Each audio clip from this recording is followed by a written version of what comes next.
Nifties have had it good since Trump swept America, the elections at least. And equities have continued their rally. So that post-Trump, post-election rally continues, and the indices sit at new all-time highs after last night's close. S&P about 0.75% higher, Nasdaq about 1.5% in the green.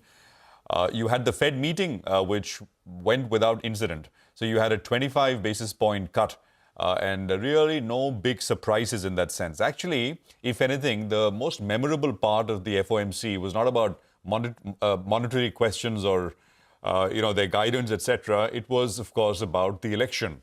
So Fed Chair Powell was asked about whether he would resign if asked by Trump to resign, and he basically said no, replied no, and he was pressed on this point. But of course, he said he's not resigning, he's not going anywhere. And I think this is the portion which, more than anything else, is making headlines at this point in time. Otherwise, I mean, his comments were largely dovish. I mean, there was nothing really to indicate that they're changing course. I mean, at one point, he was asked whether what's the indication they're taking from the way market rates have moved. And he said, well, it's kind of transient, it's temporary, it's not lasted for too long. And other points were pressed as well, made as well. But he largely stayed the course, saying that, well, they want to get to the neutral rate as far as inflation is concerned, as far as rates are concerned. Now, you got the 10-year, which came down 11 basis points. We left off at about 4.33. And this is important because, yields going up to 4.5%. I mean, right after this was the close day before yesterday, 4.5%. But coming off to about 4.3%, it's good for equity markets. Yields and equities both can't rise at that pace. I mean, one's got to give, and yields have cooled off a little bit. So that's good to see. Dollar index, similarly, is down 0.75%. It could be positioning, etc. So some profit taking more than anything else. It's not as if the upside is finished, but 104.36 is what we have as we begin the session here. Oil prices, $75.5 per barrel.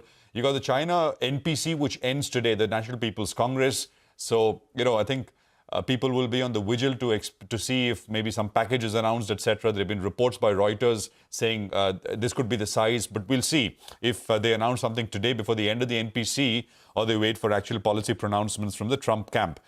Okay, now just to circle back and put in the levels here.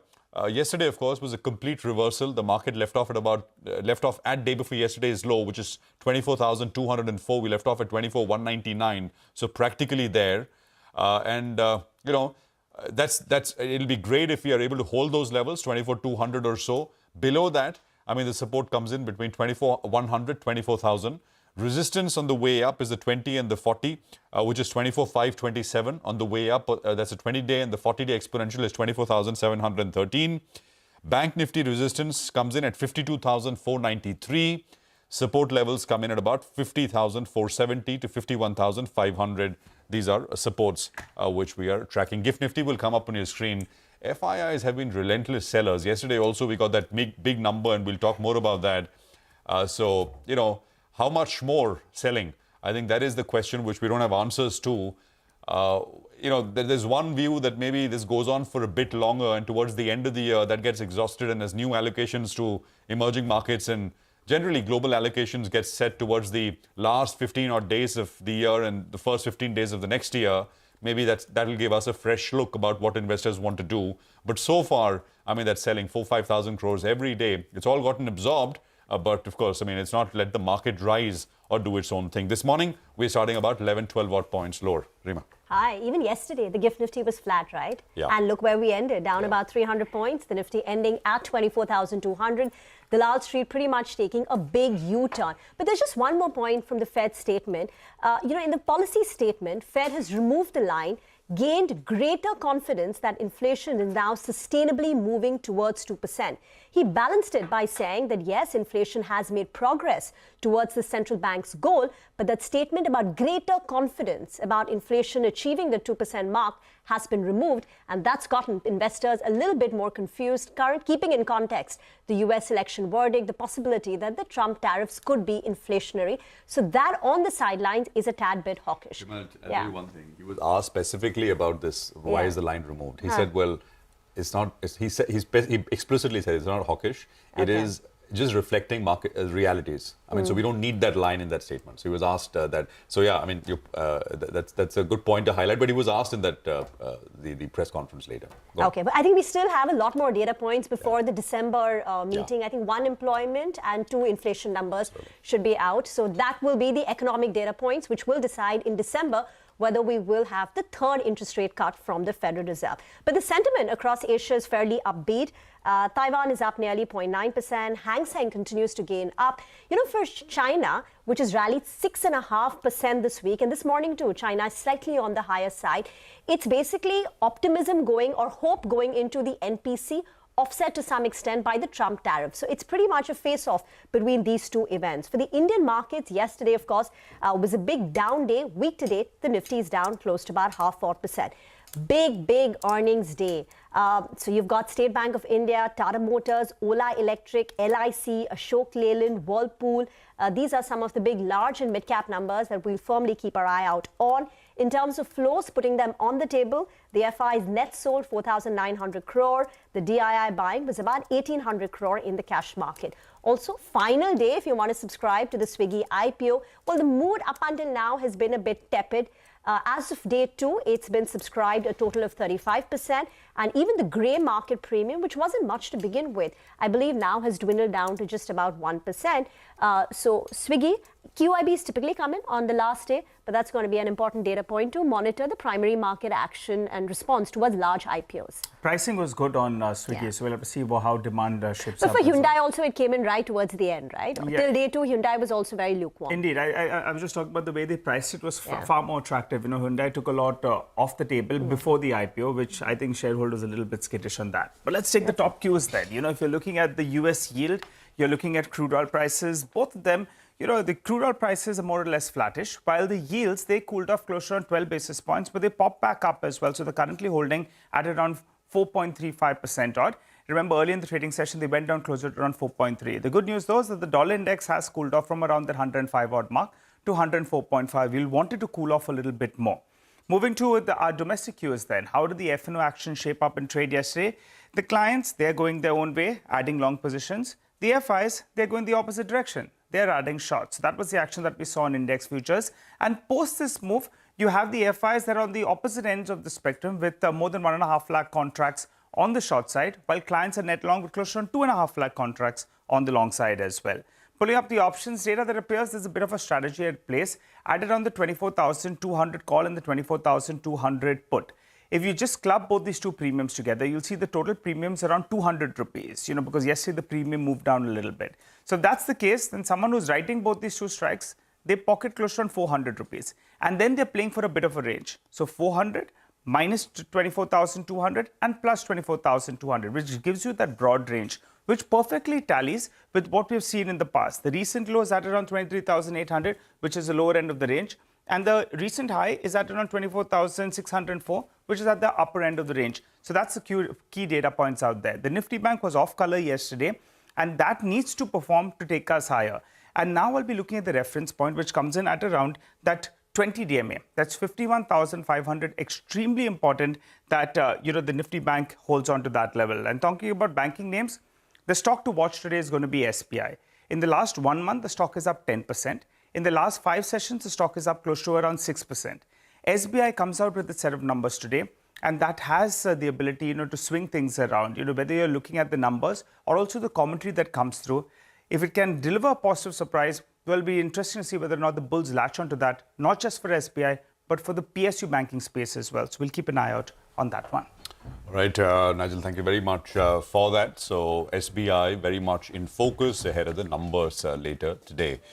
Let's wrap up, of course, the big story from last night, which is, of course, the Fed decision and the press conference, etc. And we'll just play out that soundbite.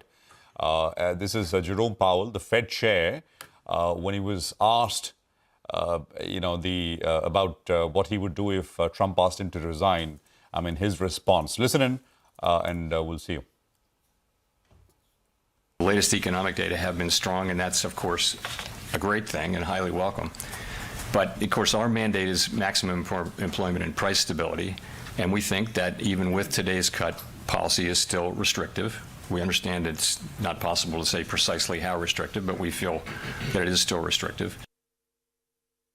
The U.S. federal government's fiscal policy is on an unsustainable path. The level of our debt relative to the economy is not unsustainable. The path is unsustainable. And we see that in, you've got a very large deficit you're at full employment, and that's expected to continue. So it's important that we, that to be dealt with. It is ultimately a threat to the economy. Do you believe the president has the power to fire or demote you, and has the Fed determined the legality of a president demoting at will any of the other governors with leadership positions? Not permitted under the law. That's clean, not permitted under the law. Absolutely factual statement there. Well, interesting times we are in. Prashant Paroda is now joining us. He's portfolio manager at Allspring Global Investments. They're large investors here in India and emerging markets as well. Prashant, thanks very much for joining us. I think it's late for you, it's early for us, but good that we can connect again. So US, of course, is looking good, but here in India, and you look at Indian stocks very closely as well, the story has been one of earnings slowdown. So earnings have slowed down. There is this rise of China at the margin a little bit. And we've seen so much FII selling, almost 4,000-5,000 crore rupees every day. So my question to you, Prashant, is: Are we coming to the end of this episode of selling, or how do we decipher that? And what will it take? At what market levels will the selling start to abate a little bit? Well, I think for some stocks we might be coming closer to the end of it. I think it's all become a game of expectations. So as you can see, there's some stocks where the earnings are below expectations and the reaction is pretty bad. But there are pockets in India that haven't really done well in the last 3-4 years as well, where expectations are benign, and as you look forward, if those companies continue to perform, I think they'll continue to do well. With regards to the FII selling, I think it's just been a little bit of repositioning, and now that we have the President Trump is coming back to power, I think longer term, if U.S. fiscal deficit continues to stay high, it should be negative on a dollar perspective. So from a longer term, I think, it's positive for EM. But the caveat being that President Trump's election plank was running on trade.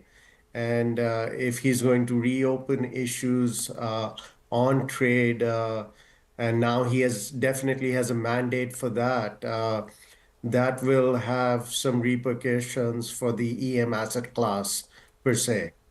So Prashant, structurally, the outlook for emerging markets is fine. But in the near term, you spoke about the risk of the tariff. So tactically, any changes that you're making to your portfolio? No, I think we have to clearly, I think at this point, President Trump has been a game changer for trade per se. And his idea of America first, he's put in tariffs. A lot of those tariffs were kept on by the Biden administration as well. And actually for EVs, Biden administration increased tariffs as well. So my sense is, this is a pocket of opportunity for India as he renegotiates tariffs with China. And India and China are two democracies that, US are two democracies that can work together. And some of this low-end manufacturing it's already moving to India, but it should expedite the process. So I think this is kind of a once-in-a-generation opportunity for both President Trump and Prime Minister Modi to solidify the relationship further. And with regards to China, I think he will definitely renegotiate with President Xi Jinping there. And the question mark is at what tariff levels they will actually agree on. So, uh, you know, a lot of these things can happen very quickly at this point. He has the mandate from the Senate. It looks like he will also get the mandate for the Congress as well. And I think he has this 2-year window to sort of reassess a lot of these situations. And my sense is that he will also be open to a lot of these foreign companies setting up plants in America.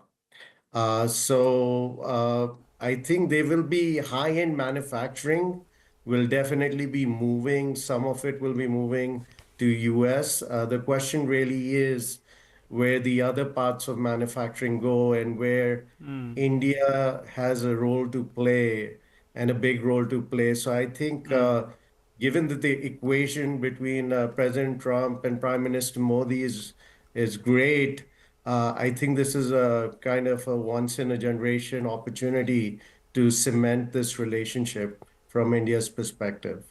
All right. Hi, Prashant. Good morning and good to see you in. This is Nigel on this side. As you mentioned, the US dollar could soften from here on, which will be great for emerging markets because of a higher fiscal deficit in the United States and also the Fed rate cuts. So, but we have seen in the past that India has been the outperforming market for the last 4 or 5 years, while China has been underperforming. But the last 2 months, China has come back. In the near term, do you believe that China can still outperform? Or would you say you'd rather stick to the Indian markets? We're already down close to 7-8% from the recent peak. Yeah, I think, China, obviously, the expectations were very low, P levels were very low. So, and now there's some stimulus. So it seems like the Chinese government is kind of trying to address a lot of the issues that the economy is facing. But I think structurally, longer term, while there could be near-term adjustments that people are playing, I think longer term, it's very hard to be very bullish on China at this rate. I think, the tariff headwinds are there. I think if you read Bob Lighthizer, who was the trade representative, he wrote a book, No Free Trade. If you read his trade, he talks about actually decoupling from China. And, longer term, I think it's hard to make a case, but near term, clearly, I think given the valuations are low and people's expectations on fiscal stimulus are there, it might still run a bit. But I think structurally, longer term, it's hard to make a case. Very quickly, Prashant, you said a couple of these stocks could be approaching the near-term bottoms in the Indian markets. Which is the top sector? If you could name a couple of stocks that are quite bullish on in the Indian markets. So I think, the private banks haven't really participated much, right? And, SBI has done well. The public sector banks have done well. So again, I think in Indian markets, it's a game of expectations. I think the easy money that was made post-COVID and the revaluation trades, they've all occurred. So now it's question of, whatever the earnings estimates for next year are, whether, some of these banks can meet or beat them. And I think, you have to kind of play very selectively in the Indian market because there's some parts of froth that will come off, and it's come off pretty quickly. So you have to be very selective in pockets, whether it's pharma and whether it is, private sector banks as well. Okay, all right. Pharma and private sector banks are areas which you are more comfortable with broadly, valuation-wise. Yes. Got that. Prashant, thank you very much and hope to see you again soon. And we'll continue and pick up on some of these points that you made. Thank you for joining us right now. All right, let's now tell our viewers all the corporate interactions that we've lined up on the show. So first up, 8:35, we have Yugal Sikri of RPG Life Sciences to discuss their Q2 earnings. At 9 a.m., the management of GE Shipping will detail the quarter gone by. 9:20, our market master for the day, Gautam Shah of Goldilocks Premium Research. At 9:30, the management of Indigo Paints will detail the outlook for the second half of the year and talk about Q2. And following that, Rajesh Jejurikar of M&M will be joining us in the studio to talk about their performance. And a little later, 9:50 a.m., Bharat Madan of Escorts Kubota will detail their Q2 earnings performance. And towards the end of the show, we'll connect with Puneet Chatwal of Indian Hotels to talk about, the Q2 earnings and the way forward. So it's a big, busy day lined up full of earnings. Get into a quick break, but we have lots of stock-specific action too. Well, that's right. We'll just run you through the list for the time being. We'll look at Lupin, Cummins, Indian Hotels. They'll be reacting to positive news flow. On the flip side, RVNL, NHPC, SAIL, Kochi Shipyard, Astral, Aditya Birla Fashion, and Ircon will be reacting to negative news flow. Slip into that break, come back, we'll get into further detail.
Thank you all. Thank you, thank you.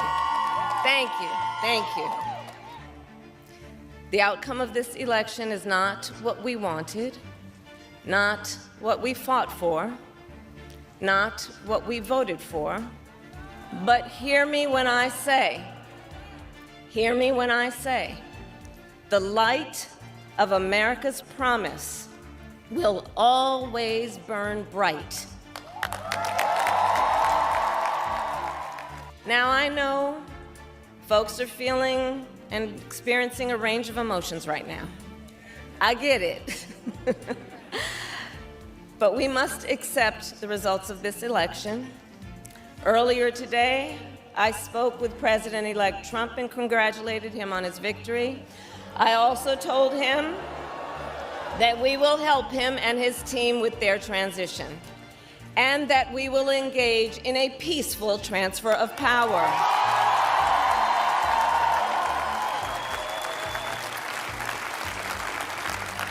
A fundamental principle of American democracy.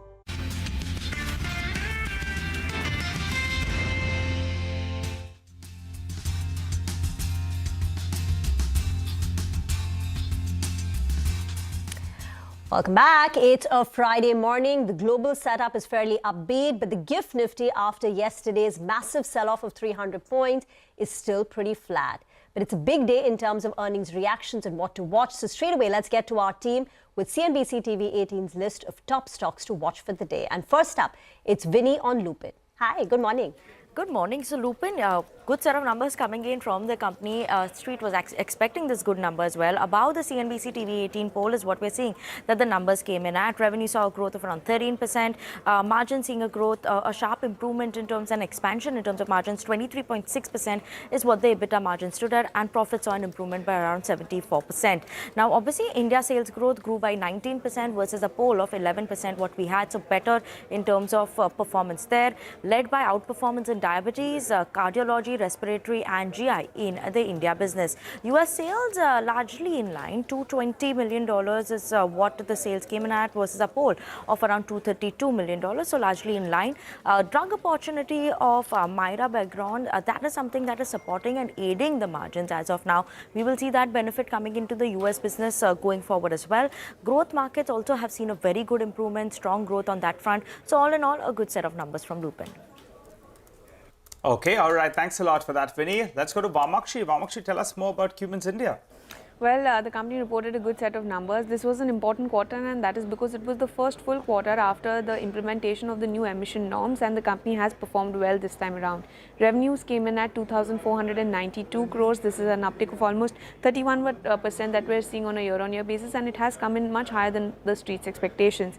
The gross margin, however, contracted by around 90 basis points, and this has taken place mainly on account of higher raw material costs. The EBITDA margin at 19.3% fell short of street expectations by nearly 20 basis points, but nevertheless the EBITDA, given the strong growth that we've seen in the revenue, saw an uptick of almost 42%, came in 12% higher as compared to street expectations, and net profit at 451 crores saw an uptick of 37%, nearly 12% higher as compared to the street expectations.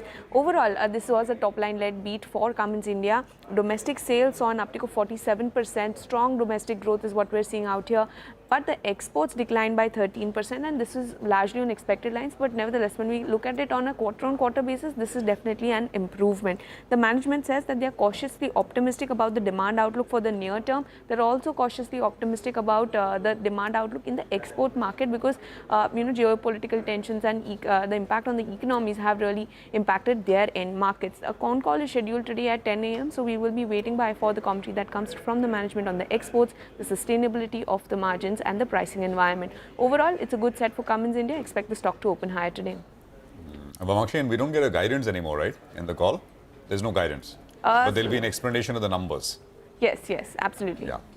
All right. Well, thank you very much. That's still important to track with or without the guidance, and we'll track that one. Well, Indian hotels also reported numbers. Mangalam is here with details. Mangalam, morning. Morning. So, typically for the hotel industry, the second quarter of the financial year is seasonally the weakest, and in that the company has actually done fairly strongly. In fact, it's one of their best second quarter results ever, and they've been improving over the last 10 quarters itself. Consolidation of Taj Sats has further aided the numbers, and the net profit has been boosted by that 307 crore exceptional gain coming in on that consolidation itself. Additionally, they've also announced an acquisition, 55% of stake in Tree of Life Resorts for about 18 odd crores. Overall, the revenues grew 27%, the EBITDA grew 41%, and the net profit saw a big surge, largely on account of that exceptional gain. Occupancy is better than the industry at 71%, and the average room rate as well at a little over 10,000, better than industry at 7,000 as well. More importantly, now we're getting into the business end of the year. The H2, the company projects double-digit revenue growth led by 30% higher wedding dates in the second half as against last year, and foreign tourist growth expected to be around 8 to 9% with domestic tourist momentum continuing. So all these factors point well for Indian hotels. Thank you very much for that. Moving on now to, by the way, Indian Hotels Management will be joining us today at 10:15 a.m. So you want to catch that interaction. But moving on now to RVNL, back to Vinny. So RVNL, not an exciting set of numbers coming in from the company. Whether you look at the revenue growth, quite muted, down actually 1% on a year-on-year basis. Profits of the company have seen a decline of 27%, and even the operating performance hasn't been strong. EBITDA margins are down by around 50 basis points on a year-on-year basis, coming in at around 5.6%. Looking at the other income, that's seen a bit of a subduedness as well, down 5%, while operating expenses, they have been a bit lower. Expenses overall have been a bit lower, but despite that, we're not seeing any respite coming in for the profits or the margins of the company. So subdued revenue growth and not much excitement in terms of the operational performance. We're expecting the stock to open up in the red, and let's not forget, in the last year, 6 months, the stock has seen a very sharp run up, so will be interesting to watch out for that. Red is expected here today.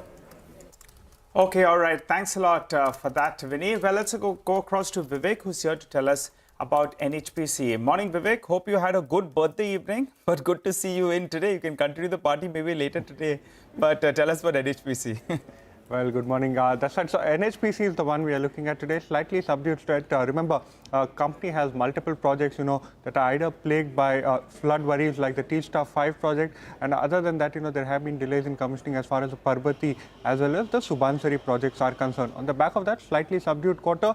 Generation not too much higher this time around. Revenues higher by 4%. EBITDA higher by just around 2%. Margins at 58.9 versus 60.3. Now, coming to the profitability part, number one, deferred taxes this time around, something that the company has recognized that has impacted the profitability quite significantly. Higher finance costs, higher tax expenses, but however, higher other income offset some of these concerns. On the back of that, profitability down almost 41% on a year-on-year basis. Now, apart from that, the profitability also saw a 250 crore claim that the company has recognized as far as Teesta 5 landslide is concerned. So overall, important to note, when will be the commissioning of Subansari, Parbati, and when can Teesta 5 come back on board? Expect some red on NHPC today.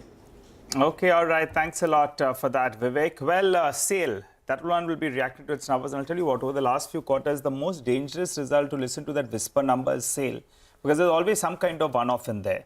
The numbers are a miss. If you look at the volume parameter, it's missed what we are working with.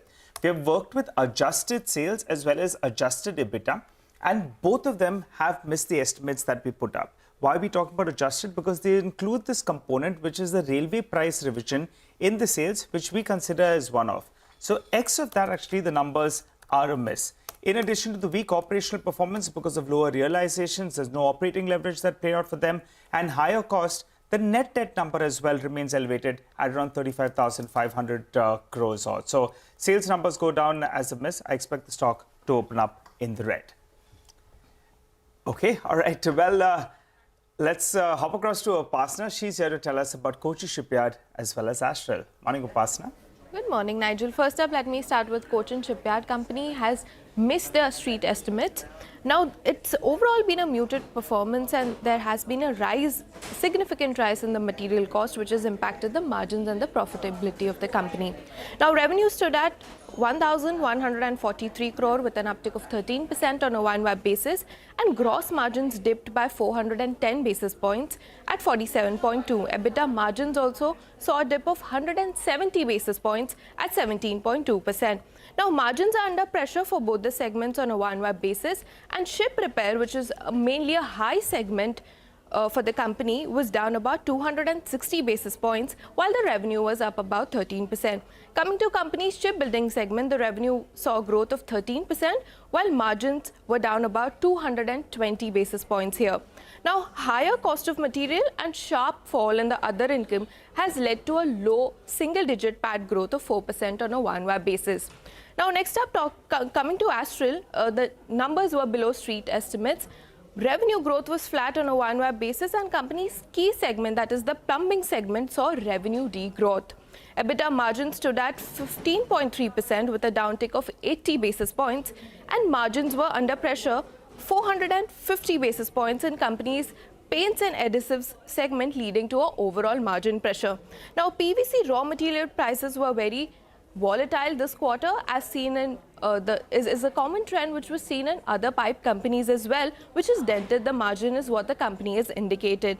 Now, PAT stood at 109 crores, which was further down by 17% on a YoY basis. So weak results from Astral as well.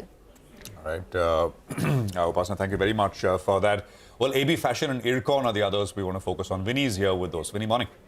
Good morning. So both of these are expected to open up in the red. When you're looking at Aditya Birla Fashions, not an exciting set of numbers versus what the analysts were expecting. So revenue actually saw a growth of 13%, but the company continued to report a loss this year versus last year as well. Margins have remained flattish at those 11.3%. Revenue growth this time was impacted because of the subdued consumption trend, weak margin performance that came in both in ethnic wear as well as pantaloons, and both of them reported an EBIT loss at those EBIT levels. So that's a bit of an impact that we're watching out for. Inflationary pressure obviously leading to subdued consumption trends, apparel market that saw a bit of a fluctuation, and there were lower footfalls. This is the highlight coming in from the company, so expected to open in the red. Lastly, we also have Ircon that's in focus. Not a good set of numbers there. Revenues down by around 19%, profits of the company down by 18%, and margins also have seen a contraction of around 40 basis points on a year-on-year basis. So weak performance, weak operating performance, and we'll see Ircon International opening up on the lower side. Thank you very much for that. These railway companies were the darlings of the post-COVID rally, but now the numbers have been disappointing. RVNL first, now IRCON too, as Vinny pointing out. The numbers have been weak. These stocks have corrected about 25-40% from its recent highs, but even after that correction, they're still up 100-200% in the last 1 year. So let's see how they fare from here. A quick recap then of the top stocks. Stocks with positive news flow are Lupin, Cummins and Indian Hotels. Very few. Stocks with negative news flow are RVNL, NHPC, SAIL, Cochin Shipyard, Astral, Aditya Birla Fashion and IRCON. So more red than green this morning in terms of individual stocks. But it's time now to get a handle of all the action from the commodity and currency space. Manisha is joining us. Hi Manisha, good morning. Morning, Rima. Thank you for that. Well, the US dollar has retreated from its 4-month highs, and that has supported commodities. Also, the US Fed cutting rate by 25 basis points, as expected by the market, has been supportive as well. So you have had the crude oil prices gaining 1% overnight. For the gold and silver prices, also it has been a strong comeback, 1% gain for gold, and silver prices gained up by 2%.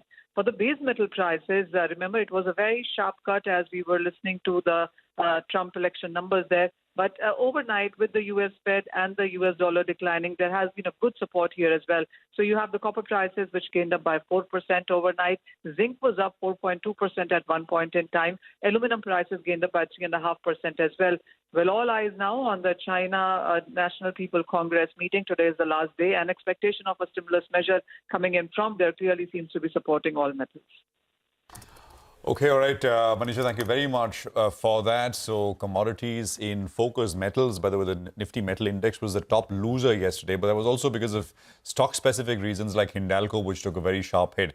Siddharth Khemka of Motilal Oswal will be with us on the other side as we discuss some of these stocks and results which came through after markets and, of course, stuff which we're expecting today. Stay with us.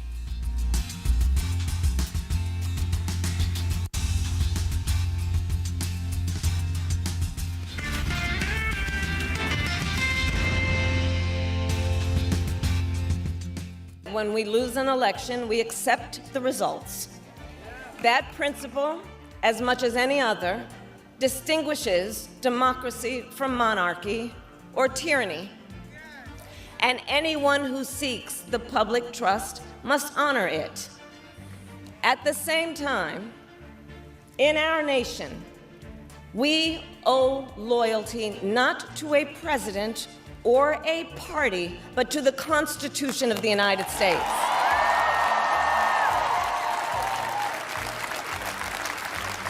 And loyalty to our conscience and to our God.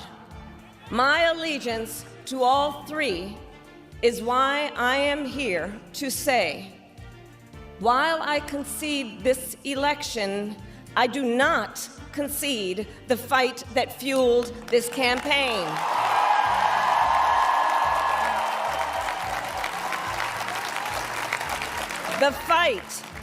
The fight for freedom, for opportunity, for fairness, and the dignity of all people.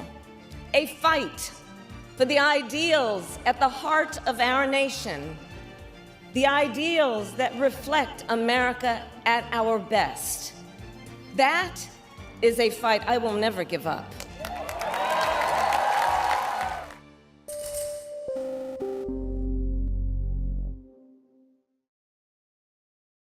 After a gap of about 3 years, and even then, only the second health insurer's IPO opens today. Niva Bupa's health insurance plans to raise about 2,200 crore through its IPO, out of which 800 crore is through a fresh issue for itself. The price band for the issue is between 70 to 74 rupees per share, and at the upper end of the price band, Niva Bupa is expected to have a market capitalization of about 12,580 crore rupees. Now, interestingly, the 800 crore raised by Niva Bupa will take its solvency, which is already at a very strong point of 2.39 times to over 3 times. The company says that the fundraising is ahead of time to be sufficiently capitalized for an anticipated strong growth which it sees ahead of itself. There is already a listed player in the standalone health insurance space, that is Star Health Insurance. Star Health is much bigger in terms of size of business as compared to Niva Bupa. But here's a quick comparison when it comes to the size of business. Niva Bupa collected about 3,800 crore rupees in FY24 in net earned premium, whereas Star Health was over 3.5 times bigger at nearly 13,000 crore rupees. Niva Bupa made an underwriting loss of about 410 crore rupees, whereas Star Health stood with an underwriting profit of about 90 crore rupees. Niva Bupa's operating profit was at 188 crore. Star Health was nearly 4 times bigger at 7.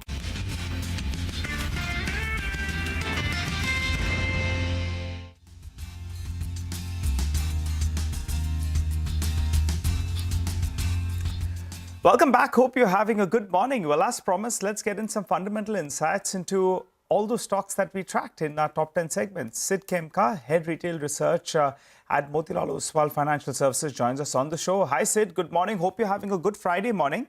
Tell us about your view on Lupin. The numbers look pretty okay. Not a blowout quarter, but they looked more positive than negative. Your view on the stock? Yeah, good morning, Nigel. Thanks for having me on the show. Yeah, a lovely Friday. So if you look at Lupin, I think numbers clearly were ahead of expectations, not only for us, but for the entire street. And you have seen that the consistent outperformance has led to the stock also moving up sharply. So for this quarter also, we saw good numbers. US sales grew about 5.6%. Domestic formulation, which has been the key growth factor, was about almost 19%, and gross margins expanded 360 basis points, which led to an EBITDA margin improvement.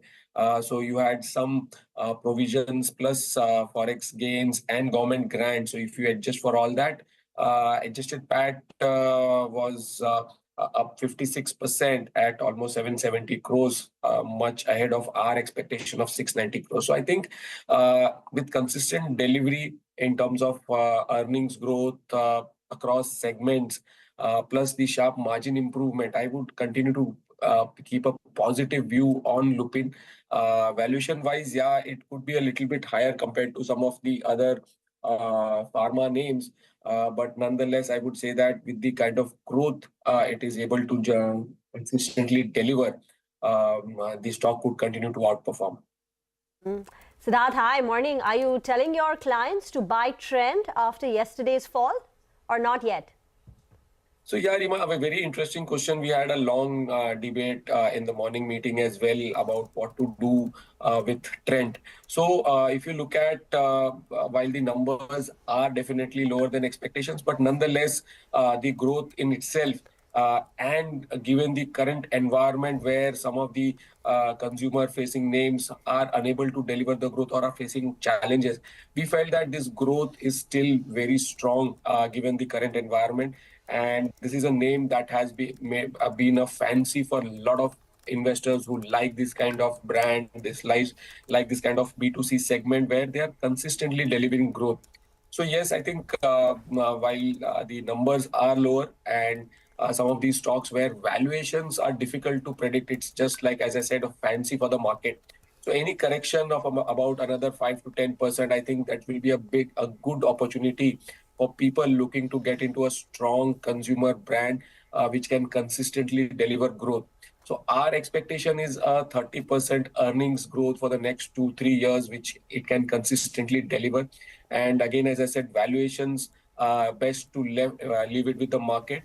But with that kind of growth and the correction, I think there were excesses that were built into the valuations, which with the fall in the last few days as well as yesterday, and another 5-10% correction, we will definitely start recommending to buy on Trent again. Siddharth, I mean, the outlook, morning, metals were the top losing sector yesterday. Of course, there was Hindalco specifically weighing on the index as well, but there were others also which were lower. Of course, dollar was also up, dollar is down a little bit. But the outlook is still not very clear, right? Because it's a global sector in that sense, and there's a lot happening in the globe. Anything you like fundamentally in that area? Actually, extend that to oil as well, commodities, metals and oil. Sure, Prashant. So I think, yes, it's a global sector and a lot of things are happening globally. First, you have the China parliament meeting on the stimulus package for the economy. Then you had Trump winning the elections in US. which is again a counter action for the Chinese economy. So you have mixed cues globally.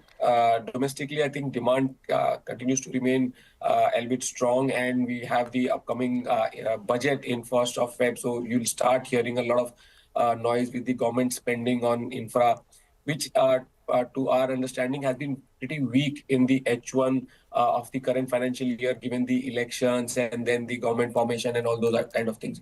So I think, yes, it's a mixed trend. But if you look at some of the results, what we like Jindal Steel and Power, which has been our preferred pick in the ferrous space. In the non-ferrous space, Hindalco has been our preferred pick, where value addition and the Novelis business is providing that value addition and the consistent growth. Coming to oil and gas, I think, again, a lot of global factors impacting the leader of the pack, Reliance, unable to deliver consistent growth, and then hence the underperformance.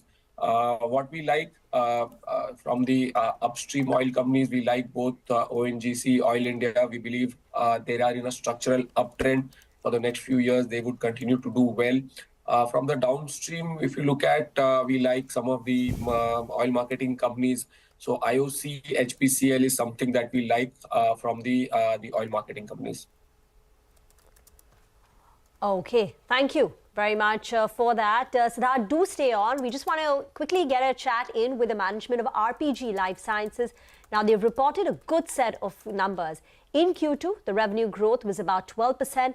Margins expanded to 25%, aided by cost efficiencies. At the bottom line, we've seen a decline, but that's on account of an exceptional. Yugal Sikri, Managing Director at RPG Life Sciences, is with us on the show. Thank you very much, sir, for joining in. You know, one of the key highlights of your performance over the last many years has been the consistent margin improvement. Margins were 16% in FY20, and now they've inched up to 25%. Is there scope to expand margins from here, 25%, or are we at peak margins? And if it can go up, what will drive it? Thank you, Rima, for getting me on the show. As you rightly pointed out, the story of RPG Life Sciences has been a structural story. We have been able to consistently improve the margins year after year for the last 5 years. We have a fourfold increase in EBITDA and 1,290 basis points increase. This quarter, we have registered the highest ever EBITDA margin of 27.8%. And this trajectory is continuing. It is expected to continue, though with a little bit of obtuse curve, because the structural story of the margin improvement, which covers both the OPEX and the COGS, is still on. So 30% margins, sir, possible? You're at 27%, you said. Can we get to 30%, say, in the next 3 years?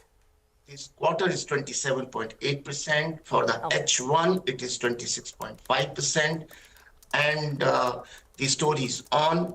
I generally don't give the guidance, but I mentioned to you that the trajectory should be on, though a little bit obtuse. Okay, all right. Hi, Mr. Sikri. Good morning and good to see you in. Well, for the half-year mark, I think you've delivered more than double-digit revenue growth. Could you break it up for us in terms of a performance? What is the outlook from here on, and how do you see all your three verticals, domestic, international formulation and APIs, grow from here on? Okay. The three segments which we have are domestic formulation, international formulations, and API. Domestic formulation contribute about 66%. The international formulation contributes about 19%, and the API contributes about 15%. And all the three segments have registered double-digit growth. Our domestic formulation business has been growing consistently above the market. This time also, the growth is almost 2x of the market growth. Similarly, international formulation growth has picked up. Our growth is to the tune of 17%. For the H1 I'm talking about, for the quarter, it's close to about 13%. And API also, which is not doing so well, the growth used to be a little less than a double digit. It has also picked up and has got a double digit growth, about 15% or so. Okay. So can we talk about M&A? Because post the Navi Mumbai land monetization, you will have cash of close to about 140, 150 crore. And last quarter, you said you're actively evaluating 18 proposals for potential acquisitions in both formulations and API segment. Where are we on the M&A front? Are we likely to close one by the end of this fiscal year? I think, as you rightly recalled, we have our cash surplus in place. This addition of around 80 crore plus land monetization has upped the cash surplus over 200 crore now, and it is after paying up the debt for the last 5 years. And in terms of the M&A, the active search is on. We are looking out for a very accretive proposal, and let me share with you, there are good number of proposals both for the formulations and API are under consideration at the moment. Some of the projects are a little ahead, some of the projects are a little behind. I will be able to share with you as we have a concrete news available to you, but I can tell you that the monetization of the land at Thane has upped our ambition further, and we expect this to happen ASAP. That's what the team is currently working on. ASAP is when the acquisition is likely to be, you should be able to close an acquisition, right? So have you narrowed down? 18 proposals were there last quarter. Now, how many are you actively evaluating? Have you zeroed in on at least a few closing in? Yeah, I understand your question. You would understand that M&As are such that we just can't be on the media to talk about it. Sure. I mentioned to you that the work is on. We are both. Good thing to note is that we were earlier restricting only to formulations. Now we have also expanded our range for the API, and till we are finally able to conclude any of the initiatives, it will be difficult for me to talk a little more about it. Thank you very much, sir, for joining in. Need to get into a very short break. On the other side, we'll talk technical. Shrikant Chauhan and Vinay Rajni will join in for a few trades. Stay tuned.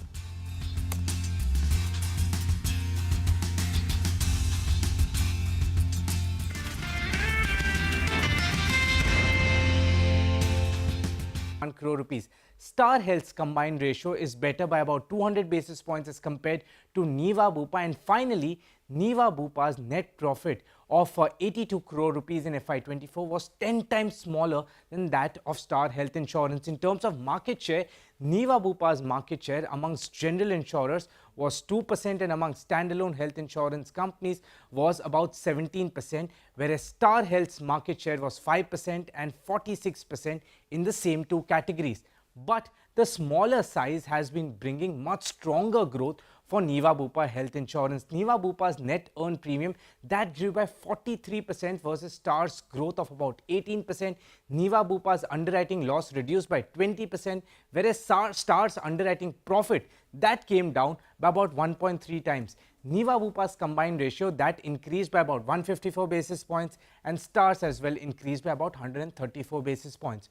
Most interesting one, Niva Bupa's market share amongst general insurers that grew by about 35 basis points versus a growth of 22 basis points for Star Health Insurance. But the interesting story is amongst the standalone health insurance companies. Niva Bupa's market share that grew by 141 basis points, whereas Star Health's declined by about 330 basis points. So growth certainly in favor of Niva Bupa, but size in favor of Star Health. What does that do to the valuations? Niva Bupa is coming with a valuation of 6.13 times pre-money and 4.72 times post-money price to book. Star Health trades at the same valuation of 4.73 times price to book value.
Welcome back. As promised, let's get in our technical experts. We have Shrikant Chavan and Vinay Rajani who join us on the show. Good morning, gentlemen.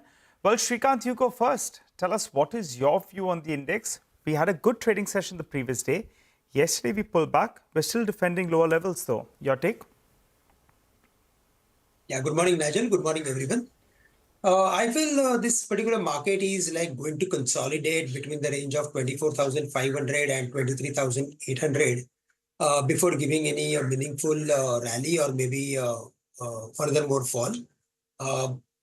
Broadly, I am of the view that the number of events, which were like completely uncertain, has now over. So we can see some recovery in the first half. And in case if we see the market is crossing the levels of 24,500, then the market can even go to the levels of 25,000. I am of the view that the market is ready for the short-term pullback. And in that case, the chances of hitting 25,000 are very bright. Okay, got it. Vinay, what about you? What would you do? Are you looking to buy this dip that we saw yesterday, or do you believe that we're maybe going to go ahead and defend the 23,800? Yeah, good morning. So up to some extent, yes, I am also expecting that the market should find support at the lower level, because broadly I feel that market should remain in the range, as Shrikant said. 24,500 is a strong resistance, while 23,800 is a strong support. And if we go by the yesterday's data, Nifty and Bank Nifty both witnessed a short build-up. But the positive thing was that the number of stocks hitting 52-week high is quite good. The stocks hitting upper circuits in the National Stock Exchange is also showing that the breadth of the market is relatively strong. So though the market fell yesterday, but I still believe that there is a hope, and at lower level Nifty would find support, and the stock specific and sector specific bullishness will continue. So according to us, 24,050, 24,100 is a strong support. From that, Nifty should find support and bounce back. So rather than trading in the Nifty and Bank Nifty as of now, because overall we feel that benchmark indices are going to be into consolidation for next couple of sessions, but there will be a stock specific and sector specific move, and we have to choose the stocks from the outperformer sectors, and in that we can generate some alpha. So I feel that overall market will remain range bound, but stock specific we can remain bullish. Got it. Okay. So since you're talking about stock specific, go for it. Vinay, you tell us what is on your radar. So basically, I feel that private sector banks are relatively strong, and Federal Bank is one of the stock which is relatively doing good and have been resilient in the falling market. And if we go by the yesterday's derivatives setup, yesterday we have seen a long build up in the stock. So primary trend is bullish. Derivative data is also suggesting that Federal Bank should do well. So as a trading bet, I would go long in Federal Bank around 206. I would keep a stop loss at 202 if I am a trader. On the higher side, I'm expecting a target of 213. So basically, I'm bullish on the private sector banks, especially Federal Bank. So one can go long in that. The second pick I would like to generate is the sell idea. So Colgate Palmolive yesterday actually broken down from the consolidation, and it has been correcting, and the primary trend has been bearish for the entire FMCG sector. So considering the bearish momentum, I would like to go short in Colgate Palmolive around 2911. Stop loss can be kept at 2960. On the downside, I'm expecting a target of 2800. Okay, got it. Shrikant, what about you? Yeah, I think defense related stocks are doing really well. In that, Bharat Electronics looks quite promising bet. It is around 301, 300 sort of levels. From here, the stock can move to the levels of 320, 325 on the minimum side. And for creating any long positions, we can keep a stop loss around 294. The other stock on which we are bearish is ITC, because it is not participating whenever there is a rally in the market, and whenever there is a fall, we are seeing some weakness, continuous weakness. So there we are expecting further more weakness. The stock can fall to the levels of maybe 470, 465 in the near term. It is around 475. The stock can fall to the levels of 465, 460 in the near term. It's a sale at current levels with a stop loss at 482. And the other stock which we like from the commodity is Nalco. It is around 238, 239, but it is very close to its earlier resistance level. So from here, the stock can again move back to the levels of 255 or 260. So Nalco is on the buy list with a stop loss at 230. Nalco appears to be in that phase with strong alumina prices. Stock is outperforming as well. could have a very, very good run from here on if the current fundamentals do hold out. Thanks a lot, gentlemen, for joining in and giving us your picks. For the time being, slip into a short break. You come back, we'll get you pre-open rates. We'll also be joined by Mr. Shivakumar, the ED and CFO at GE Shipping.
Make informed decisions with comprehensive analysis on the go.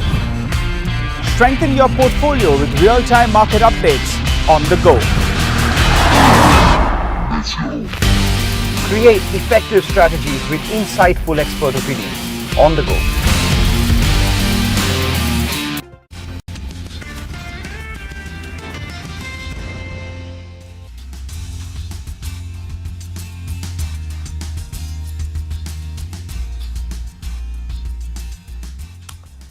Welcome back. Counting down to the open, the two big triggers to watch today. One is the China NPC, the outcome and what we'll hear in terms of a relief package or stimulus. And the second one will be State Bank of India's earnings, which typically come in the second half of the year. Let's just talk about some more stocks which should be on your radar this morning. I think we have Siddharth Khemka with us on the show now. Siddharth, MGNL, which is a city gas distribution company, they have signed a pact with America's international battery company, and they're forming a joint venture which will foray into battery cell manufacturing. So they're planning to set up a gigafactory in Bengaluru, and they're talking about an aggregate investment of close to about 230 crore rupees. So it's a way to strengthen their presence in the energy space. What have you made of this announcement getting into battery manufacturing for a company like MGL? Yeah, Rima. So I think in this current environment, a lot of companies are wanting to get into the future technology in terms of energy, be it renewables, be it EVs. I think that's a step in the right direction, given that your energy demand from the gas, we have seen how the financial performance has been below expectations, mainly on back of lower volumes, margins pressure. So I think we have seen a lot of derating in the gas companies in the last few quarters. And I think this could be a good step in the right direction to be future ready in terms of energy requirement solutions. What about M&M? You know, the numbers were fine. There is a pickup in the tractor demand, particularly as rural economy is recovering. But the stock yesterday post the numbers fell. Market was also weak, but where do you stand on M&M after the kind of rally we've seen?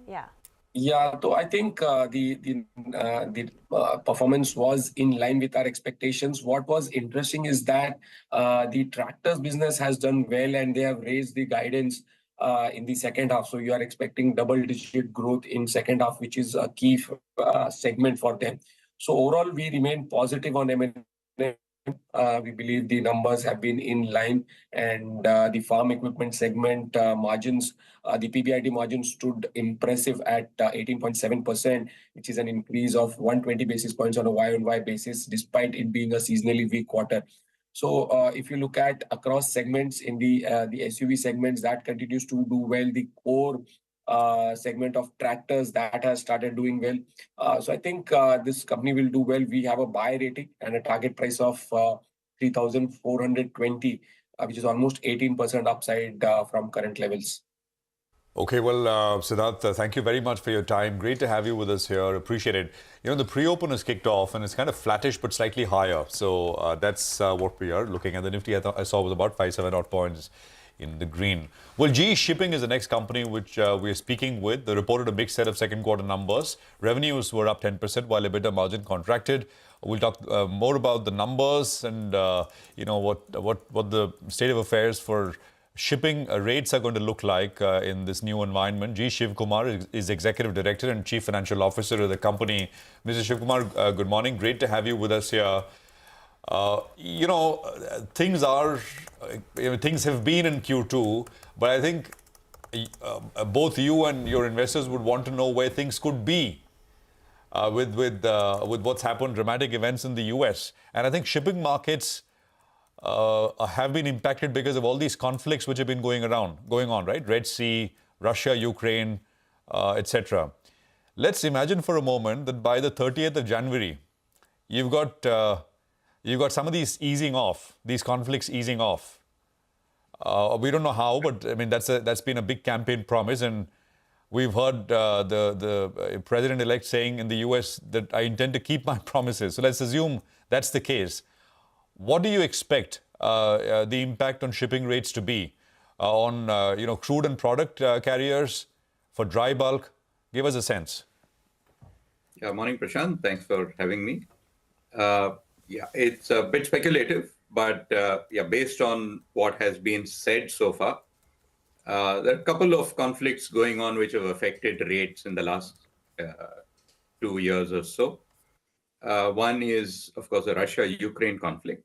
The second one is what's happening in the Red Sea, where the traffic through the Red Sea has been impacted because of the Houthis attacking ships that are passing by. If the Red Sea attacks stop, then you would have a reversal of that ton-mile impact. In dry bulk, the impact would be limited because it originally had a limited impact of maybe 2% to the demand for ships.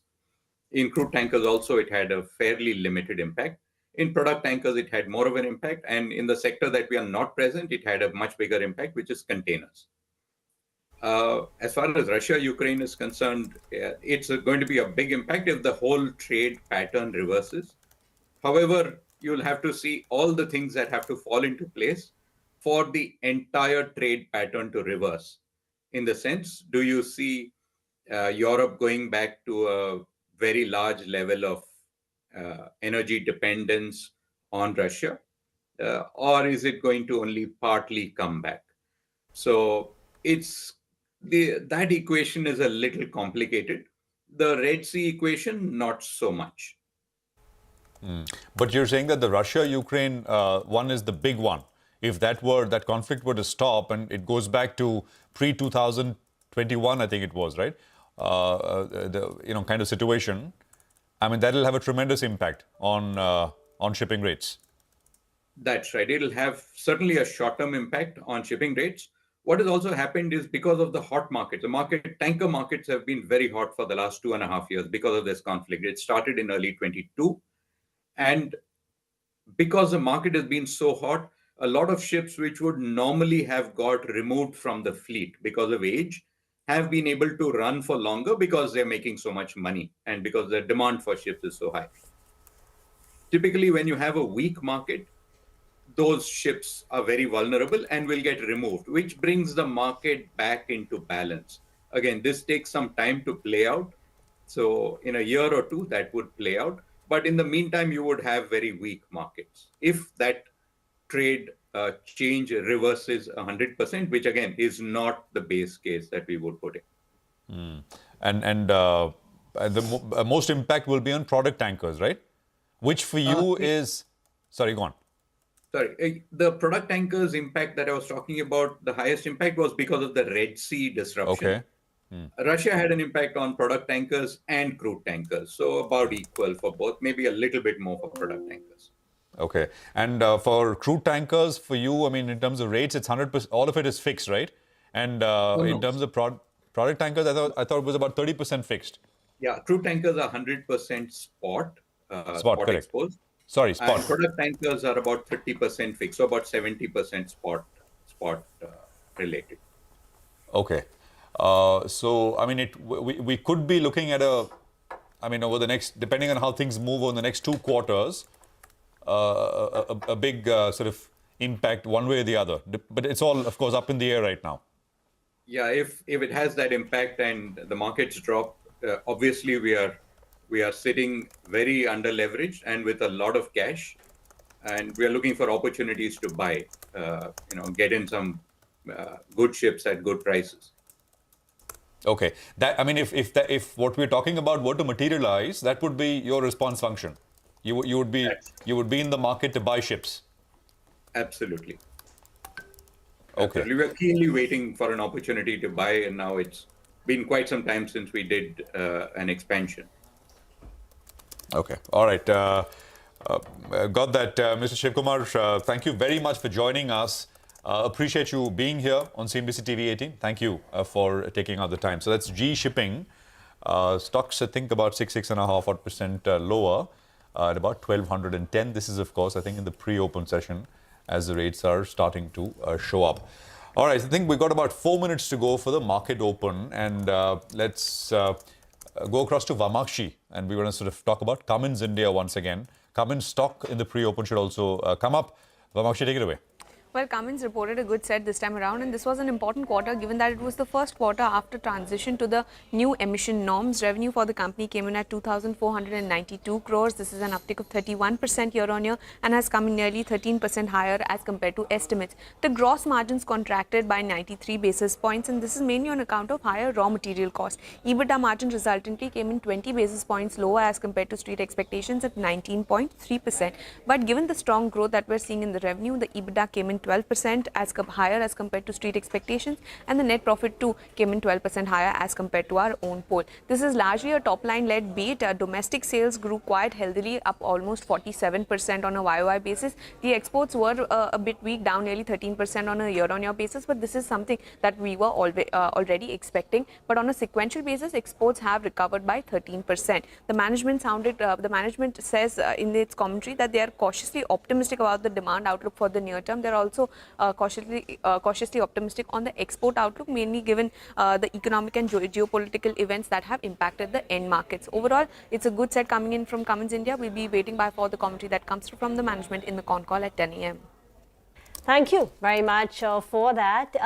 It's over now to Mangalam for Indian Hotels and more details. Mangalam. Well, stocks doing well in pre-open today because it's a strong performance that has come by in a seasonally weak quarter. Why has this performance been even better than all the other second quarters? Largely because it's also aided by consolidation of Tata Sats. Even if you adjust for that, organically the business has been fairly strong. The net profit has been boosted by a 307 crore exceptional gain on account of the consolidation of Tata Sats itself.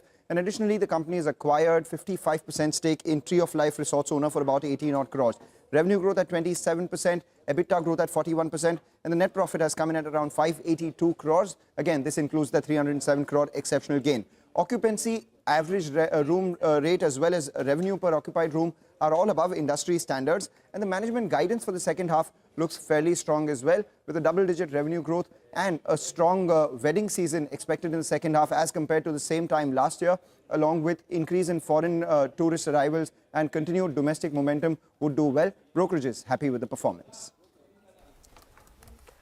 Okay, thank you very much for that. Just waiting for the early rates to kick in, the opening rates to kick in. For now, it's a very, very quiet start. It looks like Hindalco will rebound after yesterday's big loss. Some gains in IT names like Infosys and HCL Tech in pre-opening. In fact, metals are generally okay. So it's not just Hindalco. Even Tata Steel is higher by close to about 0.7%. Trent, after losing 6.5%, could open up in the green. So that's a stock. M&M too is likely to start the trade slightly higher But again, the moves in at least the large caps are fairly muted on either side. Indian Hotels is a big mover. ITI is another one you should keep on your radar. It's emerged as the lowest bidder for a BharatNet project, which is worth about 3,000 crore rupees. So that's another stock we didn't speak about, but should be on your radar. Absolutely. It comes in fits and starts, the BharatNet work, but when it comes, the stock does run up in anticipation and of course after the actual award coming through as well. I think we got the first rate starting to appear, should appear in the next couple of seconds. I think 10 seconds to go. So as always, we look at what the start for the indices are, and then of course we'll look at individual names. It's absolutely unchanged, nothing, 24,200 and it's like Bank Nifty's down 0.1%, so nothing there as well. Midcap index is 57,130. So it's neither here nor there kind of start open. I mean, all of what has happened all this week, and it's like a 10-point reaction for the Nifty, right? A 20-point reaction for the Nifty. 35 points lower on the Nifty, and now 50, make that 50. So starting to appear a little more decisive. 198, 200 points down on the Nifty Bank. So the Nifty is now, of course, below the 24,200 level by 50 points. Which is, of course, the low that it was able to hold yesterday and day before yesterday. But we'll see. It's still early, first few seconds, really. Market open in terms of heat map coming up. It's, I think, almost equally split with about 20 down and 20 up. So that kind of a day. 70 points down now, 1/3%. So 24, 125. Rima. By the way, Hang Seng and Shanghai have also dipped in the red. They'd started trade higher, but now they've lost close to about 0.5%. The rest of the Asian markets, Straits, Taiwan, Kospi, are still up in the green. So the picture in Asia is a bit mixed. The problem is for our markets is heavyweights like Reliance Industries, ICICI Bank, L&T are under pressure. Reliance Industries and ICICI Bank down over 1%, and that's exerting that weakness. That's the reason why the Nifty is now down close to about 60-odd points. Other notable drags include a BPCL, BEL, Coal India, Dr. Reddy's, Maruti. Pull up a State Bank of India. Let's see how it's entering into its Q2 earnings today. Well, quiet, down close to about 1/3 percentage point. On the way up, the notable stocks in the green are IT names. In fact, IT has had a good run. So at a time when the Nifty is perhaps down more than 0.5% this week, Infosys, Wipro have seen gains. Infy is up 4% this week. Wipro is up nearly 3% this week. Apollo Hospitals continues with its gains. It's another 1% higher on Apollo Hospitals. Hindalco is with a positive bias. That's up close to about 0.4%. And Trent is the other one we'd like to talk about. Well, no recovery yet. So Trent is still down 1% in pre-opening. 6.5 gone yesterday, another 1% gone on Trent. Well, there are a few stocks that are actually reacting negatively to their numbers. SAIL is down close to 5%. GE Shipping, the management just spoke to us, that stock as well is down close to around 5%. RHI Magnesita, I'll try to get the management in the next hour or so to give us further clarity. But the last quarter's numbers are disappointing, both on a sequential as well as on a year-on-year basis. It seems the core business is suffering and also the acquired businesses are yet to pick up. So RHI Magnesita should come up for you on the screen. We have some green that's on the screen on Infra. Those numbers are pretty good. Second half of the year could be better. And ferrochrome prices are holding up well.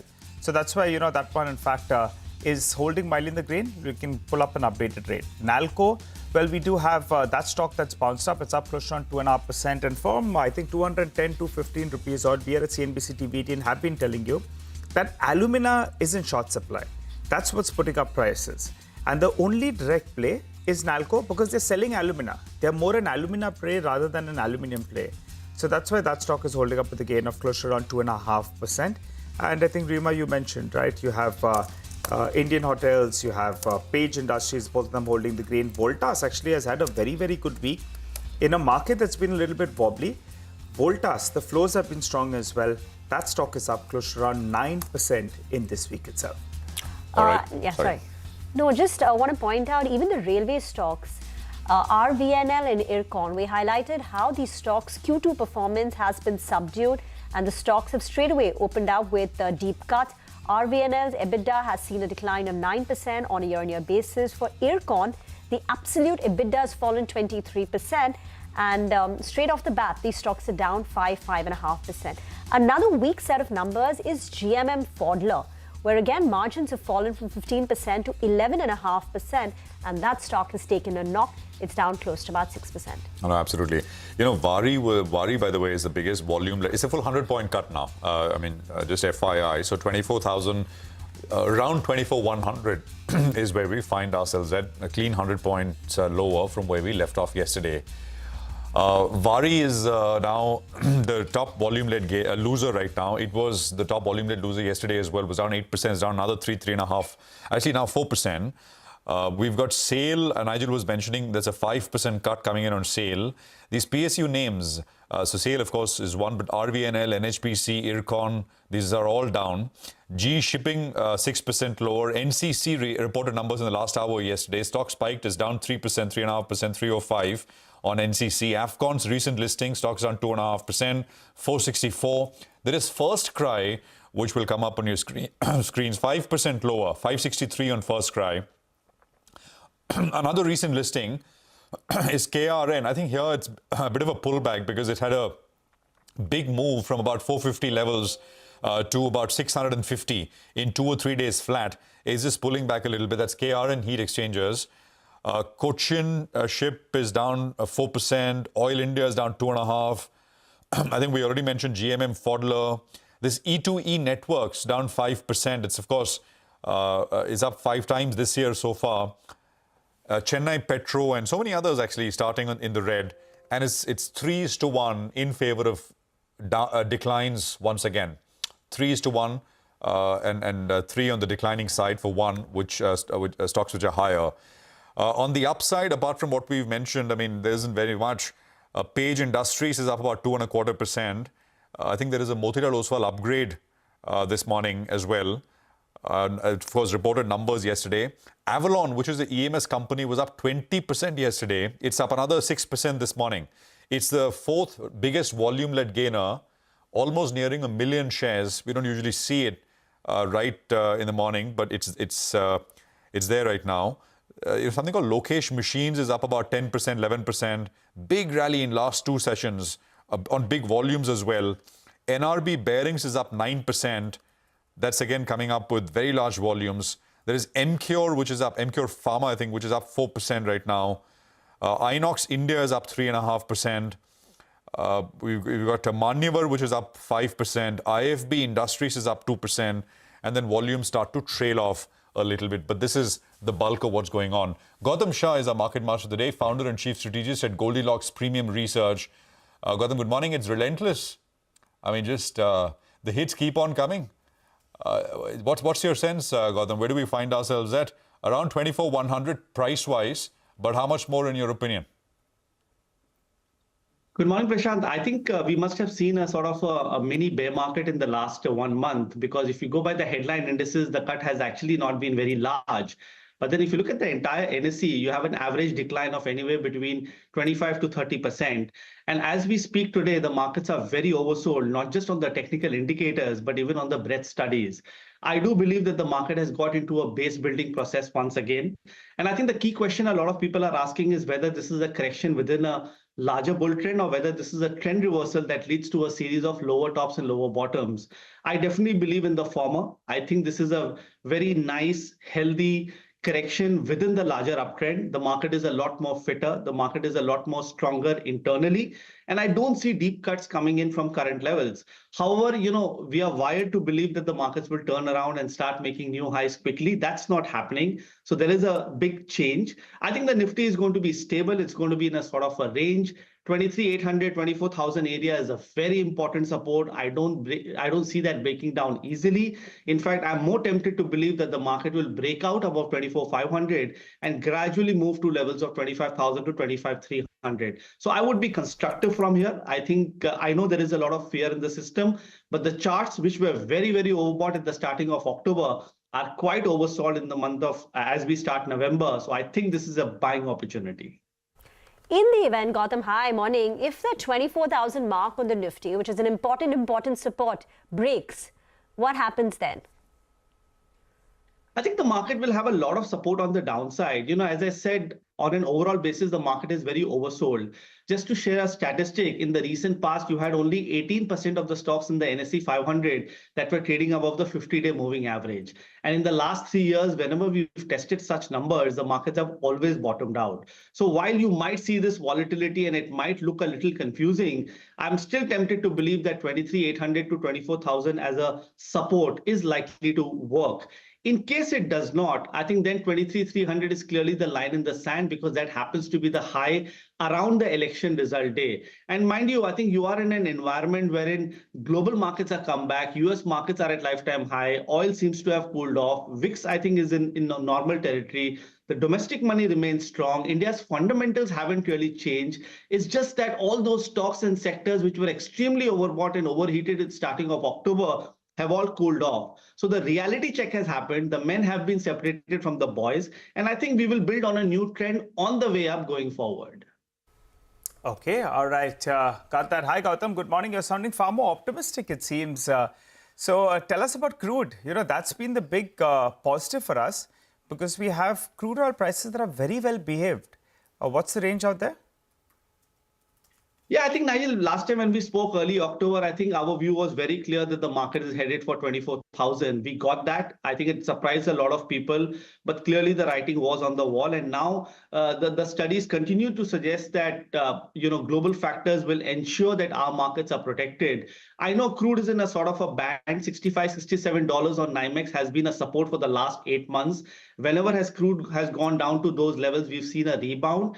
I don't think we are going to see a breakdown below 65. I think there are more chances of a breakout on the upside, triggering a move to, say, a level of 85, 87. But I don't think it's going to be a factor that is going to impact equity markets. I think what the US markets have done, particularly in the last 2 days, the Fed stance, the US presidential election results, I think all of these factors are actually positive for Indian markets. So don't go by the screen today. Internally, the market is a lot more stronger. No, I mean, the market is stronger, even looking a little better. Since we started this, Gautam, we're down 20 points, not 120. So there is already a 100-point recovery, which has come through. So, yeah, I mean, 24,170 or so is where now we are trading at, which is good. It'll be nice if you're able to hold around that 24,200 levels by the time we shut shop for today. But this is, of course, just the first few minutes of trading. Gautam, talk to us about some ideas, positional ideas from here. Well, I do believe that financial services is probably one of the best opportunities and ideas for the next 1 year.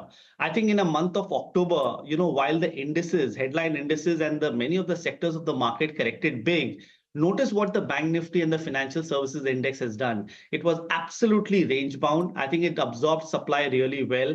Despite a 10% fall on the Nifty, you have seen what SBI has done. You have seen what ICICI and SDFC Bank have done. So I'm very constructive on financial services and Bank Nifty as a pocket. And I feel that this is the index that is possibly going to trigger the breakout on the upside above 52,500. And if that is going to happen, then you will have Bank Nifty testing lifetime highs pretty soon. So I would be very bullish on the financial services as a basket. I think on an overall basis, they should do well. So that I think is a very good risk reward idea. So whether you look at valuations, whether you look at charts, I think it's all very well placed.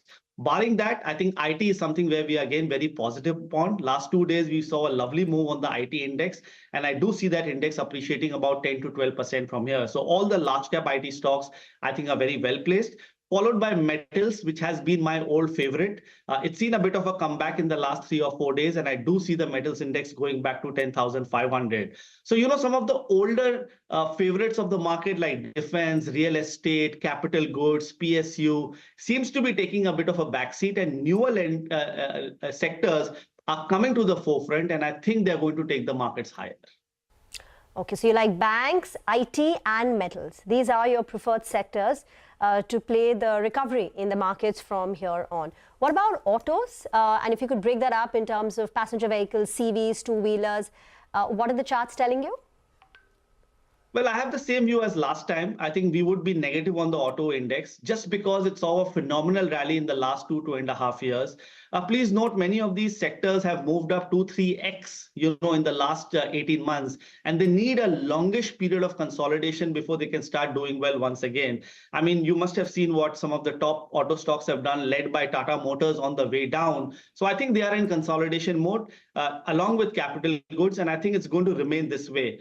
However, the basket which I think can potentially make a comeback is the PSU basket. I think we've had nice 6 months of consolidation, and select PSU names in the power space and the banking space, I think could be potential large winners over the next 6 to 12 months. Okay, very quickly, Gautam, before we let you go, the two pillars of the Nifty, Reliance Industries and HDFC Bank. Reliance has been underperforming of late, but it's trying to form some sort of a bottom. The adjusted rate, I think 1250, it bounced up there. And HDFC Bank is showing signs that now it wants to be the leader of this party. What are the levels on both these two? Well, you can't get better news if HDFC Bank wants to be the leader of the party, given the fact that it's always led us down in the difficult period. And I do believe that over the next 1 year, you will see HDFC Bank gradually inching towards a level of 2000. So we remain positive, and the way HDFC Bank has behaved in the recent correction, I think is great news for all of us, because it just tells you that the Indian markets are in safe hands. And I think it's made a very strong base in that 1650-1700 area. On the other hand, Reliance is a big underperformer, and I don't think the underperformance is going away anytime soon. So it will put pressure on the market going forward. But HDFC Bank and the entire IT pack, I think, will keep the market safe. Okay, all right. Gautam, always good speaking to you. Thanks a lot for joining in. Wishing you a good Friday ahead, and we look forward to chat up with you rather soon. Well, let's turn our attention to the paint space. Indigo Paints, well, that management is on the show right now. They reported a weaker set of numbers. Gross margin compression led to an EBITDA decline, and PAT as well was lower on account of higher depreciation. But the second half of the year could look far better. So let's understand from Mr. Hemant Jalan, the chairman and managing director of the company. Hi, sir. Good morning and good to see you. Well, the past quarter was a little bit of a dampener. Could you tell us what was the volume growth in the past quarter? And given that there have been a couple of price increases that other industries, other industry participants have told us, how do you see margins pan out for the second half of the year? Well, as far as volume growth are concerned, we always declare our volume growth numbers and value growth numbers for 4 different sub-segments of the paint industry. And those have been uploaded on the BSE and NSE portals. And you'll find that the volume growth and value growths have been largely in sync with each other, as they have been in previous quarters. As far as the last quarter is concerned, the demand scenario has been extremely subdued. You'll see some large players reporting almost flat top-line growth. Compared to that, I think we have done a little better by almost 7% top-line growth, which is not great. I mean, the demand should bounce back sooner or later. And when that does, we do expect to be back in our trajectory of 20-25% growth at least. As far as contraction in EBITDA is concerned, marginal contraction, we still have a positive overall growth in EBITDA, but the EBITDA percentages have contracted a little bit. And the reason for that is very simple. The industry took a steep price reduction in November and January of last year. And although there have been some price hikes in the previous quarter, they are not enough to negate the effect of the price drop that was taken by the industry about 10 months ago. So that still weighs on the EBITDA margins of almost all paint companies. And the EBITDA margins have shrunk slightly as a result of that, although the absolute EBITDA amounts have increased marginally. And as you correctly pointed out, we did commission a large plant in Tamil Nadu last year in mid-September. And the increased depreciation effect of that, I think that hangover would be over from next quarter onwards, because Q3 of last year, we had the full effect of depreciation of that plant as we would have this year. So the Y&Y effect adversely on PAT margins and PAT amounts would not be visible from next quarter onwards. So hi, morning. Rima here. I think last quarter you'd spoken about weakness in Kerala, which is a very important market for you. You'd experienced negative growth. How has Kerala performed? And even for the second half of the year, are you hopeful of a recovery? Can we get to at least double-digit revenue growth from the current 7-8%? So Kerala has definitely bounced back in Q2 from the heavy negative growth that the entire industry experienced in Q1. We at least had small positive growth in Q2 in all the 3 months as far as Kerala was concerned. I understand that the industry is still under stress in Kerala, but relative to them, we have done better and have reported small positive numbers. The problem is the demand slowdown across India. People may attribute various reasons to it, excess monsoon and so on and so forth, elections, etc. But excess monsoons and delayed monsoon withdrawals have been a phenomena in the past few years also. So I sincerely doubt whether that was the overlying reason. We noticed from the earnings coming out across the consumer sector, not just in paints, that the earnings growth is subdued or in negative territory across all consumer products. And that seems to suggest that there has been some kind of a demand slowdown. Now, people say that because of the good monsoon, we should see a good uptick in rural demand because of, good harvest, etc. We sincerely hope that that happens. Some trends are visible that in October, the money inflow has been fantastic.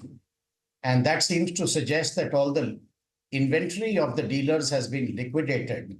The money inflow was really beyond expectations. And that should augur well for primary sales going forward. So we are hopeful that there will be an uptick in demand. I don't know whether it will bounce back in a binary manner or it will be a gradual bounce back. We just have to wait and see how the demand scenario pans out. Mr. Jalan, at the half-year mark, you've grown at around 7.5% revenues, taking volumes and value into account. For the year, what kind of a growth will you target? Can you do a double-digit growth? Point number one on revenues. And on the EBITDA aspect, in the margins, you're at around 14.5% to 15% for the first half of the year. How much better can it get? Okay, so the answer to your first question as to where we would pan out as far as the whole year value growth is concerned, if you can tell me or predict as to what the demand scenario for consumer sector would be in the second half, I can answer that question. But I'm not a macroeconomist to be able to predict the demand trajectory overall. We do hope it will come back because the demand has been subdued in the paint sector for 3 or almost 4 quarters now. So I have never seen such a prolonged demand slowdown. So there would be a lot of pent-up demand which would unleash itself. So yes, for the full year, we are still very, very hopeful. And by the way, the second half accounts for about 62% of our sales. So the weightage of the second half is significantly higher than the first half.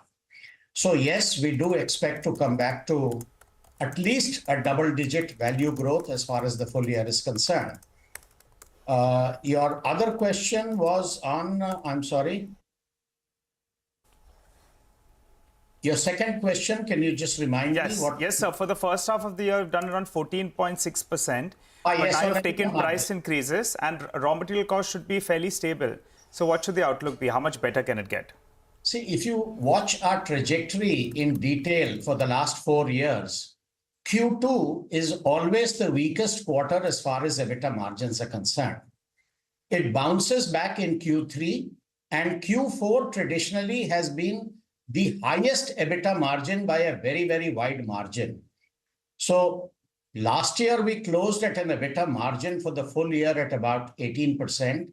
I'm very confident that there will be for the full year an EBITDA margin slightly higher than that, which would mean, as expected, a substantial bounce back in EBITDA margins in Q3 and a very high EBITDA number in Q4. That has something to do with the product mix. Typically, the product mix deteriorates a lot in Q2 where exterior painting comes to a halt because of monsoon activity.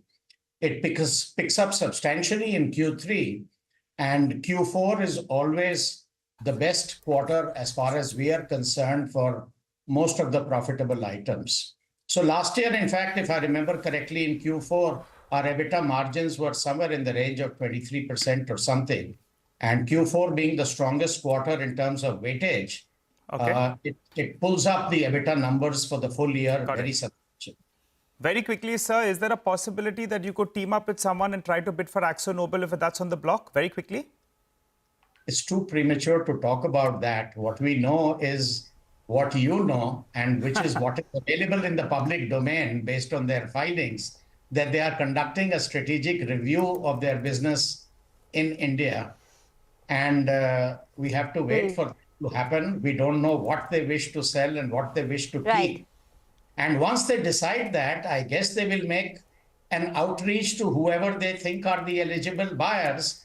And if and when an outreach happens to us, we will respond appropriately once we know a little bit more about it. But I think it's Okay, thank you. Thank you very much, sir, for joining in. That's Indigo Paints, sounding very, very cautious about the tepid demand seen across India. He's never seen such a prolonged slowdown in the industry. But back to M&M now. They reported a good set of Q2 earnings yesterday. Market share gains both in tractors and in the auto segment. In fact, the farm equipment segment saw its highest ever market share, now standing at 42.5%. Rajesh Jejurikar, Executive Director and CEO of the auto and farm sector at M&M, is with us now. Thank you very much for joining in. It's a good quarter, but there is one issue that's popped up, and that's huge discounting during the festive season. So can you talk about the discounts that we've seen, and will it impact your margins in Q3? Yeah, hi. So firstly, thanks for having me on the show, and it's good to be with you on the back of a good quarter. We've, like you said, gained a significant market share in the SUV segment as well as in the LCV segment and in the tractors. That was a good quarter with a good, strong growth in profits as well. The margins have been strong. So, the auto margin was at 9.5% in the previous quarter. And at that time, many people were asking a similar question to what you are asking now, that, we've taken some kind of a price correction on XUV 700 and what impact is that going to have on the financials and what impact is that going to have on the margins? And I think the numbers played out well to indicate a strong margin and profit performance. The schemes for us in the festival season have not been anything different than what we've done typically in August or September. Because a lot of the actions that we had to take, for example, XUV 700 pricing, were already part of quarter two numbers. So really, without giving a guidance on margin, I don't think we ran any disproportionate schemes in the quarter in the festival season. Mr. Jejurikar, good morning. Prashant here, and good to see you. Last couple of interactions, we've been asking you whether you want to raise your tractor guidance, and you were telling us wait. And now you've finally done that, so good. Good to see that. I just wanted a quick sense on sales in the festive period. What have they been like in the passenger vehicle segment and tractors as well? And if you can just sort of isolate the festive sales this time compared to the last one. What's been the growth like? Yeah, so let me start with tractors, Prashant. So, when we say festival, we typically do a like-to-like, which is a start of Navratra till the Diwali period. The tractor saw and I'm talking about not billing, but offtake. The tractor saw a significant double-digit growth in secondary sales, which is the retail. And the SUV sales were much higher than our billing numbers and were a significant growth over the same period last year. Of course, we had two significant new launches compared to the last festival, which is the reason I'm not giving a number, because it will seem like something which is abnormally high. We were with XUV 300 last year in the festival season. We now have 3XO, which has done extremely well. We also had the new Thar Rocks as a part of the festival time this time, which wasn't there last time. So the SUV retails were also exceptionally good. Our dealer stocks, I'm sure that's going to be your next question, Prashant, so I'm just going to address that upfront, is at a very healthy level in the SUV side. It is well below 30 days of stock, which is a norm we are comfortable with. And on the tractor side, while we have done some corrections, we do believe we need to do some more corrections over the next, which we'll do over the next 4 to 5 months. Okay. And in passenger vehicles, what was the retail sales growth in the festive period?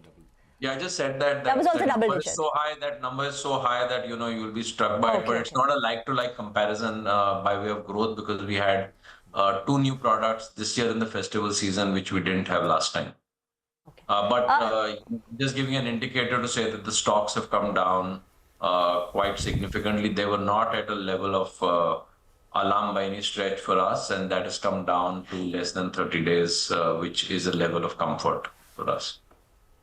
You've talked about planned costs related to EVs, which could impact, I think, margins in the near term. I think you said something to this effect in the press conference. What's the overall margin range that you're looking at for the auto and the farm business in FY25?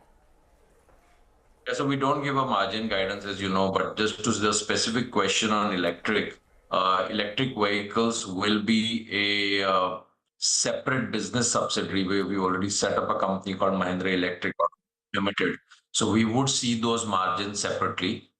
There are in this coming quarter, which is quarter 3, going to be we're not yet going to start billing and sales, but we will, for some models, may start some production, so there will be some depreciation costs which will come in. And there will, of course, be some marketing costs which are there, plus manpower costs.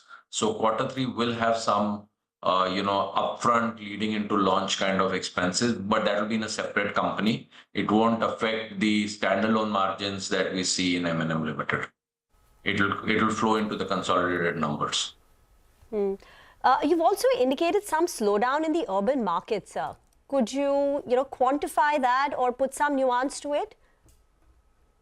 Yeah, so I think the urban market stress, so to use that, if one were to use that term, has been there for the last few quarters. We haven't seen too much of that on the M&M SUV portfolio because the products have been new and there's been strong, robust demand. But if we were to compare it with 12 to 18 months back, certainly the buoyancy is not as seamless as it was 12 to 18 months back. But that we believe may have been affected for multiple reasons as well. We, had a quarter 1 where there were elections, there was heat waves in many parts of the country. This time the rains have been heavy in many parts of the country as well. So, hopefully the festival season was good in urban India as well.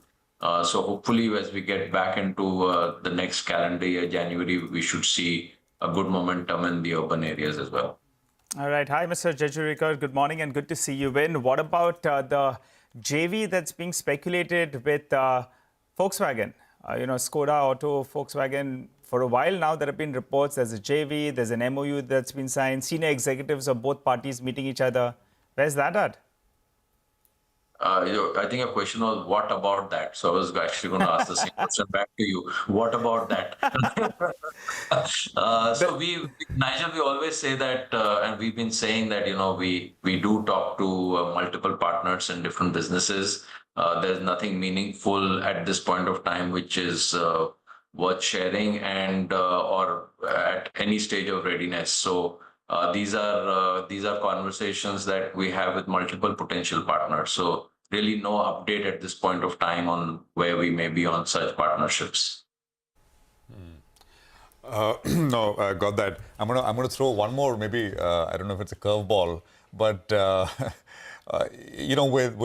with Trump sweeping the U.S. and with Mr. Musk sort of by his side, do you think the chances of a Tesla in India next year with minimal import duty, the chances of that are high now?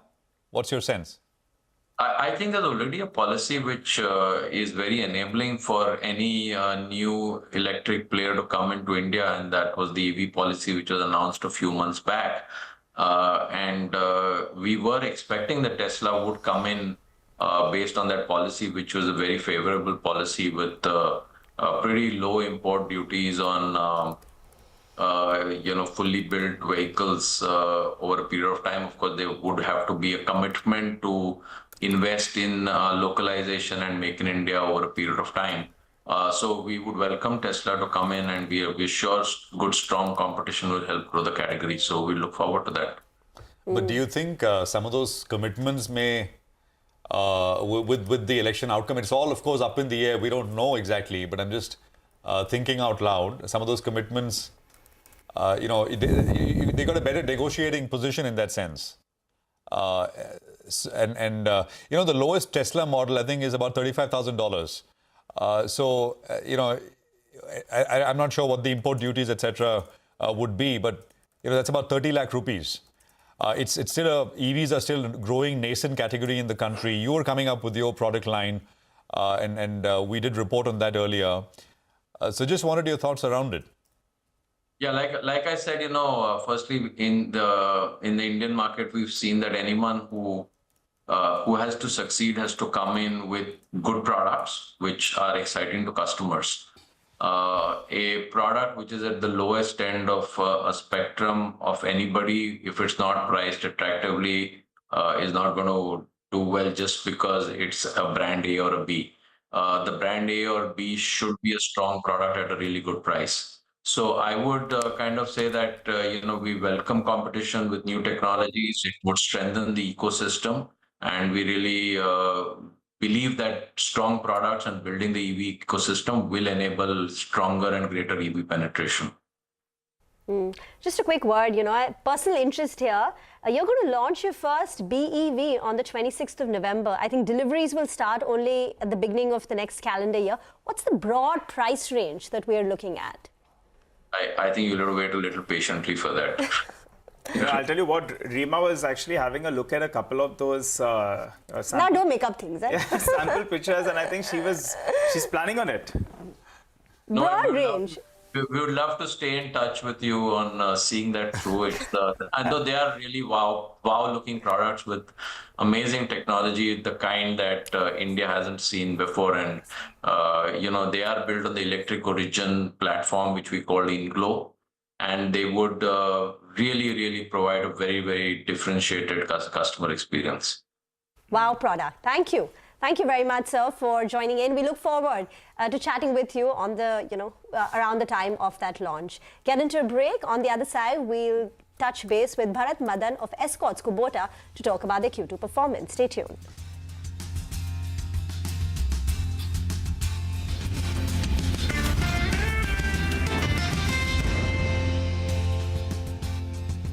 Grow on the go with CNBC-TV18. Now streaming live 24/7 on YouTube.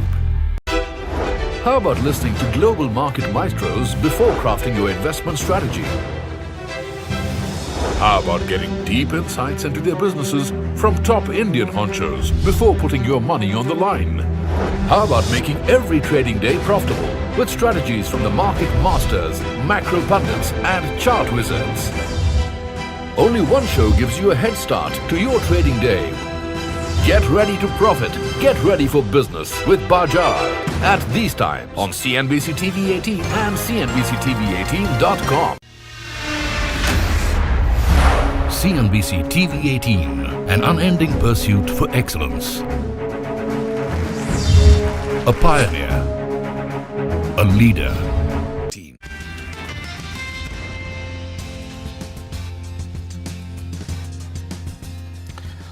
Look at the market go. We're up 25 points. We were down 120, 130 points in the morning on the Nifty, which means, it's a sharp recovery already, which is played out. And we are back above that 24,200 level that we were highlighting. So low for the last 2 days is around 24,200. Prashant, I just want to make one point on a couple of these metal stocks. Recall on the day that Trump was winning the election, I said that there will be two stocks or two metals actually that are in short supply. One is chrome ore. So ferrochrome will do well.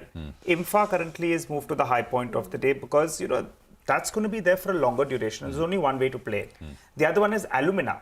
That as well is in short supply and only in alco. You know, so irrespective Trump policies, etc., when there is a short supply in the market in a particular product, at least in the near term, a couple of those companies could do well. And both these two are the biggest gainers. We should pull up IMFA as well. That's the other one which Nigel is talking about. And look at that. I think that is also, that's Indian Metals, 6% higher, pretty much at the high point of the day, 768. Well, we'll come back to this with more details as we go along. But let's welcome in the management of Escorts Kubota now. They're with us on the back of the numbers which they reported. Subdued set for the second quarter. A weakness was seen in all three segments. Mr. Bharat Madan is whole-time director and chief financial officer at the company. Mr. Madan, good to have you with us here. Good morning, sir. We just spoke with the Mahindra management on the tractor business. They're saying healthy double-digit growth in the festive season.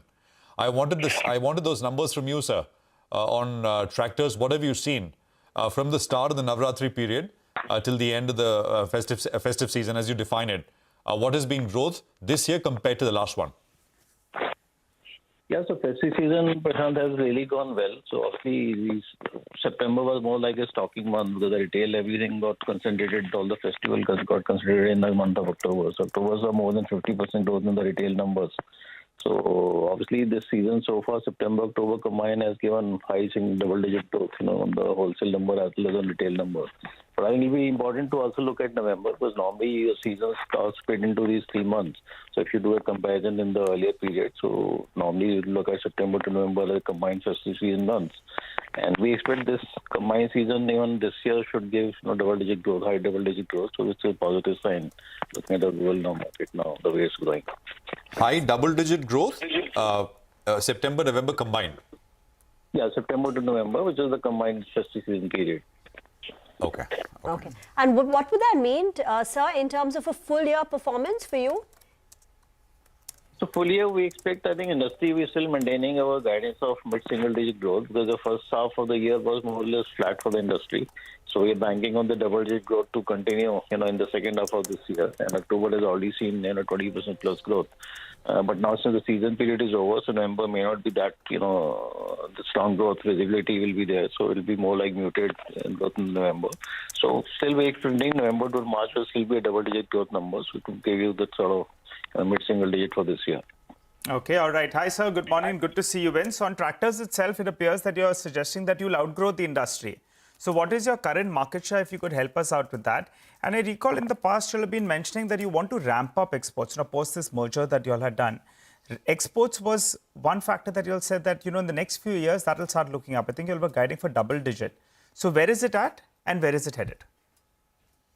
So on domestic market, as you know, I think prior to merger, the Escorts was more concentrated in the northern and the central Indian belt. So the south and the western market were not really strong pockets for us. But unlike that, Kubota brand was more strong in the southern and western market.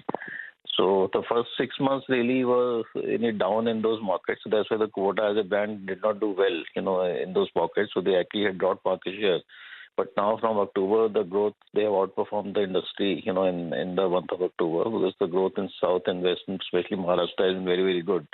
So they've grown more than 36% now, in month of October. So we expect in the balance of year, the growth momentum will come back, especially in these pockets in South and West, where the rain dependence has been very high for irrigation.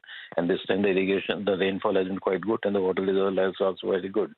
So we hope in the next 6 months, I think Kubota brand will also make up for the shortfall. And overall, we expect this year, normally we should be in a combined market share should be about 12.5% types for the domestic market. 12.5%, right? Yeah, that's right. All right. And what about the plan to ramp up the exports? That as well was a big plan, right? When you all did this merger, you all said that this is likely to scale up. In the near term, I think there are some headwinds in the export market. But what is it at? And give us a trajectory. In the next few years, how does that number ramp up? So our dependence on initially right now was more on the European market for export. 60% of exports were happening in the European market, which have gone under restriction this year. So last few quarters, we are not seeing major growth happening there. So a lot of channel correction is happening, on the inventory side. The dealerships over there. But this year, the first half, we've done good in the markets of Africa, Asia, and South America compared to the industry. And their numbers have started doing well. So we expect, I think the growth will start coming in from fourth quarter this year when the export numbers, because our overall growth trajectory for export is still maintained, and we intend to gradually open the markets in Mexico and again Southeast Asia, at the end of this year and beginning of next year. And gradually we intend to move to North American market, which will be once we set up our greenfield facility. So our product portfolio will get expanded. So I think overall long term, I would say export remains a focus area for us. The Kubota is banking on India for global sourcing for the requirement for these products. All right. So you want to give a percentage of the listed entity. What will the mix look like? Percentage coming in from the export market? So right now it's quite small. It's 5 to 6% only revenue comes from export. But in the next 4 to 5 years, we expect this should go up to 15 to 20%. And 15 to 20%. This is a combination of both finished product as well as on the component sourcing that Kubota will do from India. Got it. All right. So the other point is you've gone ahead and sold your railway business. Now, on that day itself, the stock market was disappointed. Your shareholders believe that you have sold it rather cheap. Could you tell us what were the parameters that went to this valuation that you sold this business at? And who were the other bidders? Yes, we had approached more than 30 parties, potential buyers, and they were the who's who of the railways world, who were supplying to railways, both in India, globally, as well as some of the private equity players who invest into this segment. But the problem is, I think most of the multinationals who are catering to this segment are already present in India, and they have got a competing for a client. So for them, the value add from our existing portfolio is not very high. So we had to look at the alternate buyers who were totally new to this segment, and which is where Sona came in. So out of, I think, 34 odd bidders which we are looking at, about 18 had shown interest, and finally the 6 got shortlisted who submitted the non-binding offers. And we were able to proceed with the 2 and who were progressing well, and Sona appeared to be the highest bidder. So we followed the entire competitive process. So obviously the expectation for price was high even from our end initially when we started. But I think as we moved along and we came to know the complexity of the business, so finally we had to go with the highest bidder, which is Sona. Okay, all right, Mr. Madan, we'll leave it there, sir. Thank you very much for joining us and running us through what you make of the business for you and for the industry as well. Wish you all the best of luck. Thank you. That's Escorts Kubota with perspective on the business. Well, we're down 6 or 7 points now, so it's getting a little more volatile. But the big overarching move from the morning has been, of course, from being at the day's low, coming up all the way back into the green, and now, of course, back in the flat kind of territory, slightly lower. Market breadth has also improved. It was looking one way, but now you got about 1,000 stocks higher and about 1,500 stocks which are lower. So it's a bit more balanced in that sense. Do we have newer names in the mix? Indian Hotels, by the way, and you'll hear from the Indian Hotels management in about 15 minutes from now. They reported good set of numbers. Stock's the biggest volume-led gainer, by the way, 4.5%, 713 on Indian Hotels. Tejas Networks has been doing very well last few days. It's up another 3.5%. There is Page, which we mentioned, Nalco, Avalon. These are names which we mentioned in the morning. DCM Shriram is doing well. MCure has come off the high point of the day. NRB Bearings is up 8% now. Inox India, I think we did mention. Manyavar was up 3%. It remains 3% higher. I think there are some brokerage calls on TBO Tech. That's up about 3.5%. So yeah, that's the broad lay of the land as things stand. Just reading an article, Alcoa, they have said on Thursday that it halted bauxite shipments from Brazil's Juruti port. Bauxite is used to make alumina. So if that is, there's going to be some pressure on bauxite, then that'll create a further shortage on alumina. So that could explain why Nalco's reacted to that. As it is, there was a shortage.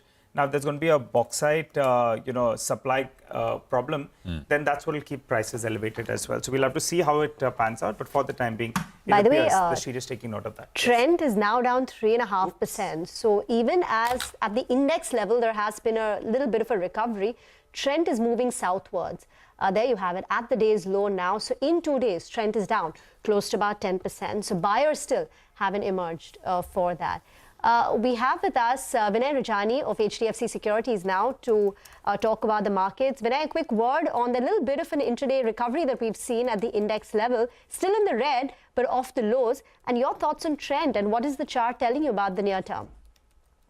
Yeah, so nice recovery in the intraday, especially the breadth has improved.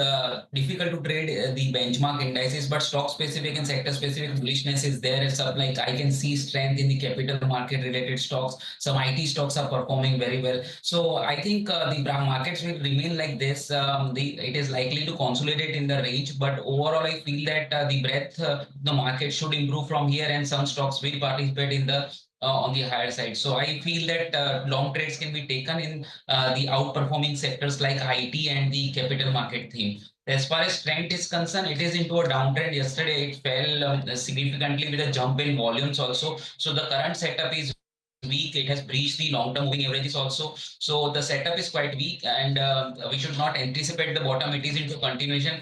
I think it is likely to head lower further from here. So better not to try to anticipate a bottom. Let's wait for the consolidation. But right now, the trend of the trend is clearly on the downside. Any 10 a.m. Technical trades? Yeah, so as I said, I'm bullish on the capital market theme. CDSL is one of the stock which I like on the charts. It looks very strong. It is resilient, and as a sector, as a capital market theme, I would like to go long in CDSL around 1650, 164846 should be the entry level. 1615 should be the stop loss. On the higher side, I'm expecting a target of 1700. The second theme I like is the IT space. So yesterday, IT witnessed some profit booking at from the higher level, but today again it resumed the uptrend. So persistent is the stock from the IT space, which is looking very strong on the charts. So traders can take a long bet on that around 5800, 5815. One can go long. I would suggest a stop loss at 5720. On the higher side, I'm expecting a target of 5980. So CDS and persistent system on the long side, I would like to trade. Okay, all right. We'll take a quick commercial break here, Vinay. Thank you for joining us with that perspective. We'll come back with commodities and what's happening there. Dollar's cooled off a little bit. That's giving a bit of a lift to other commodities as well. Stay tuned.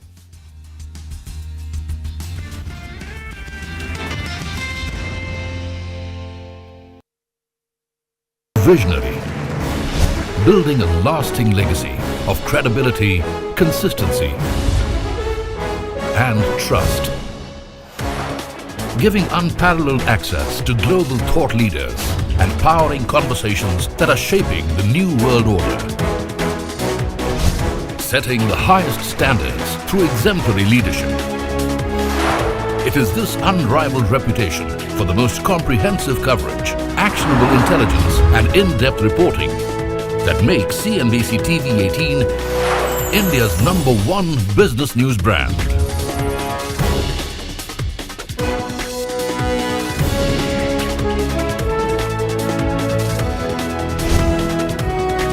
Foreseeing change, growth, and transformation for over a quarter of a century. Trendsetters crafting innovative content formats.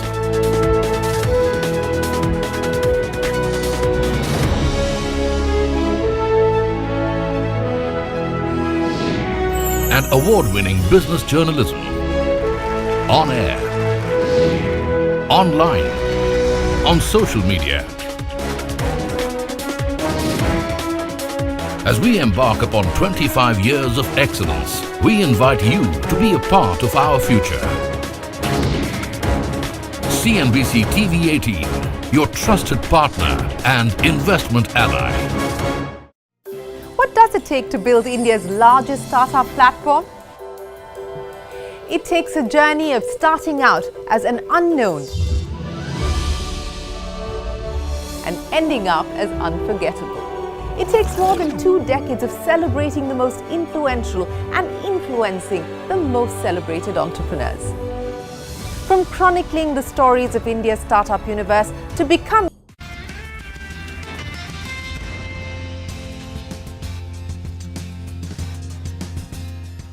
Welcome back. It's time now to track commodities. Manisha is now at the big wall. Manisha, what are you looking at? Well, Rima, I'm looking at overall commodities as a sector, and metals clearly is on focus because that is where we've seen major moves come in. It really has to do with the way the dollar index seems to be moving. Earlier, after the Trump win, we did see dollar go up to a 4-month highs, but overnight the dollar index has retreated. It fell by almost a percentage point, and that in turn has been supportive for many of these commodities here. Also, the US Fed rate cuts at 25 basis points have been exactly on the line as markets were anticipating, and in some sense had factored in as well. And then it also was rate cuts coming in from Bank of England, Hong Kong today, that also seems to be adding support to many of these metals.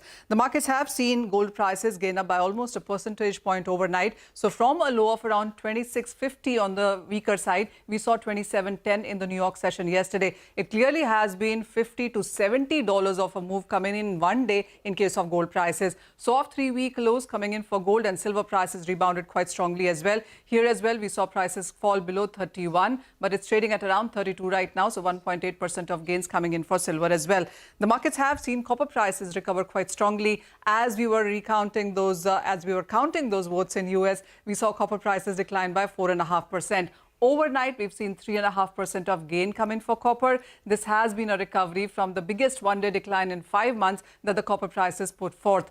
Aluminum prices also have gained 3% overnight. It's trading at a 3-week highs right now. Aluminum, in some sense, also has individual fundamentals working for itself. To begin with, if you look at the aluminum stocks in China, Chinese ports, that is 20% off from the highs that we saw in the month of March. Also, the demand from EVs, solar panels, electrification industries, all of that seems to be supportive going forward. Also, when you look at the ore inventories, they are the lowest since 2015. So everywhere that you see in sense of fundamentals, it is supportive for aluminum. Zinc prices also gained quite strongly overnight. We saw 4% of gains at one point in time. Zinc was up 4.5% as well. Zinc also is looking at a lot of support because there is one single party on LME which is holding 79% of stocks.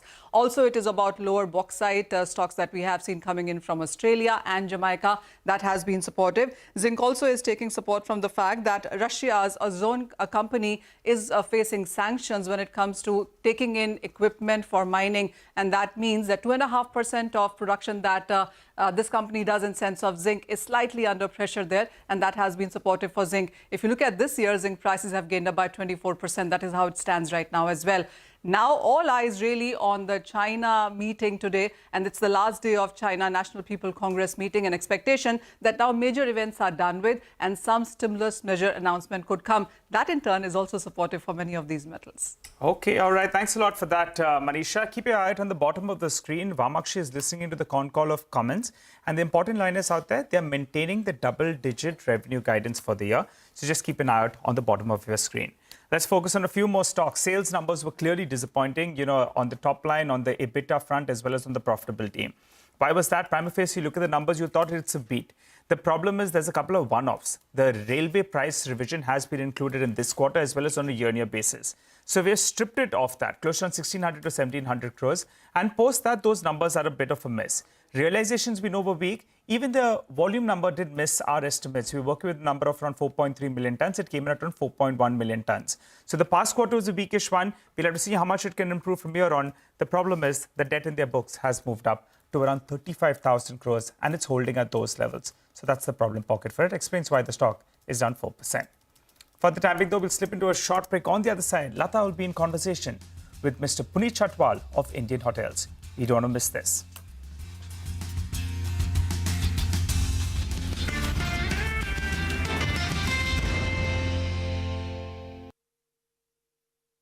Story in itself as India's longest running show on startups and entrepreneurship, celebrating 21 action-packed years of building India's biggest startup community. Young Turks at 21, only on CNBC-TV18 and CNBC-TV18.com.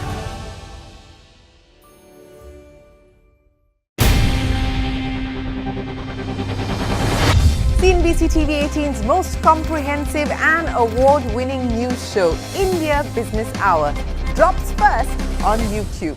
So get the first access to the most influential architects of policies and politics, the key newsmakers of the day. Discover the big themes as we decode the business of markets, macros, and more. Be the first to go to the heart of all the top stories that drive the day's agenda. Catch Watch the award-winning India Business Hour live every night on YouTube with me, Shireen Bhat. India Business Hour live on YouTube at CNBC-TV18 weeknights at 7 p.m. One of the biggest and the most anticipated events of the year is finally out of the way. Donald Trump will now become the 47th president of the United States, and that can have far-reaching consequences across sectors and asset classes equally. Now, Citi has come out with this note on how this Trump presidency can impact various aspects from sectors to fund flows and then to our own markets as well. They'll take you through them bit by bit. Now, for the fund flows bit, Citi says that it is contingent on China because any big stimulus announcement that comes out from there can increase the rotation of this trade out of India into China and vice versa. Now, it wants to focus on domestic flows as well, particularly after the 10%.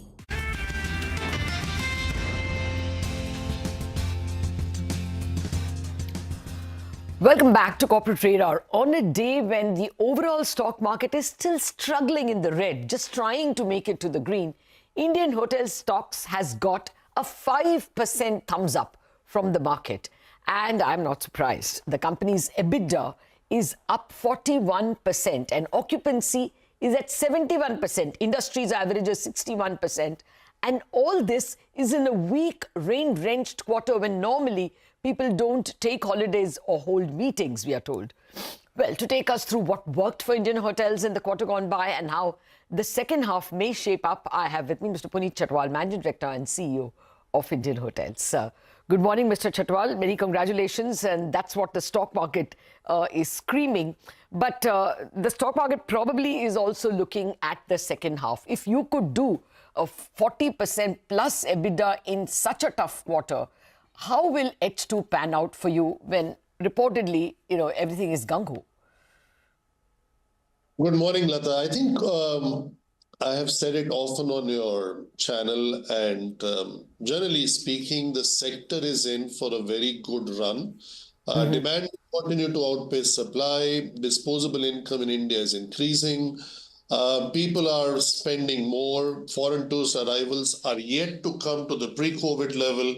So I would say the best is yet to come. The second half remains the strongest half for as long as we know the hotel sector in India. Yeah. And Q3 is the best. We have finished the month of October already at a 16.5% increase in top line. And November is full of weddings, and December helps us with Christmas and New Year. So all in all, we are very pleased we're in the right direction. We should not forget that Q3 has the highest base, being the best quarter, and Q4 the second highest base. But our guidance remains for the year definitely a double-digit increase on the top line. And Q3, Q4 comes more through the rate. So that means the ability to convert to profit is higher.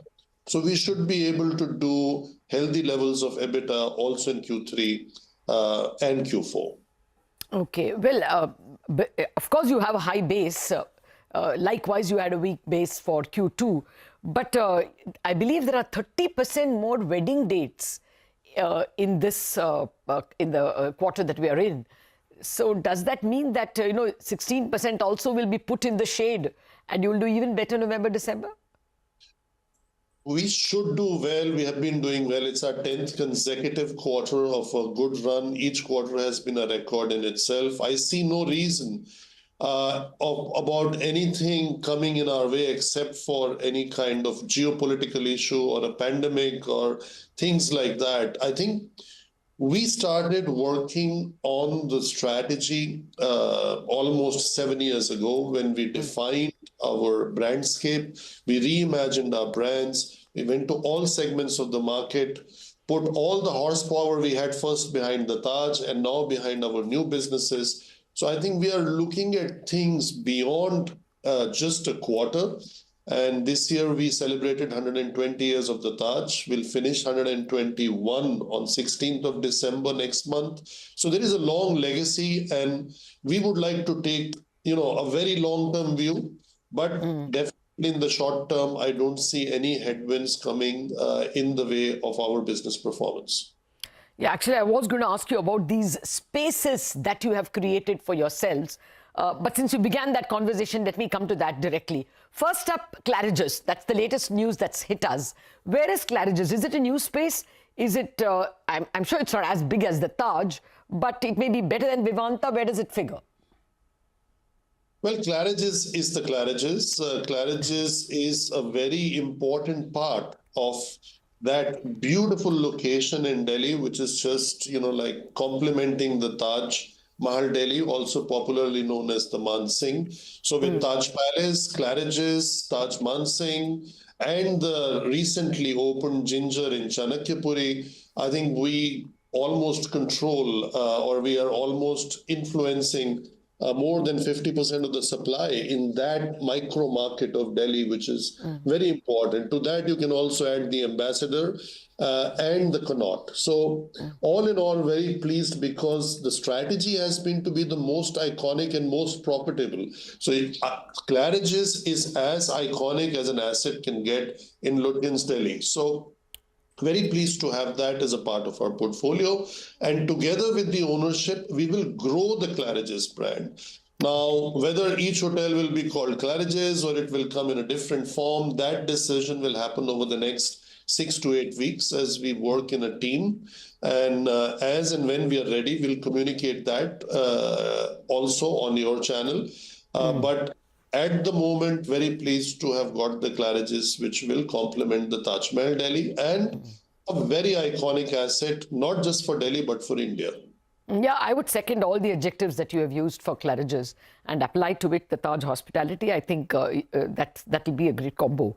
But I want to stick to this spaces question because that was interesting. You created spaces like Ama, I think, during COVID, even Cumin. You've created for that matter, even Tree of Life is in a way a space, like, it's a boutique hotel. Can you think of more spaces that you are already, embarking on, already you have a game plan for? Yes, we have also in a very small way started branded residences in Chennai.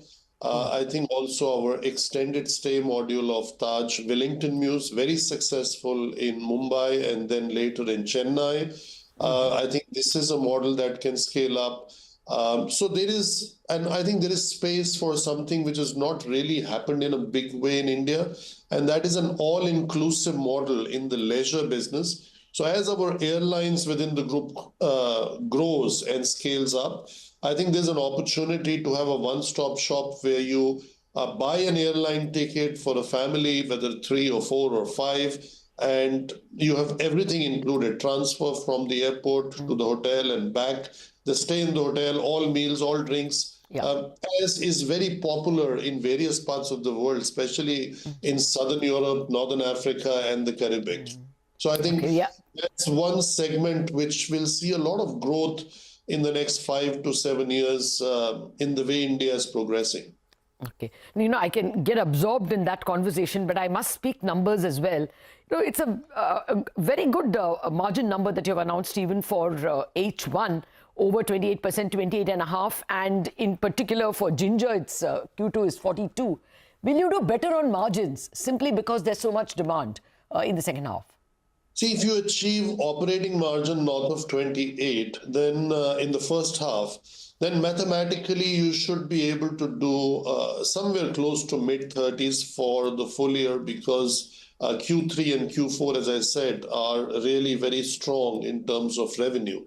And I think given that these are consolidated numbers, it's a very healthy number because that really includes our operations outside of India also. So if you looked at standalone basis, the margins would be north of 40%. And I think given the age of the assets and the way we look after our people and invest in our people, I think 40 plus is a very healthy margin, possibly among the highest compared to any possible sector.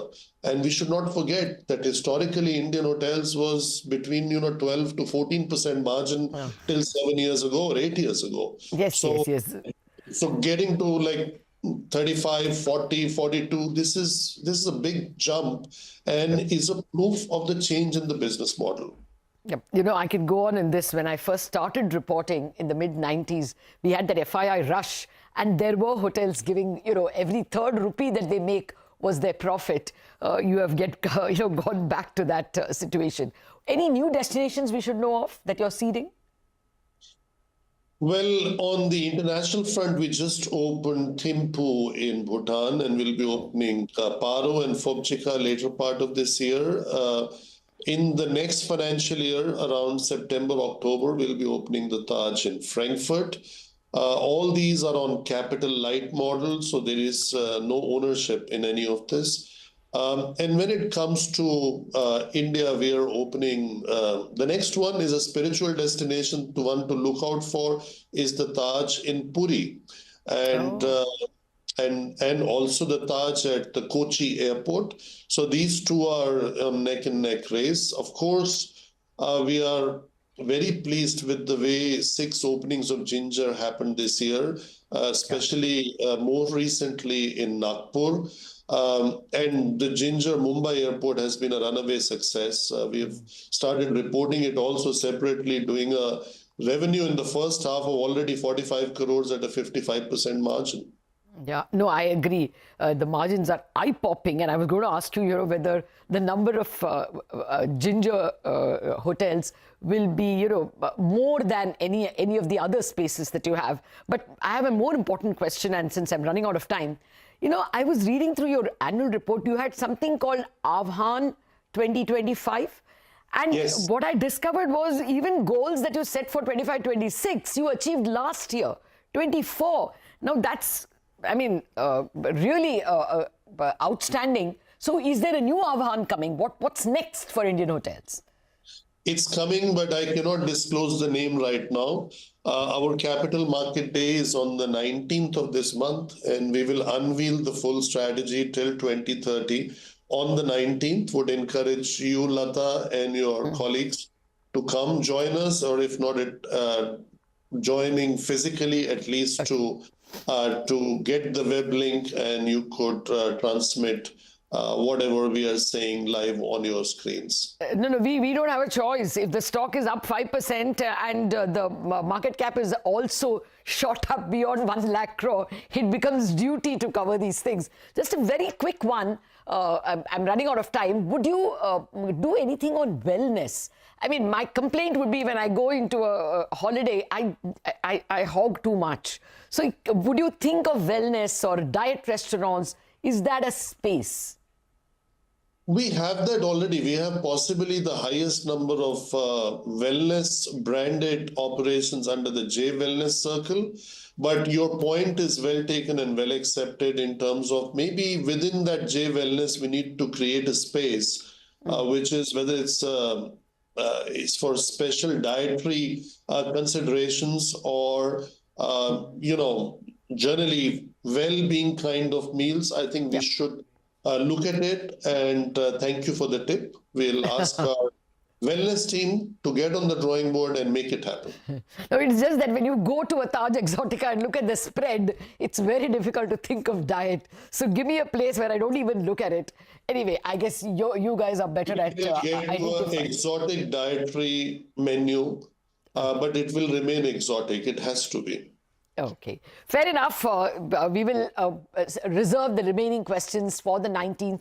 Thank you very much, Mr. Chatwal, for joining us today. And again, many congratulations from all your investors for a very, very good performance. 5.88, almost 6% higher now as I speak. Thank you, Mr. Chatwal.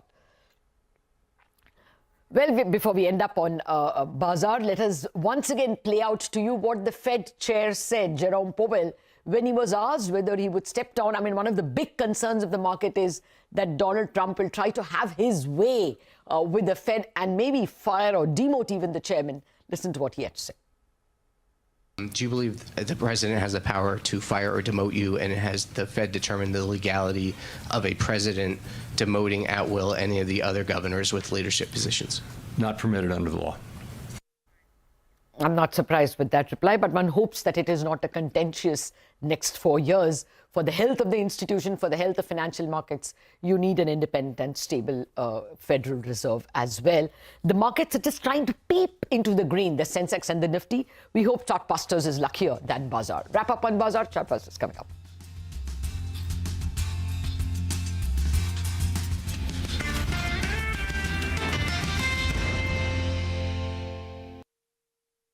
Seen on the Nifty from the peak. Now, it sees a limited impact on the domestic-oriented economy, but sectors like pharma, chemicals, IT services and auto ancillaries are the ones that can be impacted. Now, for the chemical space, India accounted for nearly 5% of the organic and miscellaneous chemical exports to the US, and the impact of that will depend on the tariff levied on specific products, if any, and vice versa as well. Now, for the auto ancillary space, the China +1 policy can benefit stocks like Sona Comstar, Balkrishna Industries, Samvardhana Motherson and Bharat Forge, but that is subject to how the relative tariffs change within the sector itself.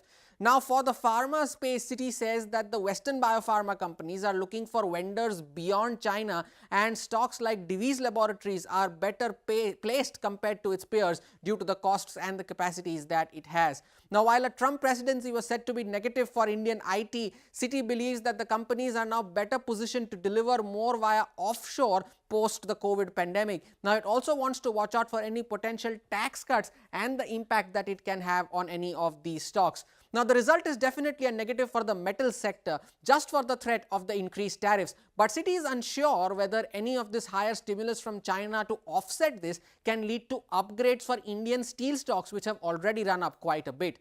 Now, Citi also says that the Trump presidency is negative for oil prices, and that reinforces their conviction to maintain their buy recommendations on OMCs like HPCL, BPCL and Indian Oil compared to its neutral stance on stocks like ONGC. Now, the brokerage draws upon the 2016 election that Trump had won. Now, while Indian equities had delivered 23% returns in US dollar terms over the next 12 months, sectors like energy, telecom, materials outperformed, while IT, healthcare and consumer discretionary were the underperformers. So what does that do to our own markets now? The Citi believes that despite the correction that we have had, valuations are off the highs, but they still remain above historical averages. It prefers buying the dips, and its September 2025 target implies a 4% upside on the Nifty currently. So there you go. Donald Trump, the 47th president of the United States and a disruptor for multiple sectors. For India, it's more a case of you win some, you lose some.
Sale is down over 3% in trade after reporting a weak set of numbers, now down close to 4%. Volumes miss estimates, realizations under pressure. The company's net debt also remains elevated.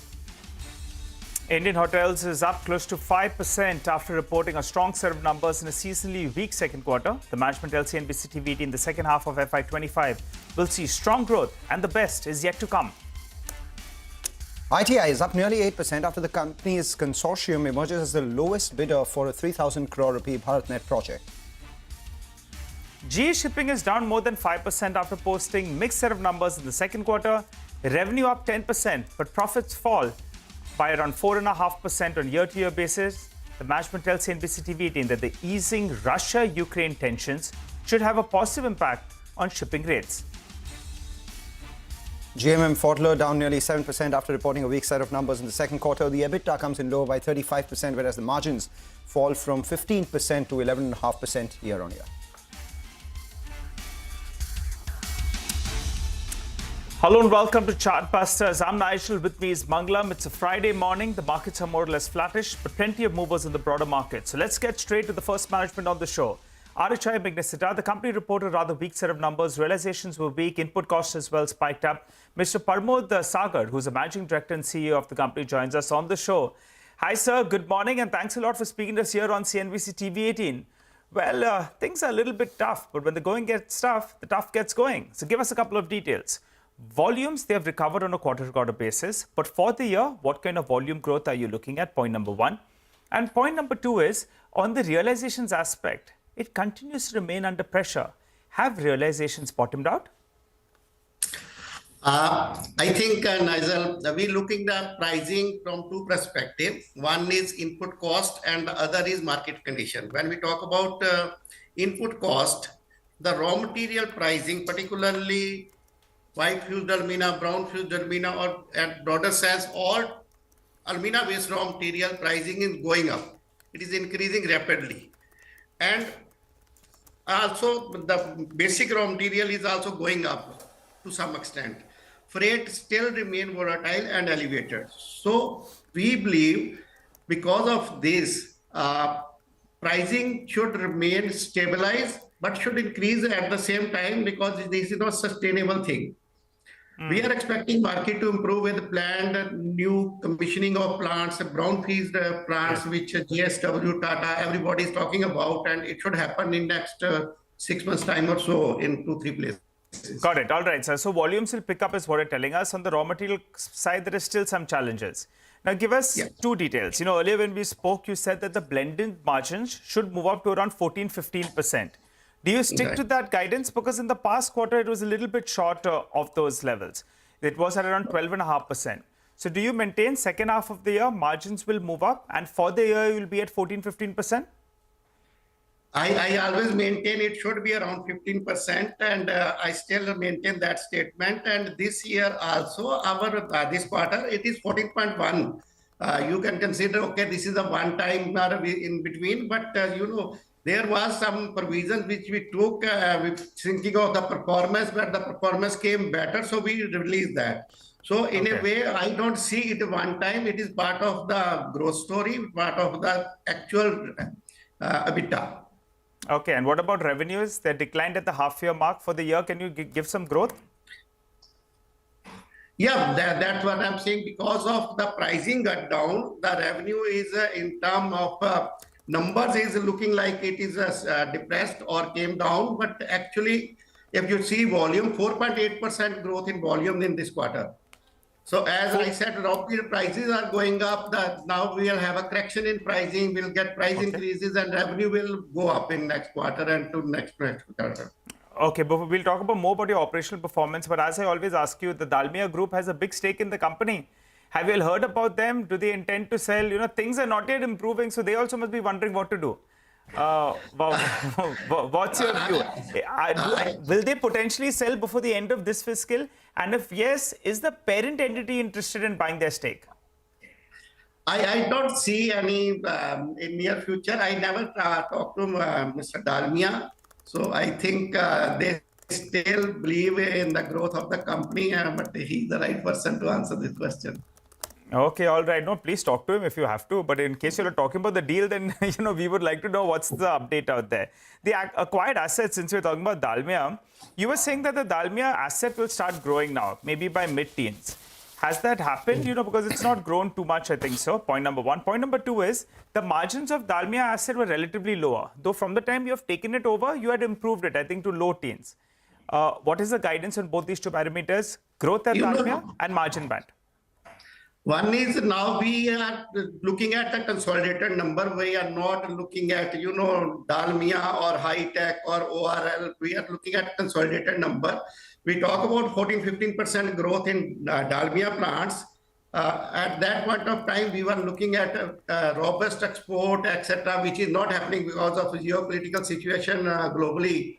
So it has impacted us. But at the same time, we grew exponentially in our business, cement business.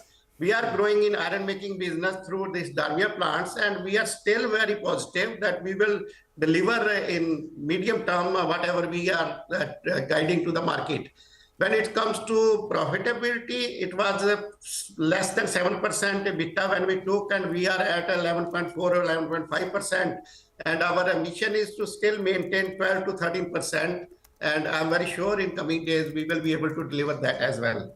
On that optimistic note, we'll thank you, Mr. Sagar, for joining in. So we're going to hold you blended margins of 14 to 15%. Volume growth will come about as newly commissioned plants come on stream. And also from the Dalmia Group, you haven't heard about the intention to sell. You're focused on improving the asset. Thanks a lot for joining in. Thank you very much. On that note, we'll slip into a snappy break. Emami is waiting for us on the other side.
High drama is unfolding in the J&K Legislative Assembly, which has met after a gap of 6 years, and the representatives today were in a scuffle when an MLA from Handwara brought in a banner which read that they want 370 and 35A back. Background of this whole controversy is that yesterday the National Conference brought in a resolution where they're demanding the special status be given back to J&K, and the dialogue with the representatives of Jammu and Kashmir should be resumed on giving back the special status to Jammu and Kashmir. And BJP has been since yesterday protesting, saying that it's wrong, it's unconstitutional, and only the parliament has the right to debate and talk about all these issues and give back statehood. But now war of words has broken out, and with the PDP MLAs along with Sajjad, of the People's Conference, and one more MLA from Langate bringing a fresh resolution wherein they're specifically talking about 370 and 35A, while the political parties in the valley have blamed National Conference for being in league with the BJP and mellowing down the tone of the resolution that was brought yesterday and passed then in the assembly when the chaos took place. But they're saying that there is no mention of 35A, 370 specifically, and that's why they're moving a fresh resolution, and they blame the National Conference for being in league with the BJP when it comes to the resolution. But interesting times ahead, because the assembly hasn't really functioned. There was a vote of thanks for... Well, let's get in the second management on our show today on Chartbusters. We have the management of Emami joining in, which reported a slightly stable-ish sort of numbers in an otherwise weak consumer sentiment as well, and as a result of which the stock too unperturbed, mildly in the red, in pretty much the similar way as the market has been as well. 1.7% in terms of volume growth, revenue growth at 3% as well. Mr. Bansali, who's the CFO of the company, joins in. Thanks a lot, Mr. Bansali, for joining in. The first obvious question, target revenue and volume growth for the second half, given the first half saw 6% revenue growth and domestic volumes which grew by just about 5.5%. Yeah, we expect a high single-digit kind of a growth on an overall basis. So we still aspire to be double-digit growth in the second half. We believe that the second half would be good in terms of the season, the winter and the summer both. And we are poised for growth. We have taken so many initiatives, and we are confident of delivering a high single-digit growth. High single-digit growth on the revenue or volume? On the revenue. So okay, and volume growth has been lesser by around 2%. So the price rise is just 1.5 to 2% only. for the year. All right, so high single-digit revenue growth, mid to high single-digit sort of volume growth is what we're expecting in the second half of this year. And what about margins? Because, you know, in the second quarter, while the revenues grew just about 3%, your margins moved to about 28%. For the full year, what is your guidance? So the material costs have been very benign. Even the advertisement cost has been lesser in the first half. We observed that the markets were not reacting to the initiatives which have been taken, and so we conserved the resources, and the margins has improved. On an overall basis also, we expect margins to improve a bit, and we will be investing behind the brands also. Despite this, we expect some margin expansion. Could you give us a band and also ad spends? First half was close to around 18.3%. So what is the ad spend band that you're looking at as a proportion of sales? And if you could give us a number on the margins. On an annual basis, we would remain at the same level as we were at the last year. So it will be around 18% on an annualized basis also. So the second half, as a higher volume of numbers, and also the advertisement would be higher in terms of the absolute, but in actuals also, the percentage would remain almost the same as we are in the last year. And EBITDA margin expansion has happened in the first half, and also that is because of the gross margin as well as the other expenses. That trajectory would continue. We expect around, compared to the same period previous year for the full year, we expect a little EBITDA margin expansion. But it would not reduce. Okay, we assume about 50 to 100 basis points in terms of an expansion out here. You know, Kesh King, it's been underperforming from the time you've acquired it, even now. So what's the revival plan for Kesh King? And if you could also give us a sense on the target growth that you have in Man Company, because after increasing your stake, the last quarter was a bit of a washout because of this transition. So on Kesh King and Man Company, what are your targets? So for the Kesh King, there has been, because there's been a discretionary kind of a spend from the consumer standpoint, there has been underperformance compared to our expectation.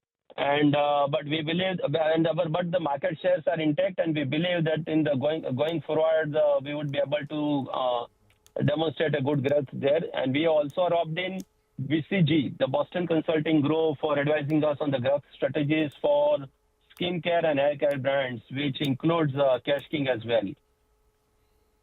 All right. And we on hope the that Man Company, as you asked, yes, that because of the transition and the change in the management, there has been impact on the performance for the quarter, and we hope to get stabilized in this first full financial year, and expect moderate growth and with EBITDA positive outlook. What is moderate growth on an annual basis? What does the revenue of Man Company look like this year? A moderate growth could be around 5 to 10% for the full year, and EBITDA positive is EBITDA positive. Right, obviously EBITDA positive is EBITDA positive. Final question then. You know, everyone's been talking about weakness in consumer sentiment in the second quarter, but you are in the eastern part of the country where the festive season comes in a little earlier. Have you seen any signs of revival, or do you think the second half could be only marginally better than the first half? But our presence is across the country, so it's not just the eastern part. And but we have seen that there has been a festive, and it is also few of the category centric, where you find that the affluent people in the premium ranges, and so there has been a good spurt. In few of the channels, there has been a good spurt, but in few GT channels, or for that matter, for other LUPs or all, so there is still the spurt has to come. So there is a mixed feeling as yet. But we believe that the more has to be done by the season. The winter is expected to set in, and we expect the winter to be the same, stronger winter as the summer had been. And this will have a good impact on the financial performance for the consumer businesses. All right, we take that point. And for you, over 50% of your revenue is also coming from the winter product. So that would aid your growth if the winter is good. Thanks a lot, Mr. Bansali, for joining in. High single-digit revenue growth with margin seeing a 50 to 100 basis points improvement over last year. And mid to high single-digit volume growth is what the company is poised for in the second half of this year, even as consumer sentiment is mixed. Take a short break, come back on the other hand. On the other side, rather, we have the management of Infa joining in to discuss their last quarter's performance.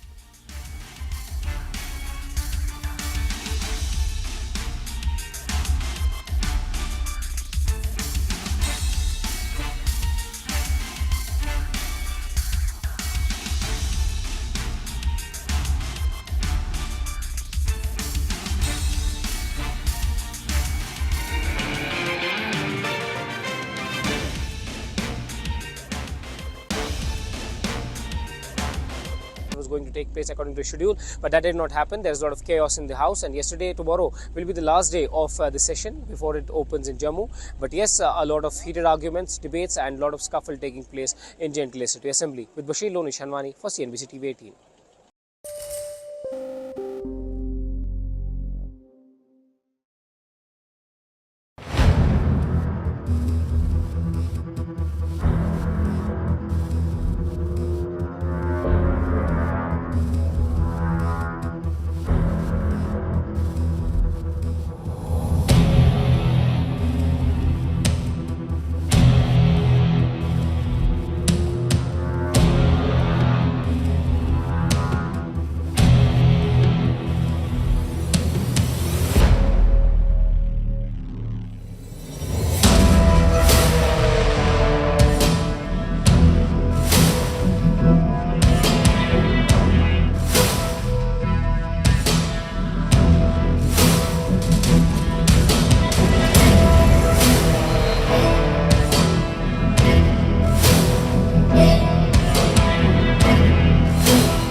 Thank you all. Thank you, thank you. Thank you, thank you. The outcome of this election is not what we wanted, not what we fought for, not what we voted for, but hear me when I say, the light of America's promise.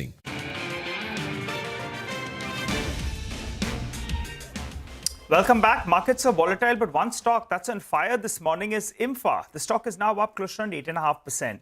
The past quarter's numbers are good. The outlook appears fairly stable, and they also declared a 10 rupee dividend. Mr. Subrakant Panda, the managing director of the company, joins us on the show. Hi, Mr. Panda. Good morning, and always good to see you in. Well, your shareholders will want to understand what's the way ahead from here on. So could you tell us how is pricing shaping up? What was it in the past quarter? What is it currently?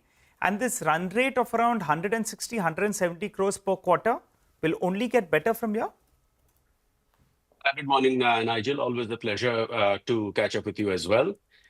So we are obviously very pleased with the numbers because, all that we have worked very hard over the years to build up the fully integrated business model and the conservative approach in terms of now being debt-free is paying off. In terms of, the Q2 numbers for FY25, broadly speaking, prices were the same as Q1. Maybe a little bit off, and costs were roughly the same, and volumes were significantly higher, which is why you have seen the numbers improve a little bit over Q1 and substantially over the corresponding quarter of last year. Going ahead, I had in an earlier interaction mentioned that we would expect H2 to be better. That was basis the assumption that, the stimulus measures in China will kick in a lot earlier than they were announced. That hasn't happened, or it happened later than what I anticipated is a better way to put it. So what you're seeing now is, China prices around the 90-cent mark, but given our blend of spot and long-term contracts, we are looking at an average realization during the ongoing Q3, roughly in the mid-90s. And that coupled with, the rupee depreciation, which is now at what, 84.35 or so, is going to enable us to, by and large, maintain the same margins that you're seeing in the current quarter. So pricing forecast, prices have come off a little bit. So what you will see in Q3 is the top line numbers cool off a little bit, but costs are also moderating, especially metallurgical coke. And therefore, by and large, we should be able to maintain these margins. Specifically, the guidance, although we don't really talk about it in that manner, but EBITDA for each of the remaining 2 quarters, I would say 150 with upside potential. No, but you said that the last time as well. You did 160, you did 170. So it's not fair to talk about 150 crores then. Will it be better? Will it at least be 160, 170 crores at current reckoning, current prices, current input cost? So we are expecting possibly a slight cool off in Q3, but it all remains to be seen. Obviously, the rupee depreciation is very much in our favor. And now with the stimulus measures in place in China and the uptick in PMI that you have seen in October, I would expect ferrochrome prices to start picking up. But at the moment, ferrochrome prices in China are about 90 cents, which is not, which works well for us because we are extremely competitive. But it doesn't work for a whole lot of peers, and which is why we're expecting some degree of improvement. And you're seeing that in India as well, with high chrome ore prices. Ferrochrome production in, amongst non-integrated producers is getting choked off. And all of that combined is going to support prices. Right. Mr. Panda, every time we speak to you, we have to ask about the Utkal C compensation. Of the 220 crore which was pending, how much have you received, and by when do you receive the rest? So all of that has been received. So in as much as land is concerned, so, to break it up, the initial, which was several years ago, couple of years ago, 20 odd crores towards, various fixed expenses and all of that, that has come in. The 352 odd for land has come in, although that is disputed by the new LOT, and that is a matter which is pending before the tribunal. But as I have said in the past, we are very confident about where we stand on that, and in fact we believe that we are entitled to a little bit more. But be that as it may, that entire amount has been received. And a little while as in a week or 10 days ago, the mines infrastructure compensation has been finalized at 8.5. That is not something that we are satisfied with, because we were expecting about 20 odd crores. But that's something that we will again have to take up. But so pretty much all of the money that we are entitled to has come in to the system. So 350 plus 20 plus 8.5 has come in. The 8.5 is yet to come in, I believe, but the rest has come in. All right. The bigger trigger for the company in the next 2-3 years, the market believes that the EBITDA number will go up substantially because your capacity is going to go up by 40 to 50%. What is the update in terms of the permissions that have come in, and in which quarter do we see the expanded capacity come on stream? 2026, early 2026, would that be a fair estimate? So mid 2026 is the assumption at this point in time. So we are currently in the process of building the boundary wall and taking possession of the land. And we expect to have groundbreaking in January, and roughly 18 months construction. So that takes us to mid 2026. Although once we kick off construction, we will certainly look to see how we can compress the timeline and advance it maybe by a month or two. So mid 2026 for the first furnace, and the second one following shortly thereafter. So that will add about 100,000 tons of capacity, which is the 40 to 50% that you are mentioning. But we are also, as you are aware, working on a ethanol project. And there too, we expect to start construction in December or maybe spilling over into January. And that will, that's something that will add about 300 odd crores to the top line. And that is something that we expect to commission by the end of 2025. Okay, by the 2025, all right. And that 300 crores will give you margins of around 20%, right? Well, it's again a factor of what the input costs are for grain-based ethanol, etc. But, broadly, I would say in the 15 to 18% range is what we're expecting at this point in time. Always good speaking to you, Mr. Panda. Second half of the year, you could do 150 crores at least of EBITDA. That would take your total EBITDA for the year to around 650 crores. Thanks a lot for joining in.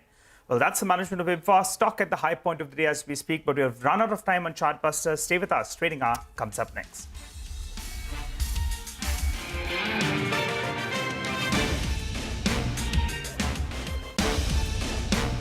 Will always burn bright. Now I know folks are feeling and experiencing a range of emotions right now. I get it. But we must accept the results of this election. Earlier today, I spoke with President-elect Trump and congratulated him on his victory. I also told him that we will help him and his team with their transition, and that we will engage in a peaceful transfer of power.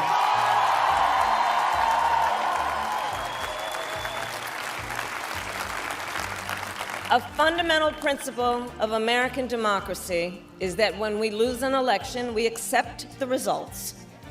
That principle, as much as any other, distinguishes democracy from monarchy or tyranny. And anyone who seeks the public trust must honor it. At the same time, in our nation, we owe loyalty not to a president or a party, but to the Constitution of the United States.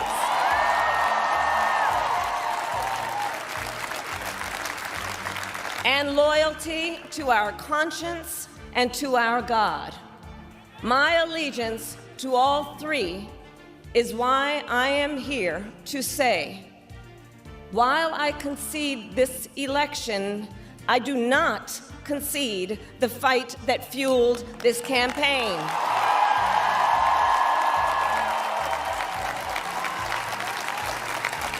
The fight for freedom, for opportunity, for fairness, and the dignity of all people. A fight for the ideals at the heart of our nation, the ideals that reflect America at our best. That is a fight I will never give up.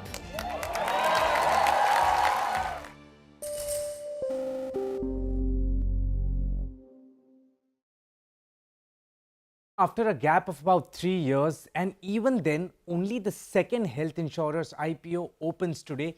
Niva Bupa's health insurance plans to raise about 2,200 crore through its IPO, out of which 800 crore is through a fresh issue for itself.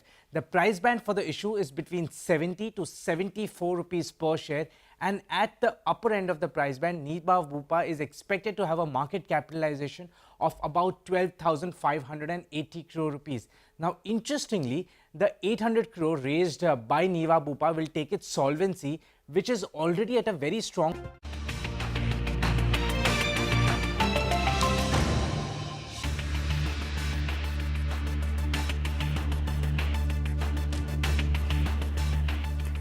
Good morning. Welcome to Friday's Trading Hour. I am Reema Tendulkar. With me is Sonal Bhutra. After negative start, things have flattened out for the market. It's got a tinge of red going for itself. So just down close to about 26 points in the Nifty. The Sensex is down 45 points. Midcap's bleeding a bit, but then they were relative outperformers for the last 2 days. Banks under pressure, and there are two big triggers to watch today. One, China NPC and what's the outcome.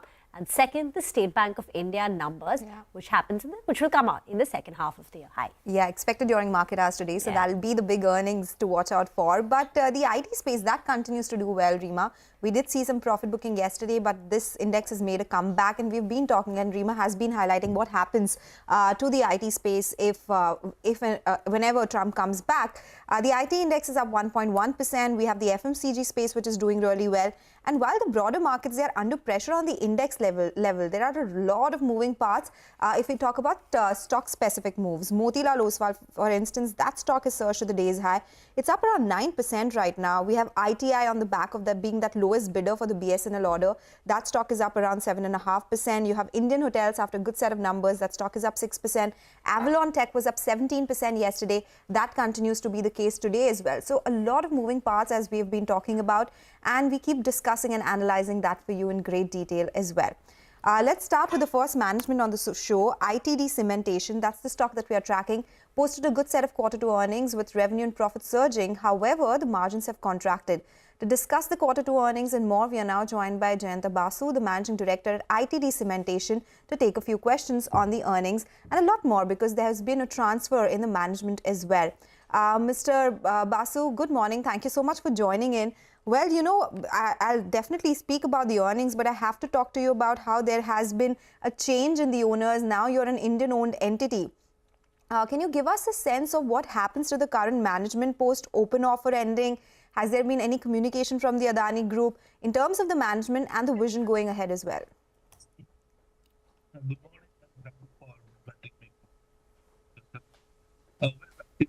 you all know that there has been some transfer procedure going on. It is still under process, so I don't want to comment much on that. Basically, the open offer may come in sometime in December. SP has been signed, so that much only I can say at this moment. Then can you tell us, Mr. Basu, about how the valuation was arrived at? The stake sale is taking place at 400 rupees per share. How many bidders were in the fray? Tell us a little bit more about the valuation process and how did the promoters agree to it? Well, I think there had been an intense discussion between the promoters and the buyers. There are three prospective buyers, NMDC, KEC and Adani. So between them and then with the promoter, existing promoter, they have a discussion. So I was not privy to that, so I'll not be able to comment much on that. The bids by the other two interested parties, KEC and I think NBCC is what you said, right? Yeah, NMDC from Abu Dhabi. Okay, sorry. Was it lower than the offer made by the Adani Group? I really don't know. Okay. Have you been communicated anything from the Adani promoters about how this company, should, go forward from here on, say for the next 5 years? What is their ambition? Well, there has not been any specific discussion, but as we are working with Adani for several years, particularly myself is working with them for 20-25 years, so I know a bit of Adani, how they work. I can get a sense that they have got a lot of internal infrastructure development, a lot of factories, a lot of projects they'll be undertaking coming few years. So they think that we'll be able to contribute more than what we are doing today if they take us. That is the idea. Sort of like a captive buy for them? For captive Not really, because this will be a independent company. That much I know. But there'll be more job from Adani than what it was before. That is what I think so. So today, what percentage of your revenues or portfolio is from the Adani Group? Today, out of work in hand, I think more or less 26% of the work in hand is from Adani today. Okay. And have they already indicated which projects they would like to take you on for? Not really. Basically, most of the marine job what they do, we are there always. Whether they have taken over or not, we are always there. They may ask us to do some more job. Let us see how it goes. Yeah. Okay. All right, Mr. Basu, that is all about the new acquisition by Adani Group of the promoter holding. Let's talk about business now. There has been some compression on margins this time around, right? 9.1% versus 9.8%. What is it that you're targeting in FY25? Do you stick to that 10% guidance on EBITDA margins? And what about revenue growth? Is it going to be 15 to 20%? Well, revenue growth, before I talk about future, what has happened last quarter? One is the monsoon, which is the common factor every year. If you see that last year or second last year pattern, always second quarter is little down than first quarter because of monsoon effect. And mostly this time, Ganga Expressway, which is the road work, which is affected by the monsoon, that is a big revenue earning job for us. So that is one area. Second is the Bangladesh project, which is affected because of the local political issue, as all of you know. So that is why this quarter is little bit down.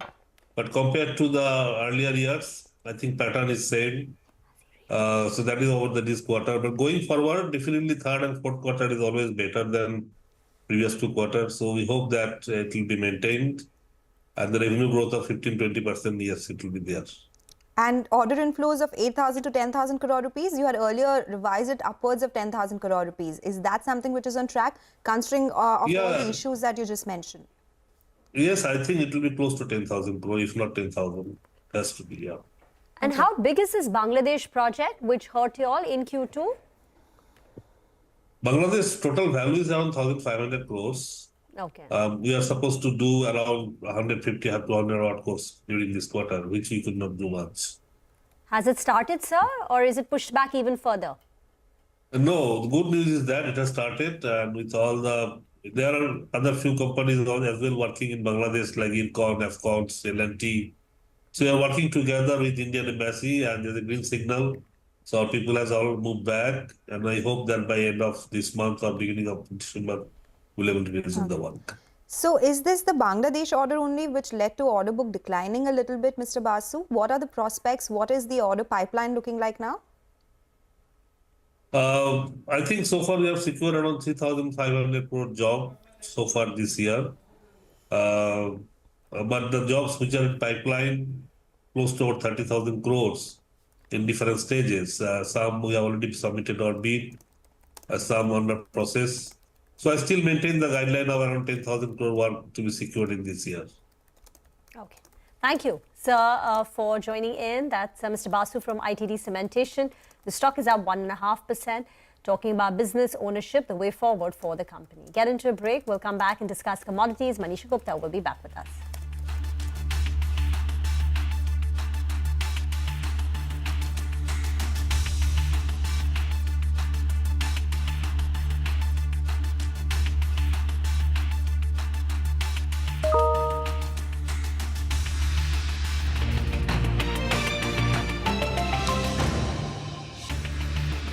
times to over 3 times. The company says that the fundraising is ahead of time to be sufficiently capitalized for an anticipated strong growth which it sees ahead of itself. There is already a listed player in the standalone health insurance space, that is Star Health Insurance. Star Health is much bigger in terms of size of business as compared to Niva Bupa.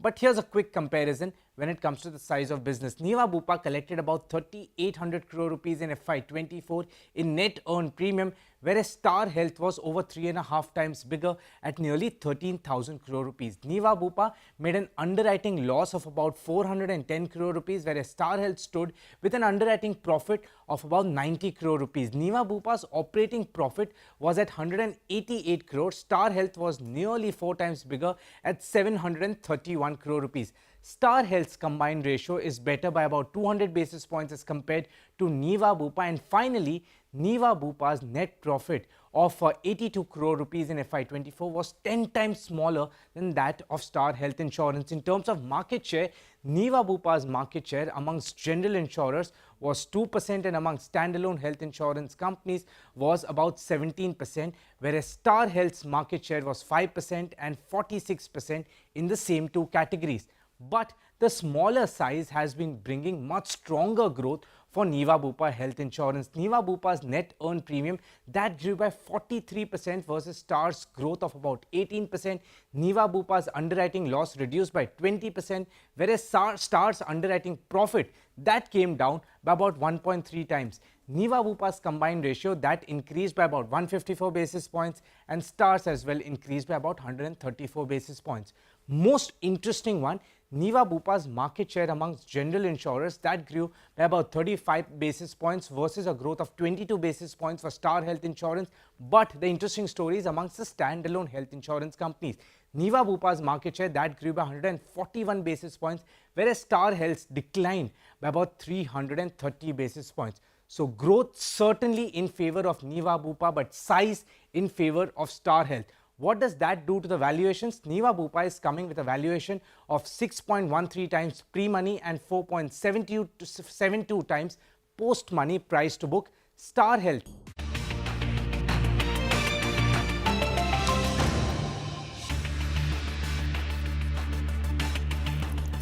Welcome back. You're still tuned into Trading Hour. It's time to talk about the commodity space. Manisha is joining in today, and today we are focusing on palm oil. Manisha, what's the update?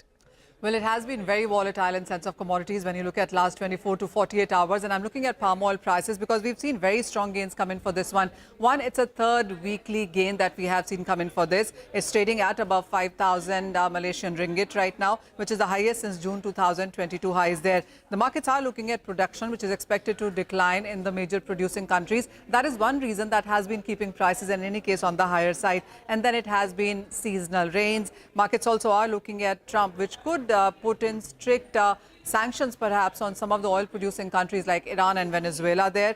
Indonesia's plan also to increase biofuels mandate is something that has been keeping prices on the higher side. So as of now, when you look at palm oil biofuel blending for this current year, it's at around 35%. By 2025, it's anticipated at 40%. And recently, a B50 mandate has been put out for 2028. So that means as much as we are consuming in sense of an edible oil, palm oil also seems to be going in equal amount for the fuel as well. Now, when you look at the Indian markets here, when it comes to palm oil imports, well, we saw 59% of a jump up on a month-on-month basis for the month of October. So that also tells you that the demand continues to be quite strong. The prices in the meanwhile for the week are up by nearly 2.5%. For the last 1 month, we've seen prices gain up by 18%, and it's 35% up for this current year right now. So palm oil within the edible oil sector and various other soft commodities as well seems to be clearly outperforming. Thank you very much for that. Get into a break. On the other side, we'll invite the second management on Trading Hour. That's Alembic Pharma. It's been a bit of a tepid quarter for the company. Top line growth of only 3.5%. But is there a recovery in store? Pranav Amin of Alembic Pharma joins in next.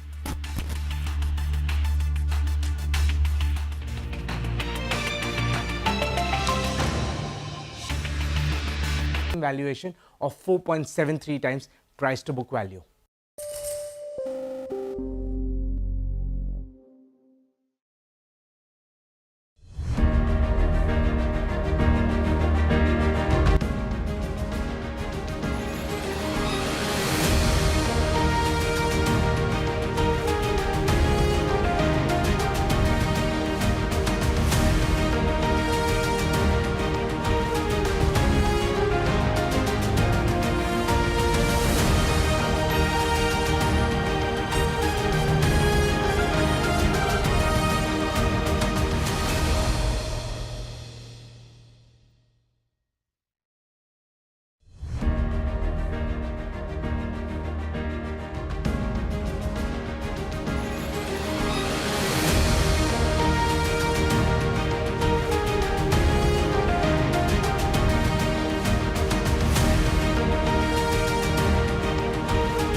Make informed decisions with comprehensive analysis on the go.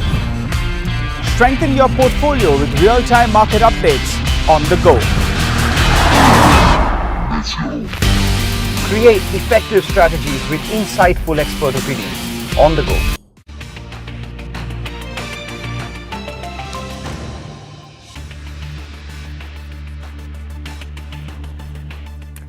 Welcome back. Matrimony has taken a bit of a tumble today, down nearly 9% on the back of the Q2 numbers, and it's a disappointing quarter.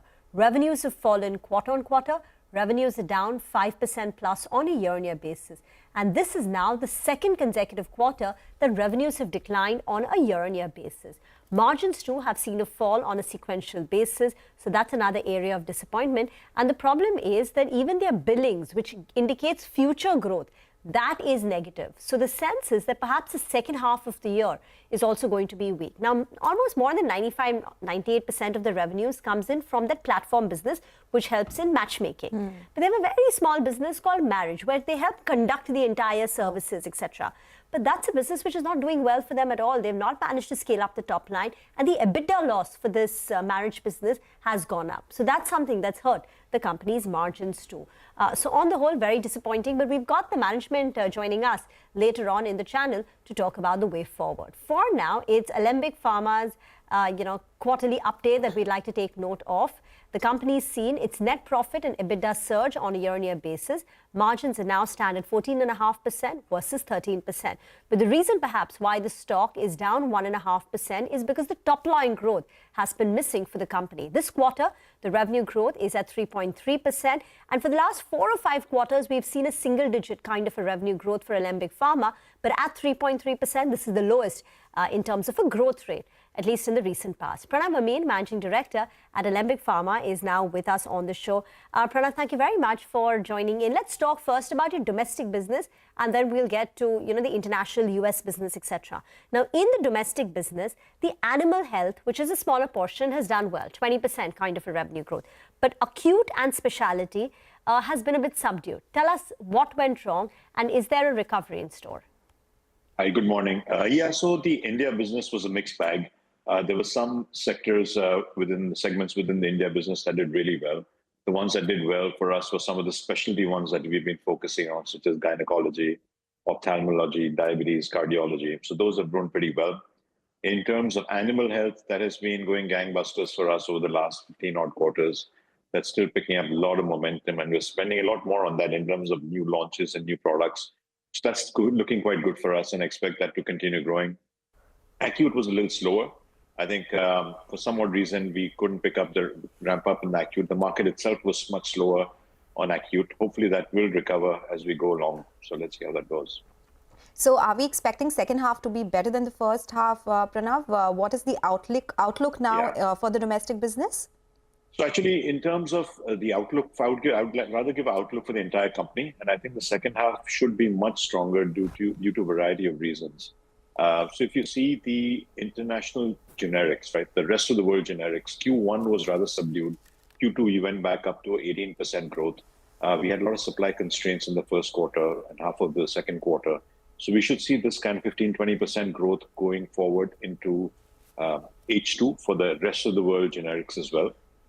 The US generics as well, the H2 will be much stronger. We had 8 launches in this quarter, but generally what we do is we slowly ramp up our launches. So we will see a lot more momentum coming in Q3, Q4 of this year.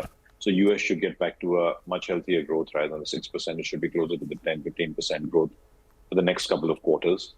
The only dampener in this in terms of the top line has been the API business, which pulled everything down, which degrew by 15%. There's some structural changes that have happened in the API business. We're seeing a lot more competition and pricing pressures on the API business, which has caused this. I expect another quarter or two to still last, and then we'll maybe with new launches recover that.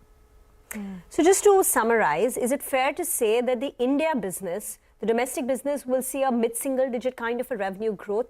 Exports should see double digit, while API will clock in negative growth, perhaps in excess of 10%. Is this a realistic framework to work with for the full year? So the India business our goal is to grow faster than the market, at whatever the market's growing at. Our goal is to grow faster than that.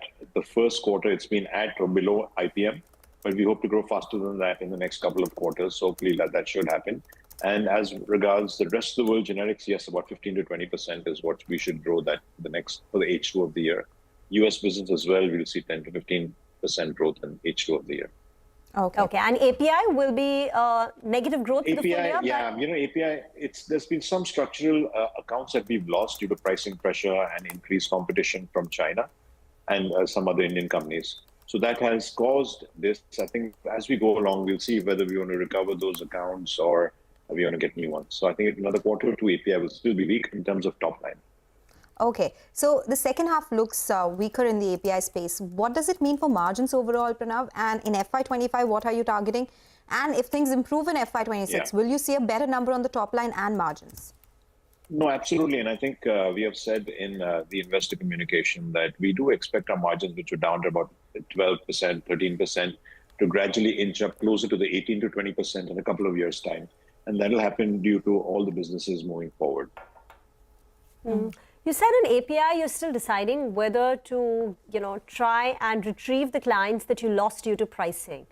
So if you do drop your pricing, will it not hurt your margins? And if you don't, it takes some time to get new clients, right? So, how are you going to navigate this? What's the thought process? What are you veering towards? No, it's a good question, right? And that's the main challenge that we face, because our API is a high quality, high margin business for us. We don't typically compete with the Chinese. We do try going at a more premium level in terms of better service, better quality. And so that's $1 million business for us. I think we'd like to keep our margins, but we will get top line growth. I think there are more opportunities as we go forward, and we should be able to recover on that as well. So it's largely a pricing issue that we are getting from China, right? Because even I would say the chemicals industry is facing the same problem. Yeah, similar, a little different, but similar. The other issue that we're seeing is there's a lot of data that is getting leaked out of India in terms of pricing and customer-wise, which is also creating a little bit of a havoc in the industry. What's been the total loss in the API business due to pricing or the loss in customers? I think. Is there any other issue except this? No, nothing. It's just pricing and there's one. So how many customers did you lose? It's very tough to say. It grows across the board. I think it's a mixed bag. So one or two customers had FTA issues. So of course the offtake is lower right now because they had FTA issues. The other one, we have two large multinationals who just had a lower offtake, and the balance is about 5-6 customers, just large customers who there was a pricing issue. Okay. Last question before we let you go. Is the company looking to participate in the GLP-1 opportunity, the two drugs there? Will you be participating in semaglutide and liraglutide? So the GLP-1 is a very interesting area. As we're seeing, there's a lot of new indications. Liraglutide, no, we're a little late on liraglutide. Semaglutide, tirzepatide are something that we are pursuing. Semaglutide, we may be a little late for the US market, but we are still active on that. Apart from that, we do expect a lot more GLP-1s to come up. So we have built capability in terms of the peptides, the API manufacturing, as well as the formulation. And we will be investing quite a bit on GLP-1s as well. Okay, all right. So we'll have a conversation about that separately. Thank you so much, Pranav, for joining in and giving us all those insights about what's happening with the company and the industry as well in general.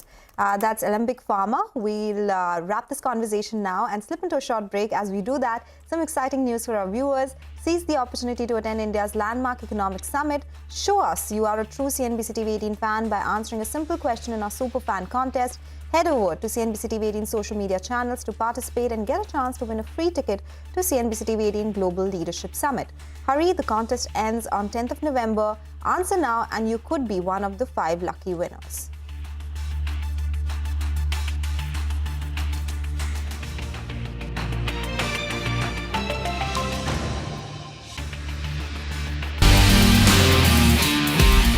Grow on the go with CNBC TV18. Now streaming live 24/7 on YouTube. How about listening to global market maestros before crafting your investment strategy? How about getting deep insights into their businesses from top Indian honchos before putting your money on the line? How about making every trading day profitable with strategies from the market masters, macro pundits and chart wizards? Only one show gives you a head start to your trading day. Get ready to profit. Get ready for business with Bajar at these times on CNBC TV18 and CNBC-TV18.com. CNBC TV18, an unending pursuit for excellence. A pioneer, a leader, a visionary, building a lasting legacy of credibility, consistency, and trust, giving unparalleled access to global thought leaders and powering conversations that are shaping the new world order, setting the highest standards through exemplary leadership.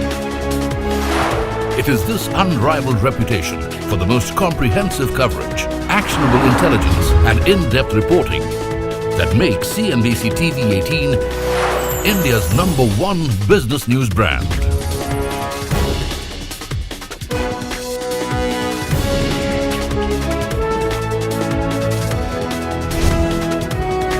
Foreseeing change, growth, and transformation for over a quarter of a century. Trendsetters crafting innovative content formats.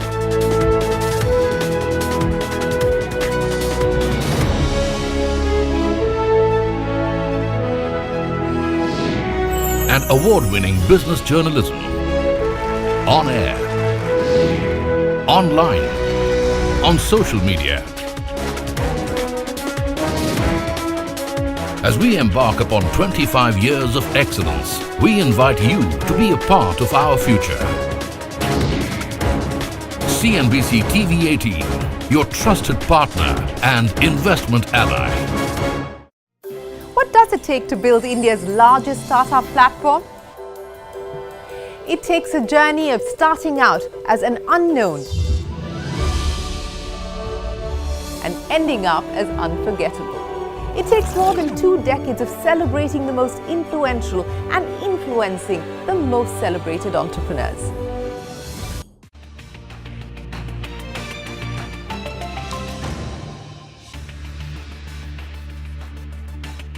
Welcome back. You're still tuned into Trading Hour. Well, the big number to watch out for today will be SBI's earnings. It is in focus ahead of its quarter 2 earnings. Abhishek is joining in to tell us what the street expects this time around. Abhishek.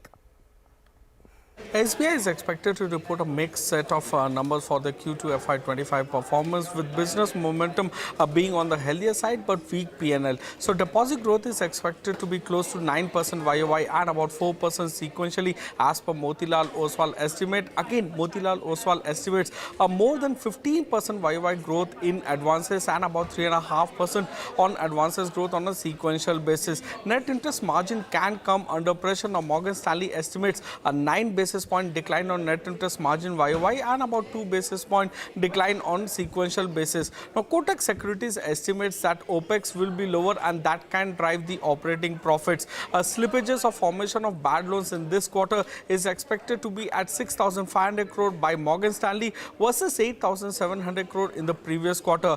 Now, Motilal Oswal estimates asset quality to remain stable or improve sequentially. They expect a slight decline in gross NPA ratio and net NPA ratio on a sequential basis. Management commentary with respect to unsecured loans as well as net interest margin outlook will be seen closely. Now, our poll suggests NII growth of 5.5% YOY and about 1.2% sequentially. We are working with a profit growth of 7.7% on a YOY basis and a decline of more than 9% sequentially. Back to you. Thank you for that. The other big one is Tata Motors. Sudarshan is here with the key expectations. Sudarshan.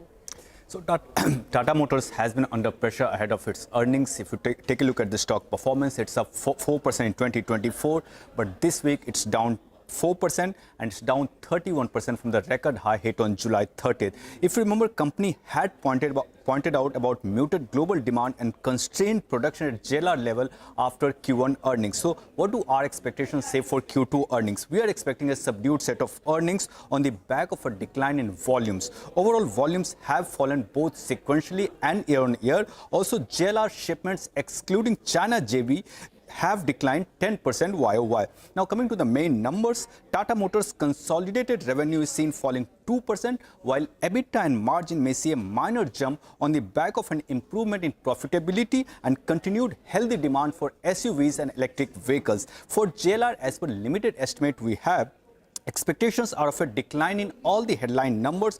Revenue and EBITDA are seen falling 7% each, while margin may come in almost unchanged at 14.8%. In the commentary, few things that will be watched very closely are: first, update related to global and domestic demand; second, production and shipment situation at JLR; and third is margin guidance that company gives for FY25 related to JLR. So earnings in all probability will be muted, but all eyes will be on commentary related to H2, as there is an expectation of increased government spend in H2, which might help improvement in CV demand. Okay, all right. Thank you so much for joining in with what to expect from Tata Motors numbers, Sudarshan, today. Let's move on and get a technical check on the markets. Vishal Mankan from malkansviews.com is joining in now. Vishal, there's been some recovery, but again, we are seeing some pressure of around 60 points in the Nifty. What's the next important level to watch out for on this in the Bank Nifty, considering big earnings expected today? Yeah, hi. I think Nifty and Bank Nifty are finding their feet at the bottom, forming a bottom in the last few days, especially after the US election results have been out, and which is positive. So I think the intermediate bottom has been in place, and around 24,000, 24,100 is a good support where it can find a major bottom for the next few weeks. And from here, we can look at a rally of 24,600 to 700 in the next few trading sessions. Stocks, what would you recommend? I'll go with a couple of stocks, which is one of them is on the PSU banks, which is PNB, Punjab National Bank. It has formed a good bottom around 100 levels with good divergences on daily charts. So I'll go with a buy on that with a stop of 102 for targets of 112 and 115. And the second one would be HAL, which has already moved up quite a bit, but it looks like it has a breakout there. So we'll go with a buy on that with 44.20 as a stop and 45.20 and 45.60 as target. Okay, all right. Thank you so much, Vishal, for joining in. We'll slip into a short break now. Vivek Parthiban of Kaplan Point Labs will join us next to discuss their Q2 numbers and more. Stay tuned for that.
Stories of India's startup universe to becoming a success story in itself, as India's longest running show on startups and entrepreneurship, celebrating 21 action-packed years of building India's biggest startup community. Young Turks at 21, only on CNBC-TV18 and CNBC-TV18.com.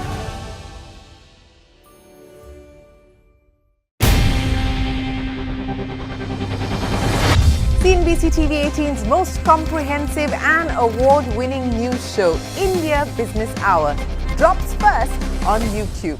So get the first access to the most influential architects of policies and politics, the key newsmakers of the day. Discover the big themes as we decode the business of markets, macros and more. Be the first to go to the heart of all the top stories that drive the day's agenda. Catch the award-winning India Business Hour live every night on YouTube with me, Shireen Bhat. India Business Hour live on YouTube at CNBC TV18 weeknights at 7 p.m. Now, one of the biggest and the most anticipated events of the year is finally out of the way. Donald Trump will now become the 47th president of the United States, and that can have far-reaching consequences across sectors and asset classes equally. Now, Citi has come out with this note on how this Trump presidency can impact various aspects from sectors to fund flows and then to our own markets as well. They'll take you through them bit by bit. Now, for the fund flows bit, Citi says that it is contingent on China because any big stimulus announcement that comes out from there can increase the rotation of this trade out of India into China and vice versa. Now, it wants to focus on domestic flows as well, particularly after the 10% correction that we have seen on the Nifty from the peak. Now, it sees a limited impact on the domestic-oriented economy, but sectors like pharma, chemicals, IT services and auto ancillaries are the ones that can be impacted. Now, for the chemical space, India accounted for nearly 5% of the organic and miscellaneous chemical exports to the US, and the impact of that will depend on the tariff levied on specific products, if any, and vice versa as well. Now, for the auto ancillary space, the China Plus One policy can benefit stocks like Sona Comstar, Balkrishna Industries, Samvardhana Motherson and Bharat Forge, but that is subject to how the relative tariffs change within the sector itself. Now, for the pharma space, Citi says that the Western biopharma companies are looking for vendors beyond China, and stocks like Divi's Laboratories are better placed compared to its peers due to the costs and the capacities that it has. Now, while a Trump presidency was said to be negative for Indian IT, Citi believes that the companies are now better positioned to deliver more via offshore post the COVID pandemic. Now, it also wants to watch out for any potential tax cuts and the impact that it can have on any of these stocks. Now, the result is definitely a negative for the metal sector, just for the threat of the increased tariffs. But Citi is unsure whether any of this higher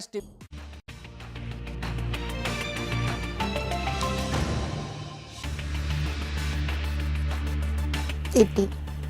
Welcome back. Let's invite the management of Kaplan Point on the show now. Vivek Parthiban, the COO of the company, is now with us on the show. Thank you very much, sir, for joining in. So now in the first half of the year, you've clocked in close to about 17% top line growth. You're saying that Latin America continues to drive robust top line and bottom line growth. So can you give us the outlook for the second half of the year and break it up in terms of Latin America and US? Thank you. So yeah, Latin America continues to drive maximum growth for us right now, but US is fast catching up as well. Of course, albeit on a small base, we are still looking at very decent growth in the US. But at this point, the breakup is at about 82% from Latin America and the other 18% from the US. We've been very consistent over the last few years, few quarters, etc. I think that also goes to show that the business model that we have, where we cater to the bottom of the pyramid, continues to work well for us, which is what we are going to be trying to replicate in the US as well. Vivek, what my colleague meant to ask is, what are the growth rates that you're looking at in FY25? Will you be able to do this 18% mark or better than that for the entire year? And how would growth be from the Latin American geography and the US geography separately? Yeah. So typically, H2 is equal or better than H1 for us historically. And what I mentioned with regards to consistency is the fact that almost 80+ % of our business is targeted towards the private market. So basically, we have a fair amount of repeatability, a fair amount of consistency with our business. There is no hit or miss kind of events that happens for us, So you can expect similar kind of growth for us for H2 as well. Okay. Your oncology business, which commenced exports, has clocked in a 12 crore revenue in the first half of the year. For the second half of the year, what is the run rate? And you're saying it will be profitable in the first full year of operations. So that will be in FY25. What could be the profits we should expect from the oncology business? Yeah, so oncology business typically is low volume, high margins. We don't want to get into specific numbers, but we are very confident of repeating what we've done in the first half, in the second half also. At which level I think we will turn profitable on this. This is, I would say, a bit of a rarity because typically any new capex takes about 3-4 years for, especially when you're looking at pharmaceuticals and finished dosages, etc. So this is pertinent because we've been able to do some groundwork on oncology products in our existing markets by way of outsourcing over the last few years, which we've been able to take in-house right now. This has gone some way into making this unit turn profitable within the first full year of operations itself. Okay, so once it does scale up, Vivek, what kind of revenue number are you targeting? And since it's oncology, it'll be high margin business, right? So how would it contribute to your margins going forward? Yeah, I think at a company level, we are either, better than benchmarks. If you look at companies our size, our EBITDA is close to 35-36%. The oncology business will go in some way to augment this. But at any level, I don't see us reducing this either on an entity level or on a consolidated level. So I would say the oncology business will be value accretive for sure from here. Okay. You've also tied up with partners in China for entry into biologics and biosimilars for emerging markets initially, with specific focus on insulin analogs and biosimilars. Can you tell us what this means for the company in terms of financials or, the strategy? Yeah, we've always looked at how do we evolve ourselves to the next trajectory of growth? How do we evolve ourselves to what the market trends are? And biologics and biosimilars is something that everybody needs to get into over the next 5-10 years. Obviously, it requires quite deep pockets. So we need to segment it out as to how it will work for Kaplan. So what we are looking at in the initial stages is to focus a little bit more on the drug substance to be outsourced from China and Taiwan, etc., and then for the drug products to be manufactured in-house. The drug product is very similar to the liquid injectables that we do for the US, so there's not too much by way of differentiation that we have there. So we think we can continue to be as asset light as possible when we get into biologics, at least in the initial periods before we start putting in infrastructure on our own once the business starts to scale. So it's early days right now. I think in the next 3 to 4 years, this will start to occupy a bigger share of our pie. So you said you need deep pockets, right, to get into this business completely. So when you say 3 to 4 years down the line, what kind of capex would you require here? You must be planning for that already. And you had spoken of a capex plan of around 600 to 650 crore rupees when we spoke to you in Q1. How much have you spent in Q2? What is the outlook for the remainder of the year? Yeah, so over this year and next year, I think we would, at a maximum, spend around 300 crores more on capex to complete all our existing projects. Now, we live within our means, right? We don't have any debt on our books. All of the capex that we spend on is all funded internally. And due to the robustness in our Latin American business, we are able to put away around 270 to 300 crore per year in surplus, right? So even if it takes for our biosimilar projects and stuff later on, even if it takes extra amount of capex to be done, we will do this internally. We don't have a specific number on where that needs to be right now, but we will get there. We will get there, and we are evolving as well as a company. We will also try and understand what our sweet spot is when it comes to biologics. So, like I said, early days at this point, and we will keep you informed as and when there are developments here. Vivek, thank you very much for joining in. That's the word coming in from Kaplan Point. In the last 3 months, the stock has gained close to about 30-odd%. By the way, IT is back on the radar. Look at the way Wipro, Tech Mahindra, Infosys, these stocks have surged to a 2.5% up move, and this entire week, Nifty IT index is up nearly 4.5% at a time when the benchmark indices are slightly down. So it's a solid outperformance, by the IT majors this week. Even HCL Tech is now up close to about 0.8%. Get into a break. On the other side, we'll talk about stocks like Page Industries, RVNL, Ircon, and we'll tell you why they're surging in trade.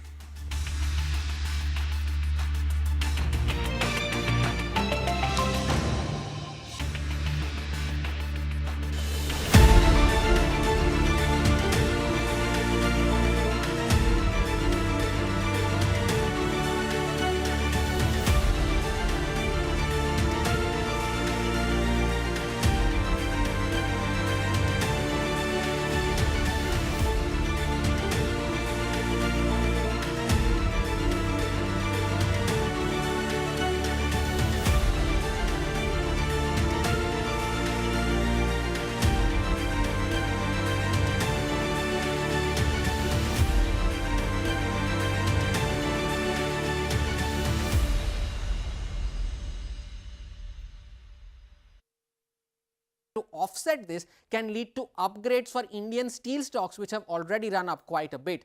Now, Citi also says that the Trump presidency is negative for oil prices, and that reinforces their conviction to maintain their buy recommendations on OMCs like HPCL, BPCL and Indian Oil compared to its neutral stance on stocks like ONGC. Now, the brokerage draws upon the 2016 election that Trump had won. Now, while Indian equities had delivered 23% returns in US dollar terms over the next 12 months, sectors like energy, telecom, materials outperformed, while IT, healthcare and consumer discretionary were the underperformers. So what does that do to our own markets now? The Citi believes that despite the correction that we have had, valuations are off the highs, but they still remain above historical averages. It prefers buying the dips, and its September 2025 target implies a 4% upside on the Nifty currently. So there you go. Donald Trump, the 47th president of the United States and a disruptor for multiple sectors. For India, it's more a case of you win some, you lose some.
Welcome back. You're still tuned into Trading Hour. Well, the Midcap index is down almost 500 points right now, but a lot of stock-specific moves on the back of earnings that we are getting. There you go. It's actually at the day's low right now. Page Industries is the stock on our radar. It surged over 5% following brokerage upgrades after a good quarter.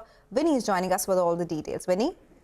Yes, good morning. So we're seeing two upgrades coming in this time from two analysts. So, one is Motilal Oswal. They've upgraded the stock to a buy from a previous neutral rating. Target price 54,000 rupees. And the other one is IIFL. They've upgraded the stock to a buy from a previous ad. Target price of 50,000 rupees for the stock. So why and what was so positive about it in this time's numbers? Volumes grew by 7%, while realizations also along with that improved by 4%. Premium mix, higher premium mix, overall mix is improving, and that led to a better performance for Page Industries. EBITDA margins, that also came in as a positive surprise, 22.6%, which was at a 10-quarter high. Other than that, secondary sales have outperformed the primary sales. E-commerce channel that continued to outpace in terms of the growth that they saw, mainly led by quick commerce, and working capital days that also improved to 61 versus 75 days in the month of March 2024.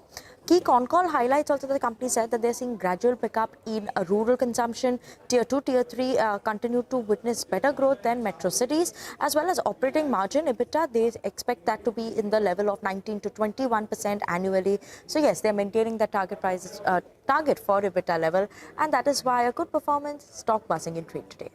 Oh yes, 6% higher on Page Industries after a long time, seeing that big move on the stock today.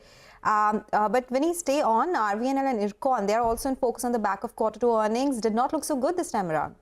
Absolutely. RVNL and IRCON, both of them, not a great set of numbers coming in. Look at RVNL. When you look at it in terms of the revenue of the company, that's seen a decline of around 1%. Margins and profits of the company also have seen a decline. So operationally also, RVNL saw a weak performance coming in. Margins were declining by around 50 basis points on a year-on-year basis, and profits were down by almost 27% on a YOY basis. So yes, subdued growth is something that impacted the overall performance of the company. Let's move on, talk about IRCON as well. Not a great set of numbers there. Revenues down almost 19%, profits seeing a decline of 18%, and operationally also a bit of a subdued performance coming in. EBITDA margin 40 basis point decline versus last year. So weak operating performance. Other income, though it saw an increase, not much of a support coming in on that front. Keeping an eye out on both these railway stocks. All right, so RVNL and IRCON under pressure. Thank you so much, Vinny, for joining in with all those details. Another stock in focus is Cochin Shipyard on the back of its second quarter earnings. Upasana is here to tell us how did the numbers look. Upasana? Well, Sonal, overall number misses the street estimates. There was a rise in material cost which impacted margins and profitability of the company. Margins are under pressure for both the segments on a YoY basis. Now, company's key segment, that is shipbuilding segment, which comprises nearly 70% of the sales mix of the company, saw a margin downtick of 210 basis points on a YoY basis. This was mainly due to change in the product mix and no IAC order. Now, higher cost of material and sharp fall in other income led to a low single-digit PAT growth of 4% on a YoY basis. Now, mind you, Q2 is a seasonally weak quarter for the company, and order inflow in Q2 also remained muted. Now, coming to the numbers, revenue stood at 1,143 crore with an uptick of 13% on a YoY basis. EBITDA margins, as highlighted earlier, saw a downtick of 170 basis points and stood at 17.2%. PAT saw a growth of just about 4%. And mind you that the company after Q1 had given a guidance to us that it is targeting 20 to 25% revenue growth for FY25. EBITDA margin it is expecting in the range of 17 to 19%. And company expects ship repair segment to touch 1,250 crore. And as of H1 FY25, it stands at 527 crores. Okay, all right. That is Cochin Shipyard for you. The stock is lower by 5%. Thank you, Upasana, for joining us with all those details. Let's talk markets now. Earlier today, we spoke to Gautam Shah. He's the founder and chief strategist at Goldilocks Premium Research. Let's listen into his top sectoral bets. I do believe that the market has got into a base building process once again. And I think the key question a lot of people are asking is whether this is a correction within a larger bull trend or whether this is a trend reversal that leads to a series of lower tops and lower bottoms. I think the Nifty is going to be stable. It's going to be in a sort of a range. 23,800, 24,000 area is a very important support. I don't see that breaking down easily. In fact, I'm more tempted to believe that the market will break out above 24,500 and gradually move to levels of 25,000 to 25,300. So I would be constructive from here. I think I know there is a lot of fear in the system, but the charts which were very, very overbought at the starting of October are quite oversold in the month of as we start November. So I think this is a buying opportunity. Constructive on financial services and bank Nifty as a pocket, and I feel that this is the index that is possibly going to trigger the breakout on the upside above 52,500, and if that is going to happen, then you will have bank Nifty testing lifetime highs pretty soon. So I would be very bullish on the financial services as a basket. I think on an overall basis they should do well. So that I think is a very good risk reward idea. So whether you look at valuations, whether you look at charts, I think it's all very well placed.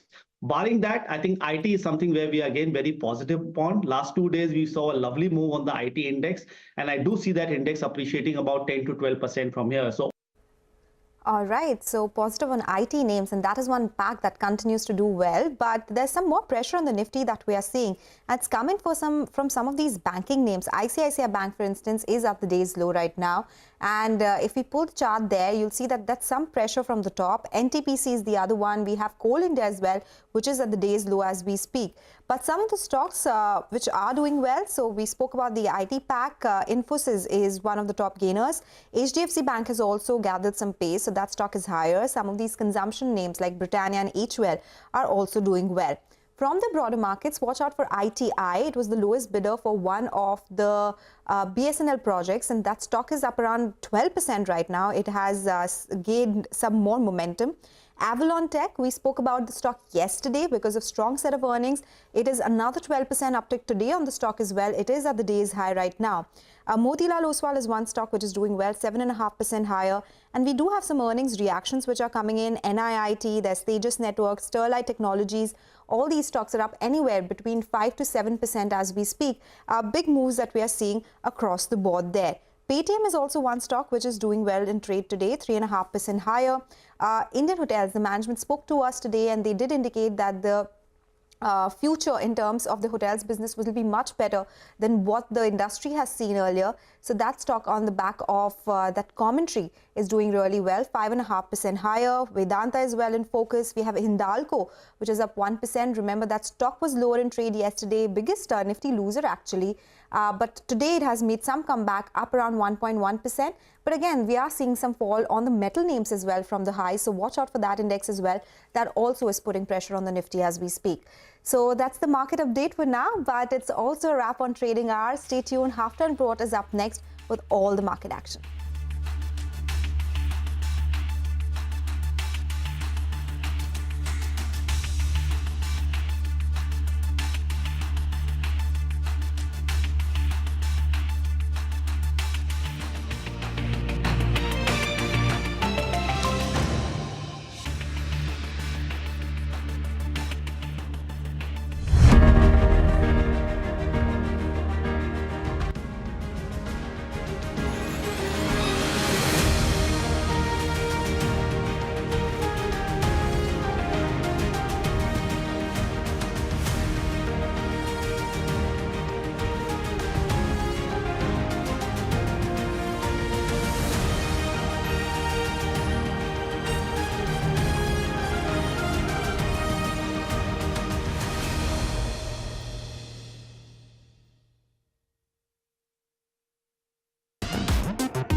High drama is unfolding in the J&K Legislative Assembly, which has met after a gap of 6 years, and the representatives today were in a scuffle when an MLA from Handwara brought in a banner which read that they want 370 and 35A back. Background of this whole controversy is that yesterday the National Conference brought in a resolution where they're demanding the special status be given back to J&K, and the dialogue with the representatives of Jammu and Kashmir should be resumed on giving back the special status to Jammu and Kashmir. And BJP has been since yesterday protesting, saying that it's wrong, it's unconstitutional, and only the parliament has the right to debate and talk about all these issues and give back statehood. But now war of words has broken out, and with the PDP MLAs along with Sajjad, one of the People's Conference, and one more MLA from Langate bringing a fresh resolution wherein they're specifically talking about 370 and 35A, while the political parties in the valley have blamed National Conference for being in league with the BJP and mellowing down the tone of the resolution that was brought yesterday and passed then in the assembly when the chaos took place. But they're saying that there is no mention of 35A, 370 specifically, and that's why they're moving a fresh resolution, and they blame the National Conference for being in league with the BJP when it comes to the resolution. But interesting times ahead, because the assembly hasn't really functioned. There was a vote of thanks for the Lieutenant Governor's speech that was going to take place according to the schedule, but that did not happen. There's a lot of chaos in the House, and tomorrow will be the last day of the session before it opens in Jammu. But yes, a lot of heated arguments, debates, and a lot of scuffle taking place in J&K Legislative Assembly. With Bashir Loni Shanwani for CNBC-TV18.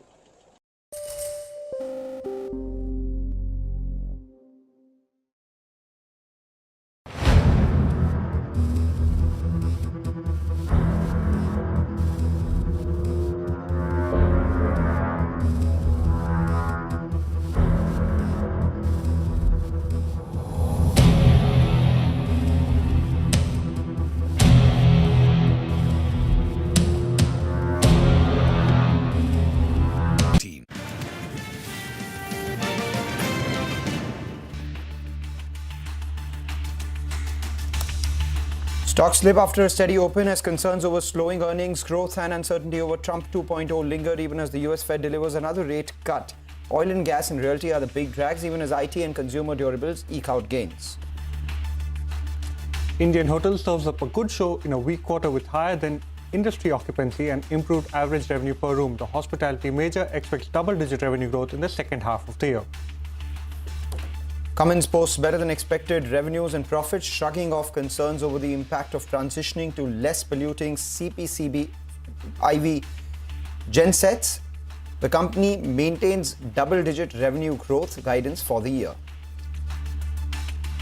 Federal Reserve Chair Jerome Powell, on being asked whether he would step down if called on to by Trump, responded with an emphatic no. He clarified the president doesn't have the powers to fire him. Not permitted under the law, he exclaimed.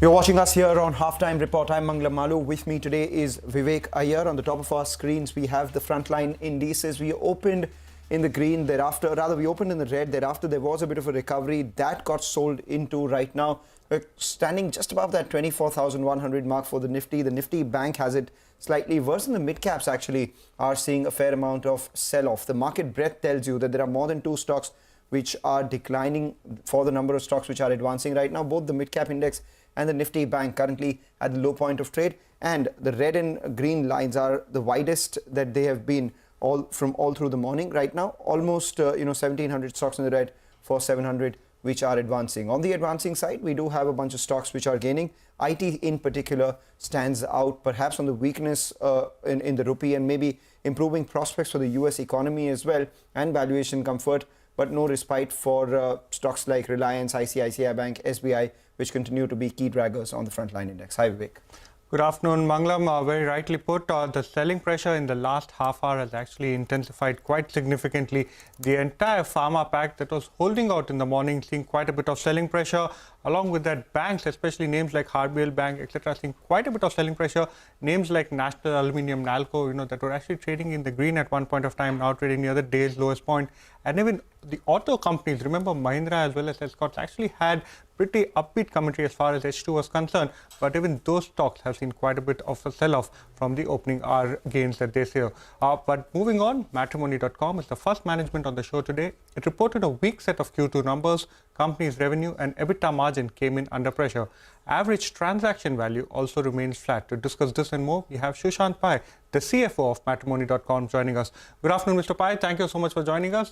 It appears to be another quarter where revenue growth as well as other metrics appear to be quite weak. What exactly led to this kind of a pressure in Q2? Yeah. Good afternoon, and good afternoon to all the viewers. Yes, Q2 has seen some pressure. Typically, it's a seasonal quarter, and it's also come at the back of a weak Q1 as well. The main reason is I think we've seen a lot of inauspicious days in the last couple of quarters. That has led to the revenue decline in both these quarters. But as we see as of now, the wedding season is coming up. We are gearing for that. We have launched something called the Great Indian Matchmaking Fest. We are giving a lot of offers. We are tied up with a lot of brands for discounts. So we are gearing up for the wedding season. So we are hoping to see some amount of bounce back from a billing perspective. But from a revenue perspective, it is going to take a little time and it will come back only in Q4. But yeah, I think the main reason is seasonality. Main reason seasonality, but then year on year it shouldn't be a big dip, right? We just have to understand a couple of other things as well. The first half revenues are down by about 3.5%. Given billing is down 5%, should we expect a negative growth even in the second half?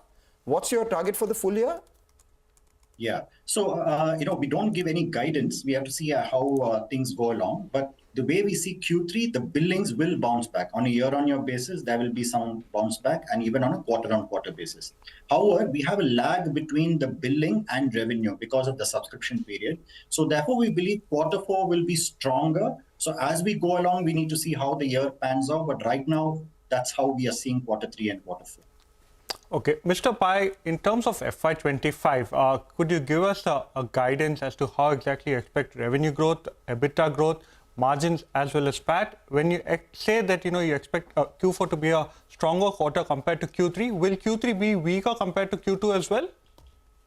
No, Q3 will be better than Q2 in terms of billings, but there will be a revenue decline. Like I said, since Q2 has been a muted quarter in billings. When I mean billings, that's the collections, right? When the collections are low, the gap revenue for the next quarter takes some pressure. So that's why I said Q3 will bounce back on the collections, and that collections will have a better impact in Q4. So therefore, in Q4, we see better growth, and we want to end the year on a strong note as well. So that's the way we see. So on a full year, I think because of 2 quarters of decline and also third quarter revenue also, not growing, overall, there will be a muted sort of a growth for the full year as well. Right. Apart from business, what's interesting is that increasingly there are a bunch of, profiles which have not enough authenticity. I mean, recently we saw, something go viral online where there was image, what do you call it? The image of the person who said it, there was identity theft, simply put. What are you doing to, ensure that that doesn't happen? How are you trying to increase safety measures here? Because the business, while it is important for you to, have premium verified profiles and get people married, etc., it also has that element of trust. What are you doing to fix that? Yeah, so I know where you picked this up from. And clearly, the whole messaging is a little bit of distortion. There is a distortion there. However, at first, let me address the distortion.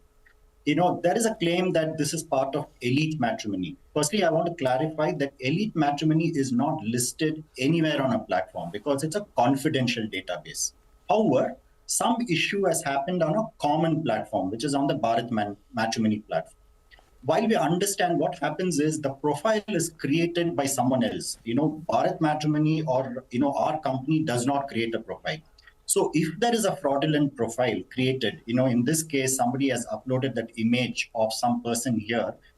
It's just that, on a base of 6-7 million profiles, there could be some flaw in terms of something would have fallen out.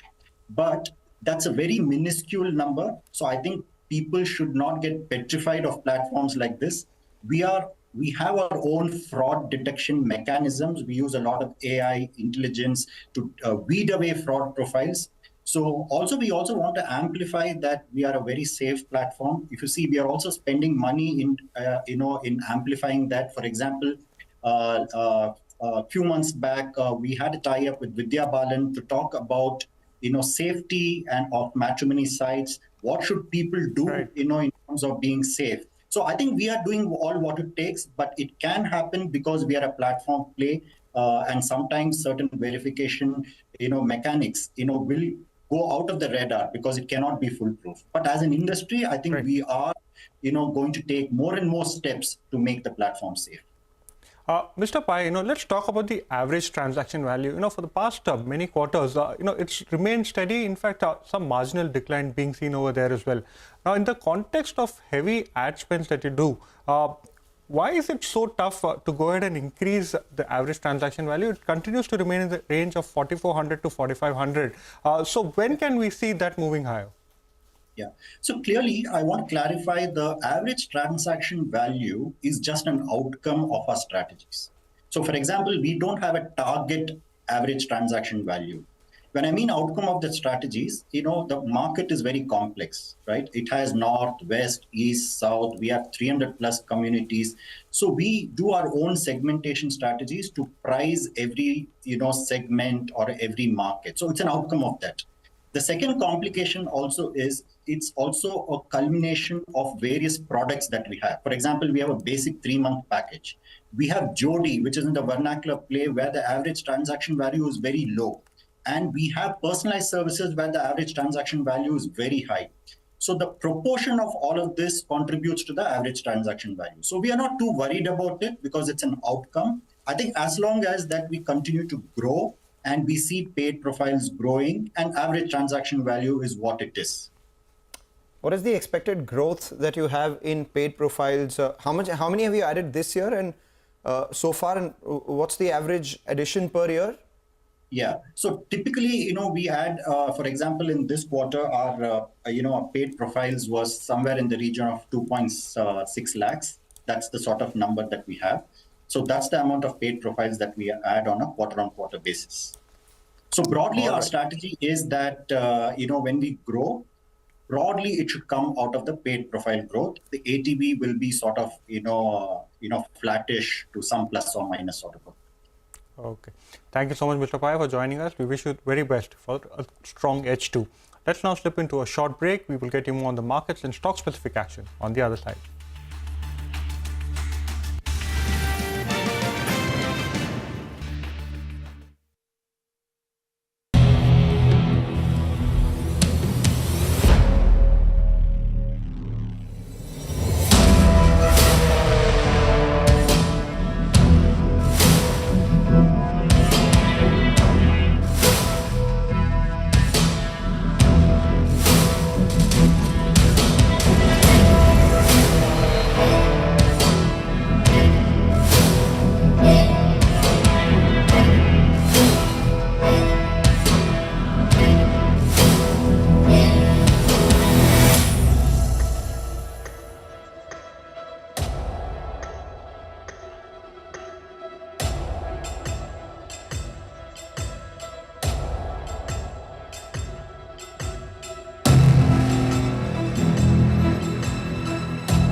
Thank you all. Thank you, thank you. Thank you, thank you. The outcome of this election is not what we wanted, not what we fought for, not what we voted for, but hear me when I say, the light of America's promise will always burn bright. Now, I know folks are feeling and experiencing a range of emotions right now. I get it. But we must accept the results of this election. Earlier today, I spoke with President-elect Trump and congratulated him on his victory. I also told him that we will help him and his team with their transition, and that we will engage in a peaceful transfer of power.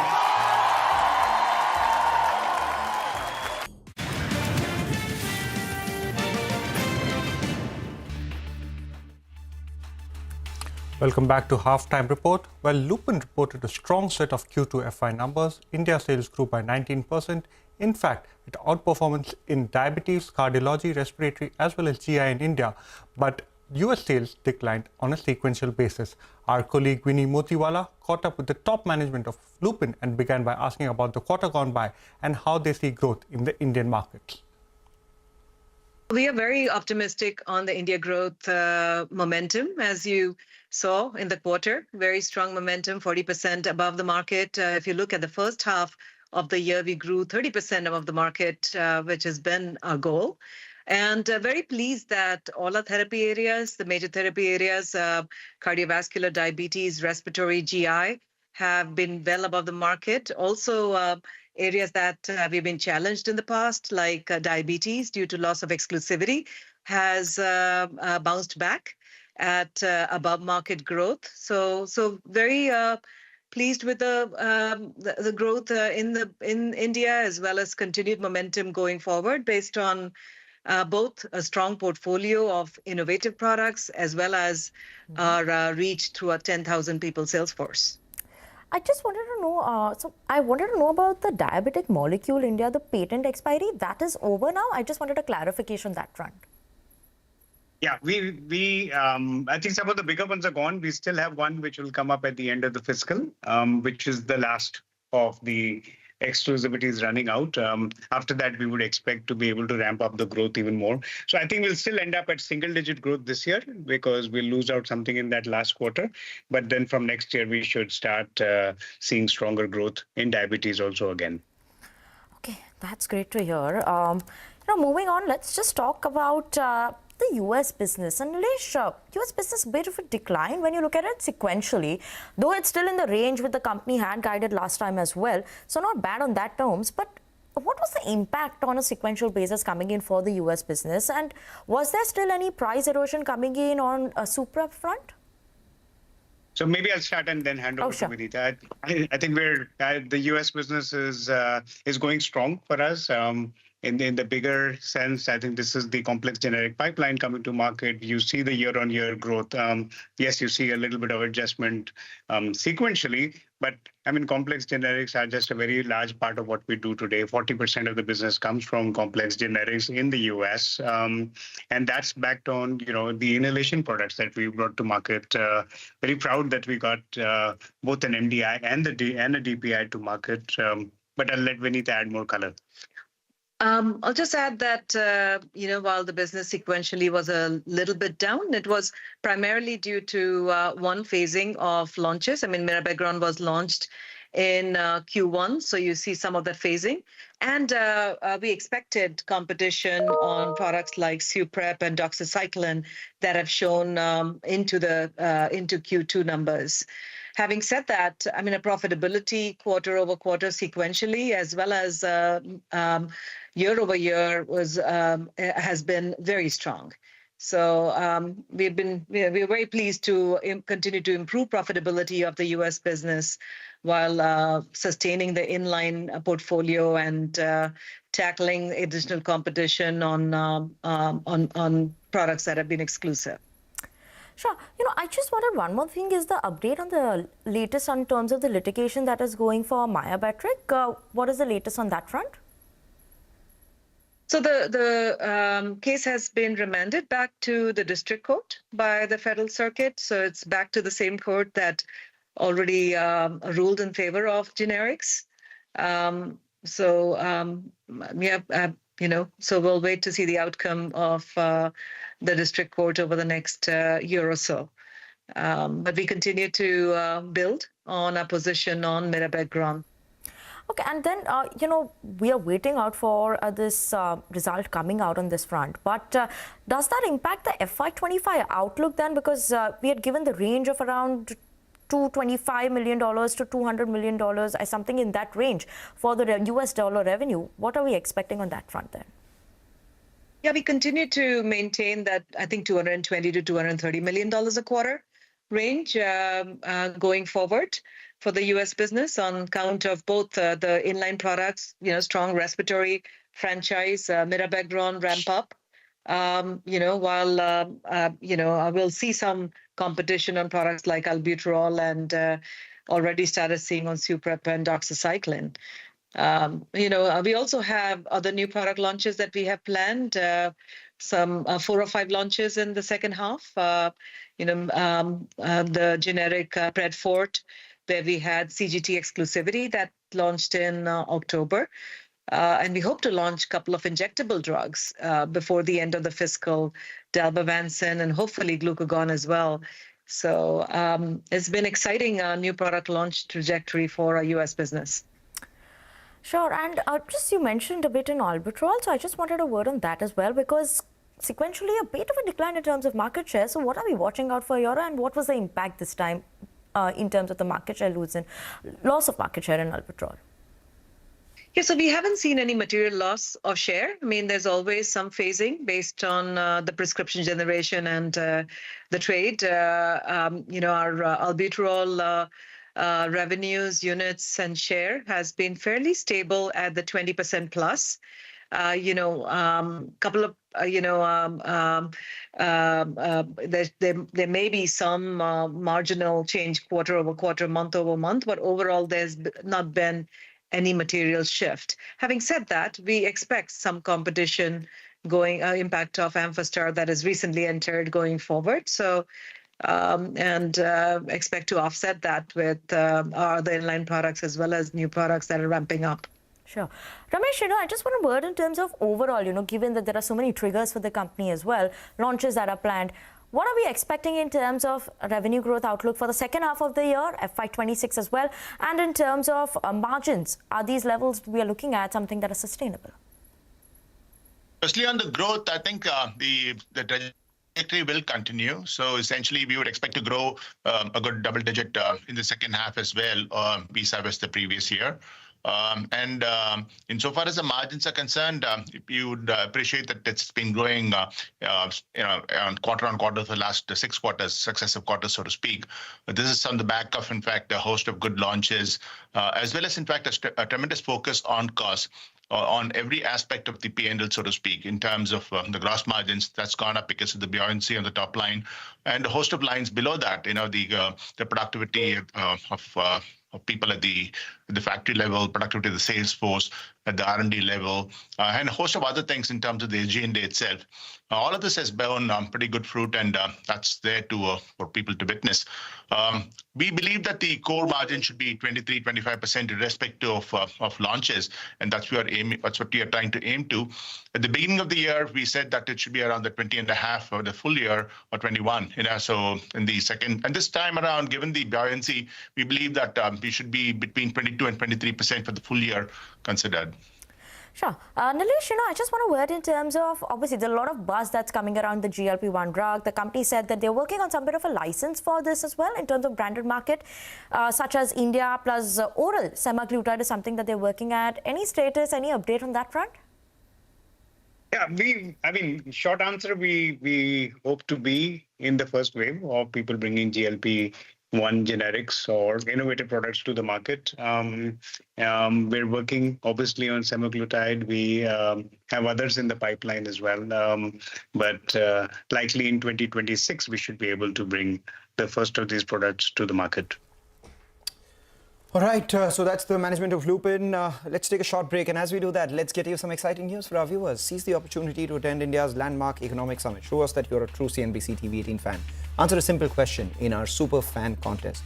Head over to CNBC TV18's social media channels, participate, get a chance to win a free ticket to CNBC TV18's Global Leadership Summit.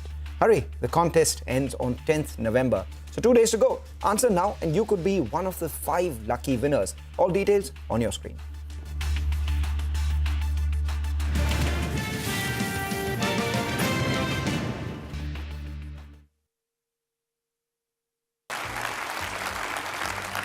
A fundamental principle of American democracy is that when we lose an election, we accept the results. That principle, as much as any other, distinguishes democracy from monarchy or tyranny. And anyone who seeks the public trust must honor it. At the same time, in our nation, we owe loyalty not to a president or a party, but to the Constitution of the United States.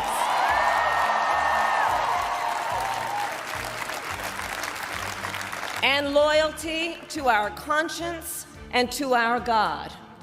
My allegiance to all three is why I am here to say, while I concede this election, I do not concede the fight that fueled this campaign.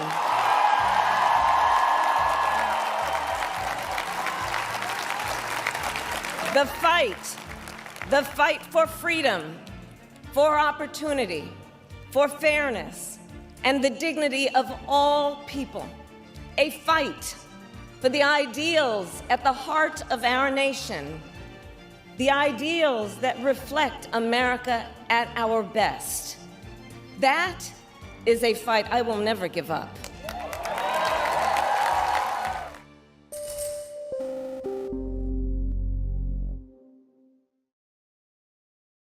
After a gap of about 3 years, and even then, only the second health insurer's IPO opens today, Niva Bupa's health insurance plans to raise about 2,200 crore through its IPO, out of which 800 crore is through a fresh issue for itself. The price band for the issue is between 70 to 74 rupees per share, and at the upper end of the price band, Niva Bupa is expected to have a market capitalization of about 12,580 crore rupees. Now, interestingly, the 800 crore raised by Niva Bupa will take its solvency, which is already at a very strong point of 2.39 times to over 3 times. The company says that the fundraising is ahead of time to be sufficiently capitalized for an anticipated strong growth which it sees ahead of itself. There is already a listed player in the standalone health insurance space, that is Star Health Insurance. Star Health is much bigger in terms of size of business as compared to Niva Bupa. But here's a quick comparison when it comes to the size of business. Niva Bupa collected about 3,800 crore rupees in FY24 in net earned premium, whereas Star Health was over 3.5 times bigger at nearly 13,000 crore rupees. Niva Bupa made an underwriting loss of about 410 crore rupees, whereas Star Health stood with an underwriting profit of about 90 crore rupees. Niva Bupa's operating profit was at 188 crore. Star Health was nearly 4 times bigger at 731 crore rupees. Star Health's combined ratio is better by about 200 basis points as compared to Niva Bupa. And finally, Niva Bupa's net profit of 82 crore rupees in FY24 was 10 times smaller than that of Star Health Insurance. In terms of market share, Niva Bupa's market...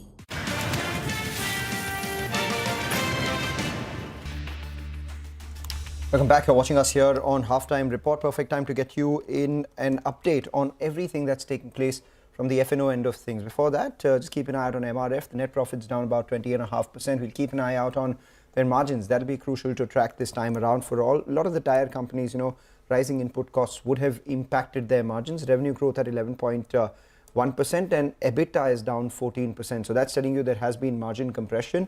And as a result of it, despite an 11% revenue growth, we have seen the net profit decline. Margins have come in from 18.5% to about 14.5%, so near 400 basis points decline in the margins. Net profit lower by 20%, and that explains why the stock is down about 1.5%. But getting back to the F&O end of things itself, The market has been fairly volatile all through today's trading session, and despite that, we haven't seen any respite from the lows after the first round of selling from the highs itself. The mid-cap index has it worse. You look at the market breadth as well. We've been pointing out that it's at the widest distance between the red and the green lines that we've seen from all through the morning, almost 1,800 stocks in the red right now. But in that as well, there are a couple of outliers. Two stocks which are at 52-week high. Indian Hotels at a fresh record high, and Page Industries is at a fresh 52-week high itself. But there is still hope that there could be some support on the Nifty at lower levels. Why do I say that? Even as we have the 24,200 call writers fairly active telling you there is resistance on the way up, we've seen active put writing at 24,150, 24,100 and 24,000 levels itself. 24,150 put has a premium of 150 rupees. So those who are writing this hope for the 24,000 mark to sustain. Even the 24,100 put, there you have it. A lot of open interest built up out there as well for a premium for almost 130 rupees, telling you levels between 23,950 to 24,000 could be a support for the market. So that's something we will most definitely keep an eye out on, because if this support were to break, given the sort of put writing that we've seen, one, these put writers will have to unwind their positions, and secondly, we'll look at levels of 23,800 thereabout, which was last week's low on the index itself. A lot of short positions being built in a couple of individual names. We have Trent, Aarti Industries, Gujarat Gas, all of them in focus. And just keep an eye out on Manappuram because of the open interest build up and the stock move. The stock may enter F&O ban today, so just watch out for that one. Thank you so much, Bangla. Yesterday I remember you telling that the granules could enter the F&O ban, and that stock too today has gone into the F&O ban. And again, as you've been mentioning, quite a lot of stocks are on the back of heavy open interest actually entering the ban. But moving on, let's slip into a short break. Up next, we will connect with Lakshman J. Rao, CMD at Multich Packaging, to discuss their Q2 numbers. Stay tuned.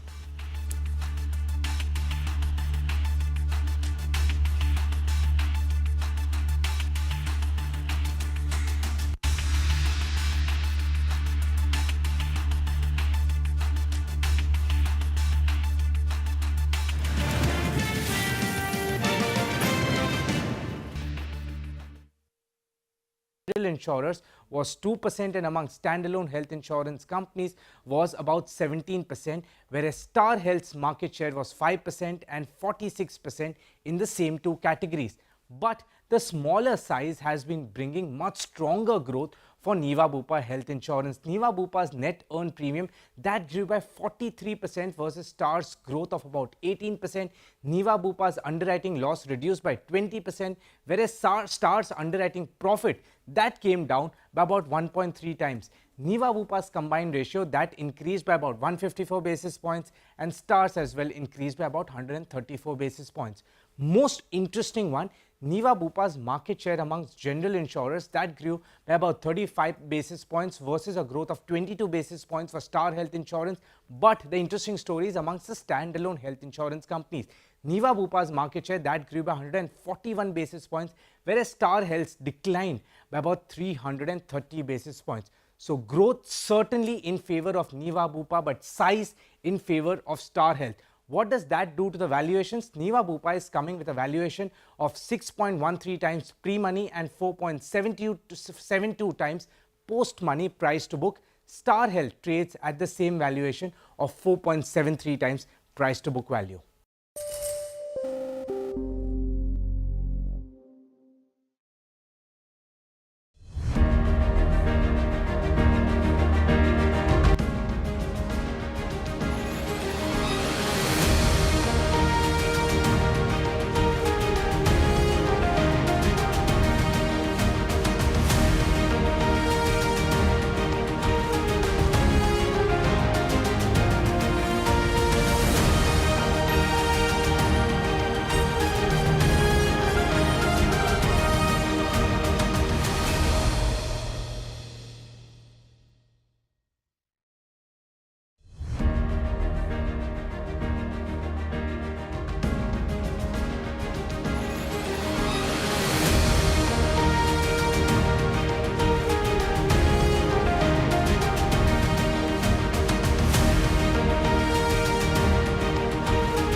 Well, welcome back to HTR. Moltech Packaging is the next management on the show. The company reported a mixed set of revenues.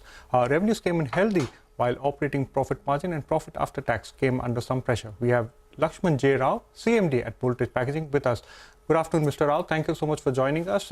Volumes in the quarter gone by are closer to the 7% mark. For the full year, you had earlier given a guidance of 15%. Will you now be trimming down your volume guidance expectations for FY25? Yes, we initially thought we'd be able to reach 12 to 15% volume growth, but there were some hiccups in our printing capacities. The machinery which was ordered, expected to be here by April, May, just getting arrived in December. So that is 4 to 5 months, there was a change in the configuration, and the printing machines have delayed our growth to some extent. 3 to 4% growth is at least gone due to that. Mainly because that silver line here is there is a good demand for IML products. If you notice, from 65% last year, 66% in Q2, it now becomes 72.36%. So we didn't anticipate such a big jump, especially this has come from the paint industry. Thanks to ABG introducing IML. Right. There is pressure on other paint companies also to adopt IML. And this sudden surge in IML requirement has caught us a little unawares. So, but going in the third and fourth quarter, we hope we will reach a 10% volume growth at least. All right, 10% volume growth in the third and fourth quarter. You know, you spoke about ABG. So let's speak about the paint industry itself, Mr. Rao. Two things. One is that one would have expected, you know, your EBITDA per kg to increase as your volumes are increasing, but they are still lower at 38 rupees per kg. And the second part, you produced almost 1,700 tons in the first half for Grasim. Your capacity here was 5,000 tons. What do you expect in the second half? Actually, it's only 1,555 tons we made for Grasim in this 6 months. Maybe it will go up to 2,000 tons in the second half because they are also ramping up. And our Mahad plant is also starting commercial supplies. So hopefully it will reach 2,000 tons in the second half is my guess. For ABG. And on the EBITDA per ton, it's 38 rupees per kg. What do you expect for the remainder of this year and perhaps the next year?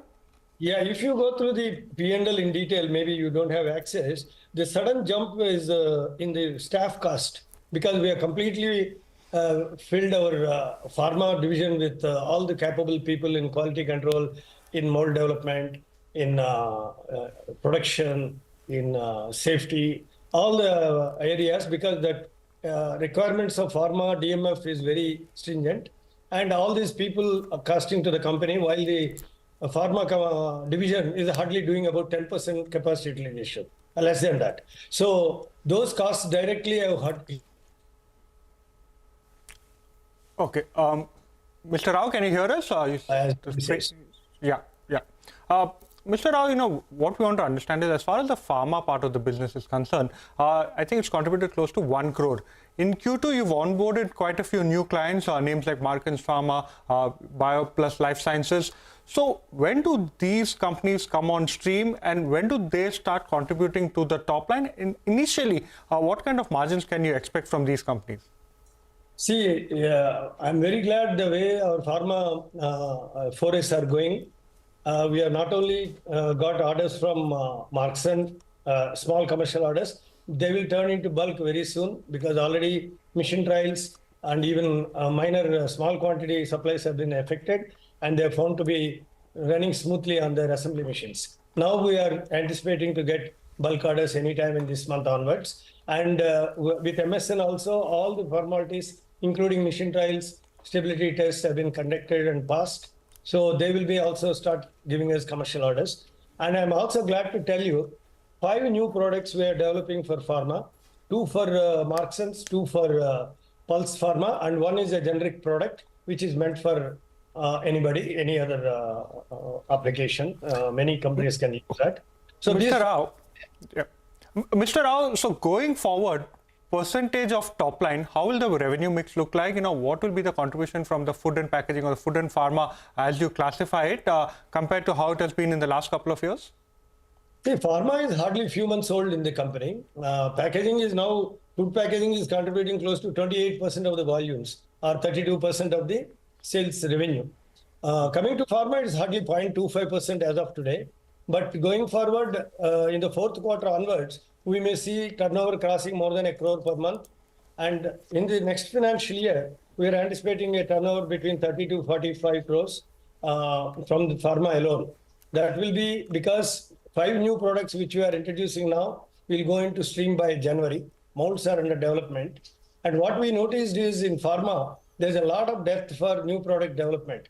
Very few people are capable of developing molds and product designs. And that's why we are able to attract the attention of pharma companies. And whenever they need a new product, they are now looking at Moltech as a source. So that will give us an entry faster and probably become a reasonably big player in pharma in the next 3-4 years.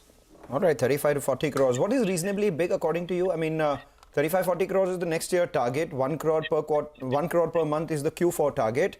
In the next 4-5 years, when your plants are entirely fleshed out, everything's utilized properly, what could the aspirational number be for you from the pharmaceutical industry? 3-4 years, we should be somewhere around 150 to 200 crores turnover coming from pharma with a EBITDA margin close to 30%. All right, EBITDA margin close to 30% with 150 to 200 crore coming in. And because of this capex that you've done in pharma, along with the capacities that you've put for, ABG, etc., your asset turn has gone lower than the industry average of 2.5. When does that come back to 2.5? And what is your peak revenue likely to be once all the capacities are on full stream? See, at 2.5 times, which probably might happen in 25-26 or 26-27, we'll be able to reach more than 1,000 crores turnover because our assets are more than 440 crores as of now. So 2 to 2.5 times we'll be able to achieve in this third year because the first year is currently happening. 100 crores investment has happened in pharma, another 15-20 crores has envisaged in the next few months. So these 120 crores will start contributing only after 1-2 years. So by 26-27, we should be in the vicinity of 1,000 plus crores turnover with better EBITDA because of pharma contributes higher EBITDA per kg. Okay, give us a sense of the pricing pressure. Are you seeing, exaggerated pricing pressure as far as the paint segment is concerned? Definitely, paint is a very established product line. Pails are there for the last 40 years. We are the people to bring the pail concept to the country in 1990. So almost 35 years have gone by and several product manufacturers have come up in different corners of the country. But all the top leading companies, they rely on Moltech, High-Tech and companies of that caliber. So, and in IML, we stand heads and shoulders above the rest of the crowd. So that is where we still continue to maintain our market share in the paint industry. Take that point. Thank you so much for joining in. We got 2 headlines. Over the next few years, you'll have 150 to 200 crore revenue coming in from, pharmaceutical with 1,000 crore top line over the next couple of years with even better margins as pharmaceutical contribution increases. In the second half of this year, you're expecting volumes to pick up near double digit along with 2,000 tons being produced for the ABG group itself. This quarter, notwithstanding a decline of about 5% is what we're seeing on your stock price. Meanwhile, just keep an eye on KCP Sugar. While we were having that conversation with the management of Moltech Packaging, they reported their numbers. The revenues were lower, but my sense is that maybe the ethanol business has done a lot better for them. KCP Industries, that's the one that should come up for you. An 88% jump is what we've seen in their net profit, led by the EBITDA jump of 53% itself. And there you have it. That stock is up around 4%. So it's KCP, not KCP Sugar. Beg your pardon out there. Take a short break. Come back. We have more on the other side when it comes to the markets and individual stocks.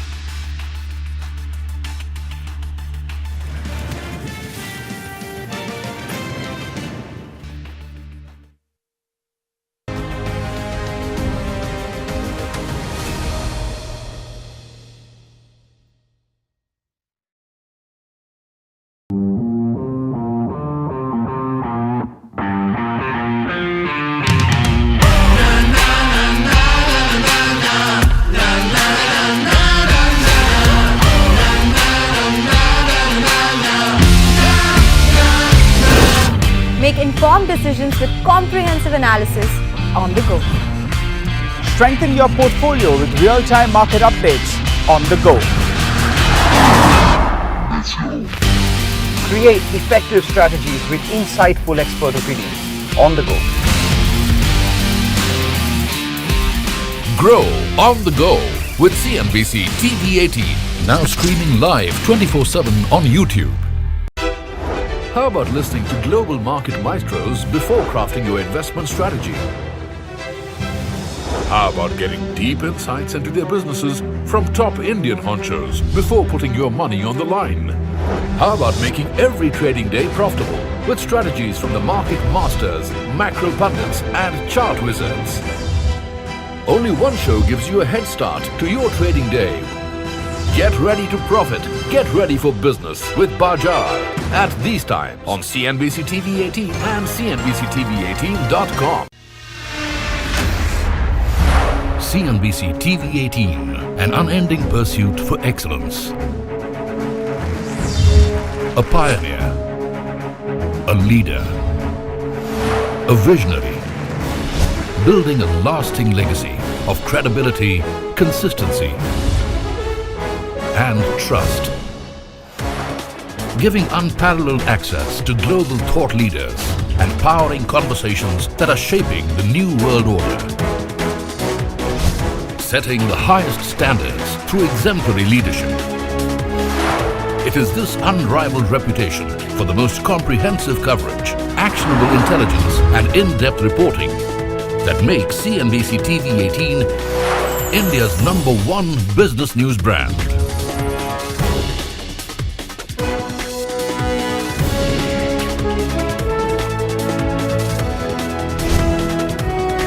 Foreseeing change, growth, and transformation for over a quarter of a century. Trendsetters crafting innovative content formats.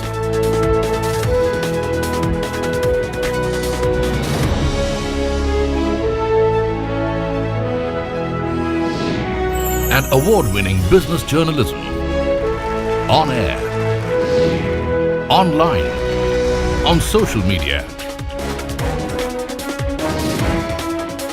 As we embark upon 25 years of excellence, we invite you to be a part of our future.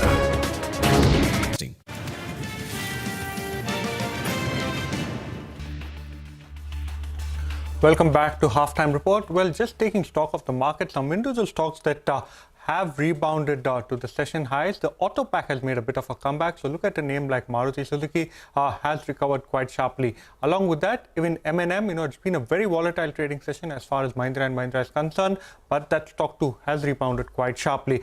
The other stock, at the start of the show, we did speak to the management of Lupin, and that particular stock too has seen a certain amount of buying that's come in, and that stock too has recovered quite sharply in the session. But on the other hand, some of the companies that are yet to report results, name like Aarti Industries, look at that particular name, down almost 6% ahead of the results. Along with that, the OMCs, have a look at names like HPCL, BPCL, IOCL, seeing intense selling pressure. And Petronet LNG, today seeing quite a bit of a sell-off, almost 5% lower as far as Petronet is concerned. And AU Small Finance Bank from the financial space, that's one particular name that's taking quite a bit of a beating. But time now for a short break. On the other side, Manisha Gupta joins in with Sandeep Ban, CEO of ST Guthrie International Limited. Stay tuned.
CNBC-TV18, your trusted partner and investment ally.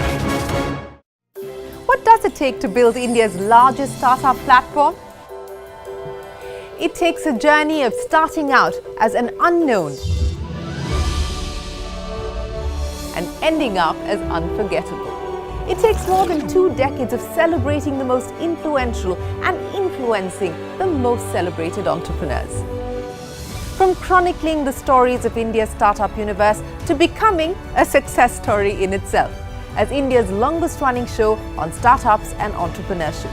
Celebrating 21 action-packed years of building India's biggest startup community. Young Turks at 21.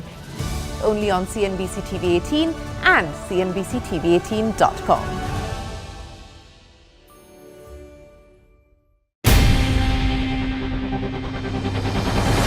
CNBC-TV18's most comprehensive and award-winning news show, India Business Hour, drops first on YouTube. So get the first access to the most influential architects of policies and politics, the key newsmakers of the day. Discover the big themes as we decode the business of markets, macros and more.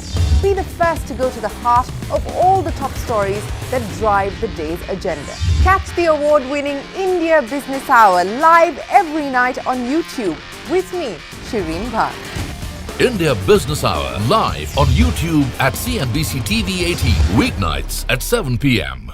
Now, one of the biggest and the most anticipated events of the year is finally out of the way. Donald Trump will now become the 47th president of the United States, and that can have far-reaching consequences across sectors and asset classes equally. Now, Citi has come out with this note on how this Trump presidency can impact various aspects from sectors to fund flows and then to our own markets as well. They'll take you through them bit by bit. Now, for the fund flows bit, Citi says that it is contingent on China because any big stimulus announcement that comes out from there can increase the rotation of this trade out of India into China and vice versa. Now, it wants to focus on domestic flows as well, particularly after the 10% correction that we have seen on the Nifty from the peak. Now, it sees a limited impact on the domestic-oriented economy, but sectors like pharma, chemicals, IT services and auto ancillaries are the ones that can be impacted. Now, for the chemical space, India accounted for nearly 5% of the organic and miscellaneous chemical exports to the US, and the impact of that will depend on the tariff levied on specific products, if any,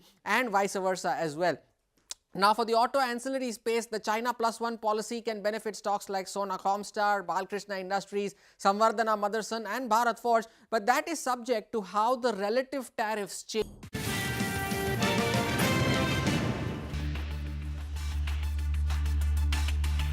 Welcome back. You're watching Halftime Report, and joining us now on the show is Sandeep Bhan. He is CEO at SD Guthrie International Trading. Sandeep, hi, good to have you. And while there's a lot of movement in commodities, all sectors really waiting for that China stimulus measure announcement. But ahead of that, another thing that we've seen run up quite strongly is the palm oil price is at 5,000 ringgit, a third straight week of gains, and the price is trading at a 2.5-year highs now. What is it that you would see as fundamentals for the price rise? See, the price rise is mainly driven by the supply concerns of palm, and then we have only available oil today in big quantities, that is in soft oils. So palm's niche demand remains, and palm's availability remains a big concern in coming months. Sandeep, we also do understand that when it comes to production from Malaysia or Indonesia, it hasn't really seen an uptick. Would you say it's now stagnating? So while the production isn't increasing, the demand is? Definitely demand is on an increase. There's no doubts about that. In terms of supply, Malaysian production this year is going to be a bit better. It is not going to be something exceptional. 20 million tons is the max that this Malaysia can go about. That's in the next year. This year we are expecting somewhere around 19.4 to 19.5 million tons. Indonesia, where we take as 48.5 million, and this year we are seeing a million-ton drop. So Indonesia 14.7, next year back again the same 1 million to 14.8, or at the most 49 million tons. Malaysia for 19.4, 19.5 to a max next year, somewhere around 20 million. So it's not a big increase, hardly an increase of 2.5 million ton over this year's numbers. So while we are looking at production increasing by 2.5 million, what's your sense on the demand going forward? So demand at these current prices is now a concern because palm has rallied us sharply. It has gone above 5,000. It's trading at a huge premium over soybean oil and sunflower oil. Now at these prices, demand is a concern. Sandeep, and it's not just an edible oil, as we've been talking, it's a biofuel as well. And palm is something that is used from pharma to medication to shampoos and soaps and conditioners and cosmetics and makeup. How are we looking all of this impacting all these industries? Definitely the impact will be visible if prices keep on rallying higher and higher. It will have an impact on we see one of the ingredients used in the lauric side is crude palm kernel oil, which has rallied extremely sharply. Extremely sharply. So that will definitely have an impact on the product pricing. Demand is going down now. Sandeep, we've seen 34.5% of gains in palm oil prices in this year. It clearly seems to be outperforming all edible oil as a space. That is one part of it. I mean, as you said, the softs is something to watch out for. But with the new US president taking over and expectations that you could be looking at perhaps some sanctions on some of those oil-producing countries, how is the biofuel story playing for palm now? The biofuel story for palm is mainly Indonesia-driven, and Indonesia is on track in implementing its B40, and they are going ahead with the B45, maybe B50 later on. There's nothing in Indonesia which is showing any signs of slowdown in biofuel, in spite of the margins now being a bit negative. It's continuing its growth story, and they will continue it. Sandeep, also when we look at soy and the way Argentina and Brazil also see it as a biofuel, would you say that edible oil and biofuel is going to have a tough tug of war going forward? Not really, because post this U.S. election, we will see more of a soybean oil in U.S. going completely into the biodiesel there. The availability will be now, the world will look for, which was previously looking at palm oil in terms of supplying globally. Now that shift is there. That shift is now to the soybean oil, and that soybean oil is from Argentina and Brazil. Palm is not going to grow. Palm is going to maintain its niche market, and palm is going to maintain its premium over soft oils now. Sandeep, so where do you see the prices going now? For the longest time, 4,000, 4,500 seemed like a resistance. We're standing at 5,000 ringgits right now. What is the new price range that you would see going forward for the rest of 2024 as a calendar year? And what does it really mean for India? Because we're the largest importers of palm oil in the world. From Indian perspective, we have seen since this rally started, India didn't buy. India had slowed down a lot. In fact, Indians shifted to soybean oil.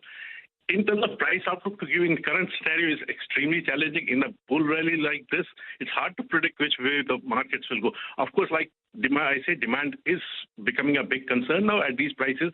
Globally, we don't see any much demand coming at the moment.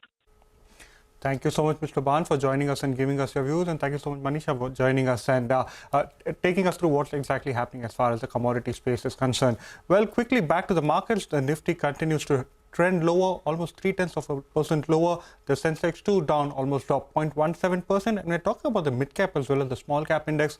That is where you're seeing majority of the selling pressure emerge. Both of these indices are down over 1% in the session. But that's all the time we have on this edition of Halftime Report. Business Lunch will take all the action ahead.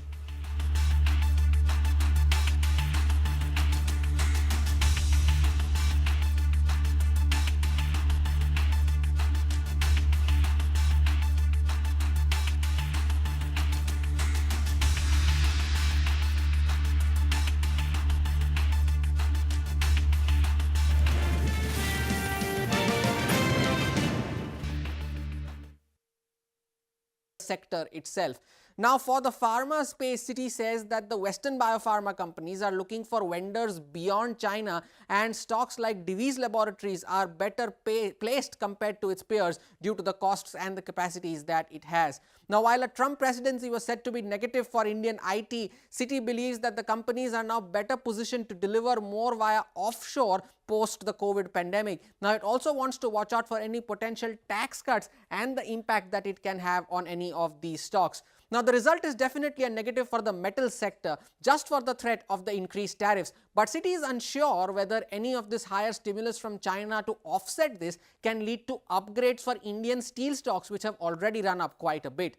Now, Citi also says that the Trump presidency is negative for oil prices, and that reinforces their conviction to maintain their buy recommendations on OMCs like HPCL, BPCL and Indian Oil compared to its neutral stance on stocks like ONGC. Now, the brokerage draws upon the 2016 election that Trump had won. Now, while Indian equities had delivered 23% returns in US dollar terms over the next 12 months, sectors like energy, telecom, materials outperformed, while IT, healthcare and consumer discretionary were the underperformers. So what does that do to our own markets now? The Citi believes that despite the correction that we have had, valuations are off the highs, but they still remain above historical averages. It prefers buying the dips, and its September 2025 target implies a 4% upside on the Nifty currently. So there you go. Donald Trump, the 47th president of the United States and a disruptor for multiple sectors. For India, it's more a case of you win some, you lose some.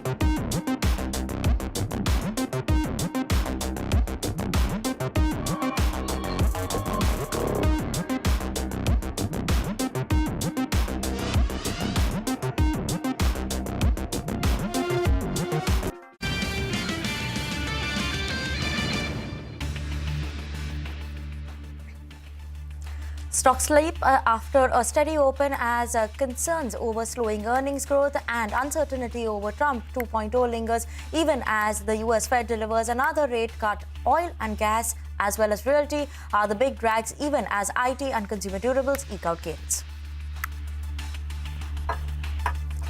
Indian Hotels serves up a good show in a weak quarter with higher than industry occupancy and improved average revenue per room. The hospitality major expects double-digit revenue growth in the second half of the year.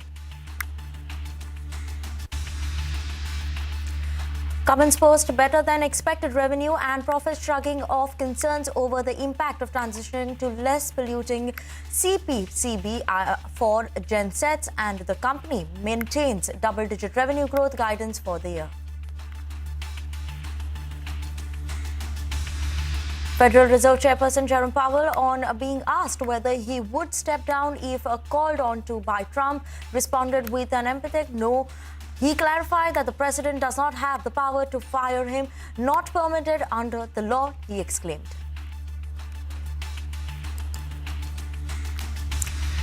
Hello, good afternoon. You've tuned into Business Lunch on CNBC-TV18 and I'm Vinny Motiwala. A quick look at where the markets are today. As of now, a bit of a subduedness is what we've seen coming in for the benchmark indices. Look at the Nifty as well as the Sensex, both trading with cuts almost 0.2% as of now. At one point of time, the Nifty was trading in the green, but as of now, just 4,130 levels is what the Nifty is holding on to. Let's also look at what the top drags are coming in terms of the Nifty 50. We have ICICI Bank, Reliance, NTPC, SBI and Asian Paints, which are causing a lot of pressure on the Nifty 50 today. Heavyweights also coming in there. So yes, more than 1% decline for something like all these stocks is clearly causing a bit of a pressure there. Also, the mid and small cap, the broader markets, that's underperforming the benchmark indices. Both of them are down more than 1% in trade approximately as of now. Nifty mid cap, yeah, just 1% right now is what we're seeing in terms of a fall. What is the top sectoral loser today? Nifty Realty, that's one that is down and out. 1%, more than 1%, almost 2% decline that we're seeing for the Nifty Realty. And in the Nifty Realty, top losers are coming in as Macrotech Developers, that's Loda. We have Godrej Properties, Brigade Enterprises. Those are the stocks that are clearly among the top drags in the Nifty Realty. Nifty IT, that's managing to hold on to some bit of a gain today. Some bit of a green is only coming in from the IT pack. So something like a Wipro, Infosys, Coforge, Techem. These are the stocks that are managing to hold on to gain, and those are the IT names. Earnings movers today, let's talk about them. Some of the weak earnings today came in from RVNL, Ircon, Cochin Shipyard as well as SAIL.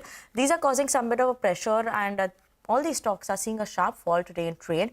While strong earnings came in from a few of the names, we saw Indian Hotels that's buzzing in trade today. We have Page Industries that's managing to hold on to good gains. We had a couple of upgrades that came in from brokerages, while we also have Cummins India that is holding on to some bit of a gain there, 2-3% gain. So that's how the market is looking like as of now. We're seeing a weakness coming in, whether you look at the broader markets or even the Nifty, some bit of a pressure there. Let's move on, get started and talk about M&M. They reported a good set of numbers in Q2. The company witnessed market share gains in both auto as well as the farm segment. In fact, this farm segment saw the highest ever market share at 42.5%. And earlier on the day, we managed to speak to Rajesh Jejurikar, who's the Executive Director as well as the CEO of Auto and Farm Sector at M&M, to understand the company's performance in Q2. So let's listen in to what he had to say. For us in the festival season have not been anything different than what we've done typically in August or September, because a lot of the actions that we had to take, for example, XUV 700 pricing, were already part of Q2 numbers. So, when we say festival, we typically do a like-to-like, which is a start of Navratra till the Diwali period. The tractor saw and I'm talking about not billing, but offtake. The tractor saw a significant double-digit growth in secondary sales, which is the retail. And the SUV sales were much higher than our billing numbers and were a significant growth over the same period last year. It is well below 30 days of stock, which is a norm we are comfortable with.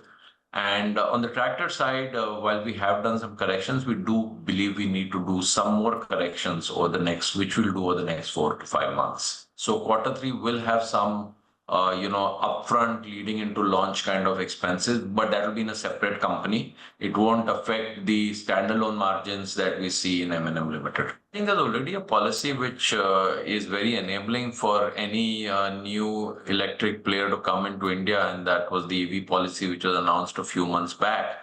And we were expecting that Tesla would come in based on that policy, which was a very favorable policy with pretty low import duties on fully built vehicles over a period of time. Okay, let's move on from one earnings to another. We have Indian Hotels that also reported a strong set of numbers. We saw the stock is also buzzing in trade today. And when you look at it, the profit after tax, that surged around 255.6% on a year-on-year basis. The company's EBITDA was up 41%. Occupancy is at around 71% for what is usually a weak rain-drenched quarter. Now, when you're looking at it, we earlier also spoke to Puneet Chhatwal, who's the MD and CEO of the company, and he spoke about how the best was still yet to come for the company. So listen to what more they had to say. Sector is in for a very good run. Demand will continue to outpace supply. Disposable income in India is increasing. People are spending more. Foreign tourist arrivals are yet to come to the pre-COVID level. So I would say the best is yet to come. The second half remains the strongest half for as long as we know the hotel sector in India. And Q3 is the best. We have finished the month of October already at a 16.5% increase in top line. Okay. From earnings reported to what we're expecting in terms of numbers today, we have SBI that's in focus today ahead of its numbers. And Abhishek is joining in with us to tell us what the street is expecting from SBI in Q2. Abhishek? SBI is expected to report a mixed set of numbers for the Q2 FY25 performance, with business momentum being on the healthier side but weak PNL. So deposit growth is expected to be close to 9% YOY and about 4% sequentially as per Motilal Oswal estimate. Again, Motilal Oswal estimates more than 15% YOY growth in advances and about 3.5% on advances growth on a sequential basis. Net interest margin can come under pressure. Now, Morgan Stanley estimates a 9 basis point decline on net interest margin YOY and about 2 basis point decline on sequential basis. Now, Kotak Securities estimates that OPEX will be lower and that can drive the operating profits. Slippages of formation of bad loans in this quarter is expected to be at 6,500 crore by Morgan Stanley versus 8,700 crore in the previous quarter. Now, Motilal Oswal estimates asset quality to remain stable or improve sequentially. They expect a slight decline in gross NPA ratio and net NPA ratio on a sequential basis. Management commentary with respect to unsecured loans as well as net interest margin outlook will be seen closely. Now, our poll suggests NII growth of 5.5% YOY and about 1.2% sequentially. We are working with a profit growth of 7.7% on a YOY basis and a decline of more than 9% sequentially. Back to you. Thank you so much for that, Abhishek. But let's pull up the stock price of Page Industries. That's buzzing away in trade today. Yesterday, the company reported its numbers. A decent set of numbers, a good set of numbers came in from the company, better than what the street was expecting. And today, we saw two upgrades that came in from one from Motilal Oswal, upgraded the stock to a buy from a previous neutral rating, target price of 54,000 rupees, I beg your pardon, while ILFL also upgraded the stock to a buy from a previous add, target price of 50,000 rupees per share. What went well for the company? One, volumes grew by 7%, while realizations improved by 4%, EBITDA margins at 22.6%, which was at a 10-quarter high, and the secondary sales that outperformed e-commerce channels did quite well in terms of contribution, quick commerce leading that gain, while in terms of working capital, that also improved to 61 days from previously 75 days. Con-call highlights were also quite positive in terms of gradual pickup in rural consumption, operating margins, they maintained those levels and they said that they would continue to maintain this 19 to 21%. So that is why positive commentary, brokerage updates, keeping the stock abuzz and as of now trading near the day's highest point. But on that note, we'll slip into a very short break. Don't go anywhere. We'll be back with more news and updates, especially coming in on the key political decisions that were taken by Justice Chandra during his tenure. Stay tuned in.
High drama is unfolding in the J&K Legislative Assembly, which has met after a gap of 6 years, and the representatives today were in a scuffle when an MLA from Handwara brought in a banner which read that they want 370 and 35A back. Background of this whole controversy is that yesterday the National Conference brought in a resolution where they're demanding the special status be given back to J&K, and the dialogue with the representatives of Jammu and Kashmir should be resumed on giving back the special status to Jammu and Kashmir. And BJP has been since yesterday protesting, saying that it's wrong, it's unconstitutional, and only the parliament has a right to debate and talk about all these issues and give back statehood. But now war of words has broken out, and with the PDP MLAs along with Sajjad, one of the People's Conference, and one more MLA from Langate bringing a fresh resolution wherein they're specifically talking about 370 and 35A, while the political parties in the valley have blamed National Conference for being in league with the BJP and mellowing down the tone of the resolution that was brought yesterday and passed then in the assembly when the chaos took place. but they're saying that there's no mention of 35A370 specifically, and that's why they're moving the press resolution, and they blame the National Congress for being in league with the BJP when it comes to the resolution. But interesting times ahead, because Assembly hasn't really functioned. There was a vote of thanks for the Lieutenant Governor's speech that was going to take place according to schedule, but that did not happen. There's a lot of chaos in the House, and tomorrow will be the last day of the session before it opens in Jammu. But yes, a lot of heated arguments, debates, and a lot of...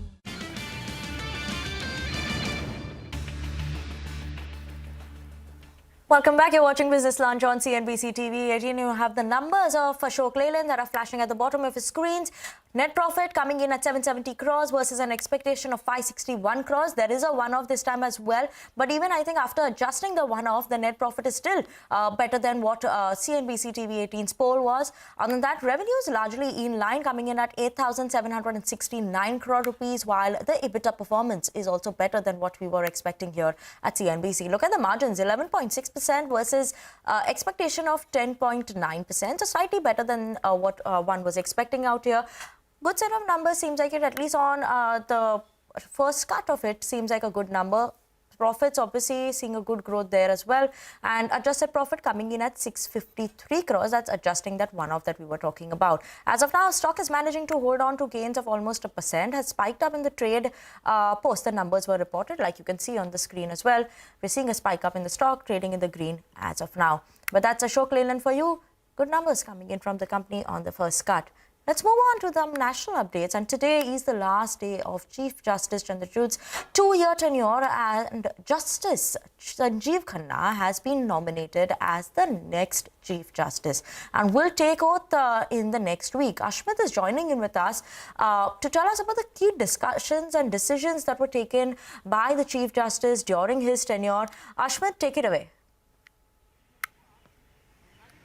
Well, Chief Justice D.Y. Chandrachud, his last day in office, clearly one of the most talked about Chief Justices in recent memory. He served a term of 2 years at the helm of the apex court of the country, which, just going by the recent Chief Justices that we've seen in recent memory, this is one of the longest terms that we've seen for a Chief Justice of India. Now, he's had a long journey. Justice Chandrachud became a judge of the Bombay High Court in 2000, became the Chief Justice of the Allahabad High Court in 2013, got elevated here to the apex court in 2016, which has given him 8 years, and in these 8 years we've seen some of the biggest decisions coming out of the apex court either being authored by Justice Chandrachud or coming from benches where Justice Chandrachud was a part. Now, just to run through some of these big decisions that we've seen in recent memory, Ayodhya right at the top. A decision which is believed to have been authored by Justice Chandrachud paved the way for a Ram temple in Ayodhya, which in turn paved the way for Prime Minister to conduct the Pran Pratishtha ceremony done in January of this year, just ahead of the Lok Sabha elections. Also, Article 370, a controversial decision of coming in from the centre, removing Article 370, breaking the state up into union territories, that decision being upheld by Justice Chandrachud. Electoral bonds, another key decision, held to be unconstitutional, held to be a medium of potential quid pro quo, and that decision coming in just before the Lok Sabha elections. Also, Article 377, Justice Chandrachud has been a big advocate of civil rights, and to that end, Article 377, which criminalized gay sex, was struck down. But in the same breath, important to point out that when it came to the question of same-sex marriage rights, that was not allowed by Justice Chandrachud. After lengthy hearings, Justice Chandrachud deciding against allowing marriage rights to same-sex couples. But that's not all. Important corporate commercial decisions also having been taken. AGR issue, again, a mammoth issue confronting the telecom sector, north of 1.43 lakh crore rupees in question. The curative petition being junked again by Justice Chandrachud-led bench. More recently, we've seen Jet Airways being thrown into liquidation, again by a bench headed by Justice Chandrachud. And Byju's, the fallen star of the EdTech universe, being sent back into insolvency proceedings again by Justice Chandrachud. So clearly, a prolific journey here coming to an end at the halls of the apex court. Absolutely, Ashmit. Thank you so much for that update. There are key decisions that were taken by the Chief Justice. But let's also mark the flashes off at the bottom of your screen. We have Info Edge that reported its Q2 numbers. Profit before tax and exceptional items is at 17.4% of an uptake, coming in at 331 crore rupees. We also have the revenues that saw a growth of 11%, while in terms of the EBITDA, that saw an uptake of 40% that we're watching out for. And this is on a year-on-year basis. Other than that, margins 43.9%. 48.1% versus 42%, so 100 basis point expansion in terms of EBITDA margins. As of now, the stock has seen a fall, trading almost at the day's lowest point that you're looking at it, 1.72%, maybe versus estimates is something that one should be watching out for from what the street was expecting. But as of now, stock down almost 2% in trade. Let's move on and to some more updates coming in. Now, chaotic scenes were witnessed inside Jammu and Kashmir's assembly after opposition BJP protested against the resolution seeking the restoration of Article 370, which gave special status to erstwhile State Speaker Abdul Rahim Rather ordered BJP lawmakers entering the well of the House to be marshalled out. Okay, on that note, we're going to slip into a very short break. Don't go anywhere, because after the break, we'll talk about some more news and updates and some exciting news for our viewers to seize the opportunity to attend India's landmark economic summit. Shows us our true CNBC-TV18 fans by answering a simple question. Our super fan contest. Head over to CNBC-TV18's social media channels to participate and get a chance to win a free ticket to CNBC-TV18's Global Leadership Summit. So hurry, contest ends on 10th of November 2024. Answer now and you could be one of the 5 lucky winners.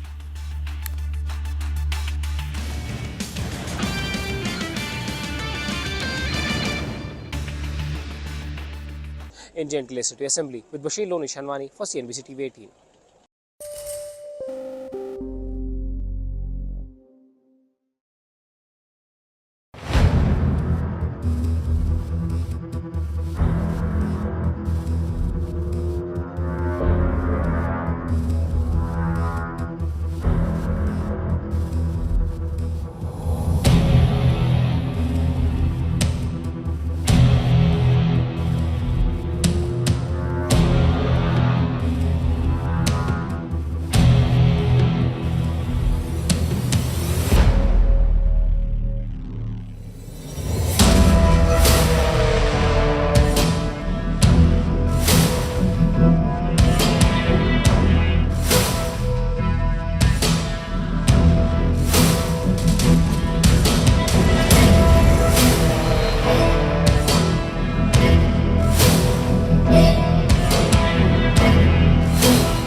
Thank you all. Thank you, thank you. Thank you, thank you. The outcome of this election is not what we wanted, not what we fought for, not what we voted for, but hear me when I say, the light of America's promise will always burn bright. Now, I know folks are feeling and experiencing.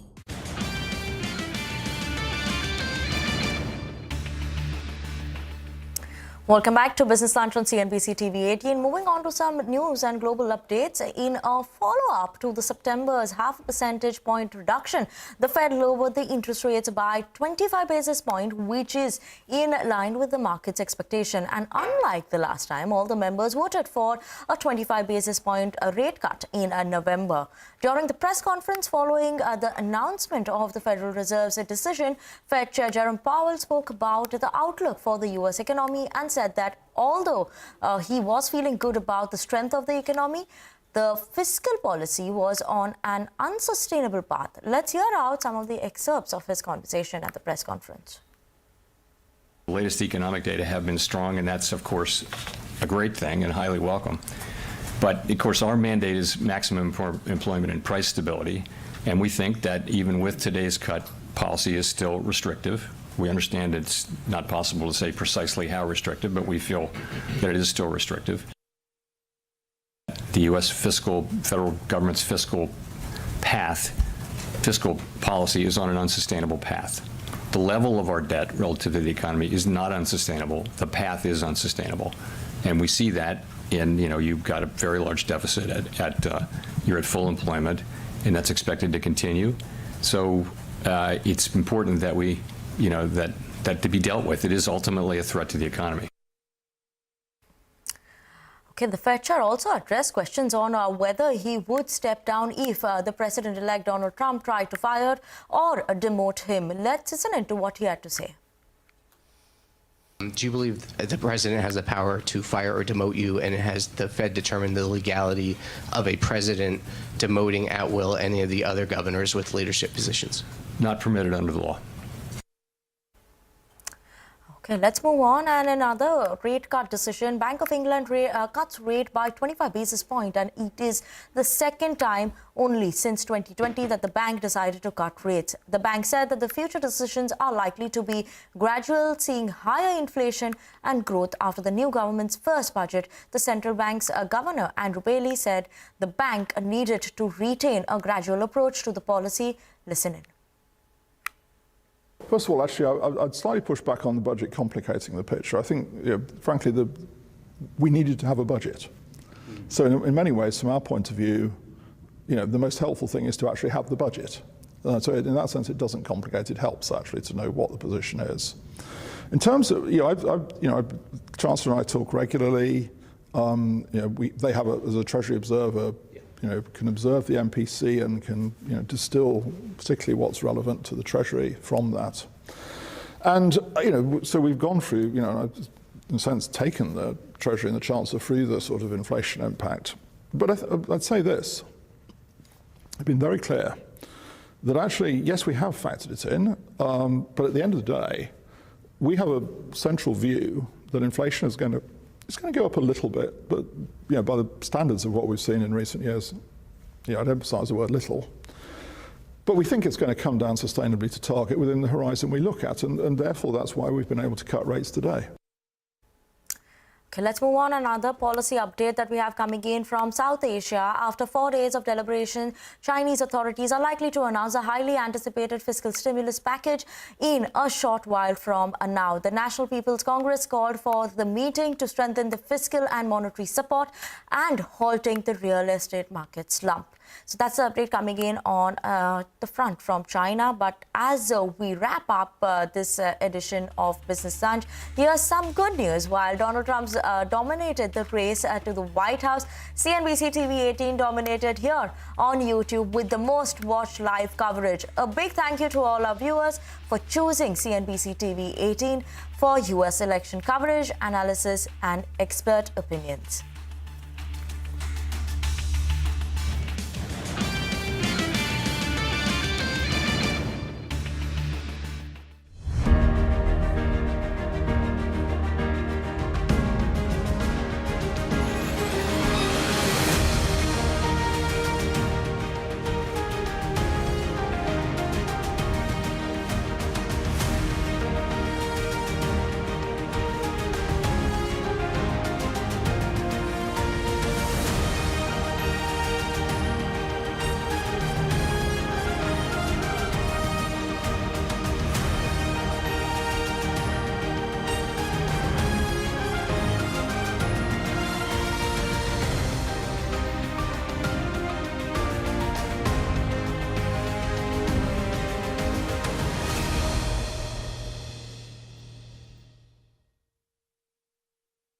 right now.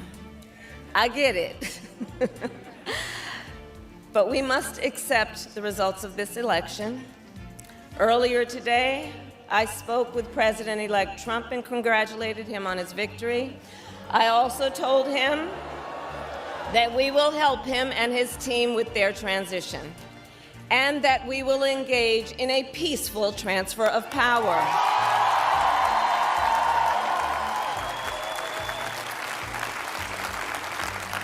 A fundamental principle of American democracy is that when we lose an election, we accept the results. That principle, as much as any other, distinguishes democracy from monarchy or tyranny. And anyone who seeks the public trust must honor it. At the same time, in our nation, we owe loyalty not to a president or a party, but to the Constitution of the United States.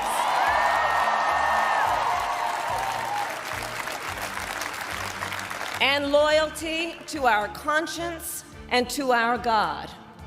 My allegiance to all three is why I am here to say, while I concede this election, I do not concede the fight that fueled this campaign.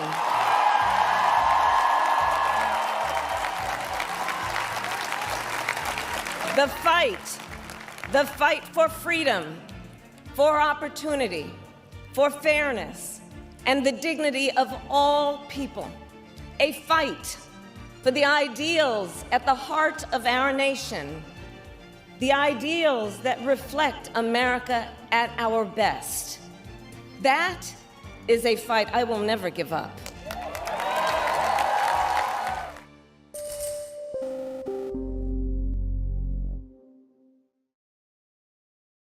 After a gap of about 3 years, and even then, only the second health insurer's IPO opens today, Niva Bupa's health insurance plans to raise about 2,200 crore through its IPO, out of which 800 crore is through a fresh issue for itself.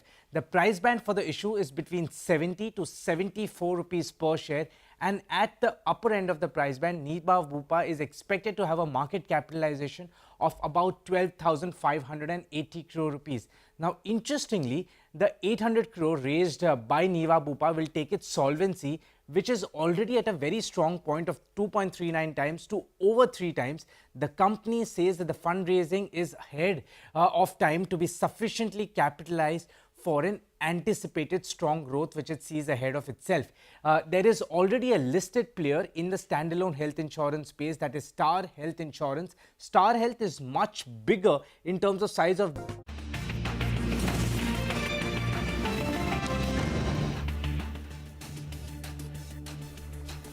Good afternoon. Welcome to Midcap Radar. I'm Sonal Bhutra. With me, as always, is Vivek Iyer. There's some more recovery from the lows on the Nifty, but the midcaps, they continue to suck. But nevertheless, it was down around 500 points at a point in time. The midcap index even more than that. Right. So it's down 400 now, and we'll have to see which way things go from here. Just 15 minutes ago, both mid-cap, small-cap index were down over 1%, so quite a bit of recovery there. And the large-cap, that's doing quite well. In sharp recovery there, the capital goods space especially seeing quite a bit of recovery. But quite a lot lined up on the show. Let's start off with the top headlines. Stocks slip after a steady open as concerns over slowing earnings growth and uncertainty over Trump 2.0 linger, even as the US Fed delivers another rate cut. Oil and gas, along with PSU banks and realty, are the big drags. IT, FMCG and consumer durables eke out gains. Mid-caps under pressure.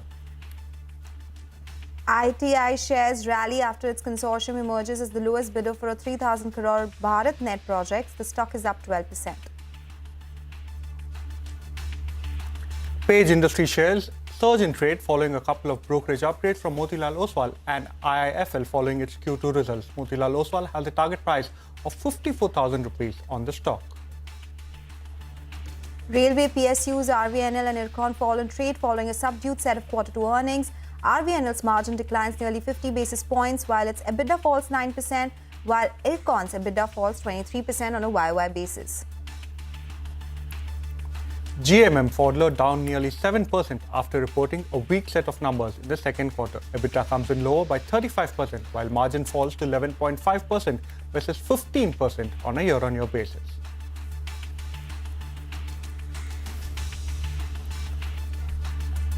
Okay, all right. Those are the top headlines that we are tracking for you. But of course, the big breaking news that has come by is China has approved local government debt swap plan. We'll need more details on this one.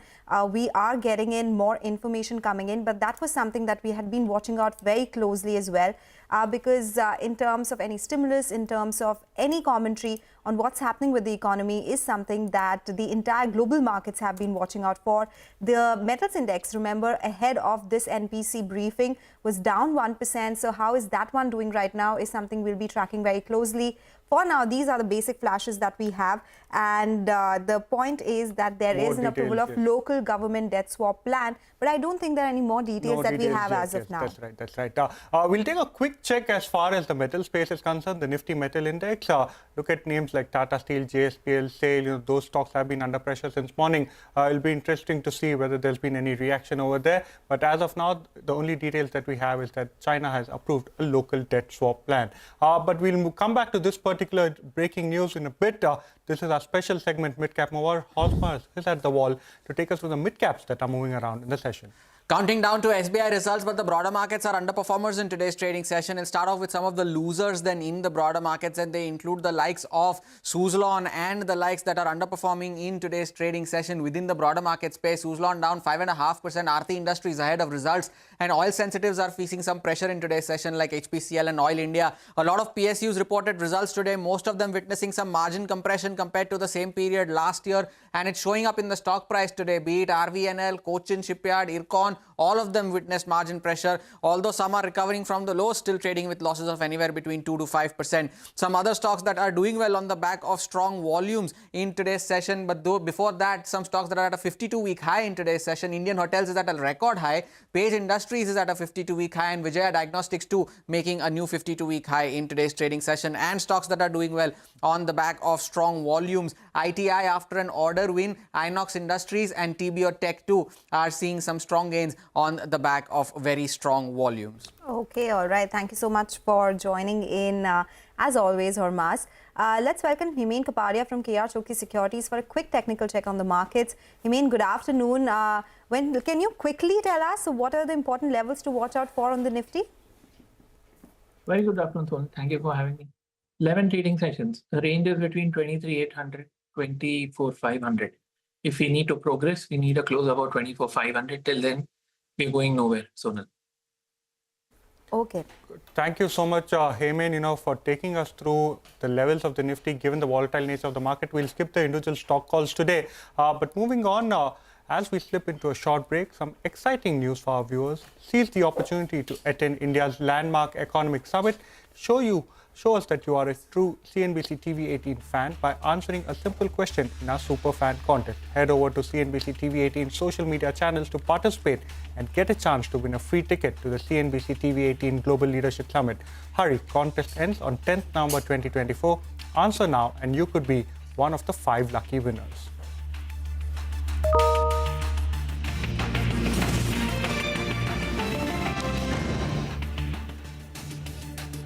Niva Bupa, but here's a quick comparison when it comes to the size of business. Niva Bupa collected about 3,800 crore rupees in FY24 in net earned premium, whereas Star Health was over 3.5 times bigger at nearly 13,000 crore rupees. Niva Bupa made an underwriting loss of about 410 crore rupees, whereas Star Health stood with an underwriting profit of about 90 crore rupees. Niva Bupa's operating profit was at 188 crore. Star Health was nearly 4 times bigger at 731 crore rupees.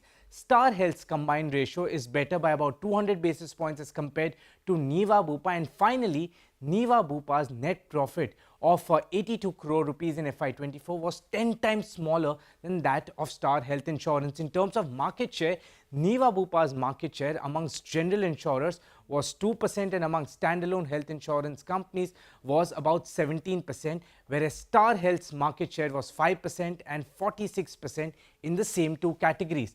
But the smaller size has been bringing much stronger growth for Niva Bupa Health Insurance. Niva Bupa's net earned premium that grew by 43% versus Star's growth of about 18%. Niva Bupa's underwriting loss reduced by 20%, whereas Star's underwriting profit that came down by about 1.3 times. Niva Bupa's combined ratio that increased by about 154 basis points, and Star's as well increased by about 134 basis points. Most interesting one, Niva Bupa's market share amongst general insurers that grew by about 35 basis points versus a growth of 22 basis points for Star Health Insurance. But the interesting story is amongst the standalone health insurance companies. Niva Bupa's market share that grew by 141 basis points, whereas Star Health's declined by about 330 basis points. So growth certainly in favor of Niva Bupa, but size in favor of Star Health. What does that do to the valuations? Niva Bupa is coming with a valuation of 6.13 times pre-money and 4.72 times post-money price to book. Star Health trades at the same valuation of 4.73 times price to book value.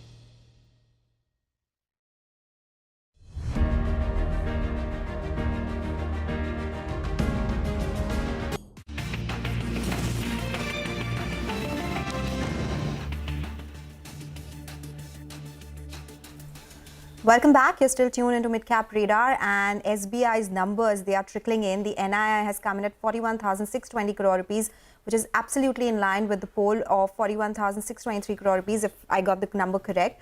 The net profit is higher than the poll, 18,331 crore rupees. That compares with the number that we had of 15,426 crore rupees. So it's a higher profit number that we are looking at for SBI. The stock has recovered sharply from the lows of the day as well. We'll have to see what the internals are like. It'll be very important to look at that, the detailed number.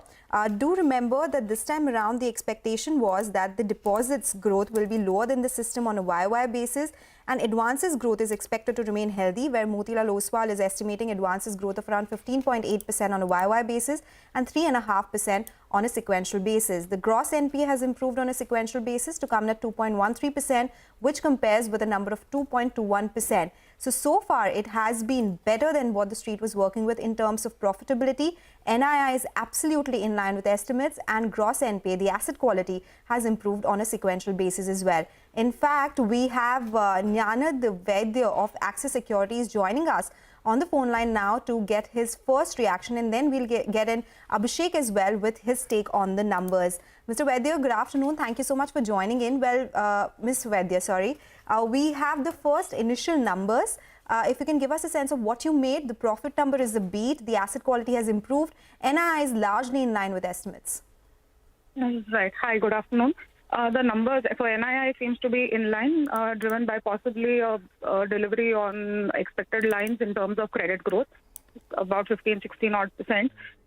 Margins we expected to contract marginally by around 5 basis points, and that could possibly also be in line. The beat is mainly on non-interest income, which seems to have come ahead of our expectations, and that has resulted in a beat on the PPOP.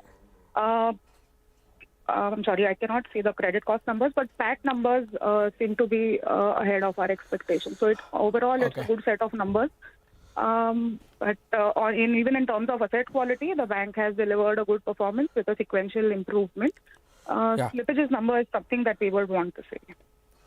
As pointed out by you, the provisions have declined on a sequential basis on the NPA front. So annualized credit cost has come in at 0.38% when compared to 0.48% in the previous quarter. One of the lowest annualized credit costs that you are seeing in the banking sector, given the fact that there are discussions going on with respect to unsecured credit coming in for becoming NPA in this quarter. Operationally, it's a strong quarter, 50.9% YOY growth on operating profits and about 10.8% on a sequential sequential basis. The NII largely in line with what our poll had suggested. The other income has grown robustly. So the other income has come in at 15,271 crore, which is a growth of 41.5% YOY and about 36.8% sequentially. Remember that, treasury income has been very strong for SBI over the last few quarters that I have seen. Over 2,000 crore quarterly run rate they have been able to sustain. So it might be that treasury gains is good over here. The OPEX has declined about 10.5% YOY, which is heartening to see.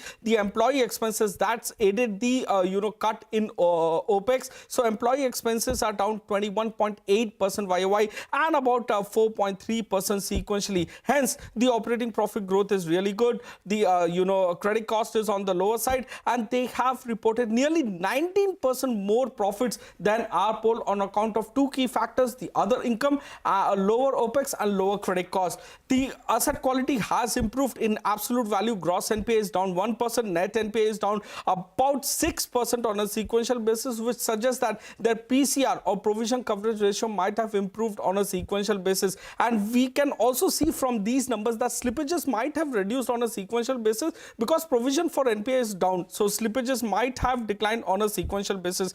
Coming on to the business momentum, deposit growth on a sequential basis is very strong. At this pace, it has grown at 4.4% quarter on quarter. So the deposits are really strong. On a YY basis, they have lost a bit of market share, but it's better than what analysts did estimate. So they have grown deposits by 9.1% YOY and about 4.4% sequentially. Analysts like Motilal Oswal was estimating around 8.7% growth YOY on deposits and about 4% on a sequential basis. So the deposit momentum is really strong. And currently, if you check, the rate of interest is higher on the deposit side. Still, they have been able to, meet the NII estimates of analysts. Advances growth pretty healthy, but lower than analyst estimate. It has come in at 15.3% YOY and about 2.9% sequentially. Now, analysts like Motilal Oswal was working with a number of 3.5% growth on credit side. So, give and take, overall, good set of numbers that have come in from SBI. Back to you.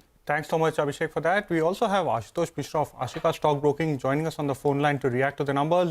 Ashutosh, you just heard Abhishek, give his first take as far as the numbers are concerned. What do you make of the numbers? And even as we speak, SBI has cooled off from the day's highest point. Yeah, so numbers were absolutely in best in quality from all front. If you look from asset quality to business growth to P&L part of it, everything looks quite good for the SBI. What we need to see from here is what type of credit cost guidance for the whole year was they are giving in, and what is the fresh slippages number for this quarter. If it has come on a sequential basis substantially lower, then surely it will be taken as a more positive. And it was a more positive surprise because market was not expecting such a good number from SBI, given that the asset quality concern on unsecured part of it. But although for SBI as well as HDFC, the large private and public sector banks, two largest banks, they are not showing any substantial impact on their P&L because of this concern which is going around, impacting some smaller banks. Ashutosh, there was also one account which they did mention that they will classify as NPA in Q2, am I right? Yes. Which was that account and what was the exposure? Can you guide? So, I don't have the ready numbers for that part of it just in front of me, but in overall scheme of the things, I don't think so that will have any significant impact for the SBI. So it's still a better number because your credit cost is declining on a sequential basis, despite the fact that you have actually identified stress and converted into NPA already in the quarter. What do you make of the valuation that SBI is trading right now? So valuation is very attractive, and given the scope which we have, and especially second half, we are going to see a lower OPEX led by the lower employee-related expenses. So we are going to see profit remain very strong for the whole year for SBI. And from that perspective, if overall sentiment improve in the market, the stock can give a very good return from here. I think the main highlight that you can highlight in this result is the deposit growth. No matter what, they have on this base grown at 4.5% sequentially at a time when deposits are actually declining for large players. They are fighting for deposit with respect to high cost as well, and still they have been able to meet the analyst expectation on the NII front. So that's a key takeaway. Other income, yes, that's helped your operating profits this time around, and they have been helped by lower employee expenses. Do you feel that they need to make the employee expenses, especially on the gratuity and other pension, going ahead, or is that taken care of in this quarter? It has taken care of in the last quarter, fourth quarter itself. So for whole year, we are going to see a lower employee-related expenses in FY25 compared to FY24, and especially that will play out in bigger way in third and fourth quarter. So that's why profitability will be much better for it. And as you highlighted in your earlier tweet also, that system deposit growth is now picking up compared to credit. And I think with SBI numbers clearly indicating that SBI is the main driver behind it. And with the size of SBI, surely it is one of the best things. Okay, all right. Ashutosh, thank you for that. Ms. Vaidya, your last take on the numbers before we wrap on this discussion in terms of your rating on the stock, and how did you make of the overall numbers now that we have more details? So overall it was a strong operational quarter. We currently have a buy on the stock, and it remains our most preferred pick in the PSU space. We have a target of 1,030 currently, and we'll revisit our estimates once the call is done with in the evening. But it's overall a good set of numbers from SBI. There is an analyst meet at 5 o'clock. After that, you may revise numbers. Okay. All right. Thank you so much for joining us, Ms. Vaidya and Ashutosh. And thank you, Abhishek, for reviewing the numbers today. So that's SBI. We'll keep getting more details on this one once the investor presentation is out as well. For now, we'll slip into a short break. When we come back, we'll get to our conversation with the management of Carousel on the other side. Stay tuned.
Make informed decisions with comprehensive analysis on the go.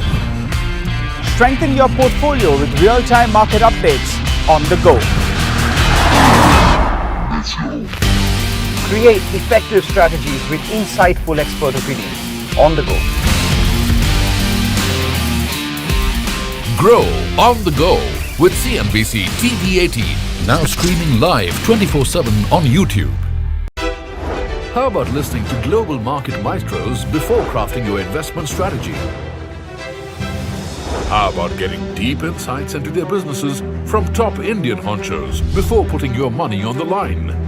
How about making every trading day profitable with strategies from the market masters, macro pundits and chart wizards?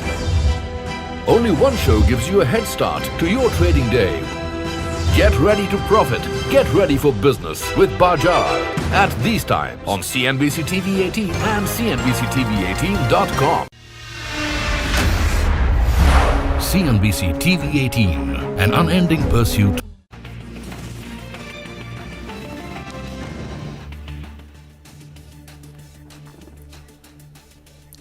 Welcome back to Midcap Radar. Well, Carousel reported its Q2 earnings. The company's margins softened a bit, but revenue growth remained better. The EBITDA too grew 13% on a year-on-year basis. To discuss this and the outlook for FY25, we are joined now by Chirag Parekh, the chairman and MD at Carousel. Good afternoon, Mr. Parekh. Thank you so much for joining us, and sorry to keep you waiting. First up, in terms of the quarter gone by, appears to be a bit of a softness as far as margins are concerned. But do you stick to the internal targets it set as far as volumes are concerned for FY25? Yeah, so first of all, thank you for the opportunity. I think we are quite happy as a company. I think we kind of posted a great performance looking at all the muted, especially the home improvement market, especially with the challenges, the inflation and the high interest cost. Momentum has started to build in. What we believe, especially with the change at the end at the US, I think we are based on the last week calls. I think we are already seeing a good momentum with our, with the order booking position. Secondly, we've been able to break through with some major customers, and I think that's going to help us to drive our future growth in the coming quarter. So you stick to your 1,000 crore rupees revenue guidance for FY25, because so far in first half you've done around 409 crore rupees, and the margin target of 19%, you'll be able to achieve that as well. No, so I would like to, I think the rate what we are going right now, I think we are very confident that we're gonna achieve about $100 million sales. I had mentioned in my last interview that because of this, the muted demand and all, we have kind of kept our further growth expansion on hold, and that's why we are now watching the market very carefully. I think at the time to come in the coming quarters, I think we're looking at a good momentum, and I think then we're going to press our, guess for further expansion. But all in good, it looks like we will be clocking $100 million sales end of 25. Okay.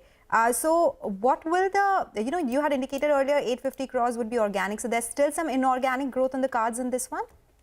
No, unfortunately, we are not trying to look any inorganic growth opportunities. I think we're going to be pretty much mainly focused on our organic growth. We are expanding our quartz sinks. That's what our plan is. We are kind of in a brink of pinching some new deals, which is just on the horizon. We also started our faucet manufacturing, and we started our kitchen hoods and the hobs because of the BIS certification. You're not able to import most of the glass kitchen appliances into India from 1st of January. So I think we pretty much going to stay focused on driving our organic growth. Okay, give us a sense of when you expect to reach peak revenues in all of the added capacities. You've mentioned, multiple hurdles you faced in the quarters gone by.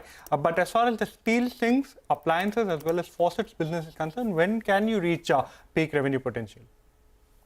Well, I think we are quite confident moving on to the next year, 25, 26. I think, I think we are quite confident we're going to post about 15 to 20% growth over this year. I think that will probably take us to $150, $120 million sales, which would be approximately 1,000 crores.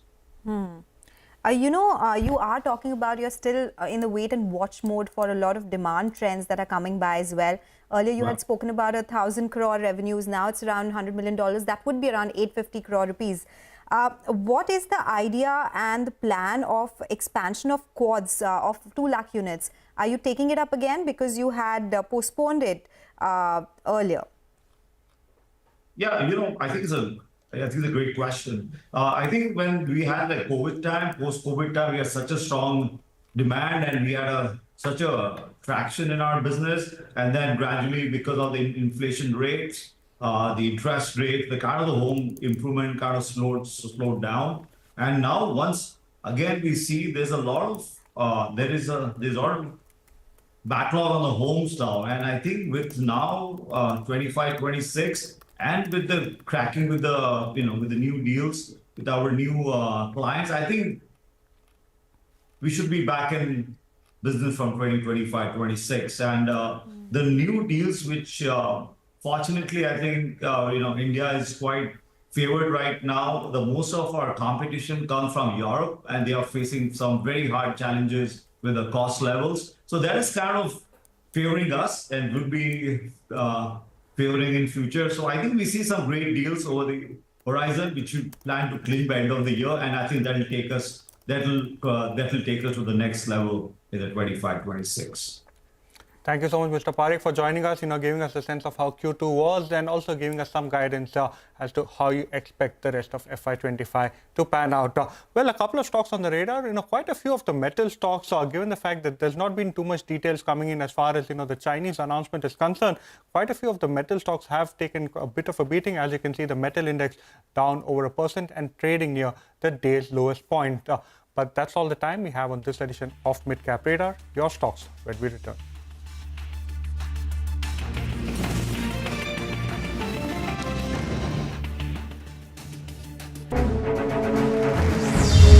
A pioneer, a leader, a visionary, building a lasting legacy of credibility, consistency, and trust.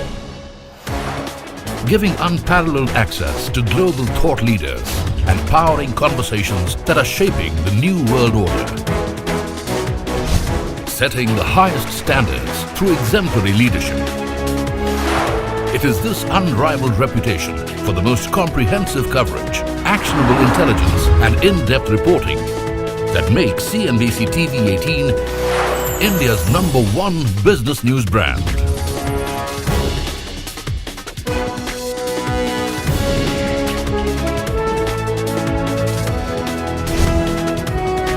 Foreseeing change, growth, and transformation for over a quarter of a century. Trendsetters crafting innovative content formats.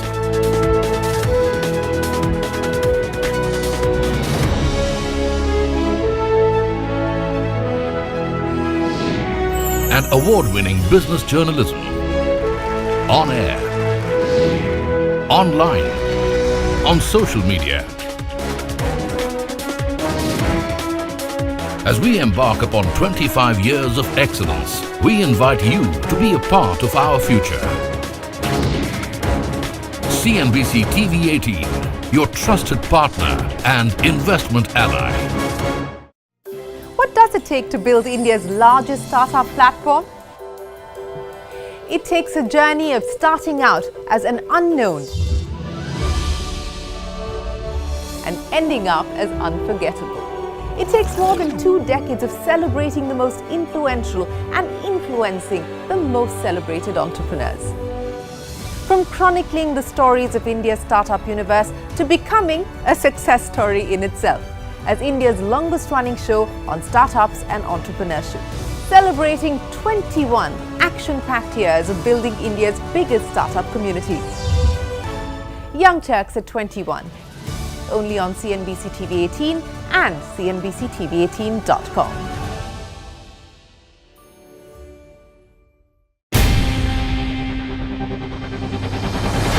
CNBC-TV18's most comprehensive and award-winning news show, India Business Hour, drops first on YouTube. So get the first access to the most influential architects of policies and politics, the key newsmakers of the day. Discover the big themes as we decode the business of markets, macros, and more. Be the first to go to the heart of all the top stories that drive the day's agenda. Catch the award-winning India Business Hour live every night on YouTube with me, Shireen Bhan. India Business Hour live on YouTube at CNBC-TV18 weeknights at 7 p.m. Now, one of the biggest and the most anticipated events of the year is finally out of the way. Donald Trump will now become the 47th president of the United States, and that can have far-reaching consequences across sectors and asset classes equally. Now, Citi has come out with this note on how this Trump presidency can impact various aspects from sectors to fund flows and then to our own markets as well. They'll take you through them bit by bit. Now, for the fund flows bit, Citi says that it is contingent on China because any big stimulus announcement that comes out from there can increase the rotation of this trade out of India into China and vice versa. Now, it wants to focus on domestic flows as well, particularly after the 10% correction that we have seen on the Nifty from the peak. Now, it sees a limited impact on the domestic-oriented economy, but sectors like pharma.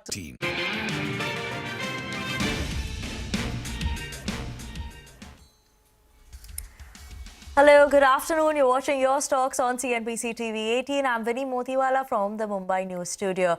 Let's look at the market quickly. Nothing exciting happening there. Nifty down 0.2% in trade. So yes, tried to make that recovery from the day's lowest point, but then has remained around the 24,150 levels. Broader markets, that's underperforming the benchmark indices. So Nifty mid and small cap both are down almost 1% in a trade even as of now. Nifty mid cap 0.9% of decline and small cap down 1.2% in trade. But this is a show where we'll be solving all your stock related queries, and today to solve all your doubts we do have our experts for today. The first one is Shaina Mukaddam, independent market expert, while we also have Vaishali Parekh joining in with us of Prabhudas Leeladhar. A very good afternoon to both of you all, and thank you so much for joining in with us on the show. Shaina, I want to just start with you and just ask about the market before we get to the queries. What are you looking at it in terms of the market? A bit of a subduedness again we've seen coming in the last couple of trading sessions. Yeah, I think we're moving in a range, and unless we're able to, cross the 24,500, I think, and of course on the lower side, 23,800, I think we'll be range bound. There are a lot of things happening, which really we can't foretell how it will move. Like for example, you have Trump now coming into power, and we have tariffs that, we are not sure what sort of tariffs will come in for India, for China. Then we have China that is coming out with a stimulus package.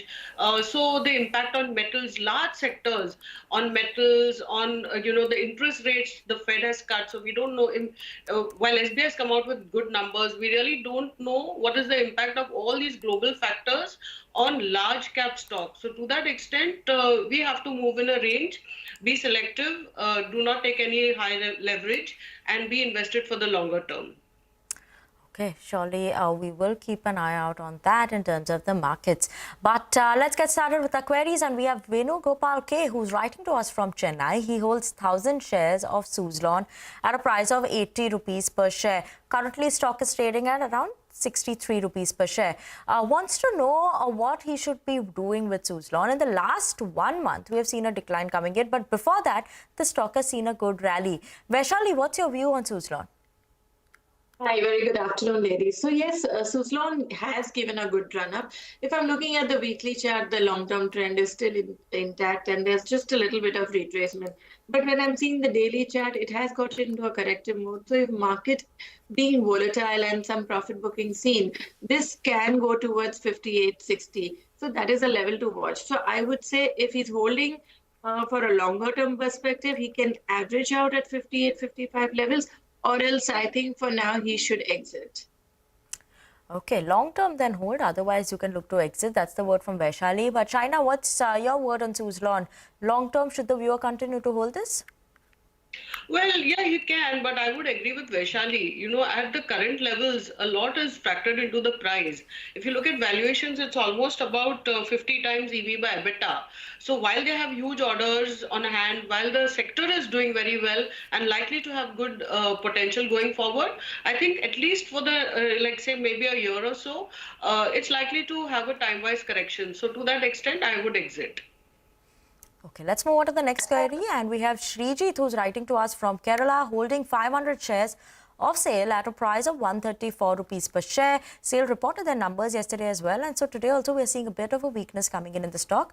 Wants to know whether you should continue to hold this or look to sell. Vaishali, what's your word?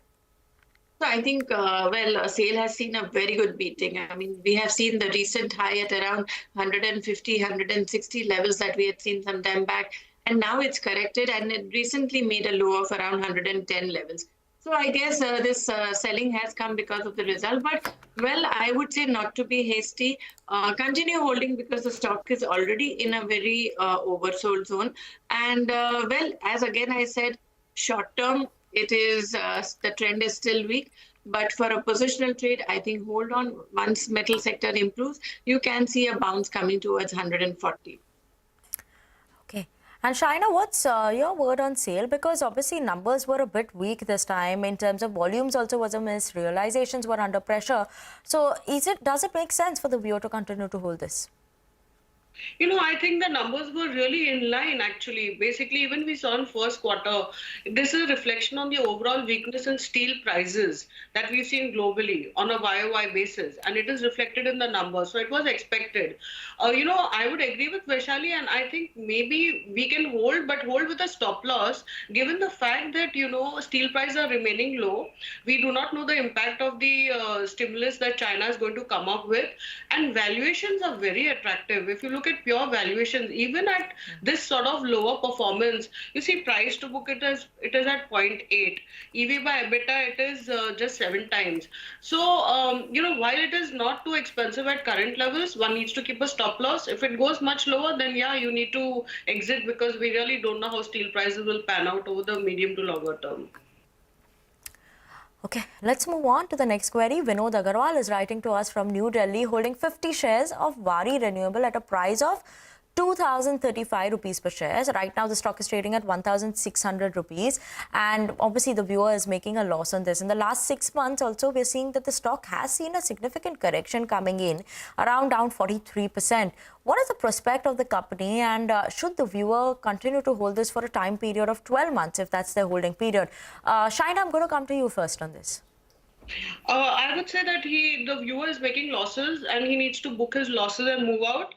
You know, the stock has actually it has come off, but I don't see too much of potential to move up. Its parent Wari Energies had actually come up with a issue, and they raised to around $300 million to be invested. Of course, there was some offer for sale also in addition, but this $300 million was to be invested in some M&A activity, which actually would be, you know, assisting whatever they buy will assist Wari Renewables to expand. But all this takes a lot of time, and at current numbers, the profits, revenue, on these bases, the valuations look extremely expensive. So if you're a holder for the next 1 odd year, I don't see too much upside from here. So I would switch. Okay, not too much upside, right, for Wari Renewables from this level, and especially after the parent, you know, coming out with its IPO as well. Vaishali, what are the technicals looking like for Wari Renewables? Well, I hardly have any data, but with all the data that I have, I would say hold with a stop loss of 3,000. Oh, you're talking about Wari Renewables? Renewables, yeah. Yes. So I would say I think continue holding with a stop loss of 1,600 levels because there is a little bit of a corrective move coming in. So wait and watch.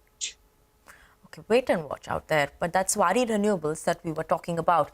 Let's move on. And Jeet Sethia, who's writing to us from New Delhi, holding shares of HCC, 180 shares, and it is at a price of 48.8 rupees per share. Wants to know whether he should continue to hold or look to sell this. Shaina? I would say exit. You know, of course, the stock has given a good rally in the last couple of months. They have got good orders on hand, but I think everything is priced into the current levels. It's a very highly leveraged balance sheet. I don't know if the promoters will be in a position to actually fund all the growth that they need, all the finances they need without diluting further in a big way. So I don't think valuations justify any major upside from here. So I would say exit. Okay, valuations are not justifying any upside from here on. But on the charts and technicals, Vaishali, what is HCC looking like? Last YTD performance, when you're looking at it, the stock is already run up. So anything on the technicals maybe indicating a positive sign? Is showing weakness. The recent high, what we saw at around 55, 56, and from there on, it is continuously making lower top, lower bottom formation. And currently, it's also below all the clusters of moving averages and also below the 200-day moving average. So I think this is showing some weakness. This can go down towards 35, 34 levels. the view gets negated or there is a sign of improvement only above 44, 45. So the person holding this should act accordingly. For now, it's an exit, but if he has to enter, do so above 40. Okay, that's a view on HCC. But on that note, we're going to slip into a very short break, viewers. Don't go anywhere, because after the break also, we'll be taking all your stock-related queries. So don't go anywhere.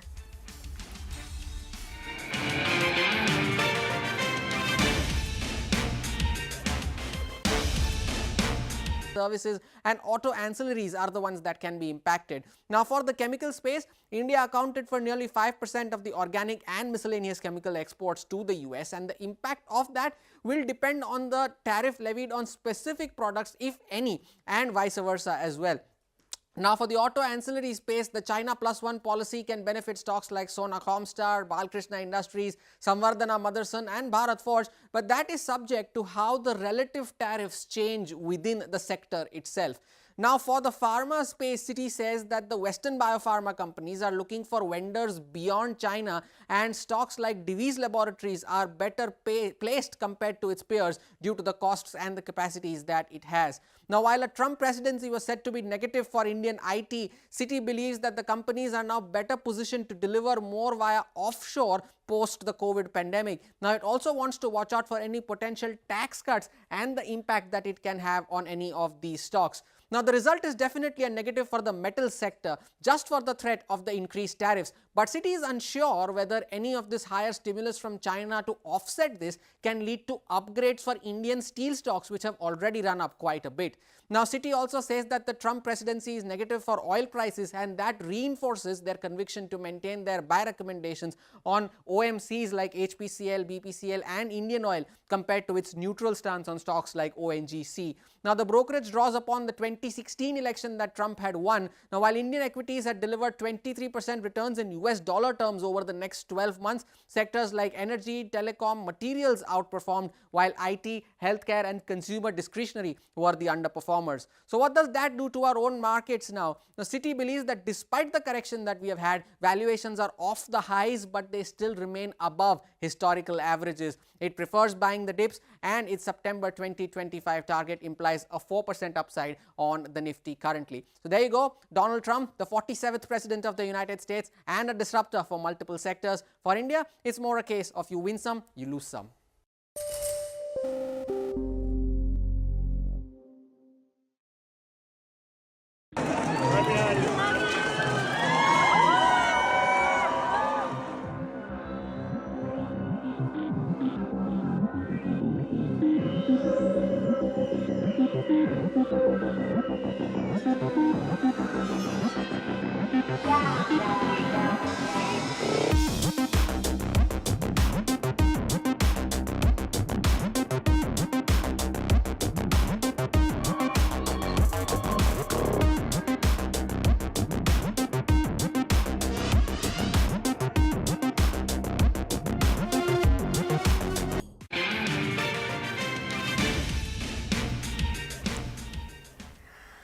Welcome back. You're tuned into Your Stocks on CNBC-TV18, and we still have our experts with us, Shaina Mukaddam as well as Vaishali Parekh, to solve all your stock-related queries. Let's move on to the next query now. We have Hussain, who's writing to us from New Delhi. He's holding 200 shares of Reliance Industries at a price of 3,149 rupees per share. Stock, obviously, we're seeing some bit of a pressure, and the viewers making a loss right now. So wants to know whether they should continue to hold or maybe look to sell this. Shaina? He should continue to hold. You know, despite the volatility in the market,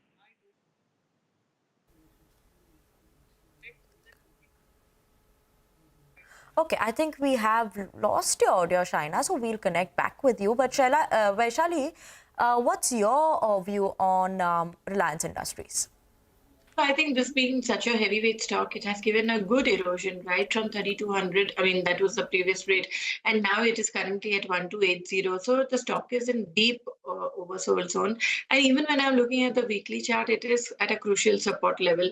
So I would say hold on, do not panic at this level. Let's wait it out, because it can show a bounce once we see some stability in the market. Okay, hold on, do not panic. That's a word coming in from Vaishali on Reliance Industries. Moving on to the next query, we have Sandeep, who's writing to us from Bangalore, who's holding 13 shares of Cartrade Tech at a price of 1,356 rupees per share. Wants to know whether he should continue to hold the stock for the long term or maybe book out of some of the losses that he's making as of now if it crosses his buy price. What is the view on this, Vaishali? I would say actually this is one of the few stocks that is in a very good uptrend.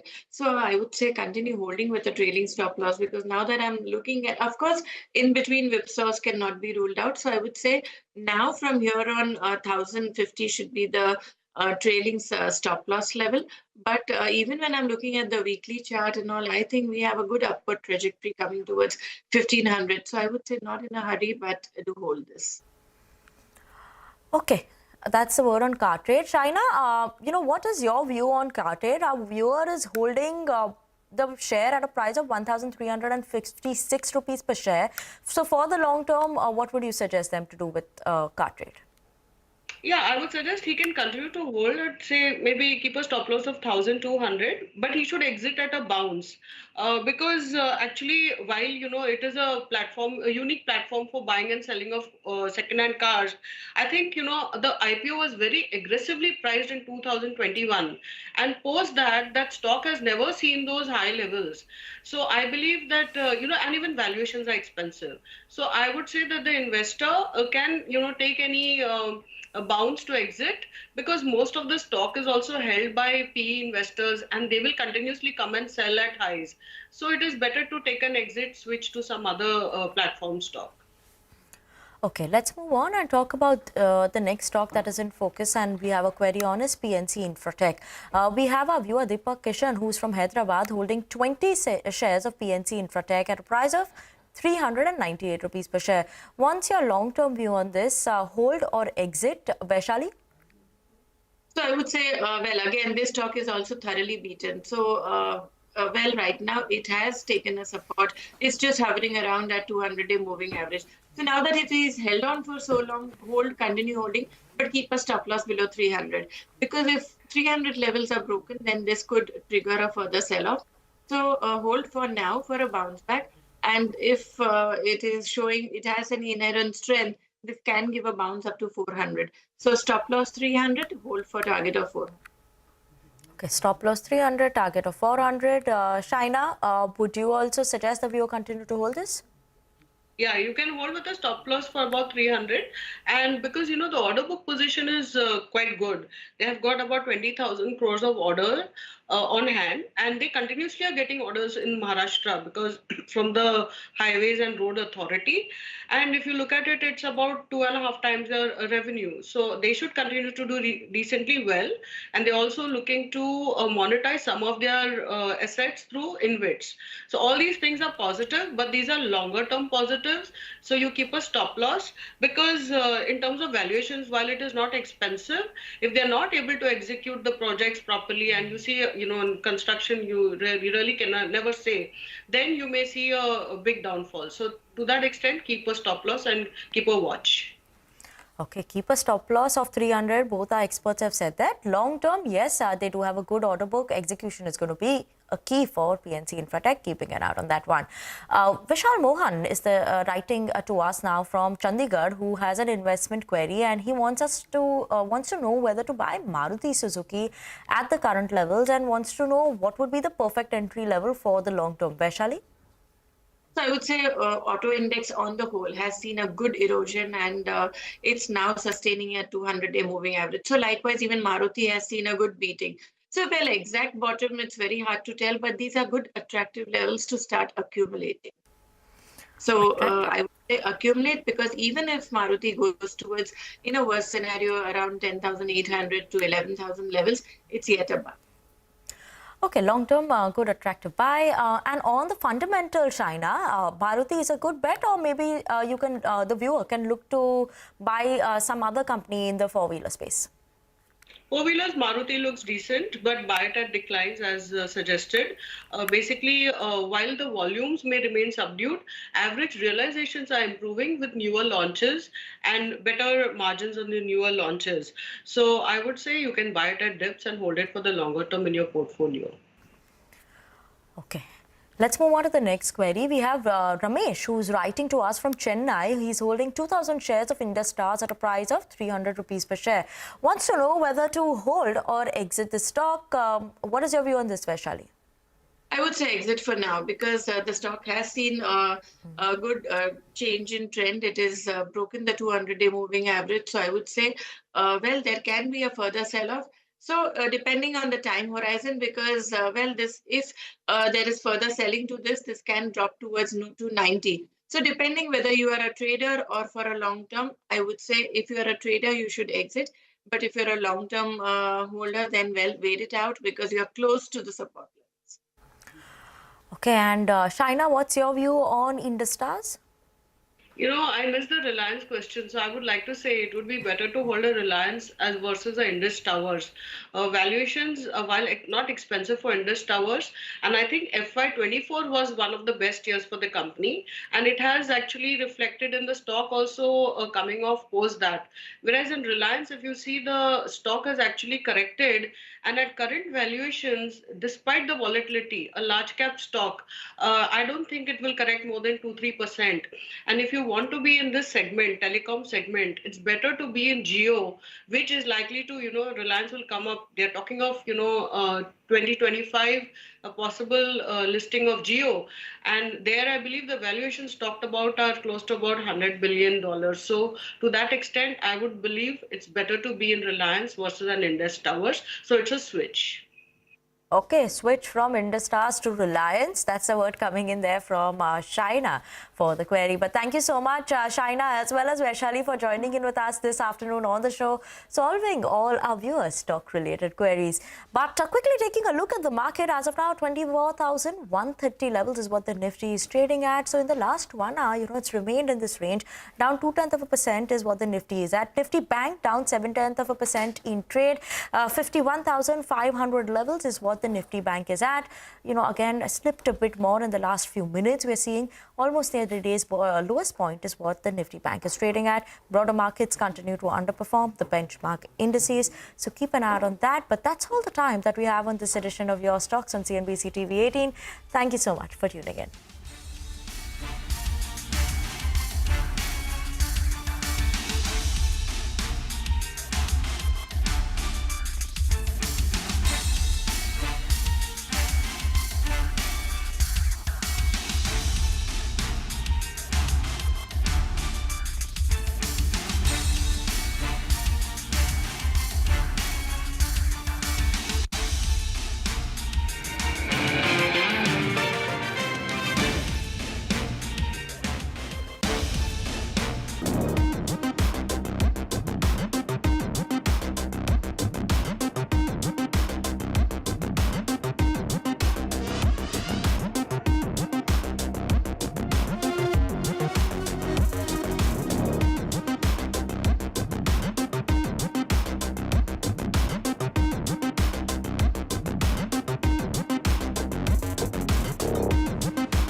High drama is unfolding in the J&K Legislative Assembly, which has met after a gap of 6 years, and the representatives today were in a scuffle when a melee from Handwara brought in a banner which read that they want 370 and 35A back.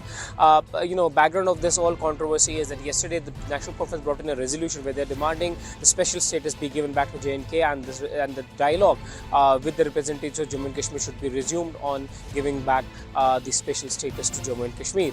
And BJP has been since yesterday protesting, saying that it's wrong, it's unconstitutional, and only the parliament has the right to debate and talk about all these issues and give back statehood. But now war of words has broken out, and with the PDP MLAs along with Sajjad, one of the People's Conference, and one more MLA from Langate bringing a fresh resolution wherein they're specifically talking about 370 and 35A, while the political parties in the valley have blamed National Conference for being in league with the BJP and mellowing down the tone of the resolution that was brought yesterday and passed then in the assembly when the chaos took place. But they're saying that there's no mention of 35A, 370 specifically, and that's why they're moving a fresh resolution, and they blame the National Conference for being in league with the BJP when it comes to the resolution. But interesting times ahead, because the assembly hasn't really functioned. There was a vote of thanks for the Lieutenant Governor's speech that was going to take place according to schedule, but that did not happen. There's a lot of chaos in the House, and tomorrow will be the last day of the session before it opens in Jammu. But yes, a lot of heated arguments, debates, and a lot of scuffle taking place in J&K Legislative Assembly. With Bashir Loni Shanwani for CNBC-TV18.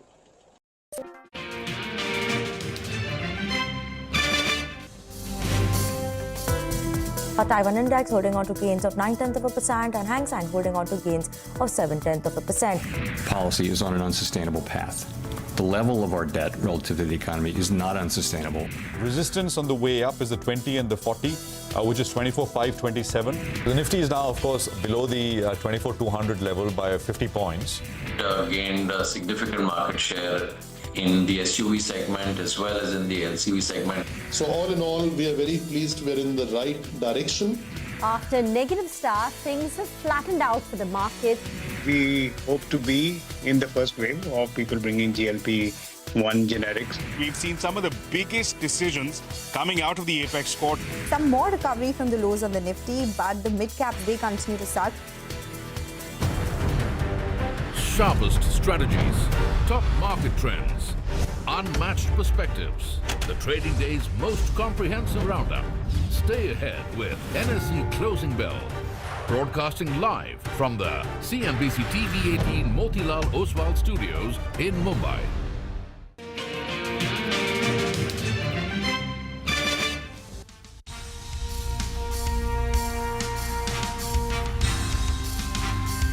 Well, that is a day so far, and it is a vibrant session, though vibrant largely to the downside. It's been a tough day with the broader market under pressure and generally more down than up. As we kick off, more numbers are coming through, and this is Vedanta which is reporting, which we will spend some time talking about as we go along. But all in all, not a great session. Of course, we're coming to you from the CNBC-TV18 Motilal Oswal Studios. I'm Prashant. With me, as always, my colleagues Rima and Nigel. Guys, hi, good afternoon. Hi, tougher day if you are a mid-cap or a small investor in a mid or small-cap company. Both the mid and the small-cap indices are down more than 1%. Well, indeed, and I think SBI's press conference is going to start. For the time being, the stock, I think, is a little bit low, but that was the other big number that came out. Prima facie, it looked good. The problem is the stock is up 10% in the last 1 month. So how much of the good news is in the price? So we'll have to still wait for the management. On Vedanta, actually, the couple of segments that you should be looking at is the aluminium business out there. It's looking pretty okay. They've come in with an EBITDA of close to around 3,000 crores. I think we should get the segmental breakup up for you on the screen. That's more important than any of the other numbers. So that's coming at around 3,000 crores. But I think most on the street were anticipating a number a little higher than that. So that seems to be the problem pocket out there. The numbers are regrouped, so I don't think we should compare it to the poll because the top line itself is regrouped in the versus number. So just keep that in mind. But the aluminum business a little bit lower. Oil and gas, I think, is a little bit better. Actually, oil and gas is better, but I think there's a regrouping even on that one. That's coming at around 700 crores. We were working with a number of around 900 crores, so that as well as a small miss out there. So we'll just go through the numbers in greater detail. But aluminium business, that's the biggest part of their business. And for the timing, it appears that's a small miss in comparison to what we were working with. Just come back to you with those numbers. Okay, well, more on Vedanta segment-wise, etc. in a bit, as Nigel said. But for now, let me just put a few points up on the table as far as markets are concerned. So that, that last Q which we were talking about in the morning, which is the China NPC, that is largely disappointed. And that is... so what they've done is they've announced renminbi $6 trillion debt swap. That's what they've announced. But, market had built up expectations that there's going to be a large amount of direct cash transfer, consumption boosters. None of that has been announced. The only caveat, if you want to look at the flip side, or maybe the silver lining, if there is one, is that the agenda itself, for at least the press conference, did not include any of these other measures. There was only that debt swap which has come through. But that is not what the market was working with. And that's the reason why you look at this currency, the CNH is down about 0.4, 0.5%.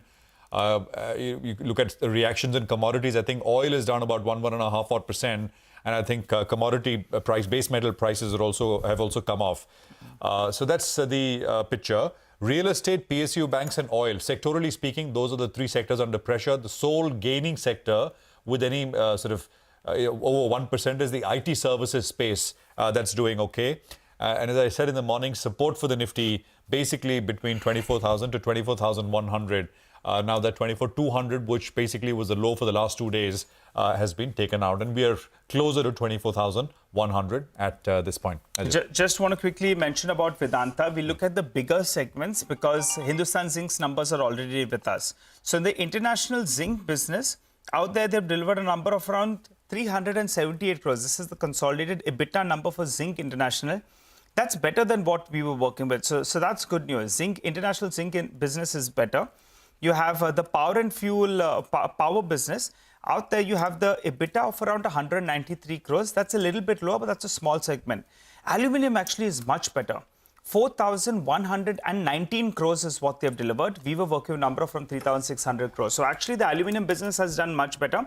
And the oil and gas business is marginally better. So I think Vedanta's numbers look good, but as is the case very often for Vedanta, we'll have to understand the way ahead and the management commentary as well. But the two big segments are better than what the street was working with. Okay, and the SBI management is addressing the media. Let's cut across. And the domestic economic scenario, and then discuss bank's performance. Global growth is expected to remain stable, though somewhat underwhelming, with the cementing of growth in the largest economy of the US being a silver line. The recent US election results could lead to lower taxes, favorable regulations along with tighter labor markets. They also present an opportunity for the Indian economy to further strengthen the domestic manufacturing base while closely aligning with strategic allies. Further, any positive development on the geopolitical situation in areas of conflict could lead to easing of commodity prices. On the other hand, the EU bloc appears still shrouded in uncertainties. The global growth forecast by IMS for 2025 remains at 3.2%, with India remaining the fastest growing large economy. In domestic economy, India's GDP registered a growth of 6.7% in Q1 FY25, driven by private consumption and investment. Looking ahead, agriculture sector is expected to perform well on the back of above normal rainfall and robust reservoir levels, while manufacturing and services activities remain steady. On the demand side, healthy kharif sowing coupled with sustained momentum in consumer spending in the festival season augur well for private consumption. The average inflation for FY25 is expected to be 4.5% according to RBI estimates. Latest numbers show that scheduled commercial banks' deposit growth has now surpassed credit growth. Deposit credit differential has now turned positive, which was last seen in April 2022. We expect scheduled commercial bank deposits will grow 11 to 12% and credit by 12 to 13% in FY25. RBI has ensured that system liquidity remains comfortable by conducting two-way market operations. As far as our bank's results is concerned, we have once again delivered a good set of numbers. At the end of Q2 FY25, our credit growth was 14.93% year on year. Deposit growth was 9.13% year on year, while the CD ratio domestic is at around 67.87%. Importantly, our slippage ratio was 0.51%, with retail slippage ratio at 0.31%. Credit cost was 0.38% and PCR is all-time high of 75.66%. The profit for the current quarter is 18,331 crores, up almost by 28% year-on-year. As far as in the part of business growth, I would like to make a special mention of the deposit growth, which we've been very seriously pursuing.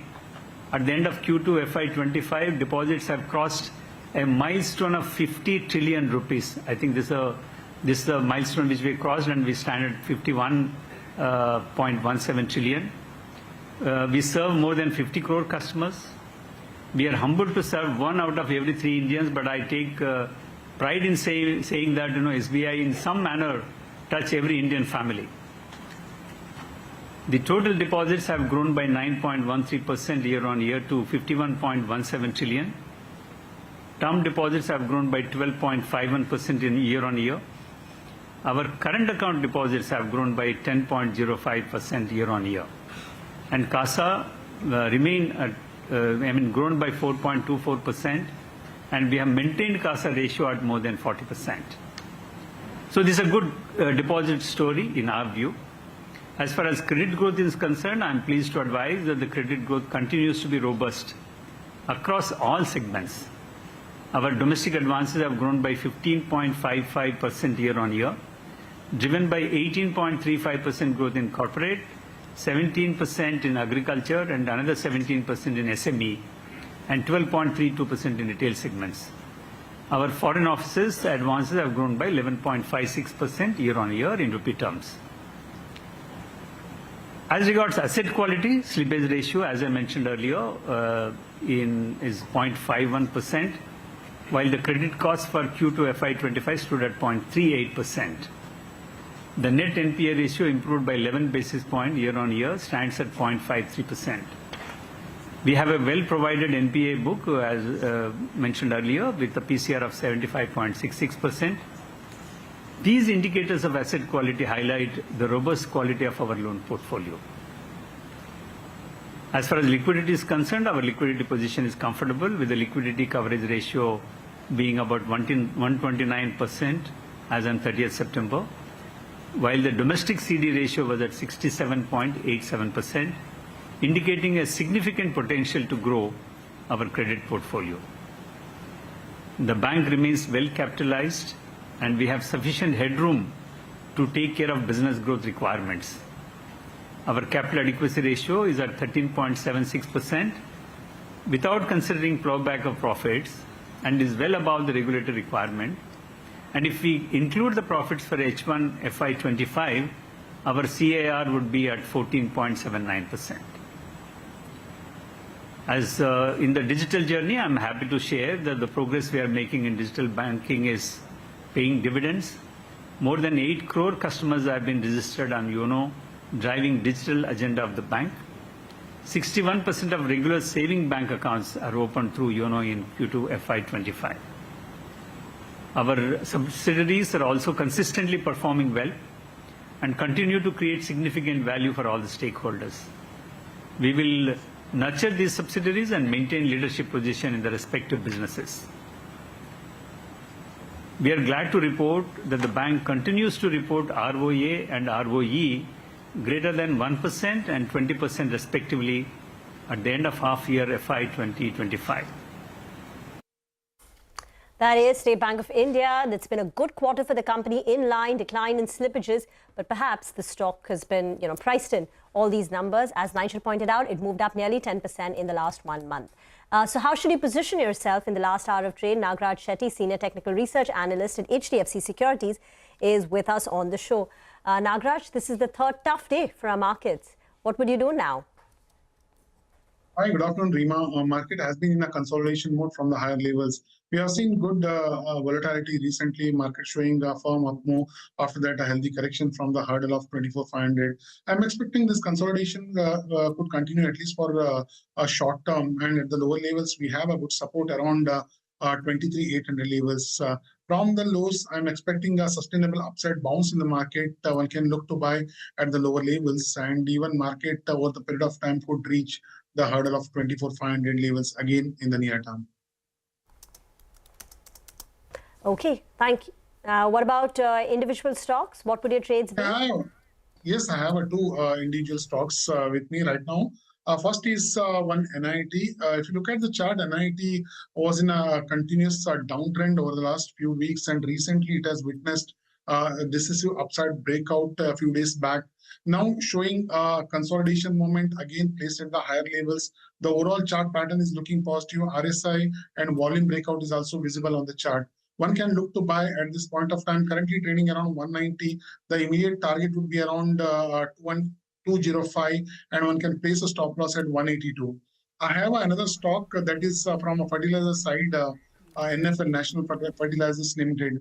This stock was in a continuous downtrend over the last few months, and recently it has witnessed a sustainable upside bounce, showing some promising bottom reversal pattern somewhere around 102, 103 levels. Currently showing minor declines from the highs, and I'm expecting this is going to be a buy and dips opportunity for the stock price.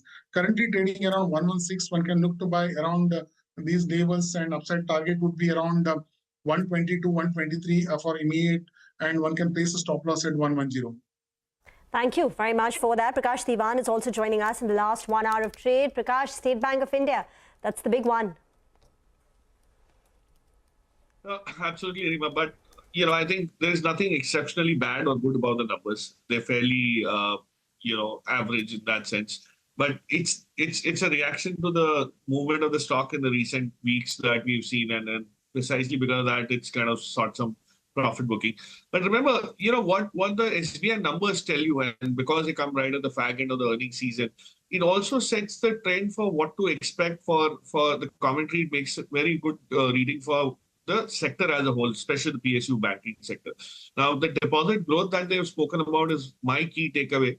HDFC also managed to do that. SBI has kind of reported a stellar growth in deposits. Now, that is something which they've been consciously focusing on. The credit side, the credit expansion side is something which will take time. We haven't seen private sector capex come up in very significant, significant way yet. Possibly the next 2 quarters bring that growth back. And as and when that happens, you'll probably see a lot of the parameters getting into a slightly healthier zone. So my sense is you'll probably have good 2 quarters ahead, but not necessarily anything disappointing in the numbers. So the market will also take cognizance of the outlook going ahead, and then probably allocate more money towards these larger PSU banks. Prakash, what about a company like Vari Energies that had a blockbuster listing? The stock went on to hit a market cap of 1 lakh crore. Today, it's fallen on very sharp volumes. What's happening? So I think it's primarily, driven by this consensus that green energy might not be as sought after the Trump administration kind of comes into play. And we've seen all renewables, especially solar component manufacturers, have had this listing. And Vari, of course, has had the advantage of regulatory arbitrage. As compared to China, you have a tariff which protects their sales volumes here. And, if that is something which is the only, moat that they have, and that could change, the valuations will start getting a bit, you'll start kind of asking questions around why the valuations are so steep. So that's precisely what happened. I think the run-up has been, while it may be fair, it's happened too rapidly. So the smart investors will take money off the table. There's no doubt on that. So it's primarily something like that which is happening. And when people want to sell together, and on the other side, you don't have any buying interest as yet at these valuations, you will see that stock reaction. So I think that's why it could lose some more ground before it stabilizes, and then long-term investors probably start finding value. I think the regulatory arbitrage is something which everybody's understood, and that could probably be the reason why the steep valuations are getting questioned. I'm wondering whether it's a Vari-specific issue, Prakash, because the other two listed company, Premier Energies, that one's doing better, I guess, because Vari has the US exposure. That's why I guess the street is a little bit nervous. You have Insulation Energy, that's the other one from the same space. Both those two stocks are higher, but Vari is lower. But Prakash, comment on Vedanta. Yeah, go ahead. Yeah, so just before we go to Vedanta, just that's precisely what I was saying. This whole consensus that the change in the US stance is going to impact quite a few of these companies, especially Wari has scale, so it will get impacted. Insulation and all are fairly below the radar in that sense. They could kind of get away by supplying it elsewhere, so it's not such a big concern. You're right. So then on Vedanta, I think optically it looks like a super turnaround from last year. But then we have seen this coming, right? There's nothing that is unexpected or come as a surprise. But what they've done is, I think they've done well marginally on each of the segments. Vedanta accounting is always a bit kaleidoscopic. I mean, you have to really interpret it uniquely, differently every time. It's not something where you can really go back to the previous quarters and say, okay, this is where incrementally things have changed. Suddenly things start looking different. My sense is, going forward from these numbers, they'll probably benefit from zinc and aluminium, especially because alumina shortages. There is so much of the tailwinds have been very positive for aluminium. So in the current quarter, the realizations and volumes will probably help them do very well.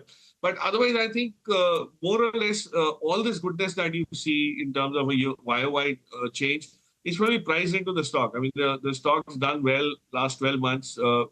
Precisely because of the expectation of this improvement, and it's happened. So I don't think there's anything which would compel people to go and buy additionally. Yeah. All right, Prakash, I'll be speaking to the management on Monday morning. Hopefully we get an update. I'll want to know what are they doing with regard to the aluminium business. How is this alumina shortage impacting them? Point number one. Point number two is, what about the deleveraging plan? That's going to be very, very important. And the demerger is going to be important. Prakash, just to give you a few more details with regard to Vedanta's numbers before we move on. The segmental breakup that they've given, aluminium as well as oil and gas, that is bulk of their EBITDA number X of Hindustan Zinc. And on both those two parameters, it's a beat. So the operational beat is what we've gotten. On a sequential basis, the net debt number has come down by 4,400 crores. The promoter entity has paid back a debt of close to around $1 billion. And finally, they're saying the demerger is pretty much on track. So on all the parameters, Vedanta's numbers look good. They require a fresh trigger, though, from here on, whether it comes with regard to selling the steel asset or the demerger actually taking place, which will unlock value. For the time being, the numbers look good. Some flashes coming in from SBI as well. They've responded to the question that Ritu has put forth on Yes Bank stake sale. They've said that not much has been progressing on that front, and they will let the media and let us know at an appropriate time. So Yes Bank and SBI should be in focus. Well, let's keep our attention then on commodities and China. The government has announced a stimulus just a short while back. We have Manisha who joins us to decode this for us. Manisha, take it away. Oh, well, thank you for that, Nigel. Well, with this, the third important event of this year also is concluded. The only surprise that we saw was the clean sweep that we saw from the U.S. presidential elections. Otherwise, the U.S. Fed meeting with 25 basis point of a rate cut was on expected lines. And now with the China National People Congress annual meeting, which has concluded as well, is pretty on the expected lines. While the markets were expecting a big bang stimulus measure, some cash component as well, and some more detailing in sense of spending, which continues to be on the decline side. We haven't seen credit loan gain up as well in China, and the property sector has been on the weaker side as well. So these three things is what the street anticipated in some sense that could see targets on, but that did not happen. Instead, what we have seen is China approving local government debt swap at around $839 billion, and then the local government debt ceiling has been increased as well at around 35 trillion yuan, which was pretty on the expected lines. We have seen the fiscal spending actually increase in the last year, and there was an anticipation that we would see an increase this time as well. So this is on expected lines, nothing out of the whack. While of course with Trump coming in, there are fears of that 60% increase in tariffs, but the street believes that the time of it and the increase of it and the impact of that on China is something that the Chinese leaders will assess, and then perhaps we will see more measures coming in. At this point in time, it would be out of line, and they clearly haven't made any remarks or any steps onto that. And that's exactly what we have seen in sense of impact on markets. The Chinese markets were shut by the time we saw that briefing come in, but the offshore Chinese yuan has seen a sharp decline. The metal prices went into this event with a percentage point of decline, fell almost 2.5% at one point in as well, and now are 1.5% to 2% off on a weaker side even right now. Going forward, it really is going to be about the economic data and what US does in sense of China policies. That is going to be important to watch. But one final statement, with the way the kind of lead that China has in sense of solar panels and EVs, etc. Any increase in tariff there and an impact on the US consumers also is going to be an equal there. So the street really discussing it right now, and the markets are expecting a more balanced approach than anything else. No, absolutely. And point taken, Manisha. So that is China and the metal story as it is playing out. Now, GMM Pfaudler is the other one that I wanted to just throw across to Prakash. Prakash, 7% cut, stocks back at about 1280 kind of levels. Any thoughts here? No, so this is a little bit of a story that has lost quite a bit of momentum, I would say, ever since the ownership changes happened. The parent stake got bought out by the local promoters. And remember, this company hasn't had any triggers to kind of, in terms of its product launches or in terms of geographical expansion or segmental increments, which could, impact the numbers. That's what I understood. I mean, I have stopped tracking it very closely, though I must admit that, Prashant. But from a product segment perspective, while pharma is doing well, there's nothing much that's happening in terms of these suppliers who actually do this, who contribute a lot to the capex that comes into the pharma units. I haven't seen anything change out there. So maybe, the market's probably not in a mood to look at anything very positively, especially in the absence of all these expansions. What about an RVNL, Ircon, Cochin Shipyards? These have been big wealth creators. Earnings overnight have disappointed, and these stocks are now down 20, 30, 40% almost from its recent peaks. Is it a good time to go out there and buy? It's Ircon, RVNL, and Cochin Shipyard today. So Rima, I think we've been pointing this out that a lot of the growth in the stock price was primarily driven by order book buildups. Now, these order books, given the nature of projects and revenue recognition, it's not something which will take much longer than what probably the market would like to see or was anticipating. And especially these are stocks which are very popular within the retail segment. And there, every order is anticipated to kind of straight away percolate down to the P&L, which doesn't happen, as we all know. So it's going to take a while. And this is a pause, or this is the consolidation that is required, because the growth story is intact. The order books will keep on swelling, qualitatively also improve in certain cases, especially shipyards. But the revenue recognition will need its organic time. And from that perspective, I don't think anybody needs to be in a hurry. I'm a big fan of what Ircon is doing, even on the ground, the kind of changes that they've done. Rights, Ircon, they've had some wonderful execution. And the way they're expanding their coverage beyond railways as well is very positive. But valuations will catch up at some point in time. This time it's on the way down. And you will have to wait for that consolidation, which could take maybe a couple of quarters for the numbers to grow while the P multiples remain where they are. So from that perspective, you don't need to be in a hurry, but you could definitely look at buying these from a longer term perspective as and when there's some more correction in most of these names. All right, Prakash, we'll leave it there. Thank you very much for joining us here on Closing Bell. Appreciate your time. Have a good weekend. We'll see you again next week. Well, as we slip into a break, some good news. While Donald Trump dominated the race to the White House, CNBC-TV18 dominated here on YouTube with the most watched live coverage. A big thank you to all our viewers for choosing CNBC-TV18 for your selection, coverage, analysis, and all of the opinion that we got to you.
Thank you all. Thank you, thank you. Thank you, thank you. The outcome of this election is not what we wanted, not what we fought for, not what we voted for, but hear me when I say,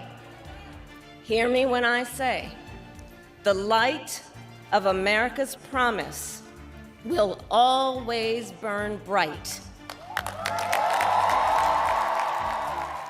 Now, I know folks are feeling and experiencing a range of emotions right now. I get it. But we must accept the results of this election. Earlier today, I spoke with President-elect Trump and congratulated him on his victory.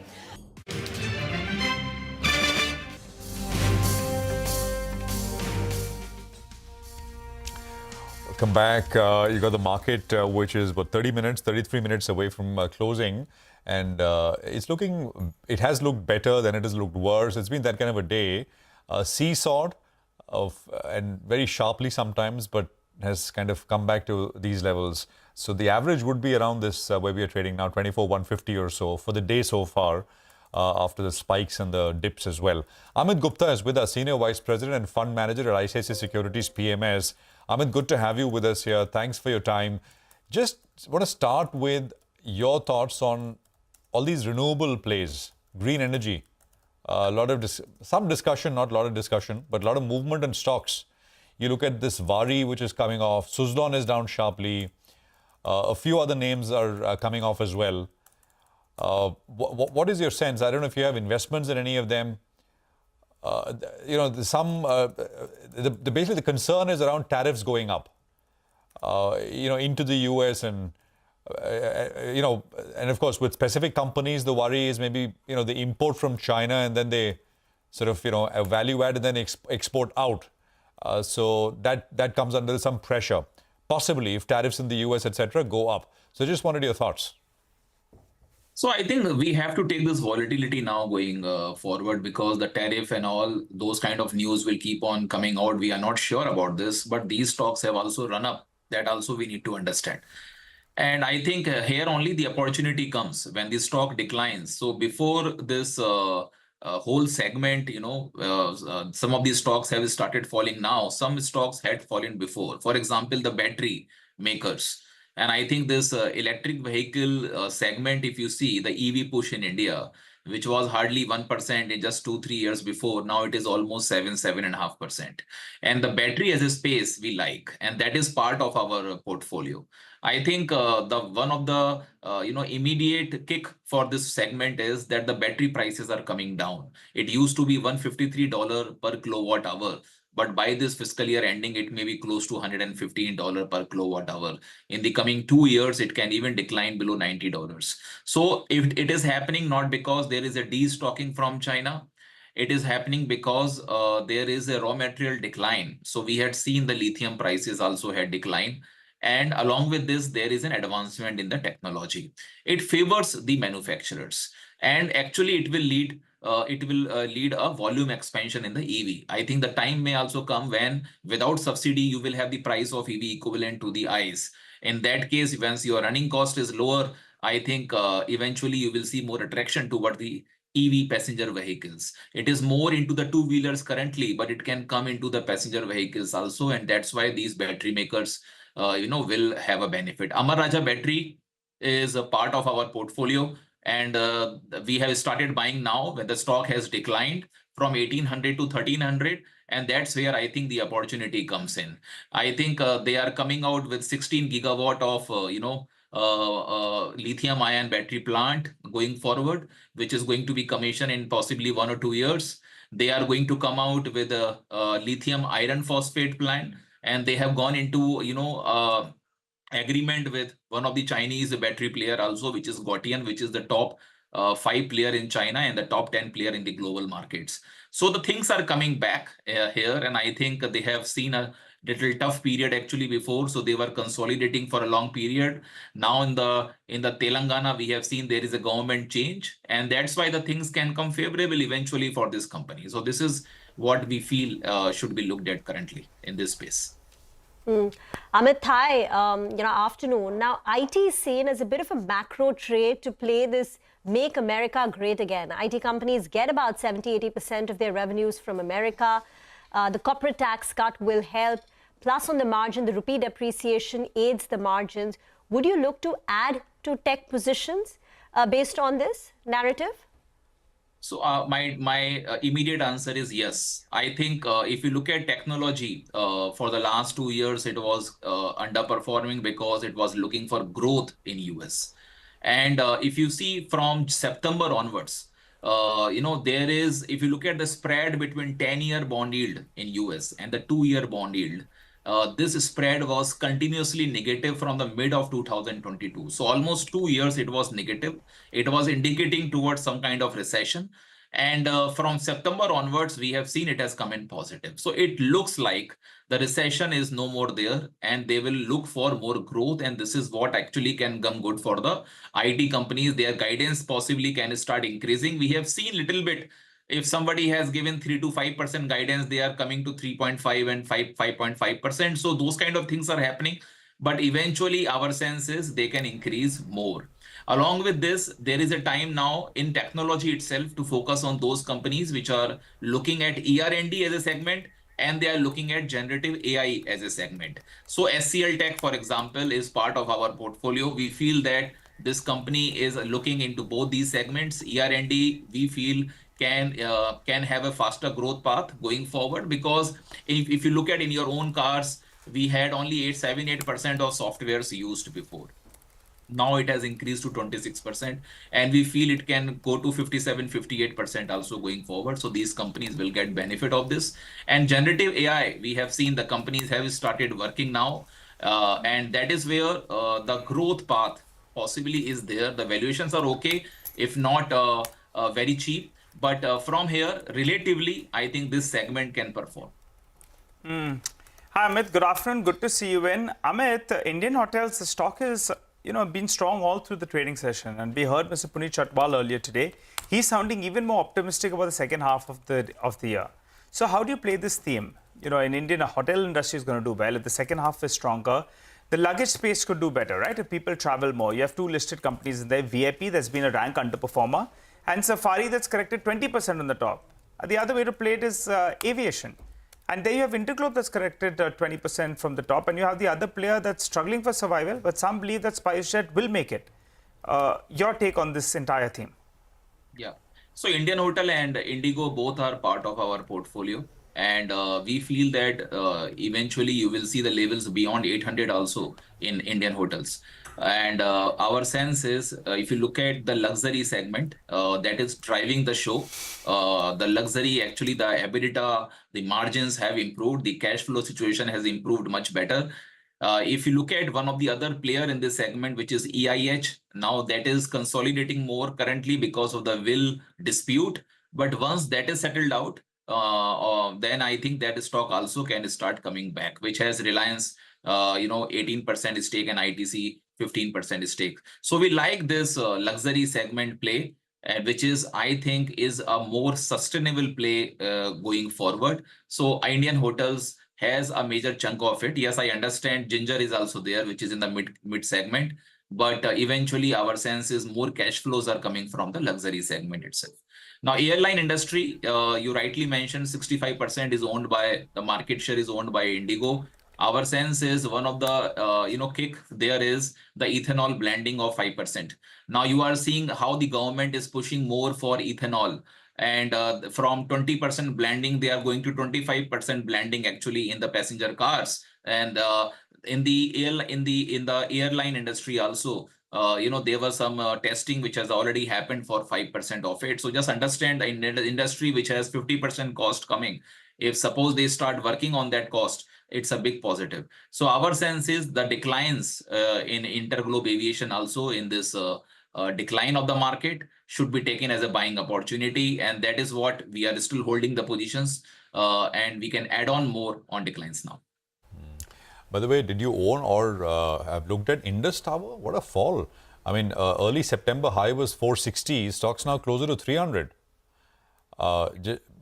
Any thoughts on this one? I looked at, by the way, I was looking at just sorting through earnings upgrades and downgrades after Q2. Basically, in the last 1 month, how earnings estimates moved. Indus actually is one of the very few companies, because mostly 65% of the companies have seen downgrades. Indus is one of the few which has actually seen small 5-6% upgrade, but upgrade nevertheless. Stocks come off sharply, Amit. So we have never been positive actually in this stock. It had performed actually to some extent before, but there is always a question mark on the dependency on Idea, Vodafone Idea. So if that is not doing good, I think this company can also come under pressure. That was always there. I think in the telecom space, it is definitely a growing segment. We have already seen the prices, the tariffs increasing now. The Jio has increased that. Bharti is doing it. And Bharti, EBITDA, Bharti, if you look at the average revenue, per user, so that is actually has improved significantly better than Jio. So Bharti is on a very sweet spot. This is what we feel. And that is part of our portfolio. And we feel that whenever market, possibly because Mr. Trump is coming on 20th of January, I think before that, somewhere market will start, will settle this dust of consolidation. And that is where these companies, the quality companies which have come down or which may come down possibly, that would be a time to look at those companies again. Indus Stars peaked when Vodafone Idea itself stock price was closer to 18-19 rupees. And now Vodafone Idea is down to levels of 7.9, so sub 8 rupees on Indus Stars. And with that, that's Vodafone Idea has fallen to 8 rupees, and with that, Indus Stars has also corrected quite a bit. But thank you very much, Amit, for joining in, and you have a good weekend. Let's talk about Power Grid. Infosys post its Q2 analysts meet. Vivek joins in with the key takeaways. Well, that's right. For the last year or so, we've been talking about how there has been a significant transformation as far as the entire power sector is concerned, and how there has been quite a lot of capex spends that has been put about. Just a week ago, we saw NTPC go ahead and announce that they're going to put up power plants where the capex announced was in excess of 80,000 crore. We also highlighted that in order to keep up with the pace at which power capacity is being added, the transmission line capacity also required significant upgrades, and capex there too would need to be upgraded. Power Grid just held its analyst meet, this is the Q2 analyst meet, and when you're looking at the capex guidance that the company has given at the end of Q2, there have been significant upgrades that the company has given across the next 5 years. FY25, the earlier capex that the company had, in fact, at the end of FY24 was close to 15,000 crore. They upgraded it at the end of Q1 to 18,000 crore, and now they envisage that in H2, FY25 capex will end up over 20,000 crore. FY25 capex guidance has increased to 25 to 30,000 crore. Earlier guidance was just around 25,000 crore. FY27 capex guidance has been increased to 40,000 crore from 30,000 crore earlier. And when you're talking about the long-term FY32 capex guidance, the company had earlier given a target in the range of rupees 2 trillion. That has now been up to rupees 3 trillion. So significant capex underway as far as Power Grid is concerned, indicative and along the lines of what we've been expecting and reporting, that there has to be significant upgradation as far as the transmission line capacity too as well is concerned. All right, Vivek, thanks very much for that. Well, we're going to take a quick commercial break here, but just leaving you with some visuals from the courtroom coming in. There's the top court, the Supreme Court. Today is Chief Justice of India, Niva Chandrachud's last working day at the helm of SC. A ceremonial bench of the Apex Court assembled at the Supreme Court to commemorate CJI's last working day. Some of the key judgments from him include the Ayodhya verdict, AGR curative petition, Jet Airways, Byju's insolvency, and the abrogation of Article 370.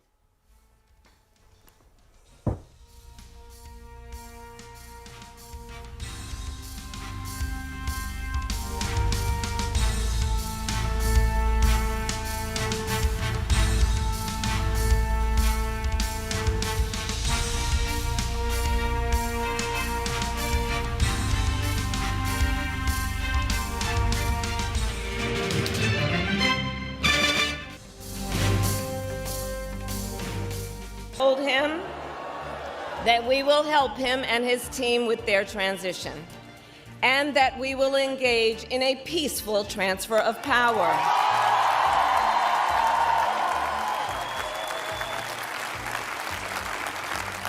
A fundamental principle of American democracy is that when we lose an election, we accept the results. That principle, as much as any other, distinguishes democracy from monarchy or tyranny. And anyone who seeks the public trust must honor it. At the same time, in our nation, we owe loyalty not to a president or a party, but to the Constitution of the United States.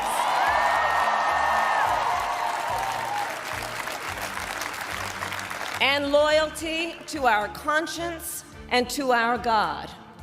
My allegiance to all three is why I am here to say, while I concede this election, I do not concede the fight that fueled this campaign.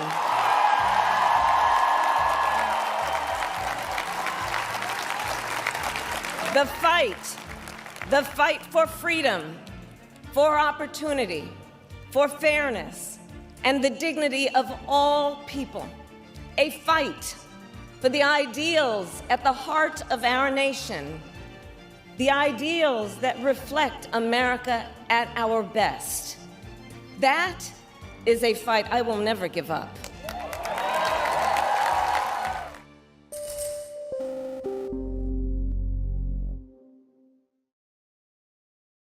After a gap of about 3 years, and even then, only the second health insurer's IPO opens today, Niva Bupa's health insurance plans to raise about 2,200 crore through its IPO, out of which 800 crore is through a fresh issue for itself.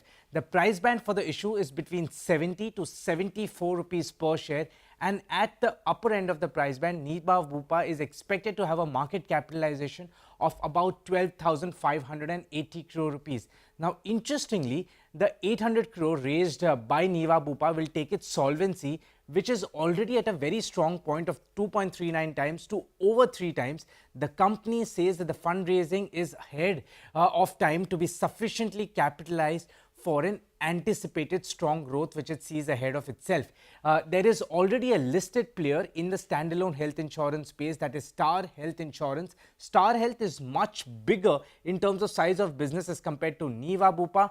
But here's a quick comparison when it comes to the size of business. Niva Bupa collected about 3,800 crore rupees in FY24 in net earned premium, whereas Star Health was over 3.5 times bigger at nearly 13,000 crore rupees. Niva Bupa made an underwriting loss of about 410 crore rupees, whereas Star Health stood with an underwriting profit of about 90 crore rupees. Niva Bupa's operating profit was at 188 crore. Star Health was nearly 4 times bigger at 731 crore rupees. Star Health's combined ratio is better by about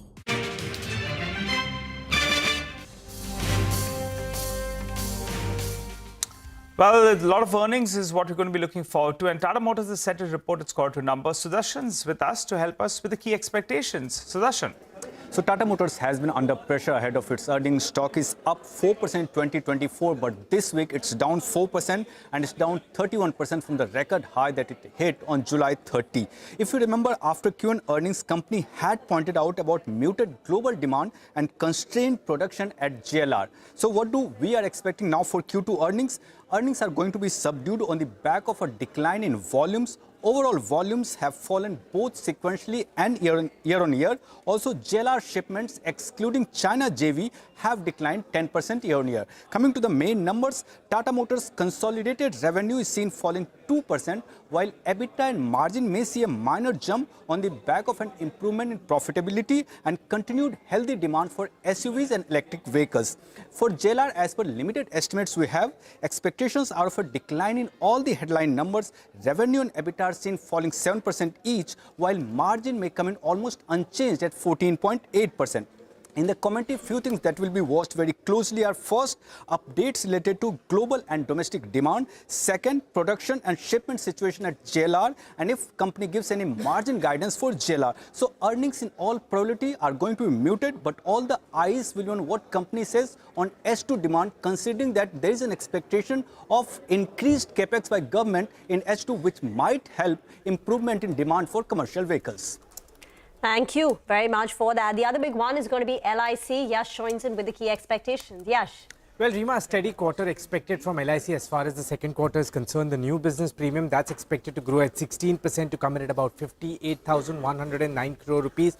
Total APE, that is expected to see a growth of about 21%. Retail APE with a growth of 15%. Value of new business is expected to see a growth of 16%, coming in at about 2,300 crore this time. All eyes will be on the margin profile.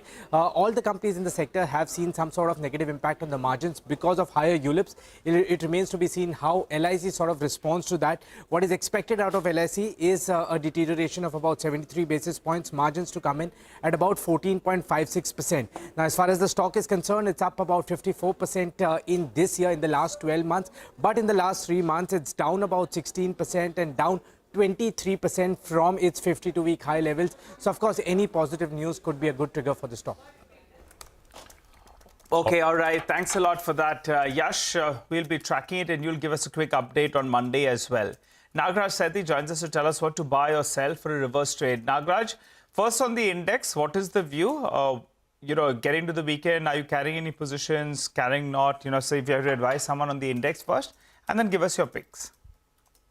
The market has been in a consolidation mode from the high of 24,500, which was a strong resistance. Market has been consolidating, correcting from the highs. I think some more consolidation is likely in the short term. At the lower levels, 23,800 to 23,900 is going to be the support for the market.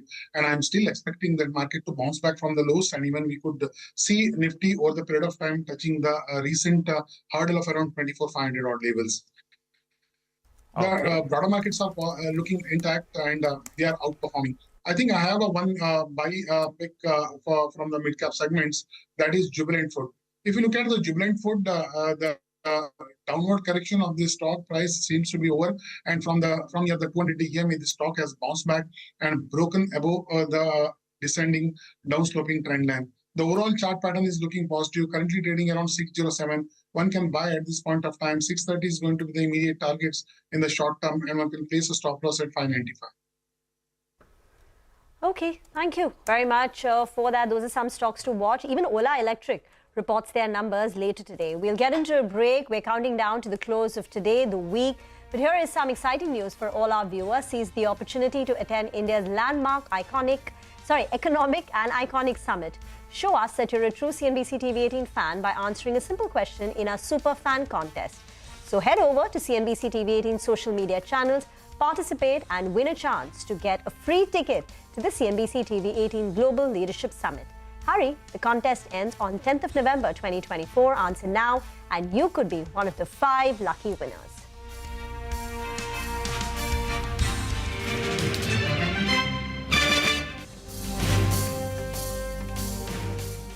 As compared to Niva Bupa, and finally Niva Bupa's net profit of 82 crore rupees in FY24 was 10 times smaller than that of Star Health Insurance. In terms of market share, Niva Bupa's market share amongst general insurers was 2% and among standalone health insurance companies was about 17%, whereas Star Health's market share was 5% and 46% in the same two categories. But the smaller size has been bringing much stronger growth for Niva Bupa Health Insurance. Niva Bupa's net earned premium, that grew by 43% versus Star's growth of about 18%.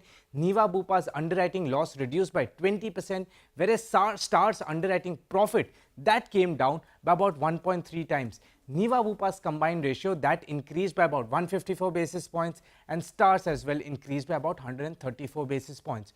Most interesting one, Niva Bupa's market share amongst general insurers, that grew by about 35 basis points versus a growth of 22 basis points for Star Health Insurance. But the interesting story is amongst the standalone health insurance companies. Niva Bupa's market share, that grew by 141 basis points, whereas Star Health declined by about 330 basis points. So growth certainly in favor of Niva Bupa, but size in favor of Star Health.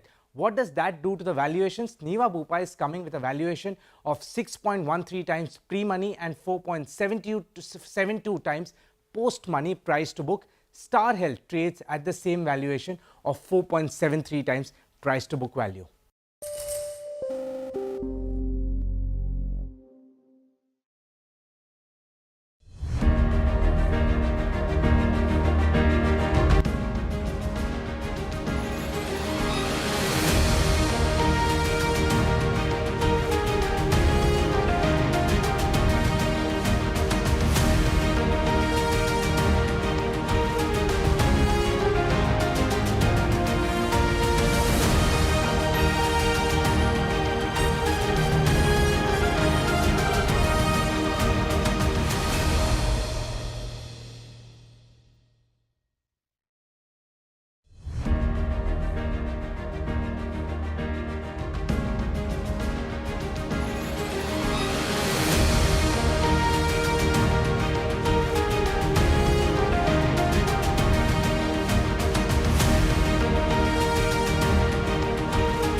Welcome back. 7 minutes to close, and we're going to close below the 24,150 as things stand now, down 0.6% on the Nifty. The Midcap index down about 1/3 of a percentage point. NSE says stock exchanges to remain closed on the 20th of November on account of the Maharashtra state election. That is the following Wednesday, not the next Wednesday. Next Wednesday, remember, is also a truncated week. Fridays and off for Guru Nanak Jayanti. And the following week, go out there on 20th of November. Everyone who's in Maharashtra and vote, stock markets will be shut. This is on anticipated lines. Hemang Jani is now with us on the show. Hemang, any recent recommendations that you're advising to your retail clients? Yeah, good afternoon, Rima. I think we've seen a good amount of correction across, and particularly some of the companies that delivered a good set of numbers. Those are the pockets where we would certainly be comfortable buying. Names being Bharat Electronics, Page Industries, Cummins, Dixon. Some of the banking names. So I do think that given the onslaught of the sell-off by the FIIs, you might see a near-term, pain. But surely, the companies where the numbers have been good, where the management commentary is relatively better, I think this is the time to accumulate those names. Time to accumulate some of those names. Anything else? I mean, stuff has come off sharply in terms of mid-caps, etc. Hemang, any other ideas you have in this recent correction? So, Prashant, across mid-caps also we have seen a fair bit of correction, but I think CDMO is one pocket that we think is relatively better placed, both in terms of numbers and more so because of the new regime which is going to take over in US. Names like Divi's Lab, Laurus Lab, Pyramid Pharma. I think this is one theme and pocket where we think that you could see a good amount of earnings traction. So that is one thing that we like at this point. Okay, CDMO companies. I was talking about Indus Tower earlier. I don't know if you've looked at it recently. Sharply off from 450 to 320 in about a month and a half or so. I think, Prashant, this has been the case across many pockets. And Indus Tower in particular, large part of, the sentiment is linked with what is happening in Idea. And because of the way the Idea stock fell, and more so the AGR ruling not being in favor of Idea, I think the stock has taken a knock. But overall, I think as a story, it looks quite promising because of the kind of growth that we've seen in the, renewals, in the tenancy side. And eventually, Prashant, the way I look at Indus Tower is that it could be an interesting data center play also. So I think, it is coming to a zone where it makes sense to enter into it.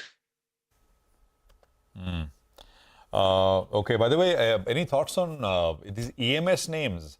Avalon, for example, 40% this week. It's a smaller one. The larger ones, of course, have all done well in any case. Do you have coverage or have you looked at this one?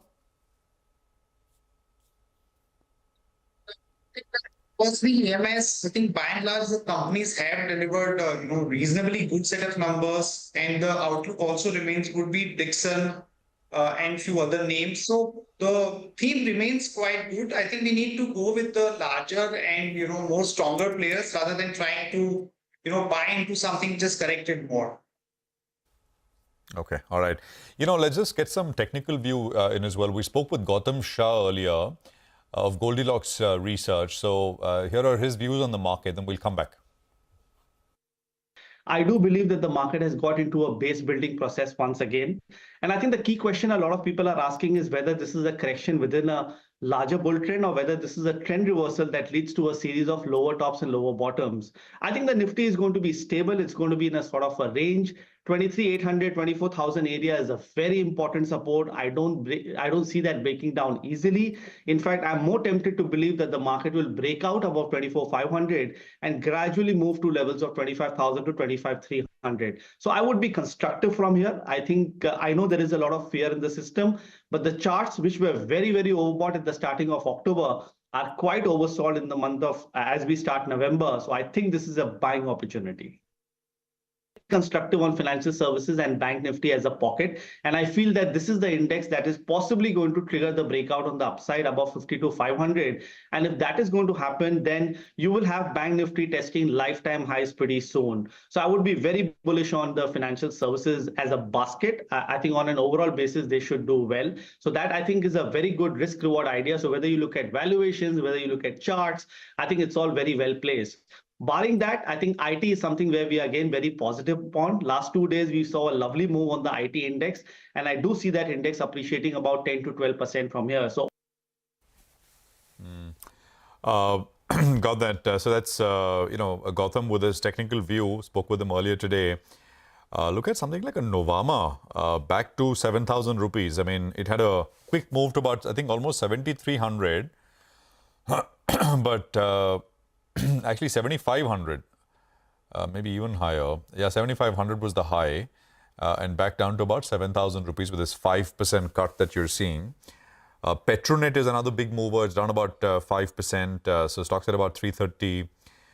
GE Shipping is another one. We spoke with GE Shipping in the morning, and I mean, their take was that in the next six months, if some of these conflicts, especially Russia, Ukraine, is resolved, shipping rates will come off sharply, both for oil and tanker, crude and tanker rates. Signature Global, that's a Gurgaon-based developer, that's a sharp 9% cut coming through. So 1,266 recent high was almost 1,700. So, this kind, it doesn't show up. The index shows a 7-8% kind of a fall, but many of these stocks have come off very sharply.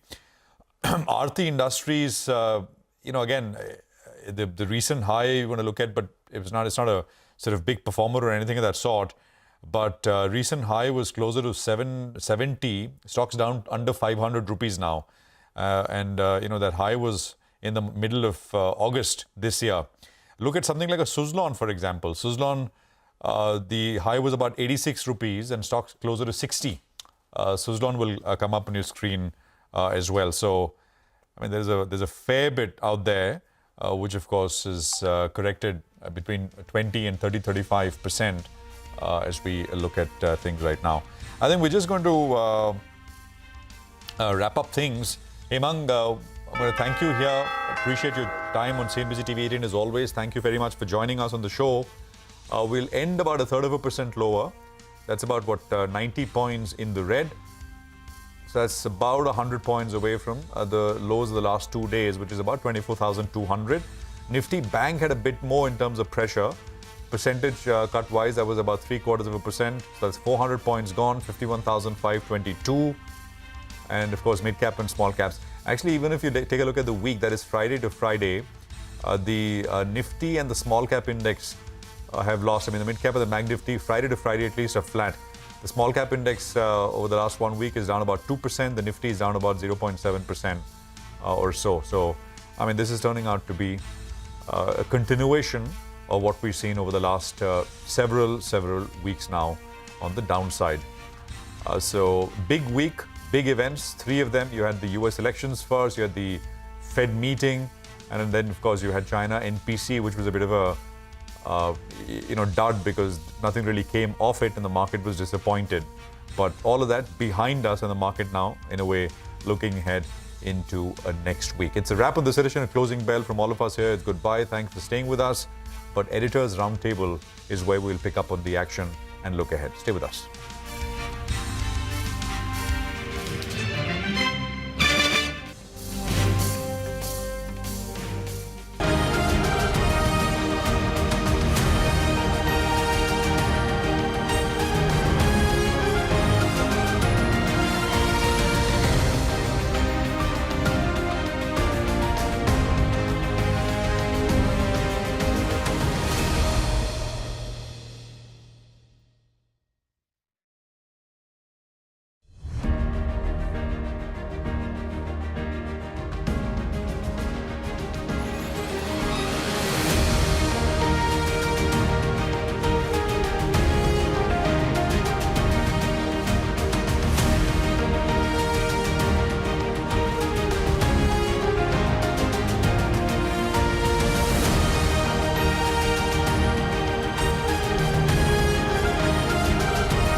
informed decisions with comprehensive analysis on the go.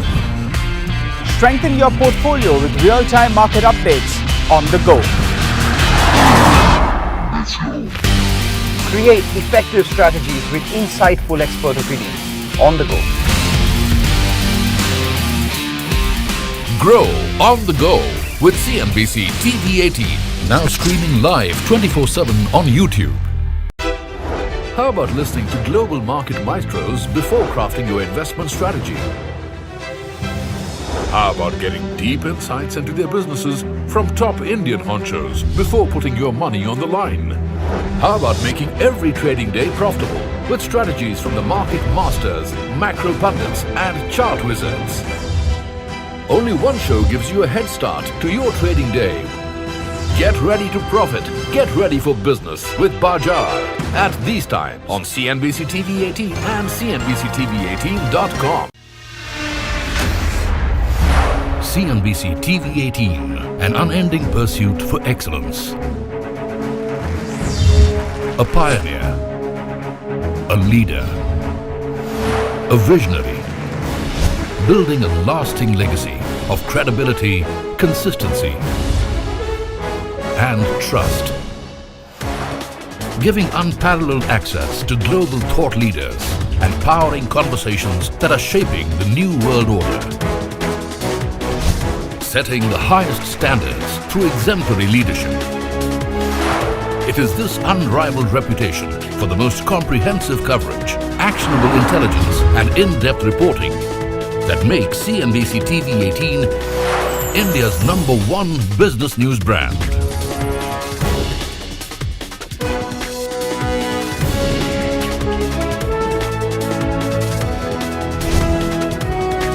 Foreseeing change, growth, and transformation for over a quarter of a century. Trendsetters crafting innovative content formats.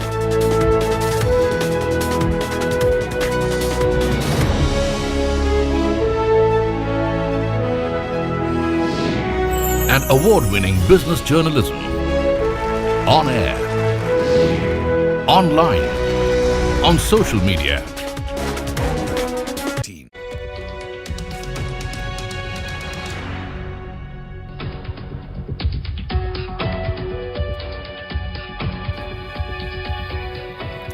Market reverses last week, gains to fall 1%, except for IT and PSU banks. All sectoral indices end in the red for this week.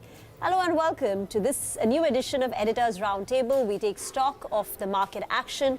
We tell you why FPIs continue to remain big sellers in the month of October. We'll go through the big EPS earnings upgrades and downgrades so far. We'll put the spotlight on the tech sector's outperformance, and we'll decode Trent and Page Industries' second quarter numbers. Action-packed show. I'm Reema Tendulkar. With me, Prashant, Nigel, Mangalam. Hi guys, and joining us on the show, we've got a special guest, Shiv Puri, founder and MD of TVF Capital Advisors. Hi. We're going to rain all questions to Shiv there, because he's the FI who's been selling. Shiv, coming to you, but I think it's been a tiring week? Friday fatigue, guys? How can you start every Editor's Roundtable by saying exhausted, tired? Yeah, I'm looking forward to the weekend. You know why? Because the next week is a truncated one. We have a long weekend. The one after that, Exchanges just told us that it's a responsible truncated week. You have to go vote. And at least for all of us here in Maharashtra, November 20th, so stock markets are shut. So it's so voting on the 20th, right? Voting is on the 20th. So it's not a Friday or a Monday. It's not a Friday. That's right. So in case you're planning to, take one of those sandwich holidays, then 15, 16, 17, 18, 19, 20. Not for voting. Not for voting. Never for voting. Right? Well, that was the other cue, right, that we were watching. That's going to be the Maharashtra state elections, and we'll wait by for the outcome. But today, this week, we had two big cues that played out.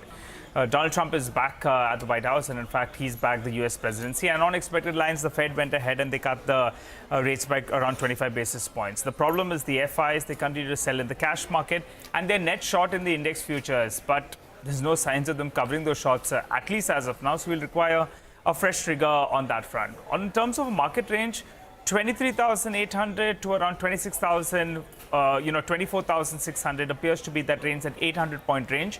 We almost went to the 23,800 mark twice, and we bounced off that. The problem is the FIs, guys. They have betrayed us. I mean, they just they continue to sell. The last month, they sold close to $11 billion. That's even more than what they sold in the COVID month. The COVID month, it was around $8 billion or thereabouts. That was in March 2020. And who's offset all this FI selling? Well, you, the DIs. Indirectly, you have played a role out there because the DIs have pumped in close to around $12 billion. But what is this FPI selling? Is it just India? It is other nations as well. Like Korea saw outflow of close to around $3.5 billion approximately. You had Thailand that did see some bit of selling, and Taiwan was the lone market that saw inflows from the FPIs. But otherwise, India's selling was much more than all these other countries. The major outflows that we saw were the financial and services, obviously because they have the largest holding out there, oil and gas and consumables, as well as FMCG. While there were mild inflows coming in into metals, chemicals, as well as utilities. So it appears there's an element of that China rebound as well that's playing out, going by the flows in metals as well as chemicals. Well, you use that word betrayal. Huh? I don't know how Shiv is going to take that. Shiv, welcome to the show. First time on Editors Roundtable. So let me put that to you. Why all the selling? Well, thanks for the warm welcome with that word. But, frankly, I think it's quite puzzling even for me because I think some of it seems backward looking and some of it seems very short-sighted. Backward looking because, when I talk to some big FIIs, they will make the argument that, look, the S&P 500 has done really well in dollar terms, why bother? Looking at EM. And I think what they miss there is that India should not actually be EM, not because it's not emerging, but because the fundamentals of the economy are completely different than most, if not all, other EM markets that it gets grouped into. And frankly, the performance of the index in dollar terms is very comparable to the S&P and better than the S&P in dollar terms if you exclude the big 7 tech companies. So I find that argument that, why bother to be a little bit backward looking.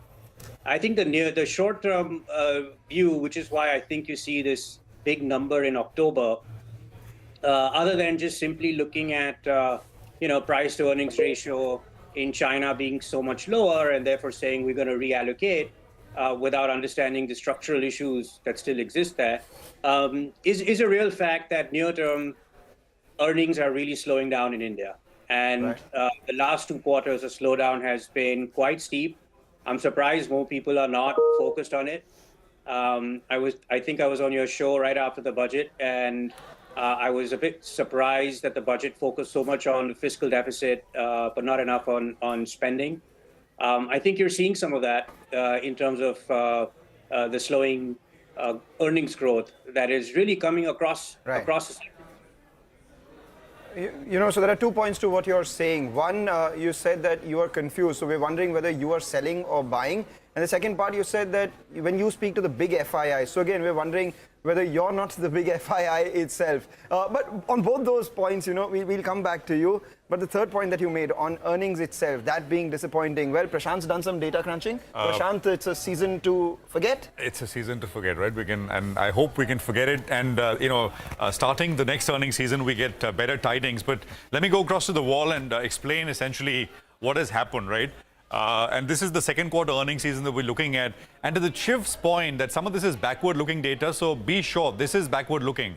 This is not third quarter, October to December. This is not forward-looking. But this is, it does matter because what we're doing is we're looking at how earnings estimates for NSE 200 companies, the most liquid companies in the market, have moved for FY25 based on Q2 beats and misses. How full year estimates for these 200 companies really worked out. So the group set is this. 143 companies have reported so far. 10 out of these 143 companies have no earnings estimates available. Let's just go back to the first plate, please.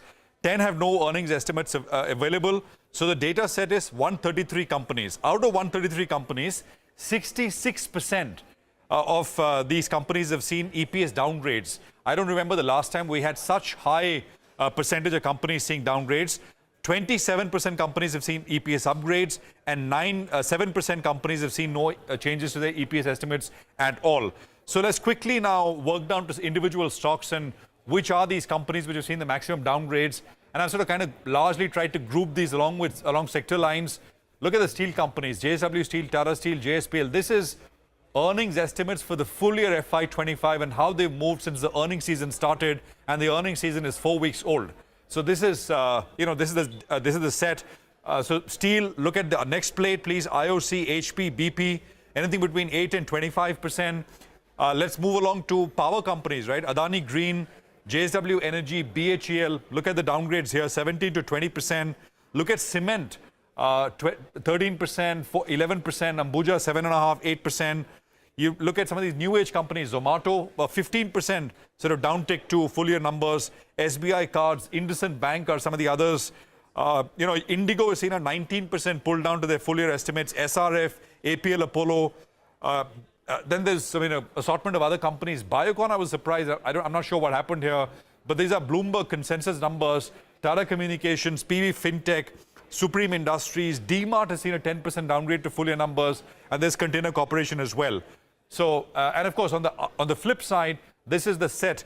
I mean, it's a short list here, but GMR 9%, Hoodco, PNB, Indus Tower, Dixon, Oberoi Realty, and Bharti Airtel. So that's what we've had. Shiv, you said, that earnings have come off, and this, of course, is a pretty sad picture out there, and maybe things will improve in H2. Government spending will pick up, as many have pointed out. But do you think we're at that point where there has to be some fiscal help or monetary help? It doesn't look like we'll get any rate cuts anytime in the future, but what's your sense? I think, the data that you've just shared and what we see out here increasingly shows that this is a slope that's moving downward. And it's not automatically going to just move in the other direction. It's quite clear monetary policy is very tight. And you've seen the Fed cut rates by 75 basis points, 50 last time, 25 yesterday. In India, the rates haven't moved at all to the downside. So monetary policy is tight. Fiscal policy seems tight. And earnings growth is slowing down materially. So I think without some of those levers moving, it's hard to see how this would change in the near future. And just coming back to, the earlier comment on FIIs, I just want to clarify. I think the FIIs that you'd find would be selling would still be those in the category of, looking at sort of trading in and out of markets rather than those that have a multi-decadal view or a multi-year view. Because clearly in markets valued the way they are, where you can see the Nifty trading at low 20s times earnings or mid 20s time earnings, slowing earnings this rapidly, the way you just showed on the screen, will obviously cause people to sell if they're being purely rational. Right, Prashant, you spoke about the entire earnings sector, earnings performance for the market at large. I'm looking at the consumer space, and there were two that really confounded me because both of them saw decent growth in terms of performance. The stock price moves were very divergent, and this happened in the last couple of days of the week. I'm talking about Trent and Page Industries. So let's talk about that, tale of two cities. So if you look at the post-earnings performance, 2 days post-earnings, Page Industries was up around 9%, whereas Trent was down 8%. Was there any problem in the earnings for this kind of move, or was there any positive surprise? Well, for Trent, the revenues grew 39%, EBITDA grew by 41%, and you had margin expansion. The net profit grew by 47%. For Page Industries as well, 11% revenue growth, 30% EPS growth. So what exactly happened for these stock prices to move in these divergent ways? Well, there are three reasons. One, the stock price move in ahead of these numbers, expectations of what the street had, and the market mood. Let's talk about the stock price move itself. Preceding 6 months before the earnings, Page Industries was up just 28%, whereas Trent was up double of that, 56%. The last 12 months, Page Industries has actually been an underperformer, up just 17%, whereas Trent is up 183%. So stock price move was one of the factors. The second, performance versus expectations. So this is Bloomberg expectations, and this is CNBC-TV18 poll. For Page Industries, the result versus expectations was up by about 19% on the revenue, 18% on the net profit. For Trent, it was down 3% on the revenue and down 22% on the net profit as compared to expectations, despite growing 47% on the bottom line itself. And they were below their own 5-quarter average for Trent as well. The last 5 quarters, on an average, the revenue has grown 51%. This time around, due to muted consumer sentiment and perhaps a high base as well, grew just around 39%. For Page Industries, the last 5-quarter average was a decline of 2%. So in that regard, an 11% growth seems like a far outperformance itself. The third most important, market mood. In October, just a month ago, Trent was up 10% between October 7th and October 9th when the company announced a lab-grown diamond collection itself. Come to 1 month later, an EPS growth of 47% between November 7 and November 9 takes the stock price down by about 8%. Mild miss on elevated expectations. So that's telling you the divergence in the market mood itself. The big question, where are the valuations now? For Page Industries, 67 times 2-year forward earnings, Trent 95 times 2-year forward earnings. Both of them not particularly cheap, but it's important to put the PE along with the growth as well. The expected EPS CAGR for Page Industries over the next couple of years is 19%, and for Trent it is 55%. So if you look at it on a price to growth or the PEG ratio, Page Industries is 3.5 times. We have Trent at 1.7 times as well. Let's talk about the triggers for both and the risks. For Page Industries, the big triggers would be how they grow in e-commerce, Tier 2 and Tier 3 expansion, women's wear and athleisure are the couple of growth triggers for them. For Trent, it's an expansion of Zudio footprint, growth in the star format, seeding new platforms, and perhaps some growth in lab-grown as well. For both of them, common risks, competition and consumer sentiment. So we'll watch out the trail of two cities, two stocks. Divergent numbers, divergent stock price moves, but similar expectations and similar risks. In fact, let's go across to Shiv. Shiv, you own Trent in your portfolio. What did you make of these numbers, and what exactly are you doing? Well, again, without commenting on what's in the portfolio or anything specific, I think with the company that you mentioned, Trent, and again, this is no investment advice or anything of that sort. It is really important to keep in mind these numbers that they put in the context of weakening consumer spend. So this is a retailer that has grown at 40+% in terms of top line, and a consolidated numbers of earnings is up 50%. In an environment where you see most consumer companies struggling to grow mid-single digits or high single digits. So these are the two, I think that's important to keep that context in terms of how they did when the overall environment was a little bit weak. Okay, Shiv, hold that thought. We will slip into a very short break. We'll come back, continue our conversation. We'll also get your view in on the technology sector. Well, that was the only marquee outperformer this week.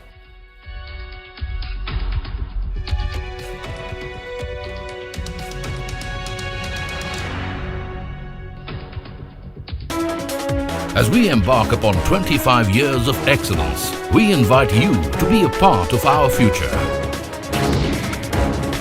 CNBC-TV18, your trusted partner and investment ally. What does it take to build India's largest startup platform? It takes a journey of starting out as an unknown and ending up as unforgettable. It takes more than 2 decades of celebrating the most influential and influencing the most celebrated entrepreneurs. From chronicling the stories of India's startup universe to becoming a success story in itself, as India's longest-running show on startups and entrepreneurship, celebrating 21 action-packed years of building India's biggest startup community. Young Turks at 21, only on CNBC-TV18 and CNBC-TV18.com.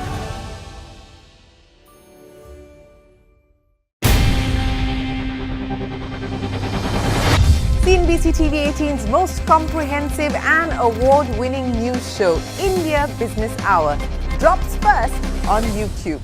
So get the first access.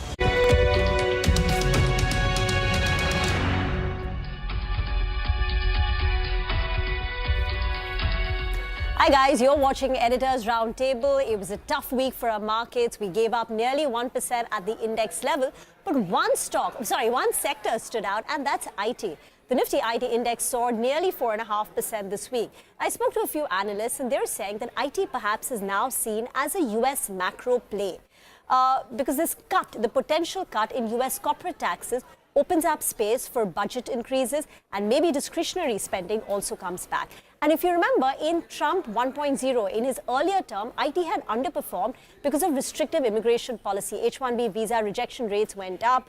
But that time, the IT industry was caught unprepared. And this time, in the last 8 years, they have increased their localization. So according to analysts, the localization, that is the number of employees that they hire in the US, stands at more than 70%. So even if there are adverse restrictive immigration policies, it's not likely to hurt the Indian IT companies because they are well prepared. So on the positive, you've got a potential for discretionary spending coming up because America is perhaps going to become great again. And plus on the sidelines, the rupee depreciation that we've seen over the last 2 days is also positive for the margins of IT companies.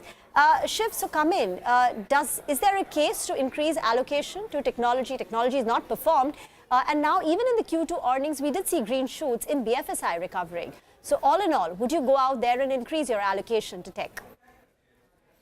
Well, I'd say IT services this week, has done well in addition to what you said, also because it's viewed as a defensive. And when some of the other sectors were selling off, there was capital perhaps rotating out there.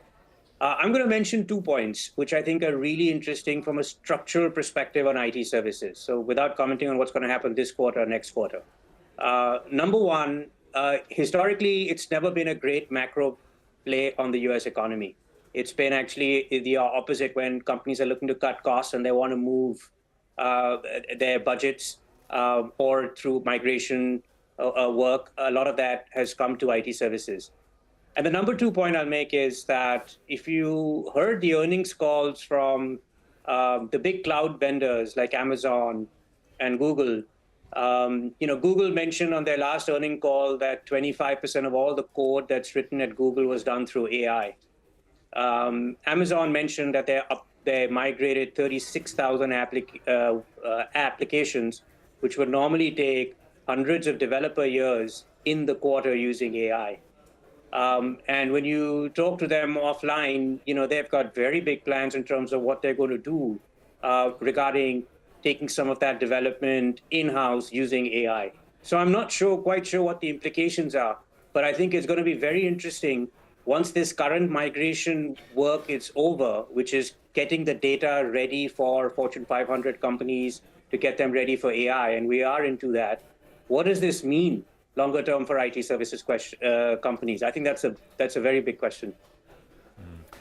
Shiv, you've believed and owned private financial names here for a long time. I mean, it's not a new kind of bet for you, and they did very well, and then they did not do so well for a few years.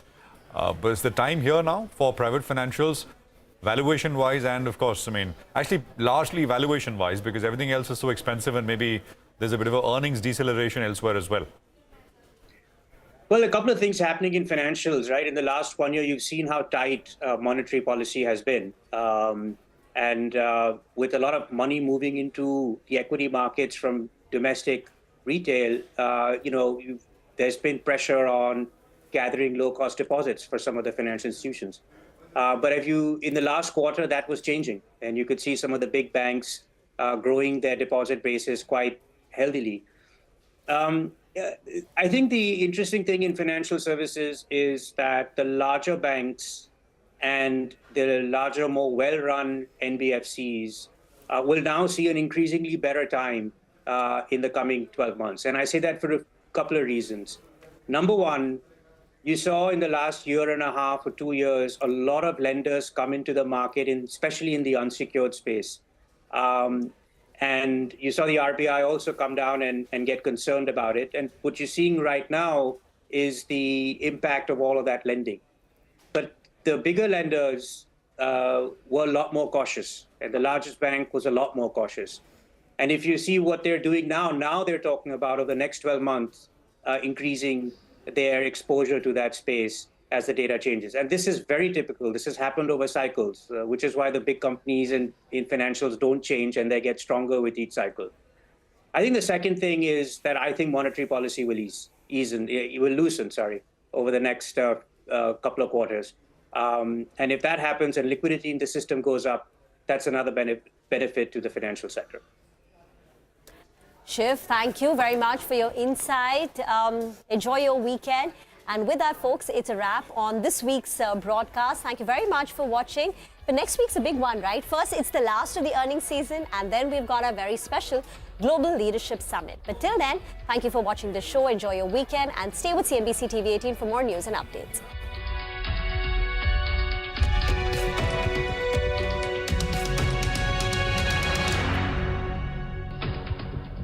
Influential architects of policies and politics, the key newsmakers of the day. Discover the big themes as we decode the business of markets, macros and more. Be the first to go to the heart of all the top stories that drive the day's agenda. Catch the award-winning India Business Hour live every night on YouTube with me, Shireen Bhan.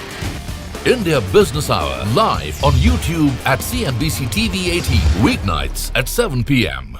Now, one of the biggest and the most anticipated events of the year is finally out of the way. Donald Trump will now become the 47th president of the United States, and that can have far-reaching consequences across sectors and asset classes equally. Now, Citi has come out with this note on how this Trump presidency can impact various aspects from sectors to fund flows and then to our own markets as well. They'll take you through them bit by bit. Now, for the fund flows bit, Citi says that it is contingent on China because any big stimulus announcement that comes out from there can increase the rotation of this trade out of India into China and vice versa. Now, it wants to focus on domestic flows as well, particularly after the 10% correction that we have seen on the Nifty from the peak. Now, it sees a limited impact on the domestic-oriented economy, but sectors like pharma, chemicals, IT services and auto ancillaries are the ones that can be impacted. Now, for the chemical space, India accounted for nearly 5% of the organic and miscellaneous chemical exports to the US, and the impact of that will depend on the tariff levied on specific products, if any,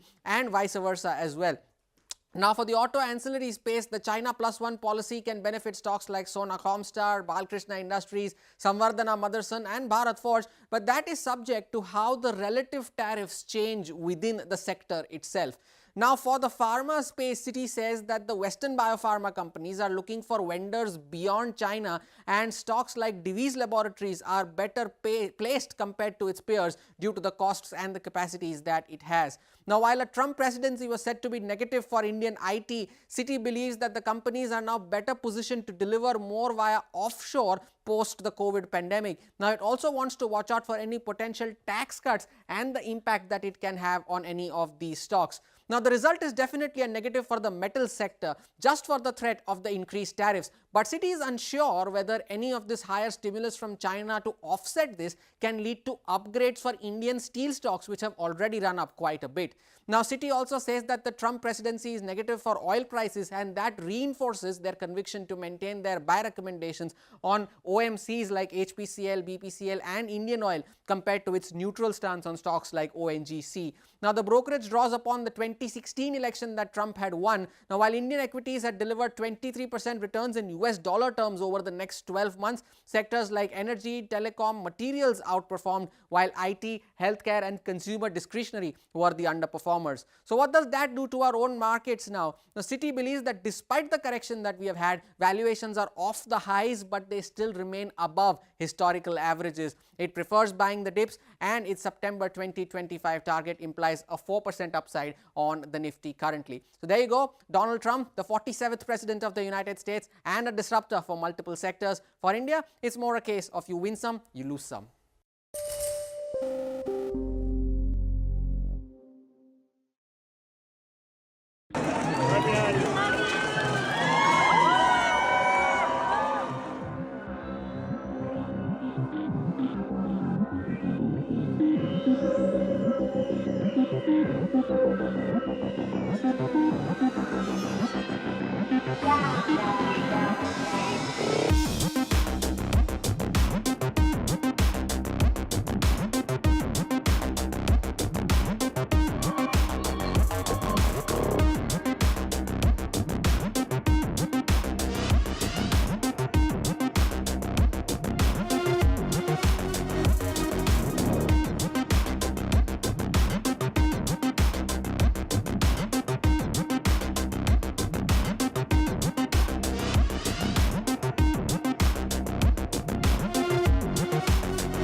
Hello and welcome to Business 360. I'm Shireen Bhan. The headlines that we're tracking for you this evening. The Sensex and the Nifty declined for the second day, ending the week 1% lower. Except IT and PSU banks, all sectoral indices end in the red this week. The rupee continues to weaken against the dollar, hitting another record low, but the Indian currency has managed to outperform its peers. The US Federal Reserve cuts rates by 25 basis points. Fed Chair Jerome Powell says he will not step down if the incoming president asks for his resignation. Adds the president does not have the legal power to sack or demote him. SBI reports a 28% profit growth as higher treasury income lifts Q2 earnings. Asset quality improves, but net interest margins drop to a 9-quarter low. Swiggy's 11,300 crore rupee IPO is fully subscribed on the final day, led by qualified institutional buyers. Investors bid for more than 3 times the share on offer. Fresh trouble for Zomato and Swiggy. Sources say an initial probe by the Competition Commission finds both companies breached competition law by signing exclusive agreements with partners.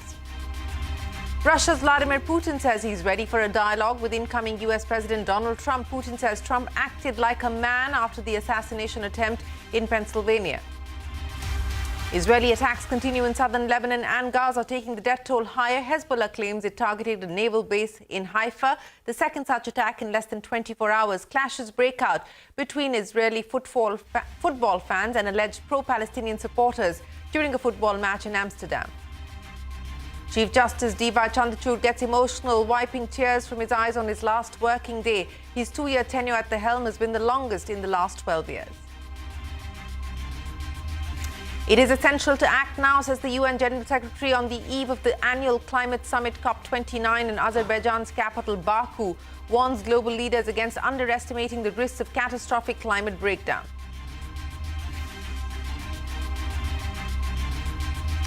Well, let's head straight to the market action. The Sensex and the Nifty ending a range-bound session with marginal losses. This is the second day of declines that we've seen on the Lal Street, with both the indices losing 1% for the week. Now, this week, the 25 basis point rate cut announced by the US Fed is largely in line with market expectations. Midcap saw sharper cuts today, with the Midcap index down by about 750 points. That's the market action for you today. But let's talk about the big global story. US Fed Chief Jerome Powell has said he will not step down if President-elect Trump fires him or asks him to resign. Addressing the media, Powell said that Donald Trump is not permitted under law to fire the Fed chief. Remember, Powell was appointed by Donald Trump during his first term. Trump clashed with Powell multiple times in his first term and publicly called for interest rates to be eased. Take a look.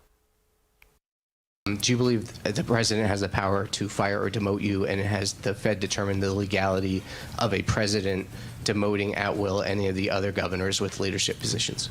Not permitted under the law. Well, that is the Fed chief then. In the money market, the dollar continues to strengthen and the rupee has hit another record low today. The rupee closing at an all-time low of 84.38. But the rupee is still outperforming its emerging market peers. Lata is here with more. Stronger dollar, weaker rupee, Lata. Yes, that's right. It has been a weak week for the Indian currency as well. Before the US elections, Monday it was 84.06. And by end of week, 84.38. So that's a 0.4% fall, largely because of hectic selling of equities by foreign portfolio investors. And, when they sell equities, they take back dollars, so they buy dollars. And that's why dollar strength was what we noted. But the bigger reason is that globally, the dollar strengthened, hugely. And most Asian currencies, in contrast, started falling. And we saw big falls compared to the 0.4 that the rupee fell. Most of the big currencies, the yen, yuan, won, ringgit, Thai baht, they have fallen between 1.5% and 2.2%. So the rupee actually is a standout performer, along with the Indonesian rupiah as well.